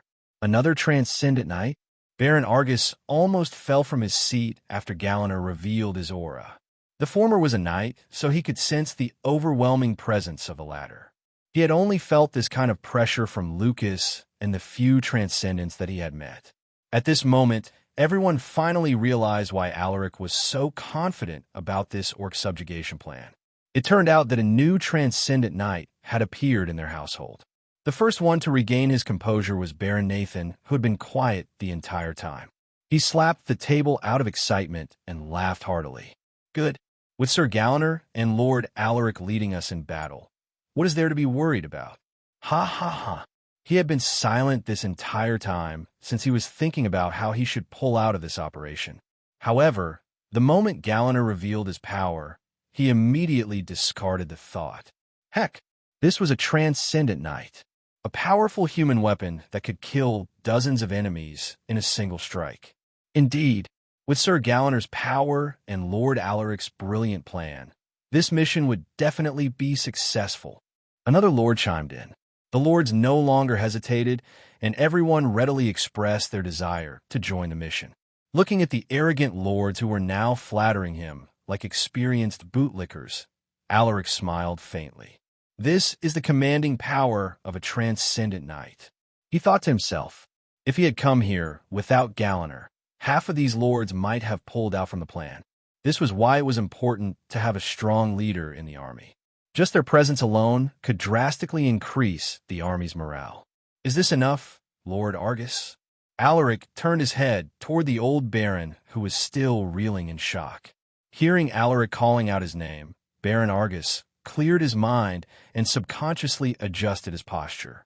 He no longer dared to treat this young man lightly.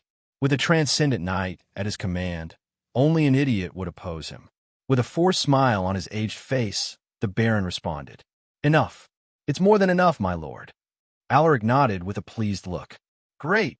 He scanned everyone's faces and said, "If someone wants to pull out, please raise your hand." The lords glanced at each other with bitter smiles. No one raised their hand, making Alaric smile wider. "Then I assume that everyone here is willing to participate in the orc subjugation." He then turned his gaze towards Smith Heinrich. "Lord Smith, please ask these gentlemen how many warriors they can send and give me the report later." Alaric didn't want to give them too much pressure, so he hinted that he would leave the hall. Baron Smith stood up and nodded. "Yes, my lord. I will get it done immediately." Alaric hummed in response and excused himself before he left the hall with his subordinates. After he left, the lords slumped into their seats, looking like defeated generals. The bitterness on their faces was evident. "Do you guys think there's a deeper reason behind this orc subjugation?" One of the lords asked. The question he raised garnered everyone's attention. Everyone subtly felt that there was a bigger motive behind this operation. "What do you think, Lord Argus?" The lords stared at the old baron. He was the one with the most experience in the hall, so they wanted to hear his opinion. Argus shook his head as he inwardly grumbled at the dumbness of these lords. A bunch of clueless idiots. He had a general idea of what House Silversword's goal was for this mission. He realized this when Alaric revealed Galanor's existence. "It's simple," the old man uttered. "House Silversword wants the Empire to know that the North is their territory." His words exploded like a bomb, shaking them to their core. "So arrogant," the old man sneered. "They have the capital to be arrogant. Even in the central cities, only the dukedoms and a few other big territories have two transcendents at their disposal." While the lords were nervously comprehending his words, Argus leaned on his seat while rubbing his temples. "It seems like they don't intend to participate in the battle for the throne, and they plan to use the orc subjugation to tell everyone in the Empire that they have two transcendents. What a carefully laid out plan. Is this your work again, Maria Keller?" Maria's role in House Silversword was already known by everyone. She was the brain of the household, and almost all the big decisions of the family were planned out by her. Argus was faced with a conundrum. On one side, the second prince who had extended an invitation to him, asking for his support.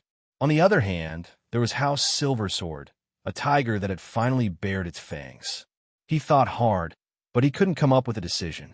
In the end, he gave up on thinking and let out a long, exhausted sigh. At this moment, Baron Smith clapped his hands to gather their attention. "Let's continue this conversation at another time, my lords.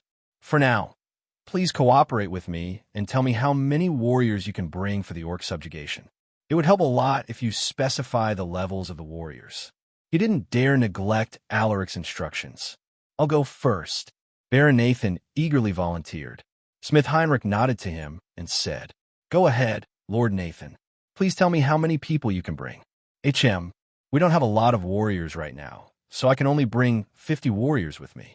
1 elite knight, 5 knights, and the rest will be knight apprentices and normal warriors."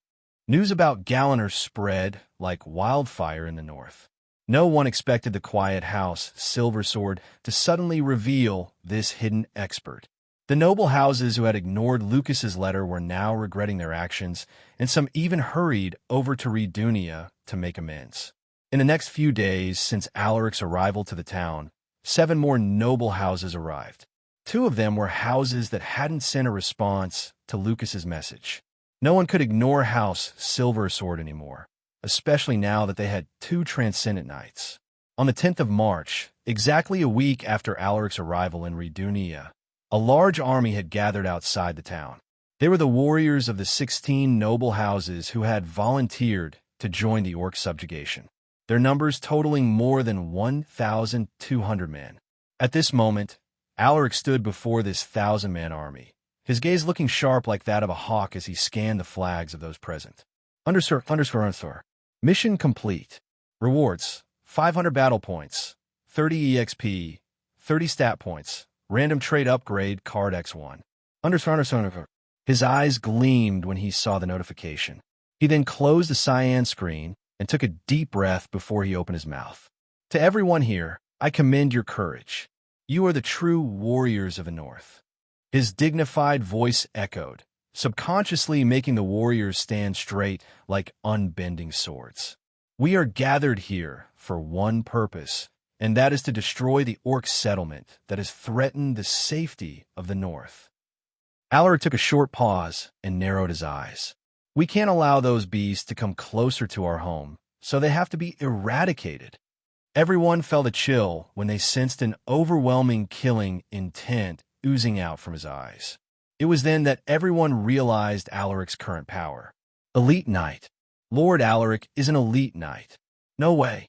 Some warriors exclaimed in disbelief. It was only recently that they heard about Alaric's advancement to the Knight realm. However, in just half a year, he had stepped into a higher realm, a realm that only the truly powerful warriors could hope to reach, the realm of elite knights. Meanwhile, the lords were similarly stunned. The speed of his advancement made them terrified. Some of them even felt that they were witnessing the rise of a dragon that the continent had never seen. Those who held a trace of dissatisfaction after being forced to participate in this mission were now happy about their decision. Alaric jumped onto his horse and shouted, "Prepare to depart." "Yes, Lord Alaric," the warriors responded in unison. Soon, under the leadership of Alaric's silver sword, the army of over 1,200 men departed Redunia. The battle hadn't even begun, but their morale was sky high. 2 days later, a few kilometers away from Alverton, the army had temporarily set up camp. In the middle of the camp, a large tent could be seen. A pole was erected beside the tent with the flag of House Silversword hanging on top, fluttering amidst the strong winds. At this moment, inside the tent, the lords had gathered for a meeting when a scout came to give his report. "My lord, as you had suspected, Alverton is now occupied by the orcs." The scout reported to Alaric in a grim voice. Hearing this, Alaric wasn't surprised. He had already anticipated this. What about the residents who had remained in the town? He asked in a low voice. When a majority of the residents had relocated to North Pine Town, some people still chose to stay in Alverton.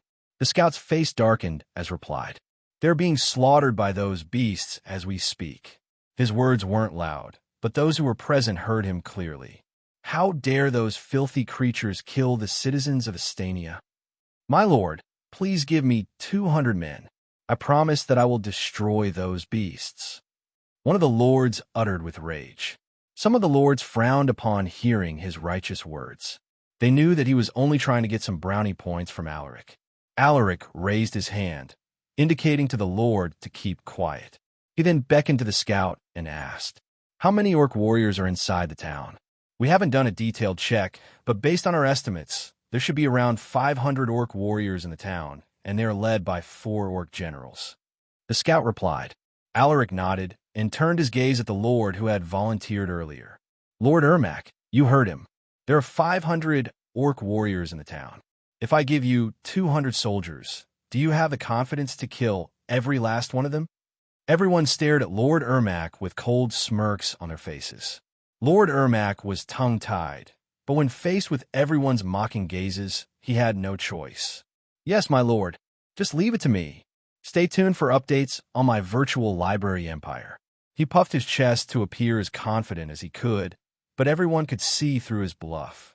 Alaric stared deeply at him and muttered, "Then you have my approval, including your household. House Reno and House Elvin will follow you in this mission." Both the houses he mentioned were the ones who had ignored Lucas's letter. It was obvious that he was targeting them, but no one said a word. The lords of House Reno and House Elvin had bitter smiles on their faces. "Don't worry, I will send a team of my warriors to follow you." Alaric didn't plan to send them to their deaths. He only wanted to give them a small punishment for their actions. A team? What can a team do against 500 orc warriors? The 3 lords complained in their hearts. Seeing that they weren't responding, Alaric frowned. "What are you waiting for?" Terrified, the 3 lords immediately rose to their feet. "Yes, my lord. We will prepare immediately." The 3 quickly left the tent and went to gather their soldiers. Alaric didn't linger either. He adjourned the meeting and left to watch the performance of the three lords. If they did well, he would no longer make things difficult for them. Alaric watched the three lords lead their army toward Alverton. For the mission of recapturing the town, he sent Fredrin and Arthur together with 15 knights to follow the three lords into battle. At this moment, a figure on a horse appeared next to him. "Are you sure about this, my lord? This might incur the displeasure of those three lords." Alaric turned his head and saw that it was William. The old man promised that he would join the York subjugation, and he really came. Furthermore, he even brought the former mercenary group led by Geoffrey. At this moment, William was wearing his cuirass, an armor that covered his torso, made from steel, leather, and other materials. After he had put on this armor, William no longer looked like the neighborhood old man that he was when Alaric first met him. He now looked like a seasoned commander who had been through numerous battles. Alaric didn't respond to his question and asked, "Sir William, do you know what's the most important to an army?" The old man furrowed his eyebrows, but he still replied, "It should be skilled soldiers and effective battle formations." Alaric nodded. "That's true, but the most important factor in an army is their leader. A capable leader knows how to differentiate between right and wrong. If the subordinates make a mistake, then it's the leader's duty to punish them." He then looked at the more than 200 warriors disappearing in the distance, his eyes indifferent and cold. This principle must be strictly followed to ensure that the soldiers will make the most optimal decisions. He squeezed his legs, urging his horse to move. While doing this, he beckoned to the old man, signaling for him to follow. Seeing this, William kicked his horse and matched his pace. If the army has a weak leader, no soldiers would be willing to follow him. Alaric's words drifted into his ears. William didn't expect to hear this from a young man who wasn't even 20. He almost thought that he was speaking to a seasoned commander. Are these values taught to him by Lord Lucas, or did he comprehend them himself? William stared at the young man's back. For some inexplicable reason, he could feel his blood boiling, and he even felt this strange desire to follow Alaric. The retired warrior could feel the intense thumping of his heart. It was as if a dying ember was being stoked, lighting it ablaze. "Should I try one more time?" William never truly wanted to retire, but his injuries forced him to make that difficult decision. He once dreamed of becoming a general with tens of thousands of warriors under his command. However, that dream was cut short after he had failed his advancement to Transcendent and was even left with partial mana disability. Now, with a charismatic and capable young man worthy to follow, this old dream felt within his reach once more. While William was wrestling with his inner thoughts, the company of over 200 warriors led by the three lords had already rushed to the western gates of the town, where the defense seemed to be severely lacking. Fredrin drew his sword and kicked his horse, urging it to move faster. With his sword pointed forward, he bellowed, "Knights of House Silversword, kill them all." Upon hearing his command, Arthur and the 15 knights roared while charging toward the orc warriors guarding the western gates. "Hey!" Lord Ermac called out, but his voice was drowned by the roars of the knights. Behind him, the army of the three lords was left behind, looking stunned as they watched Fredrin's small team rushing with reckless abandon. In the next moment, a violent slaughter unfolded. Fredrin, Arthur, and the 15 knights were like a pack of frenzied lions, butchering the orc warriors within mere seconds. "Holy shit, what in the tarnation am I watching?" exclaimed Lord Reno, a slightly chubby middle-aged knight. It wasn't just him. Lord Ermac and Lord Elvin were similarly dumbstruck by the massacre they were witnessing. In just a blink of an eye, the more than 50 orc warriors guarding the western gates were killed. Discover exclusive content at my virtual library empire. They killed those beasts just like that. Lord Ermac mumbled with his eyes wide open. "Are those warriors the elites of House Silversword?" muttered Lord Reno with knitted eyebrows. "They should be. They don't move like regular soldiers. Didn't you feel their aura? 15 of them are knights, and the 2 leading them are elite knights." Lord Elvin, a bald middle-aged man with a thick beard, uttered in a serious voice. Fredrin glanced at the 3 lords who had just reached the western gates and said, "My lords, from this point on, you will be the vanguard. Your task is to kill as many orc warriors as you can." The three lords frowned, dissatisfaction evident on their faces. They were lords from noble households, and they felt that it was beneath them to follow a commoner's instructions. "What about you, then? What will you guys be doing?" Lord Elvin snorted. Fredrin could sense their dissatisfaction, but he couldn't care less about their feelings. With a cold voice, he replied, "Our task is to eliminate the orc generals." Hearing this, the three lords were shocked. According to the scout, there were 4 orc generals inside the town, but this was only a conservative estimate. There could be more of them hidden in the town, but this guy actually dared to say that they would eliminate those fearsome creatures with only 15 warriors. However, thinking about the ferocity they showed earlier, the three lords realized that it might be possible. "All right, we'll leave the orc generals to you." Lord Ermac agreed with a forced smile.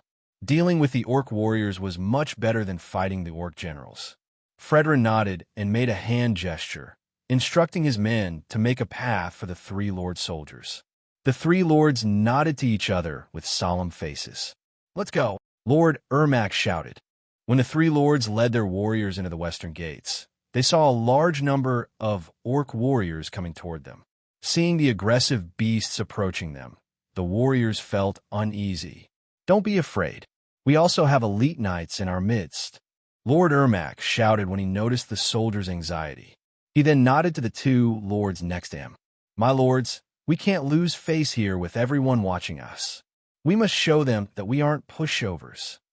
Lord Elvin and Lord Reno nodded with grim faces. With a tacit understanding, they sent an elite knight each to lead the charge. "Kill the orcs! Charge!"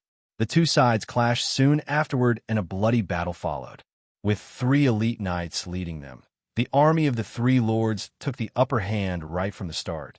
The sounds of weapons colliding, the cries of the warriors, and the roars of the orcs echoed across the streets of the town where the battle was taking place.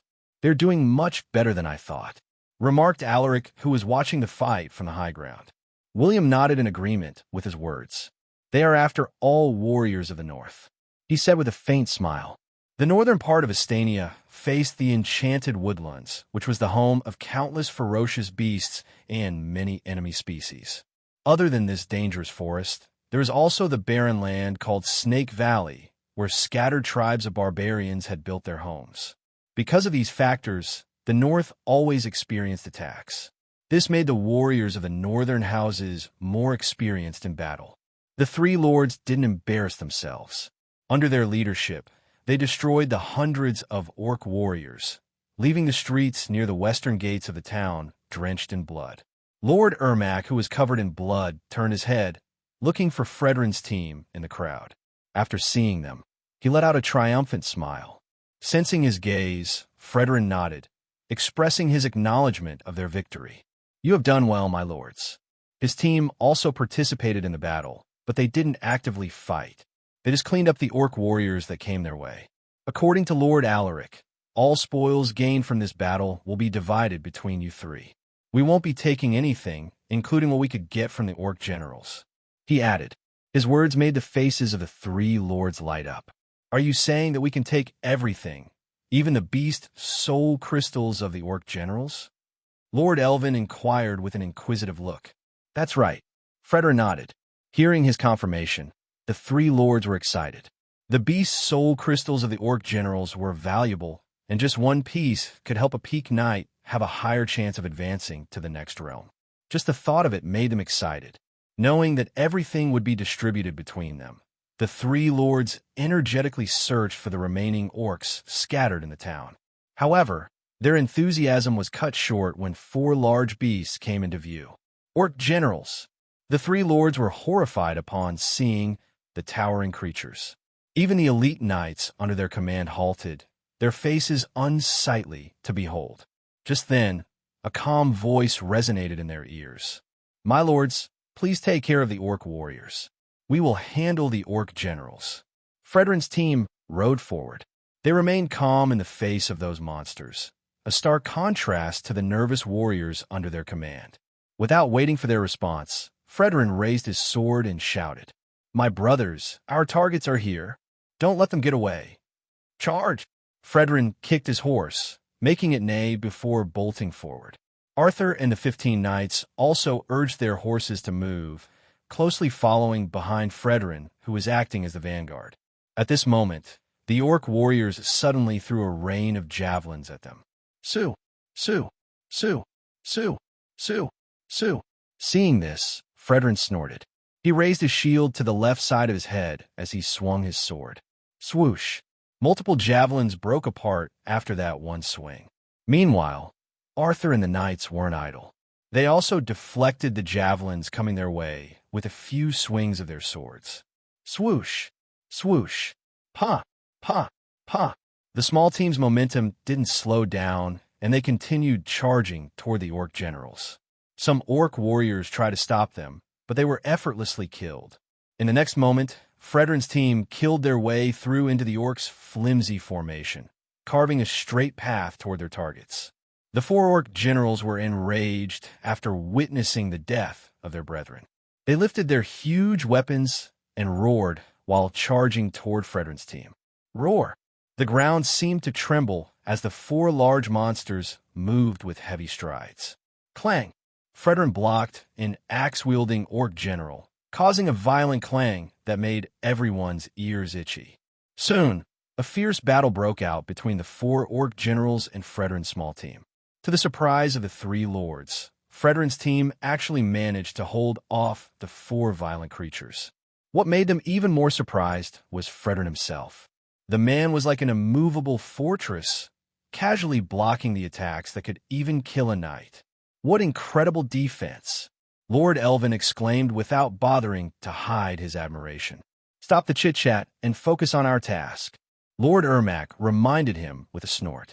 Meanwhile, outside the town, the audience had increased. Other than Alaric and William, the lords also came to watch the show. They were stunned by the battle prowess of Fredrin's team. There were only 17 of them, but their presence was a huge factor in the battle. The warriors under the 3 houses felt no pressure since the most fearsome enemies were being held back by these men. Nathan approached Alaric and whispered, "My lord, is that Sir Fredrin?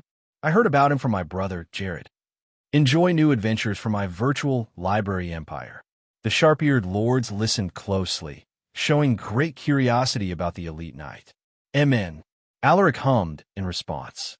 Although these lords also had elite knights in their houses, with some of them even having more than 2, they weren't as powerful as Fredrin. If only he wasn't serving Alaric, some of them would have considered hiring him to their houses. By the way, how is Sir Jared doing, my lord? Alaric asked while looking at Nathan. This guy would be his future father-in-law, so he wanted to maintain a good relationship with him. Nathan smiled and replied, "He's doing well now. That guy is tough, so you don't have to worry about him. He should be back to his best form in a couple more weeks." "I see. I'm glad to hear that. Once this is over, I will visit Ryvad to propose marriage to your daughter." He felt that it was the perfect time. He didn't want to make Hershey wait for too long. Nathan didn't expect him to bring this up at this moment, but he was overjoyed. Their 2 houses had already confirmed their mutual interest in the marriage between Alaric and Hershey. All that was left was for Alaric to propose. Nathan didn't expect it to come so soon. "Then I will bring the good news to Hershey once I return home." Ha ha ha. He laughed heartily. Alaric was the perfect son-in-law that he was looking for. He had the background, the strength, and even the looks. Finding someone like him would be difficult. The lords cast envious gazes at Baron Nathan. Meanwhile, the battle within Alverton was slowly coming to an end. At this moment, only slightly over 100 orc warriors were left, and of the 4 orc generals, 2 had already been killed. "Let's wrap up this battle," Fredrin shouted as he jumped off his horse. He then led his team to charge toward the 2 exhausted orc generals. The orc generals' movements had noticeably slowed down after having their stamina almost depleted, but despite the significant reduction in their speed, their power was still strong enough to create a large hole in the ground. Boom, boom, boom. They weren't able to hit the nimble warriors led by Fredrin, but they caused massive destruction to the streets of town. Some nearby buildings were also dismantled after being struck by their large weapons. Soon, another orc general fell after having its neck stabbed by Arthur, leaving it writhing on the ground as it slowly bled to death. The last orc general was the strongest of the four, but with the combined force of Fredrin's team, more and more wounds appeared on its towering body, which gradually weakened the fearsome monster. In another half a minute, the monster fell to its knees with a thud. Thud! Now! Fredrin lunged at the weary beast and plunged his sword deeply into its chest. The orc general lifted its head and weakly stared at him before it collapsed to the ground. Bang! The ground trembled as the huge beast fell. Fredrin pulled out his sword and looked at the situation. There were only 50 orc warriors left, while the three lords still had over 120 warriors. Seeing that they had already killed the orc generals, the warriors were invigorated and their morale soared.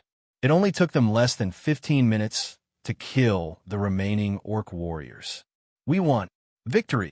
Everyone raised their weapons while triumphantly cheering. The battle went a lot easier than they had imagined, and they knew that it was largely because of Fredrin's 17-man team. If it weren't for them, the battle would have ended differently. We can celebrate later. Collect the loot. Lord Ermac eagerly shouted. His raucous laughter echoed through the streets of the town. Lord Elvin and Lord Reno also excitedly instructed their men to collect the spoils. The battle seems to be over now, William remarked when he heard the celebratory shouts of the warriors inside the town. Everyone nodded at his words. Everyone, let's go back to the camp and gather our soldiers. It's about time to attack that orc settlement. Alaric's calm voice suddenly drifted into their ears. Hearing this, the lords furrowed their eyes. Yes, my lord. They didn't linger any further and quickly left to gather their men. Mission: Orc Subjugation 2. Mission difficulty: Hard.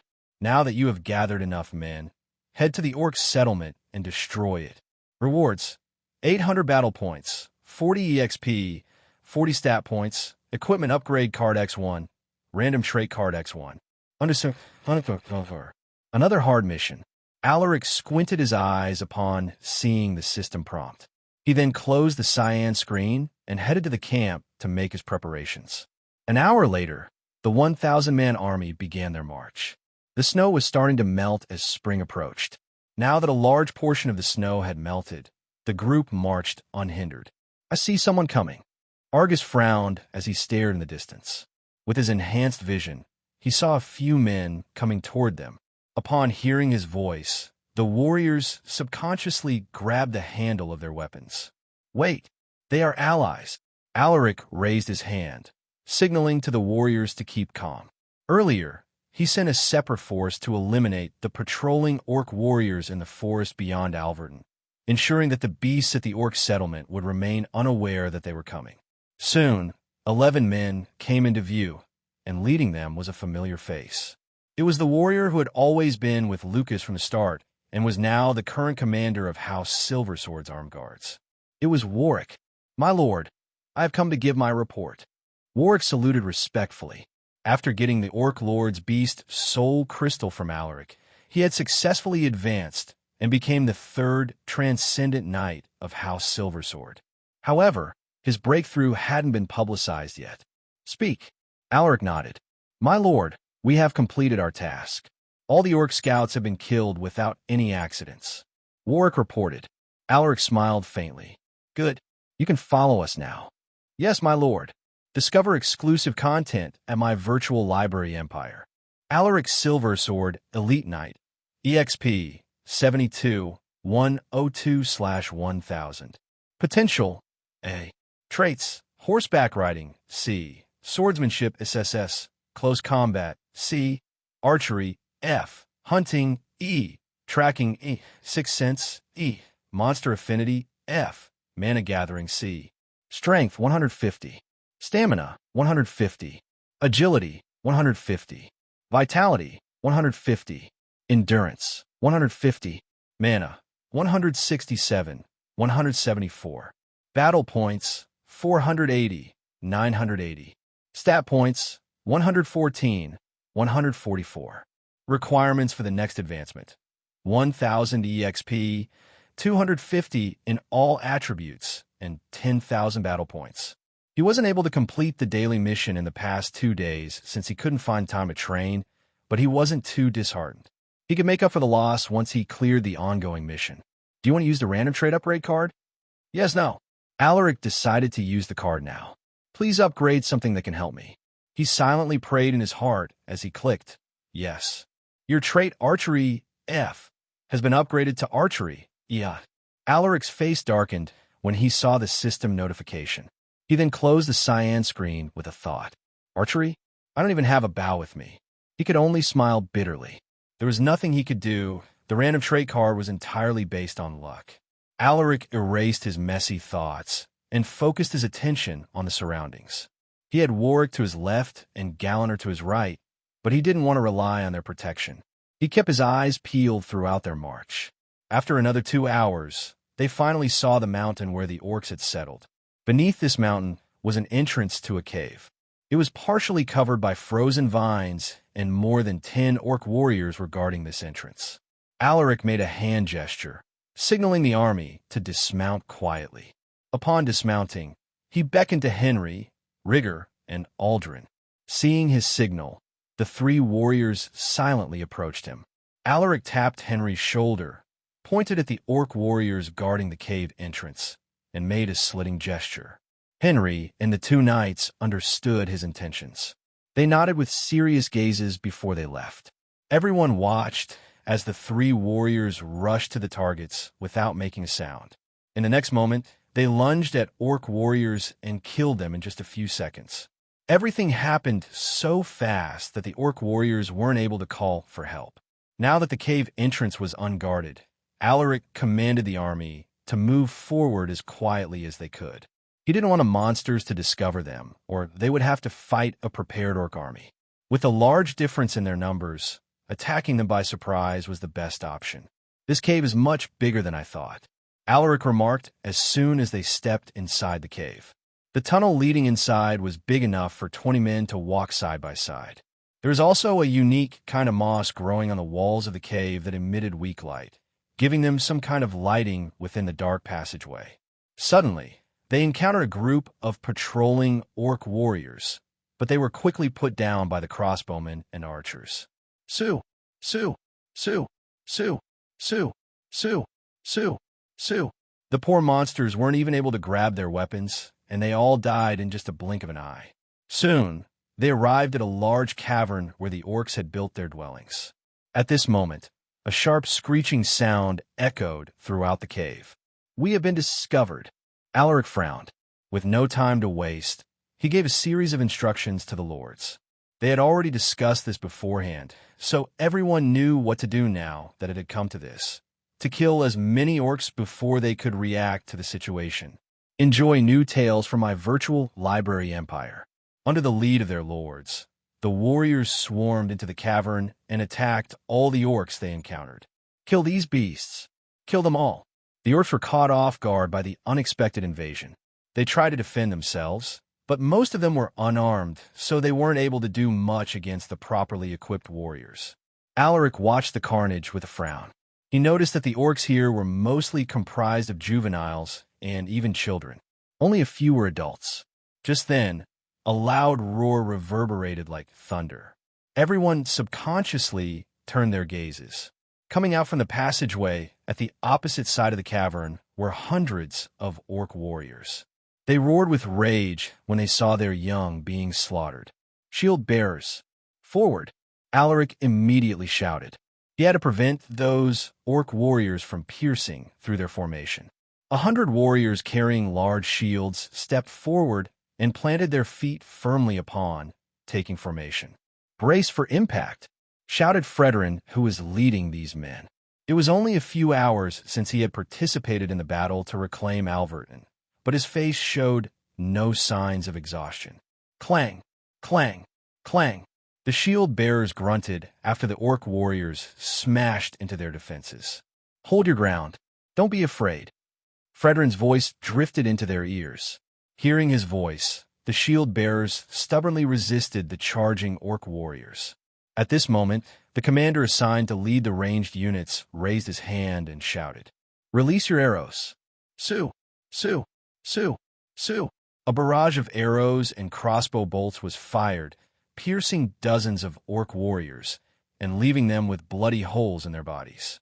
Some orc warriors were killed on the spot, but most of them survived the rain of arrows and crossbow bolts. Everyone witnessed the resilience of the orcs, and this made them unnerved. Now it's our turn.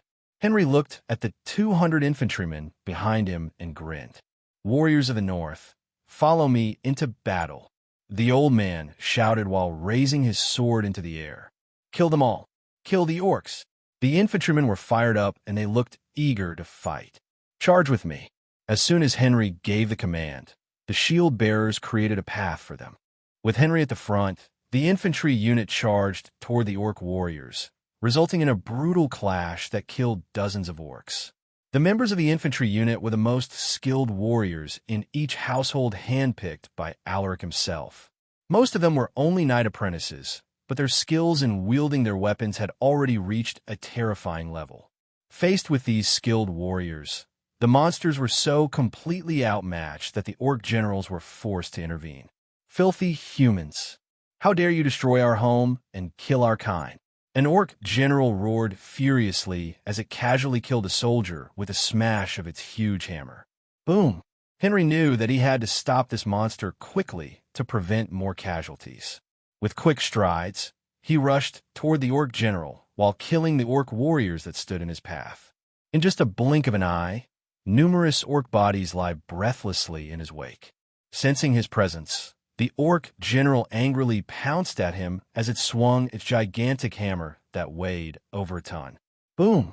Henry nimbly evaded and released a flurry of attacks, leaving deep slash wounds on the orc general's arms. Roar! The pain made the monster roar, and in its rage, it wildly swung its hammer around. Boom! Boom! Boom! However, no matter how hard it tried, it just couldn't catch Henry's shadow. He was like a slippery eel that could always escape from his grasp. Soon, the monster's movement began to slow down as the injuries and fatigue caught up. Henry didn't waste the opportunity. He lunged at the tired beast and stabbed his sword into its thick skull. Normally, the orc general's tough bones could block this sword, but Henry imbued his sword with mana. Like a hot knife cutting through butter, his sword penetrated its skull without obstruction. KKHSSHHKK. The huge beast fell to the ground with a heavy thud. The infantrymen were excited to see him kill the orc general so easily, but before they could even celebrate, more orc generals joined the fray. Upon seeing them appear, Henry raised his hand and signaled for the infantry unit to retreat. Their task was only to kill as many orcs as they could while the main force was preserving their strength. Now that more powerful monsters had appeared, it was his cue to retreat. The shield-bearer unit also noticed this, so they immediately opened a path for Henry's troops. Meanwhile, Alaric, who was at the center of the formation, glanced at Geoffrey and his mercenary group. "It's your turn this time, Sir Geoffrey." Hearing this, Geoffrey solemnly nodded his head. He turned around and shouted at his subordinates. "Did you hear him, brothers?" "Yes, boss," the mercenaries replied. "Let's prove ourselves in this battle." Geoffrey grabbed his weapon, a two-handed polearm with a curved blade at the tip. While raising it in midair, he yelled, "Follow me to kill those monsters." "Kill! Kill the orcs!" Their battle cries reverberated through the cavern. In the next moment, they charged through the narrow path opened up by the shield-bearer unit. The orc warriors that had managed to enter this path were ruthlessly decimated by the mercenaries. Some elite knights from the noble houses also participated to help them stop the orc generals. However, unlike Henry, who was able to kill an orc general effortlessly, these elite knights struggled. Even Geoffrey was having a hard time keeping up with the monsters. This time, the battle was almost even and there were casualties on both sides. Unlike the warriors who served the noble houses, the mercenaries could not cope in certain situations. Their battle formations were not properly executed. Alaric watched this battle with a frown. They might have received training from Sir William, but they're still not used to these battle formations. He could see through the weakness of the mercenaries. Standing beside him, William clicked his tongue. "Those ruffians. It looks like I need to increase their training once this is over." Sensing Alaric's gaze, He shook his head. I have embarrassed myself, my lord. I didn't teach them enough. This is my fault. Alaric tapped the old man's shoulder and smiled faintly. This isn't your fault, Sir William. Those men aren't used to large-scale battles like this. He didn't blame the old man. Besides, Geoffrey's group was doing much better than he had imagined. They just lacked teamwork and coordination. Luckily, the elite knights and warriors sent by the noble houses were able to supplement the weakness in their ranks, so the casualties were not so severe. After more than 20 minutes of intense fighting, only 2 orc generals were killed. Furthermore, one elite knight was severely wounded, so Alaric commanded them to retreat and make room for the next unit. The third unit was a force led by 3 houses, including House Paxley. Hershey's eldest brother, Theo Paxley, was also a part of this group. As for Baron Nathan, he didn't participate in the battle since he wasn't a combatant. He just stood at the rear position with the other lords, watching the battle with great anxiety. Relax, Lord Paxley. Lord Theo will be all right. I'm sure your son will be all right. Just trust him. The lords reassured him. Their words lessened his worries. You're right, my lords. As the next lord of House Paxley, I'm sure Theo will come out stronger after this battle, uttered Nathan while clenching his fists. While the lords were cheering him up, another wave of orcs came out from the opposite tunnel. The third unit couldn't handle those monsters on their own, so Alaric sent the last unit earlier than planned. This is bad. The orc lords haven't appeared yet, but our troops are already exhausted. I might have to send the main force soon. Stay connected through my virtual library empire. The main force was comprised of House Silversword soldiers and the best warriors from each house. Luckily, we are fighting inside this cavern. If this happened outside, we would be overwhelmed by their numbers. As the battle progressed, more and more orcs came out of the opposite tunnel, replacing the dead orc warriors. With the unending number of monsters, the allied army was also starting to accumulate fatigue, and the number of casualties on their side increased. My lord, the mercenary unit has lost a third of their men, and a knight from House of Chumber has been killed in battle. A warrior reported the situation with a grim voice. Alaric nodded upon hearing this. The death of those men fell heavily on his shoulders, and as the commander of this army, he had to take responsibility for their deaths. Bring their bodies here, Alaric instructed. What about the half-eaten corpses? The warrior asked hesitantly. Some warriors had been eaten by the enraged orcs, and some were almost unrecognizable. Retrieve what's left of them. If there's no body to retrieve, then bring their armor or weapons. Alaric wasn't new to this. Yes, my lord. The warrior quickly left after getting his instructions. At this moment, the lords were starting to get nervous. More of their warriors had been killed, and they couldn't stomach these losses anymore. My lord, shouldn't we send the main force now? Lord Smith Heinrich cautiously asked. Alaric shook his head without looking at him. It's not time yet. Lord Smith furrowed his eyebrows. The casualties were piling up, and it was starting to affect the overall morale of the troops. Just as he was about to say something, Alaric muttered, I understand your concern, Lord Smith. I know what's going on. However, sending the main force ahead of time won't do us any good. The orc lords haven't joined the battle yet, and we only managed to kill less than a fifth of their numbers. Lord Smith took a deep breath. Before coming here, Alaric told them about the existence of orc lords in this settlement. If that were true, then things would definitely get more dicey. Lord Smith took a deep breath. With a determined look on his face, he uttered, Then allow me to participate in this battle. He was an elite knight, and a particularly strong one at that. It was apparent in the intense aura he exuded, which even surpassed that of Henry's. Hearing this, Alaric was taken aback. There's no need for you to endanger yourself, my lord. Alaric was against his idea. Baron Smith shook his head. I have made up my mind, my lord. I can't watch this any longer. I have to do something. Alaric stared deeply at him. When he saw the determination in the Baron's eyes, Alaric knew that he couldn't stop him. With a deep sigh, Alaric relented. All right, but you must be careful, my lord. If you sense that something is wrong, then you must retreat immediately. Understand. Baron Smith nodded. I will assign you with the infantry unit. You will serve as the deputy commander and follow Henry's orders. Thank you, my lord. The barons saluted. You may join their formation. Alaric waved his hand, indicating for him to go. Just as he was about to leave, an old voice drifted into their ears. If you're going, then this old man will go too. Alaric and Baron Smith stared at Baron Argus in surprise. They didn't expect that this stubborn old man would actually join the battle. What's wrong? Do you think this old man will hold back you young ones? Argus snorted, seemingly annoyed by the lack of response. Alaric shook his head. Of course not, my lord. But are you sure? Baron Smith was an elite knight in his prime years, so Alaric wasn't that worried about him, but Baron Argus was another matter. This old man was a peak knight, but he wasn't the formidable warrior that he was anymore.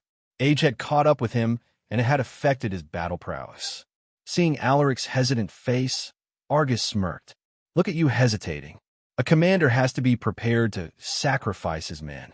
Lord Alaric, you have a good heart, but that is your greatest weakness. The old man tapped his shoulder and added, remember this. Sometimes you need to sacrifice 1,000 soldiers to protect 1,000,000 lives. The old man's words resonated deeply in Alaric's heart. In that instant, he remembered the scenes in his past life during the civil war between the Crown Prince and the Second Prince. He had made many questionable decisions that killed his subordinates. He is right. Sometimes sacrifices are necessary. It took a moment to gather his composure. After calming himself, Alaric's eyes flashed with resolve. He stared deeply at the old man and nodded. Since you have already expressed your intention, then I won't hold you back, my lord. You will be the second deputy commander under Sir Henry. Having gained his permission, the old baron grinned and saluted. Thank you, my lord. Please be careful, you two. Alaric reminded them once more. The two barons nodded before they headed toward Henry's infantry unit. Dylan was part of the infantry unit, and when he saw his father reporting to Henry, he was stunned. Dad! As if hearing his voice, Baron Smith turned his head and smiled at him. Dylan was at the center of the formation, and he couldn't leave without permission from his squad leader. He immediately called his superior. Sir Rigger. Rigger raised an eyebrow when he heard someone calling his name, but when he saw that it was Dylan, his face eased up. What is it, Lord Dylan? Continue reading at my virtual library empire. He had 20 soldiers under him, and Dylan was his deputy squad leader. Sir Rigger, I will leave for a minute. I just need to speak with my father. Dylan uttered with an urgent tone. Rigger followed his gaze and saw Baron Smith chatting with Henry. All right, but you must hurry. Thank you, sir. Dylan was overjoyed. After saluting Rigger, he rushed to his father's side. Ahem, my lord, what are you doing here? Dylan stared at his father with an inquisitive look. What else? To fight those monsters, of course. Baron Smith chuckled lightheartedly. Unlike Dylan, who was full of anxiety, the Baron seemed to be completely relaxed. I know that, but why?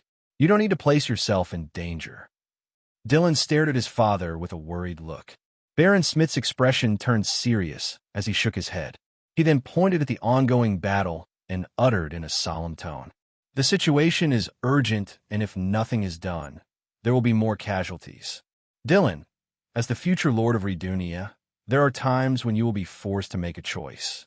Will you save yourself, or will you save your people? The Baron tapped his son's shoulder. Go back to your position. We will be fighting soon. Baron Smith didn't give him the time to respond and left without looking back. Dylan could only watch his father leave with a mixture of emotions. Lord Dylan! Rigger's familiar voice pulled him from his thoughts. He turned around and saw Rigger, his squad leader, beckoning, urging him to return. Dylan took a deep breath before he returned to his squad.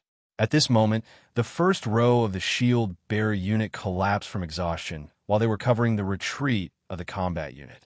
Seeing this, Henry quickly signaled his troops to move forward. Don't push yourselves too hard. Just use the bare minimum of mana and always stay close to your squad. Henry's voice drifted into everyone's ears. The timely response of the infantry unit prevented the further collapse of the shield-bearer unit. The battle raged on. Henry's troops did their best to keep the orc warriors at bay, but everyone was already exhausted and they didn't have enough time to rest. The warriors could no longer bring out their full strength since they were overcome with fatigue. The two barons, Argus and Smith Heinrich took on more monsters to lessen the burden on the troops. Suddenly, on the opposite side of the tunnel, a slender, red-skinned orc appeared. On its right hand was a bone sword that seemed to be made using the spine of an unknown creature. As soon as the red-skinned orc appeared, the atmosphere abruptly changed. The orcs became more aggressive. An orc lord. Henry's face fell upon seeing this monster. Enjoy new chapters from my virtual library empire. He had seen a similar monster in Alverton during the first orc attack. It was so powerful that it took the combined effort of a few peak elite knights to take it down. Even Sir Galliner and Sir Warwick were severely wounded after fighting a monster like this. Fighting it alone is no different than suicide. Sweat trickled down his face as he observed the monster's movements. You can't fight it on your own. A voice echoed behind him. Lord Smith. Henry stared at the Baron in surprise. Smith Heinrich nodded to him and muttered, Sir Henry, the main force should be on the move now that this monster has appeared, but we must buy them some time. Otherwise, our warriors will become its prey. I understand. Then please assist me, my lord. Let's try our best to hold back that monster. Henry knew that he was right. I was waiting for you to say that. Smith chuckled. In the next moment, the orc lord suddenly appeared before them, brandishing its bone sword, causing a sharp whistling sound in the air. Whoosh! Henry narrowed his eyes. He had been keeping watch on a monster, so he immediately sensed its attack. He lifted his sword and parried the monster's bone sword. Clang! Sparks flew in all directions as their weapons collided. After that initial clash, the two released a flurry of stabs and slashes. Clang! Clang! Clang! Henry's arms felt numb with every collision. Even with mana imbued in his arms and legs, the pressure still placed a great deal of stress on his body. He could feel the blood rising from his throat, but he forced it back down. Meanwhile, Baron Smith Heinrich didn't just stand there and watch. He joined the battle and provided Henry with assistance, keeping the orc lord from seriously injuring the old man. Sir Henry is already tired and his mana output is starting to fall. Smith Heinrich thought to himself in the middle of the battle. While they were fighting with the orc lord, more red-skinned orcs came out of the opposite tunnel. Roar! An ear-piercing roar suddenly echoed across the cavern as 5 more orc lords arrived. There's 5 more of them, Henry exclaimed, terror gripping his heart. An orc lord was stronger than a peak elite knight, and they were already having trouble fighting with one. Now, 5 such monsters had appeared. Sir Henry, be careful. Smith's alarmed voice drifted into his ears, and in the next moment, he felt as if a large boulder had crushed into his body. Bang! Henry was thrown like a rag doll and was glued into the cavern wall after smashing heavily. Smith Heinrich stared at the culprit. It was an orc lord, but unlike the monster they had fought earlier, this one was twice as big. It was even bigger than an orc general that was known for its massive size. This one is stronger than the slender orc lord. Its aura is more intense too. Smith Heinrich's face darkened. This was no longer something that he could deal with. With just a glance, he could tell that this particular orc lord was at the transcendent level. Whoosh! The huge orc lord appeared in front of him like a ghost. The Baron widened his eyes in horror, and before he could react, the monster grabbed his shoulder, its large hand gripping onto him like an iron clamp. Arg! Smith Heinrich struggled and tried to break away from its grip. He lifted his sword and stabbed toward the orc lord's arm, but the beast destroyed his sword with a punch. He didn't give up. He repeatedly punched and kicked the monster's arm, but it was of no use. Enraged by his actions, the orc lord slammed his body to the ground. Bang! Dap! Dylan's eyes went bloodshot when he witnessed this scene. He abandoned his squad and rushed toward his father. Lord Dylan, get back here. It's dangerous there. Rigger's voice fell on deaf ears. Dylan was consumed with rage and despair. The only thing on his mind right now was to save his father. He ignored everything else and charged recklessly through the enemy lines. More than 10 orc warriors tried to stop him, but they fell with a few swings of his long sword. Whoosh! Whoosh! The orc warriors couldn't stop the enraged Dylan. In just the blink of an eye, he had killed over 15 orc warriors. However, just when he thought that he could go unhindered, a huge figure blocked his path. He looked up and saw the towering presence of an orc general. It was holding a weapon that looked like a club. Just the thought of getting smashed by this club made Dylan shiver. He forcefully shook off his fear and lunged at the large monster, brandishing his long sword with all his might. Whoosh! The orc general sneered at his futile attempt. It lifted its huge weapon to casually block his long sword. Clang! After blocking his sword, the orc general punched Dylan with its left fist. Boom! The punch sent him flying, and his body smashed into an orc's clay abode. The old baron, Argus, frowned upon seeing how they had been ruthlessly beaten by the monsters. With Henry's and Smith's fate unknown, as the next highest commanding officer, Argus was forced to lead the infantry unit. Bring our injured comrades and retreat immediately. Argus barked at the warriors. He gave a series of commands, making sure that everything was in order. His timely response prevented further confusion, and the infantry unit was able to retreat without much casualties. Argus went to grab Henry and Smith Heinrich. Damn it, this is the fastest I've run in my entire life. He cursed in his heart as he carried the two unconscious elite knights into safety. They're still breathing, but their pulse is weak. They need immediate treatment. He frowned when he sensed the terrible condition of the two warriors. Just then, a shadow suddenly appeared in front of him, blocking his path. Argus took an abrupt halt as he stared at the towering red-skinned orc lord. This was the beast that had taken down two powerful elite knights. No matter how confident he was with his skills, there was no way he could surmount realms to fight this monster. Shit, there's no way this old man would die today. Argus laughed grimly, sweat trickling down his face. The overwhelming aura of the orc lord made him shake from head to foot. He couldn't even move his feet anymore, as if there was an invisible force that pinned him in place. The orc lord tilted its head, revealing a chilling smile. In the next moment, it swung its fist toward the old baron while emitting a burst of strange laughter. Whoosh! Just when he thought that they would be killed, he saw a familiar figure appearing beside the orc lord. Sir Galliner. The orc lord also sensed the arrival of a formidable foe, but it was a second late to react. Galliner's kick struck its face, sending it crashing to the wall. Bang! Retreat immediately. Leave the rest to us. Galliner sent the old baron a deep look before he rushed in the orc lord's direction. Baron Argus heaved a deep sigh. Without looking back, he went to grab Dylan, who had also fallen unconscious before he retreated into safety with the infantry unit.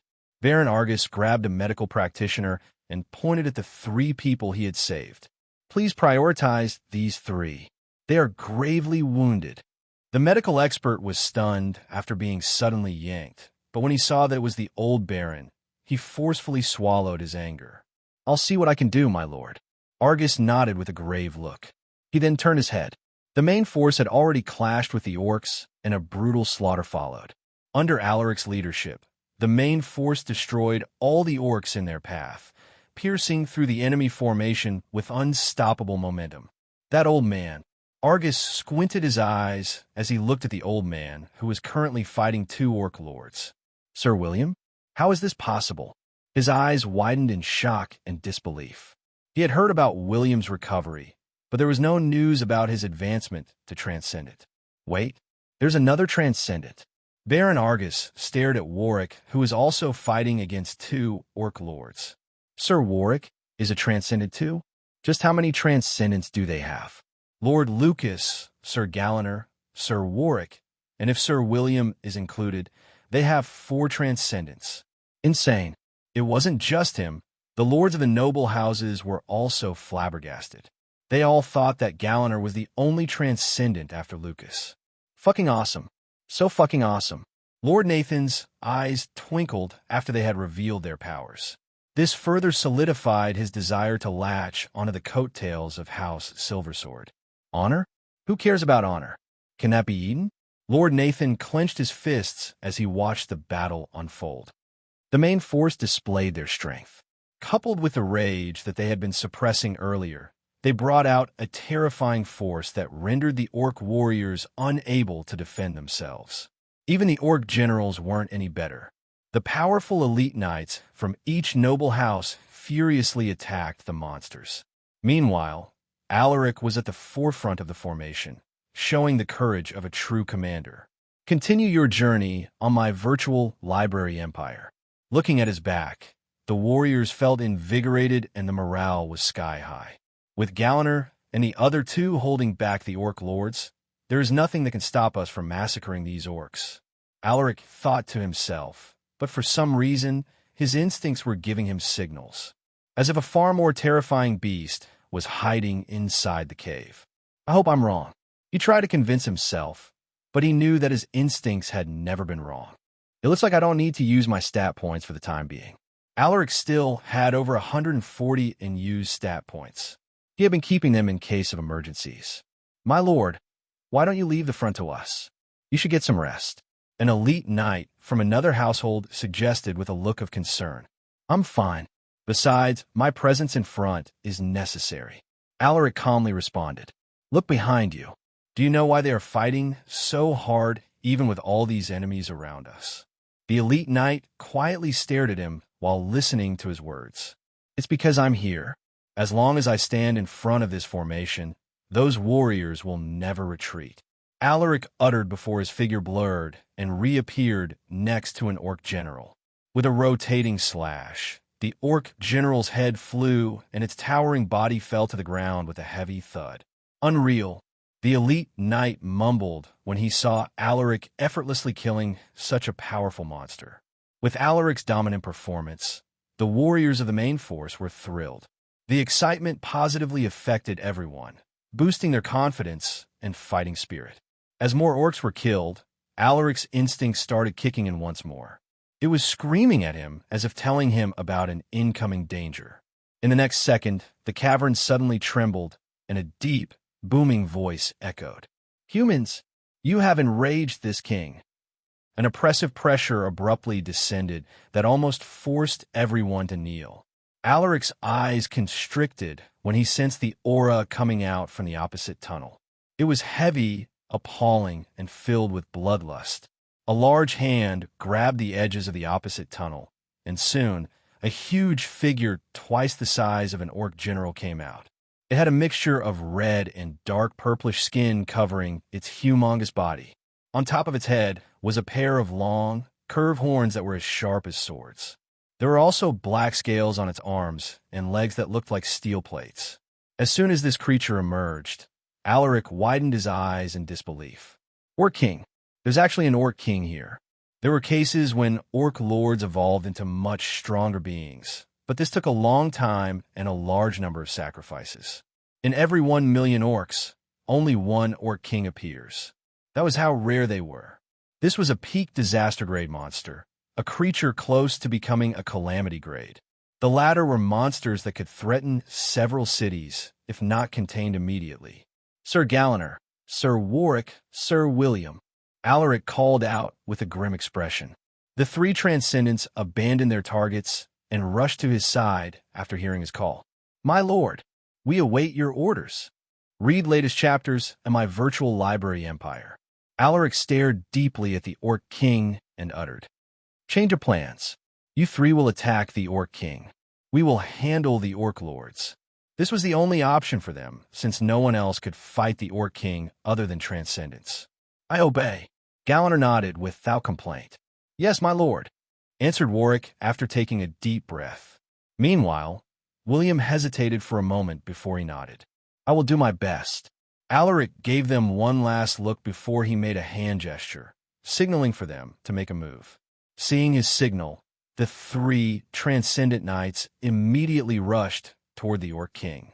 Meanwhile, Alaric issued a series of commands to the squad leaders. He also sent a messenger to inform the resting units to offer assistance. This could be the final battle, so they had to use everything that they had. I have to use my stat points now, but which attribute should I increase? His mind spun as he thought about which one to choose. My strength is still lacking compared to an Orc Lord, but it's not what I need right now. This could be a prolonged battle, so having a higher stamina is a must. My mana needs to be upgraded too, but what about my agility? Having faster reflexes could help me react better to any situation. Fuck. He cursed under his breath. All attributes were important, even those that he hadn't mentioned.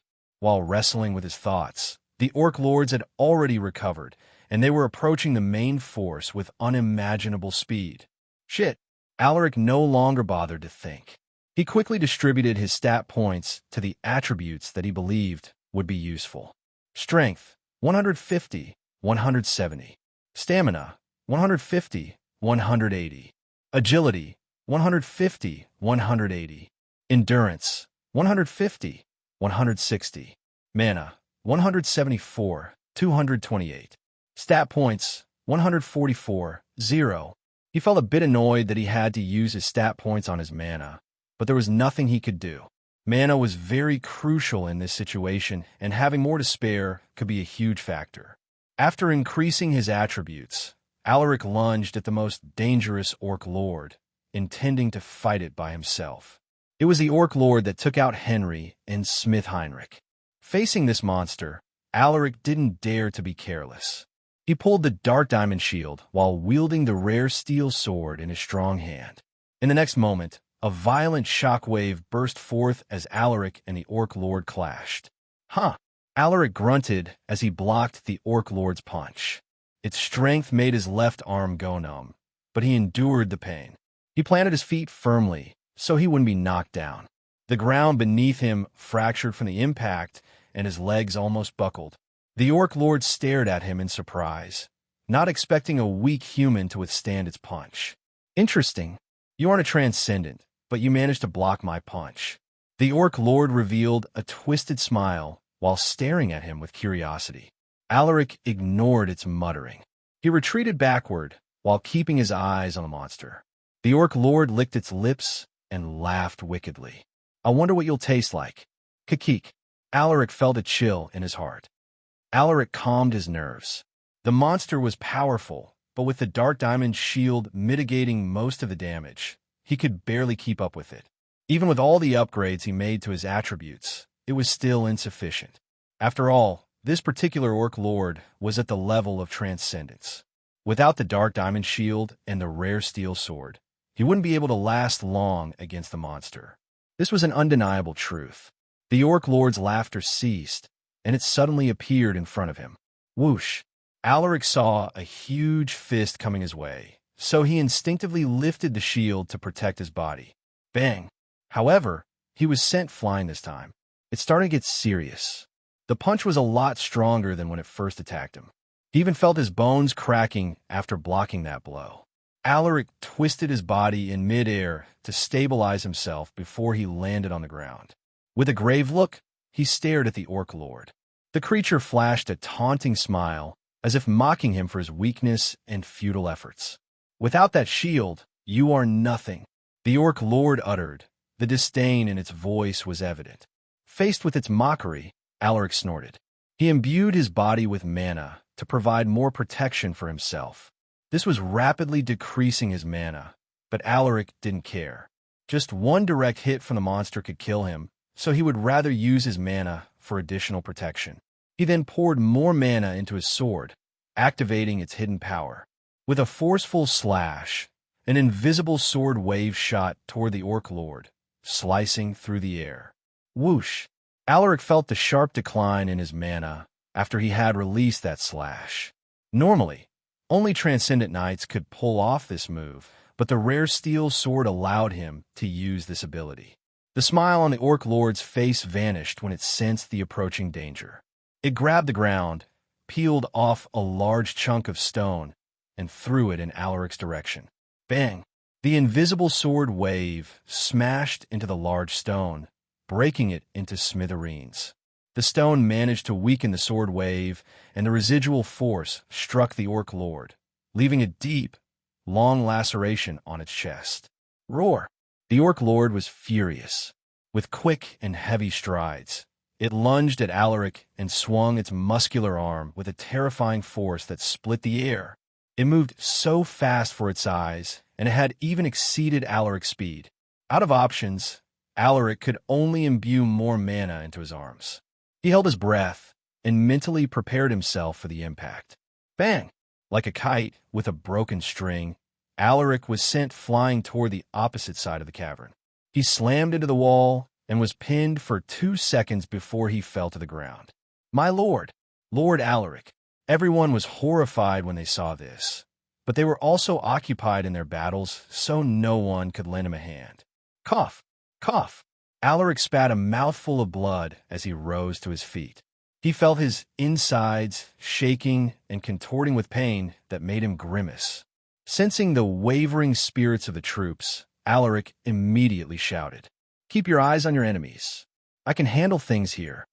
His words provided everyone with some comfort, but they knew that it was only a matter of time before Alaric would be taken down by the monster. Meanwhile, the 3 Transcendents were also having a hard time fighting with the Orc King. The 3 formidable warriors were now covered in wounds. Galaner took a step forward and muttered, "You two go and help Lord Alaric. I will buy as much time as I can." His words stunned the 2 Transcendents. "Sir Galaner, fighting this monster on your own is dangerous," uttered Warwick with a frown. "I know, but Lord Alaric's safety is our top priority. You must not hesitate, Sir Warwick. Go." Galaner didn't wait for them to respond and charged at the Orc King with his 2-handed heavy sword. Seeing this, Warwick and William no longer hesitated. They turned around and rushed to aid Alaric. After they left, Galaner clashed with the Orc King head-on. Now that he was left alone to fight the peak disaster-grade monster, the pressure on his shoulders intensified. Because of his naturally stronger body, he somehow managed to withstand the onslaught of attacks. More and more wounds appeared on his body, making him drenched in his own blood. However, Galaner was like a stubborn pine tree that remained firm even in the face of the fearsome storm. With unwavering determination and extraordinary willpower, he fought relentlessly, refusing to back down. With their every clash, an earth-shattering shockwave followed. Boom, boom, boom. The Orc King was starting to get annoyed as the battle progressed. The human was like a resilient cockroach that was so difficult to kill. Even with its full might, it couldn't force the human transcendent to retreat. The Orc King stared at the human warrior and uttered in a deep voice, "Human, why struggle? I can let you go on account of your courage to face this king by yourself." Hearing the monster's words, Galaner wiped the blood that blocked his vision as he uttered with contempt, "Shut your filthy mouth.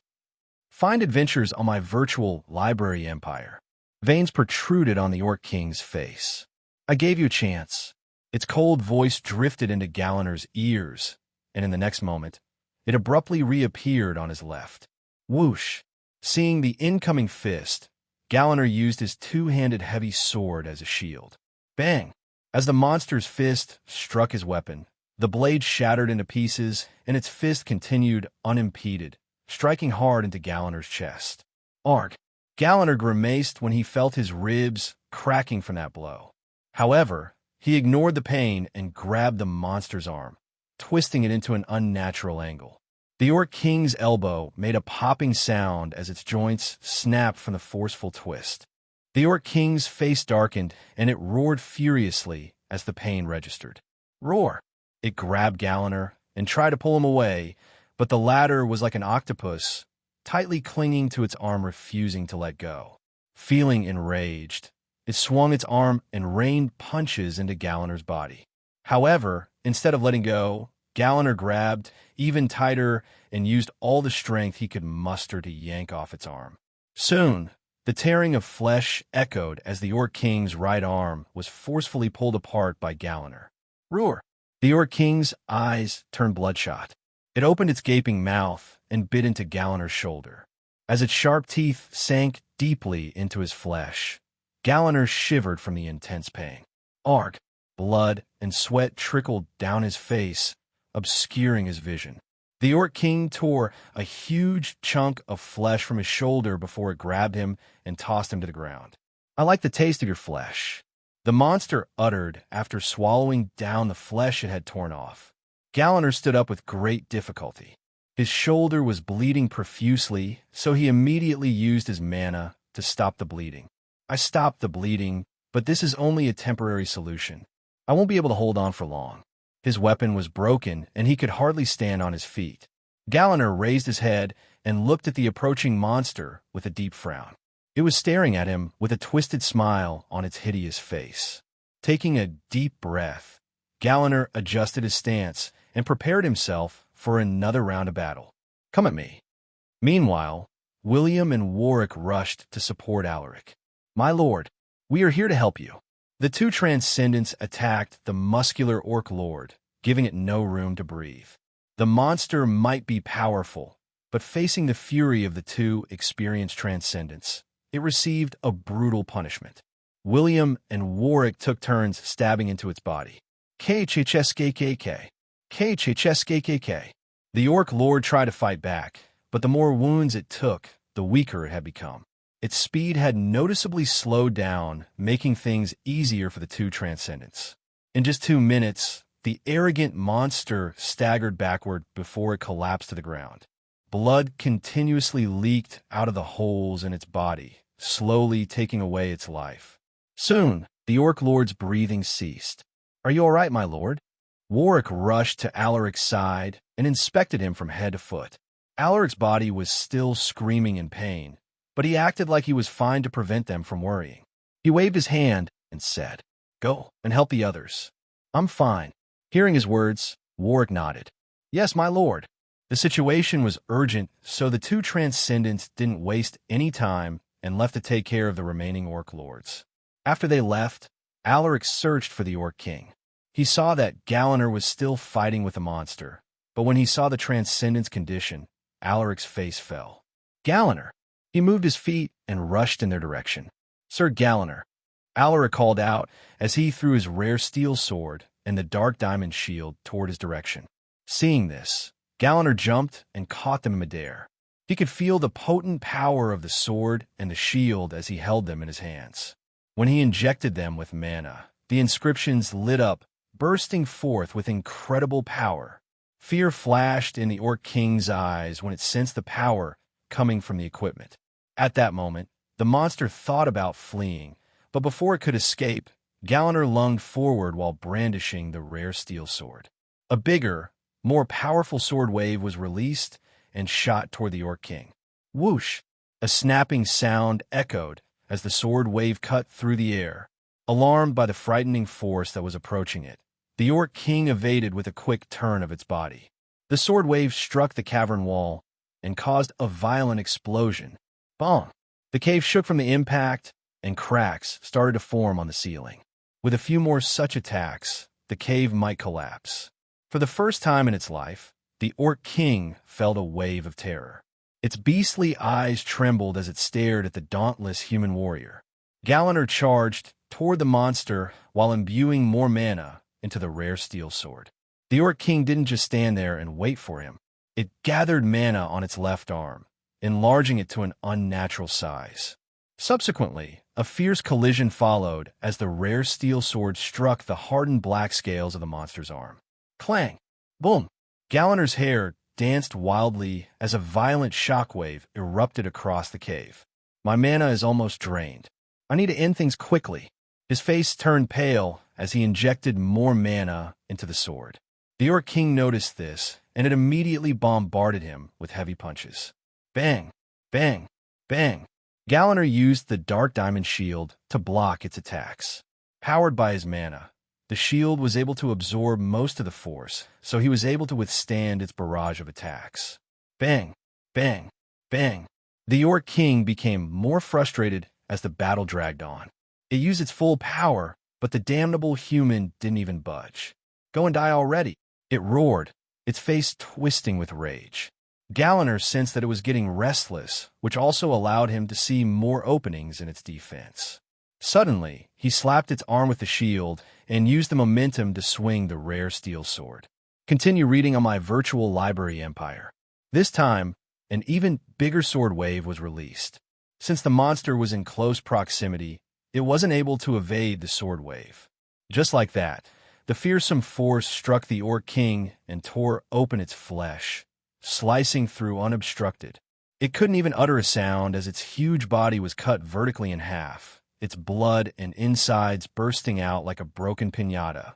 After killing the Orc King, Galliner fell to his knee due to exhaustion and excessive blood loss. Sir Galliner.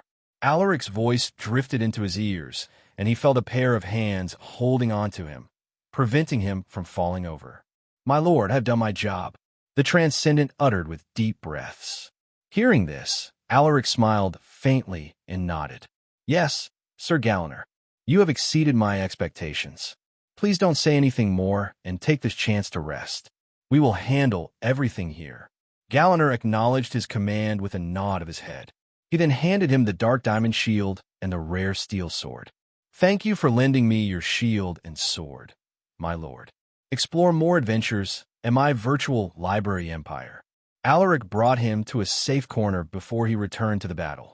With the support of William and Warwick, the Orc lords were quickly taken down. At this moment, only 3 Orc lords were left, and they were covered in wounds and bruises. They were surrounded by a group of elite knights who were staring at them with cold gazes.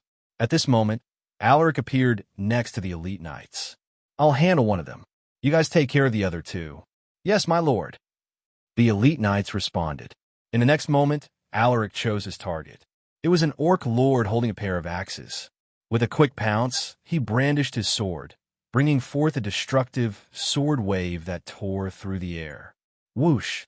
The Orc lord was already spent, and it was close to depleting its mana. In the face of this attack, all it could do was take the full brunt of the damage. It used what remained of its mana to shield its body. Bang! The sword wave struck the beast and cut open its flesh. TSK. Alaric clicked his tongue. The power he had released wasn't even half of what Galliner had unleashed to kill the Orc King.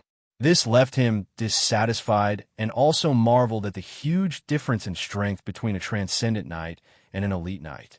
The Orc lord that had been struck by the sword wave slammed into the wall. The gaping wound in its chest bled profusely, making it weaker. Seeing that it was still alive, Alaric lunged at the monster and stabbed its head with his sword. KKHHSSHHKK. The light in its eyes vanished, and it soon collapsed to the ground. Thud. Alaric no longer spared a glance. He turned his head to check the situation. There were only 2 Orc lords left, and they were being ganged up on by a group of elite knights. A few minutes later, the 2 monsters finally fell. Now that all the powerful monsters had been killed, the morale of the troops rose exponentially. The main force led the troops in decimating the remaining Orc generals and Orc warriors. This time, it had become a one-sided massacre. The human warriors were like a pack of wolves hunting their prey. After another hour of intense battle, the last Orc warrior died.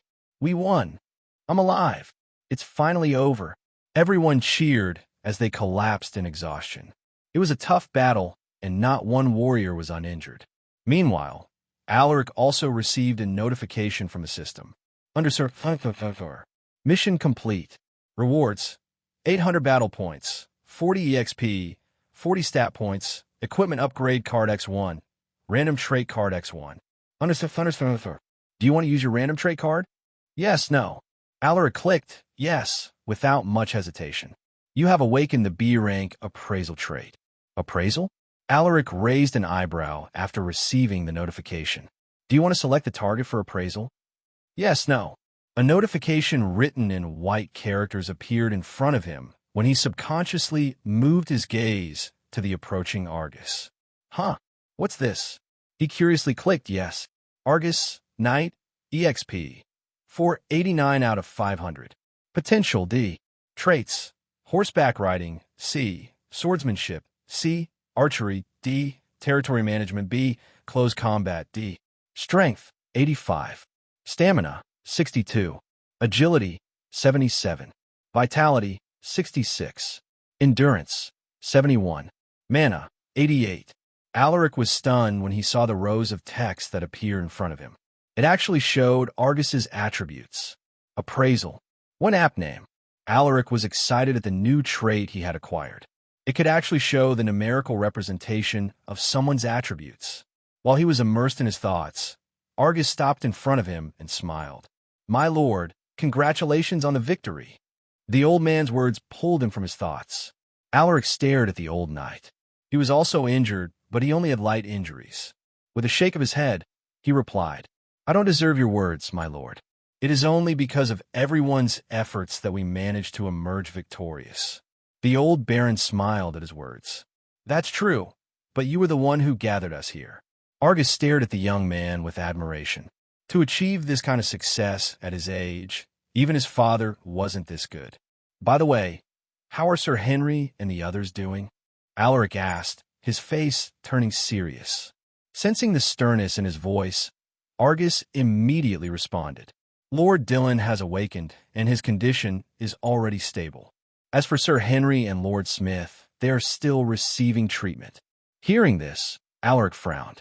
Looking at his gloomy face, Argus reassured him, "Don't worry, my lord. They are both elite knights. I'm sure they can recover from this." Alaric nodded in agreement. Elite knights had higher vitality and endurance, so they could recover faster as long as their injuries weren't fatal. "What about the casualties?" he asked in a low voice. The battle was more intense than he had anticipated because of the unforeseen circumstances. Argus took a deep breath before he answered. "We still haven't gotten a detailed report, but based on what I have seen, I think we lost almost 400 warriors." Alaric sighed upon hearing this. "Tell our soldiers to gather the corpses of our comrades. We will bring them to North Pine Town and bury them in Mount Tedra." The warriors who had nothing to do were tasked to take the usable parts of the orcs' corpses. Some were also instructed to collect the beast soul crystals. At this moment, Alaric was looking at the progress of his attributes. Alaric Silver Sword Elite Knight, EXP, 102, 142/1000. Potential, A. Traits, Horseback Riding, C. Swordsmanship, SSS. Close Combat, C. Archery, E. Hunting, E. Tracking, E. Sixth Sense, E. Monster Affinity, F. Mana Gathering, C. Appraisal, B. Strength, 170. Stamina, 180. Agility, 180. Vitality, 150. Endurance, 160. Mana, 228. Battle points, 980, 1780. Stat points, 40. Requirements for the next advancement: 1,000 EXP, 250 in all attributes, and 10,000 battle points.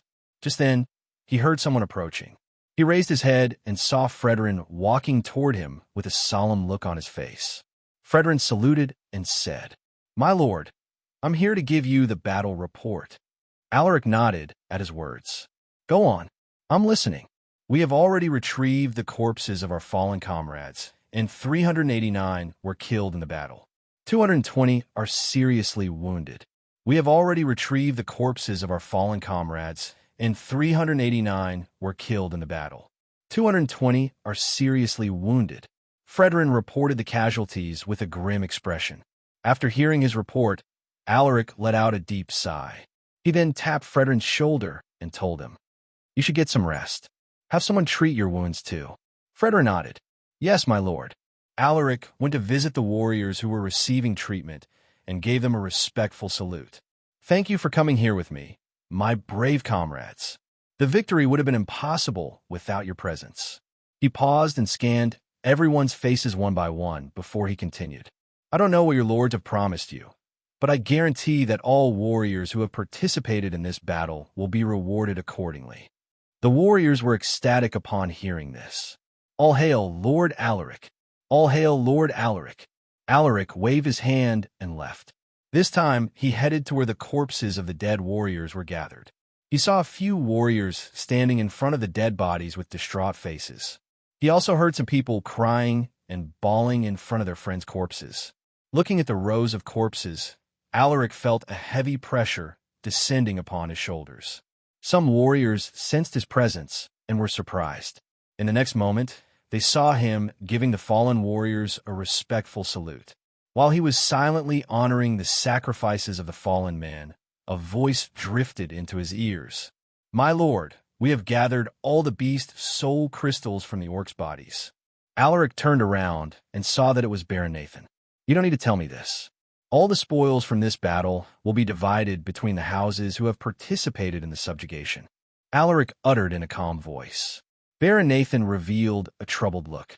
I know, my lord, but everyone has decided to give you the beast soul crystals of the Orc King and the 6 Orc Lords.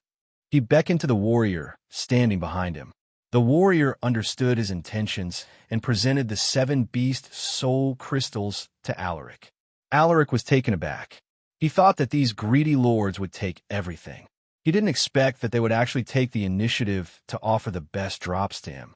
Seeing that he was silent, Baron Nathan added, "Please, my lord, take these crystals. Otherwise, there will be an infighting between the houses." Alaric knew that he was only giving a random excuse, but he didn't reject the crystals.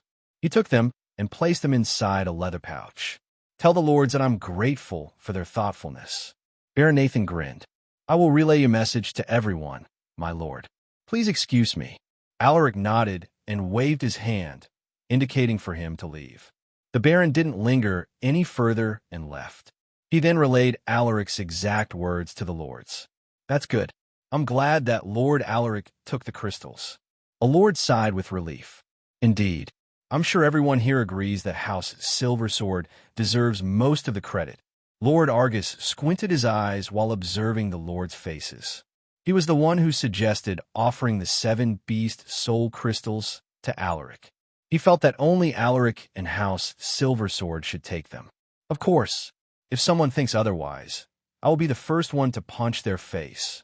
Lord Ermac snorted as he glared at the lords present. "That's enough.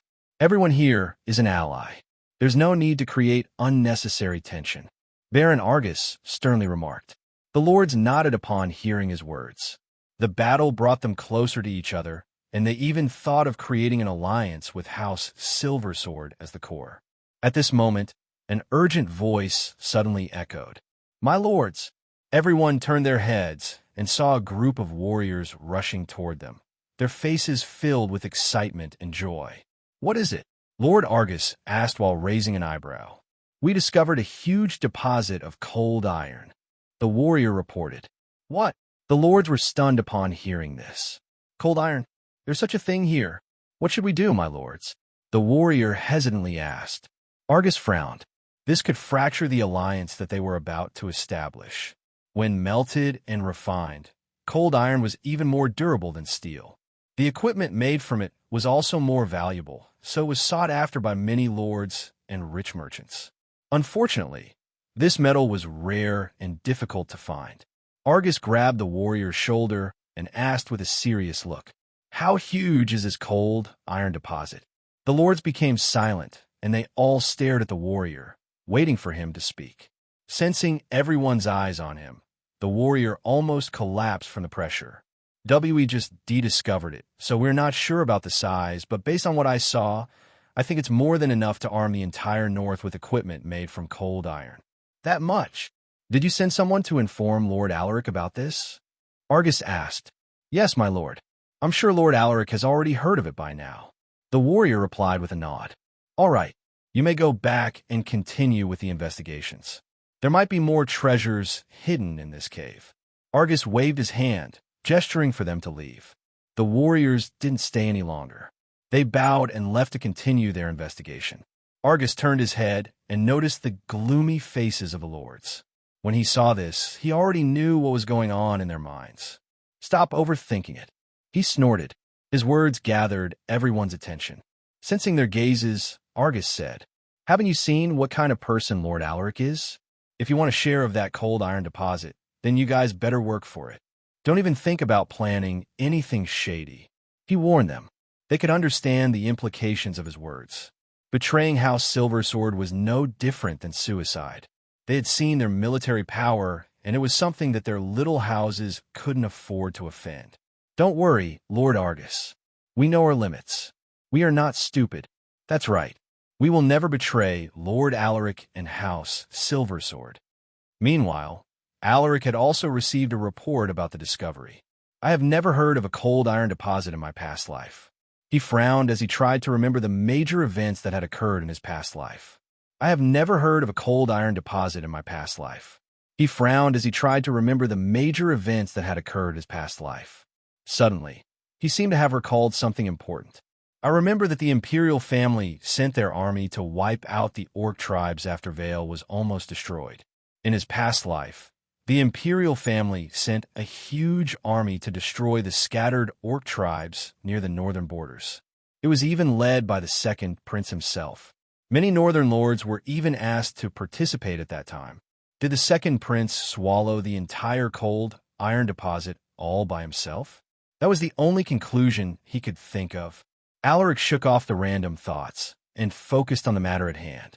He was certain that this could lead to trouble if not handled well. The northern lords might appear loyal now, but he knew that some of those people wouldn't hesitate to betray them for the sake of profit. While he was thinking how he should handle this problem, he saw the lords approaching him, their faces having varying expressions. Some were excited, some were nervous, and there were also those who looked unperturbed. Alaric's gaze happened to stop at a middle-aged warrior whose armor was covered in blood. This man was an elite knight from House Heinrich. He was probably a representative sent as a proxy for Baron Smith. Do you want to use appraisal on the target? Yes, no. Alaric clicked yes. Ray, elite knight. EXP, 63 out of 1,000. Potential D. Traits, horseback riding C. Spear mastery C. Archery C. Close combat D. Hunting D. Strength 90. Stamina 105. Agility 139. Vitality 94. Endurance 90. Mana 115. His attributes are very low for an elite knight. Only his agility is somewhat acceptable.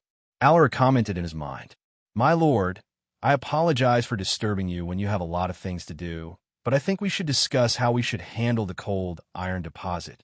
Argus didn't waste any time and went straight to the topic. Hearing this, Alaric closed the cyan screen. "I understand." He smiled faintly at the old baron and asked, "Then how do you think we should handle it, Lord Argus? Do you have any suggestions in mind?" Argus was taken aback, not expecting Alaric to ask for his opinion. After a moment of surprise, he gathered his thoughts and calmly responded, "Since you are asking for my humble opinion, then I will speak freely." Alaric nodded and gestured for him to continue speaking. "Everyone in the north is already aware of this orc subjugation mission, and we can't hide this fact from the Empire. This will draw a lot of attention, and once news about the cold iron deposit leaks, many will come to claim it for themselves, including the imperial family." The old baron uttered with certainty, to which everyone nodded in agreement. "So the first thing we should do is to keep things under wraps. I suggest that everyone here should sign a non-disclosure agreement, and whoever breaks the contract will face the collective attack." The old baron stated a convincing opinion. "That's indeed a wonderful idea, my lord. Then how should we divide the cold iron deposit?" Alaric stared deeply at the old man. Everyone gulped in anticipation. This was what they were worried about, and Baron Argus's next words might decide how the cold iron deposit would be distributed. Facing everyone's heated gazes, the old man took a deep breath before he replied, "How about this, my lord? House Silversword will receive 60% of the total mind, and the rest will be divided evenly between the rest of us." The lords narrowed their eyes upon hearing this. His suggestion was within their tolerated range, so no one said a word of complaint. All that was left was Alaric's approval. The latter rubbed his chin with a thoughtful look. The old man's offer was very generous, and it seemed that everyone was satisfied with it. After a moment of silence, Alaric smiled and nodded his head. "All right, let's do that. House Silversword will take 60% of the total amount of, or that will be mined, and the rest will be distributed evenly between you guys. In exchange for taking most of the ores, House Silversword will be responsible for the safety of the miners. We will send an army to protect the area. That way, everyone here can be assured." The lords could only smile helplessly. He worded it like he wanted to protect the miners, but those with sharp minds knew that it was also a warning for them. In the next 7 days, news about the success of the orc subjugation quickly spread across the northern part of Astania, and it was still spreading throughout the other parts of the empire. The lords who didn't participate in the quest became even more concerned. They were afraid that House Silversword would unite the surrounding houses and oppress them for refusing to answer their call. The fact that House Silversword had 4 transcendents was also revealed, increasing the fame of this once obscure noble household. Three names also became known to the public: Galliner, Warwick, and William. Stories about their battles became a favorite topic of conversation. At this moment, on top of Mount Tedra, thousands of people attended the funeral of the men who were killed in the orc subjugation. The funeral ceremony was officiated by a high-ranking cleric from the church. With a solemn voice, the cleric uttered, "Let's take a moment of silence for the warriors who sacrificed their lives for the sake of our safety." The crowd lowered their heads upon hearing the cleric's words. After another hour, the ceremony finally ended. Alaric was about to head back to the main mansion when a messenger came to approach him. "My lord, there is a letter from Lord Lucas." Alaric took the letter from him and waved his hand. "You may leave." The messenger bowed and left right away. Alaric removed the seal and opened the letter. So he's in the capital now. The official duel should begin soon. Alaric smiled faintly as he read the contents of the letter. He then folded the paper and put it inside his pocket before heading home with Galliner and a few other warriors. He jumped onto his horse, but before they could leave, a young voice drifted into their ears. "Lord Alaric." Alaric turned his head and saw a family of three. It was a middle-aged woman holding a baby in her arms. There was also a young boy around the age of 13 or 14 standing next to her. The one who had called him was the teen, and it seemed like he had something to say, but his mother stopped him. "I'm sorry, my lord. I didn't discipline him enough," the mother apologetically said, while pulling her son behind her.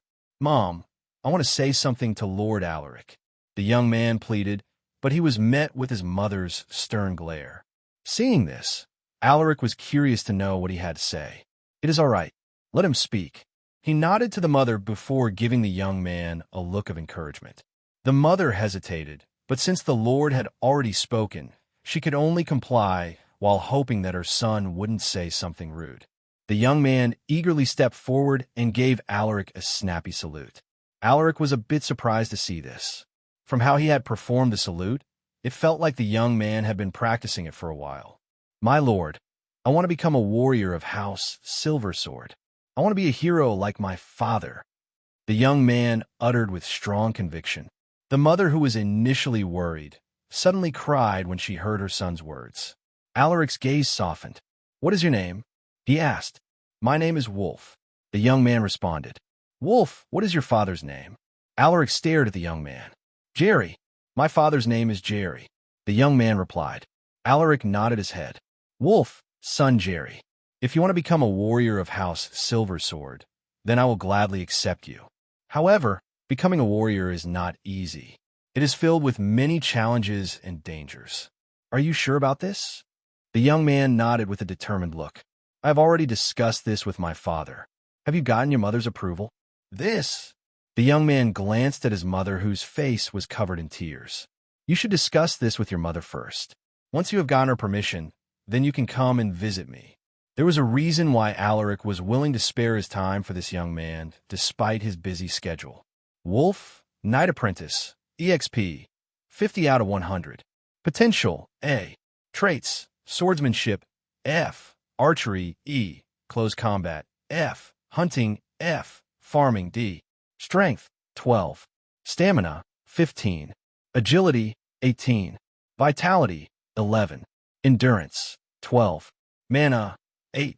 This was what he saw after using his appraisal trait on the young man. It turned out that this young man was already a knight apprentice, but the most special thing about him was his potential, which was similar to his own. Based on what I have seen through the appraisal trait, people with D-rated potential can become an elite knight. Those with the potential above C can become transcendents. He had uncovered this knowledge after repeatedly using the appraisal trait on everyone he had encountered in the past few days. "My lord, I will come and look for you soon." The young man was satisfied now that he had spoken with Alaric. All that was left to do was to get his mother's approval. "I will wait for you, Wolf, son of Jerry." Alaric chuckled and took one last look at the young man before he departed with the other warriors. Wolf stared at their disappearing figures with clenched hands. "Mom, I've already thought things through. I want to serve Lord Alaric." Hearing her son's words, the mother forced out a smile. "You are just like your father." She stared at the horizon as if she was looking at her late husband's image. Let's go home first. If you really want to serve Lord Alaric, then I won't stop you. But let's visit the chapel first and pray that Aru will accept your father in his kingdom." Hearing this, Wolf nodded while trying hard not to cry. As they walked home, Wolf muttered in his heart, "Father, you always told me to find the right person to serve. I think I found the person I'm looking for." Hello, everyone. As we wrap up this video, I want to share a quick note. I have a Patreon account. If you'd like to support me and enjoy on-demand audiobooks, you can become a Patreon member. Alternatively, you can check out my Google Drive link, which has 500+ novel audiobooks available through my Ko-fi or Patreon shop. I appreciate your support.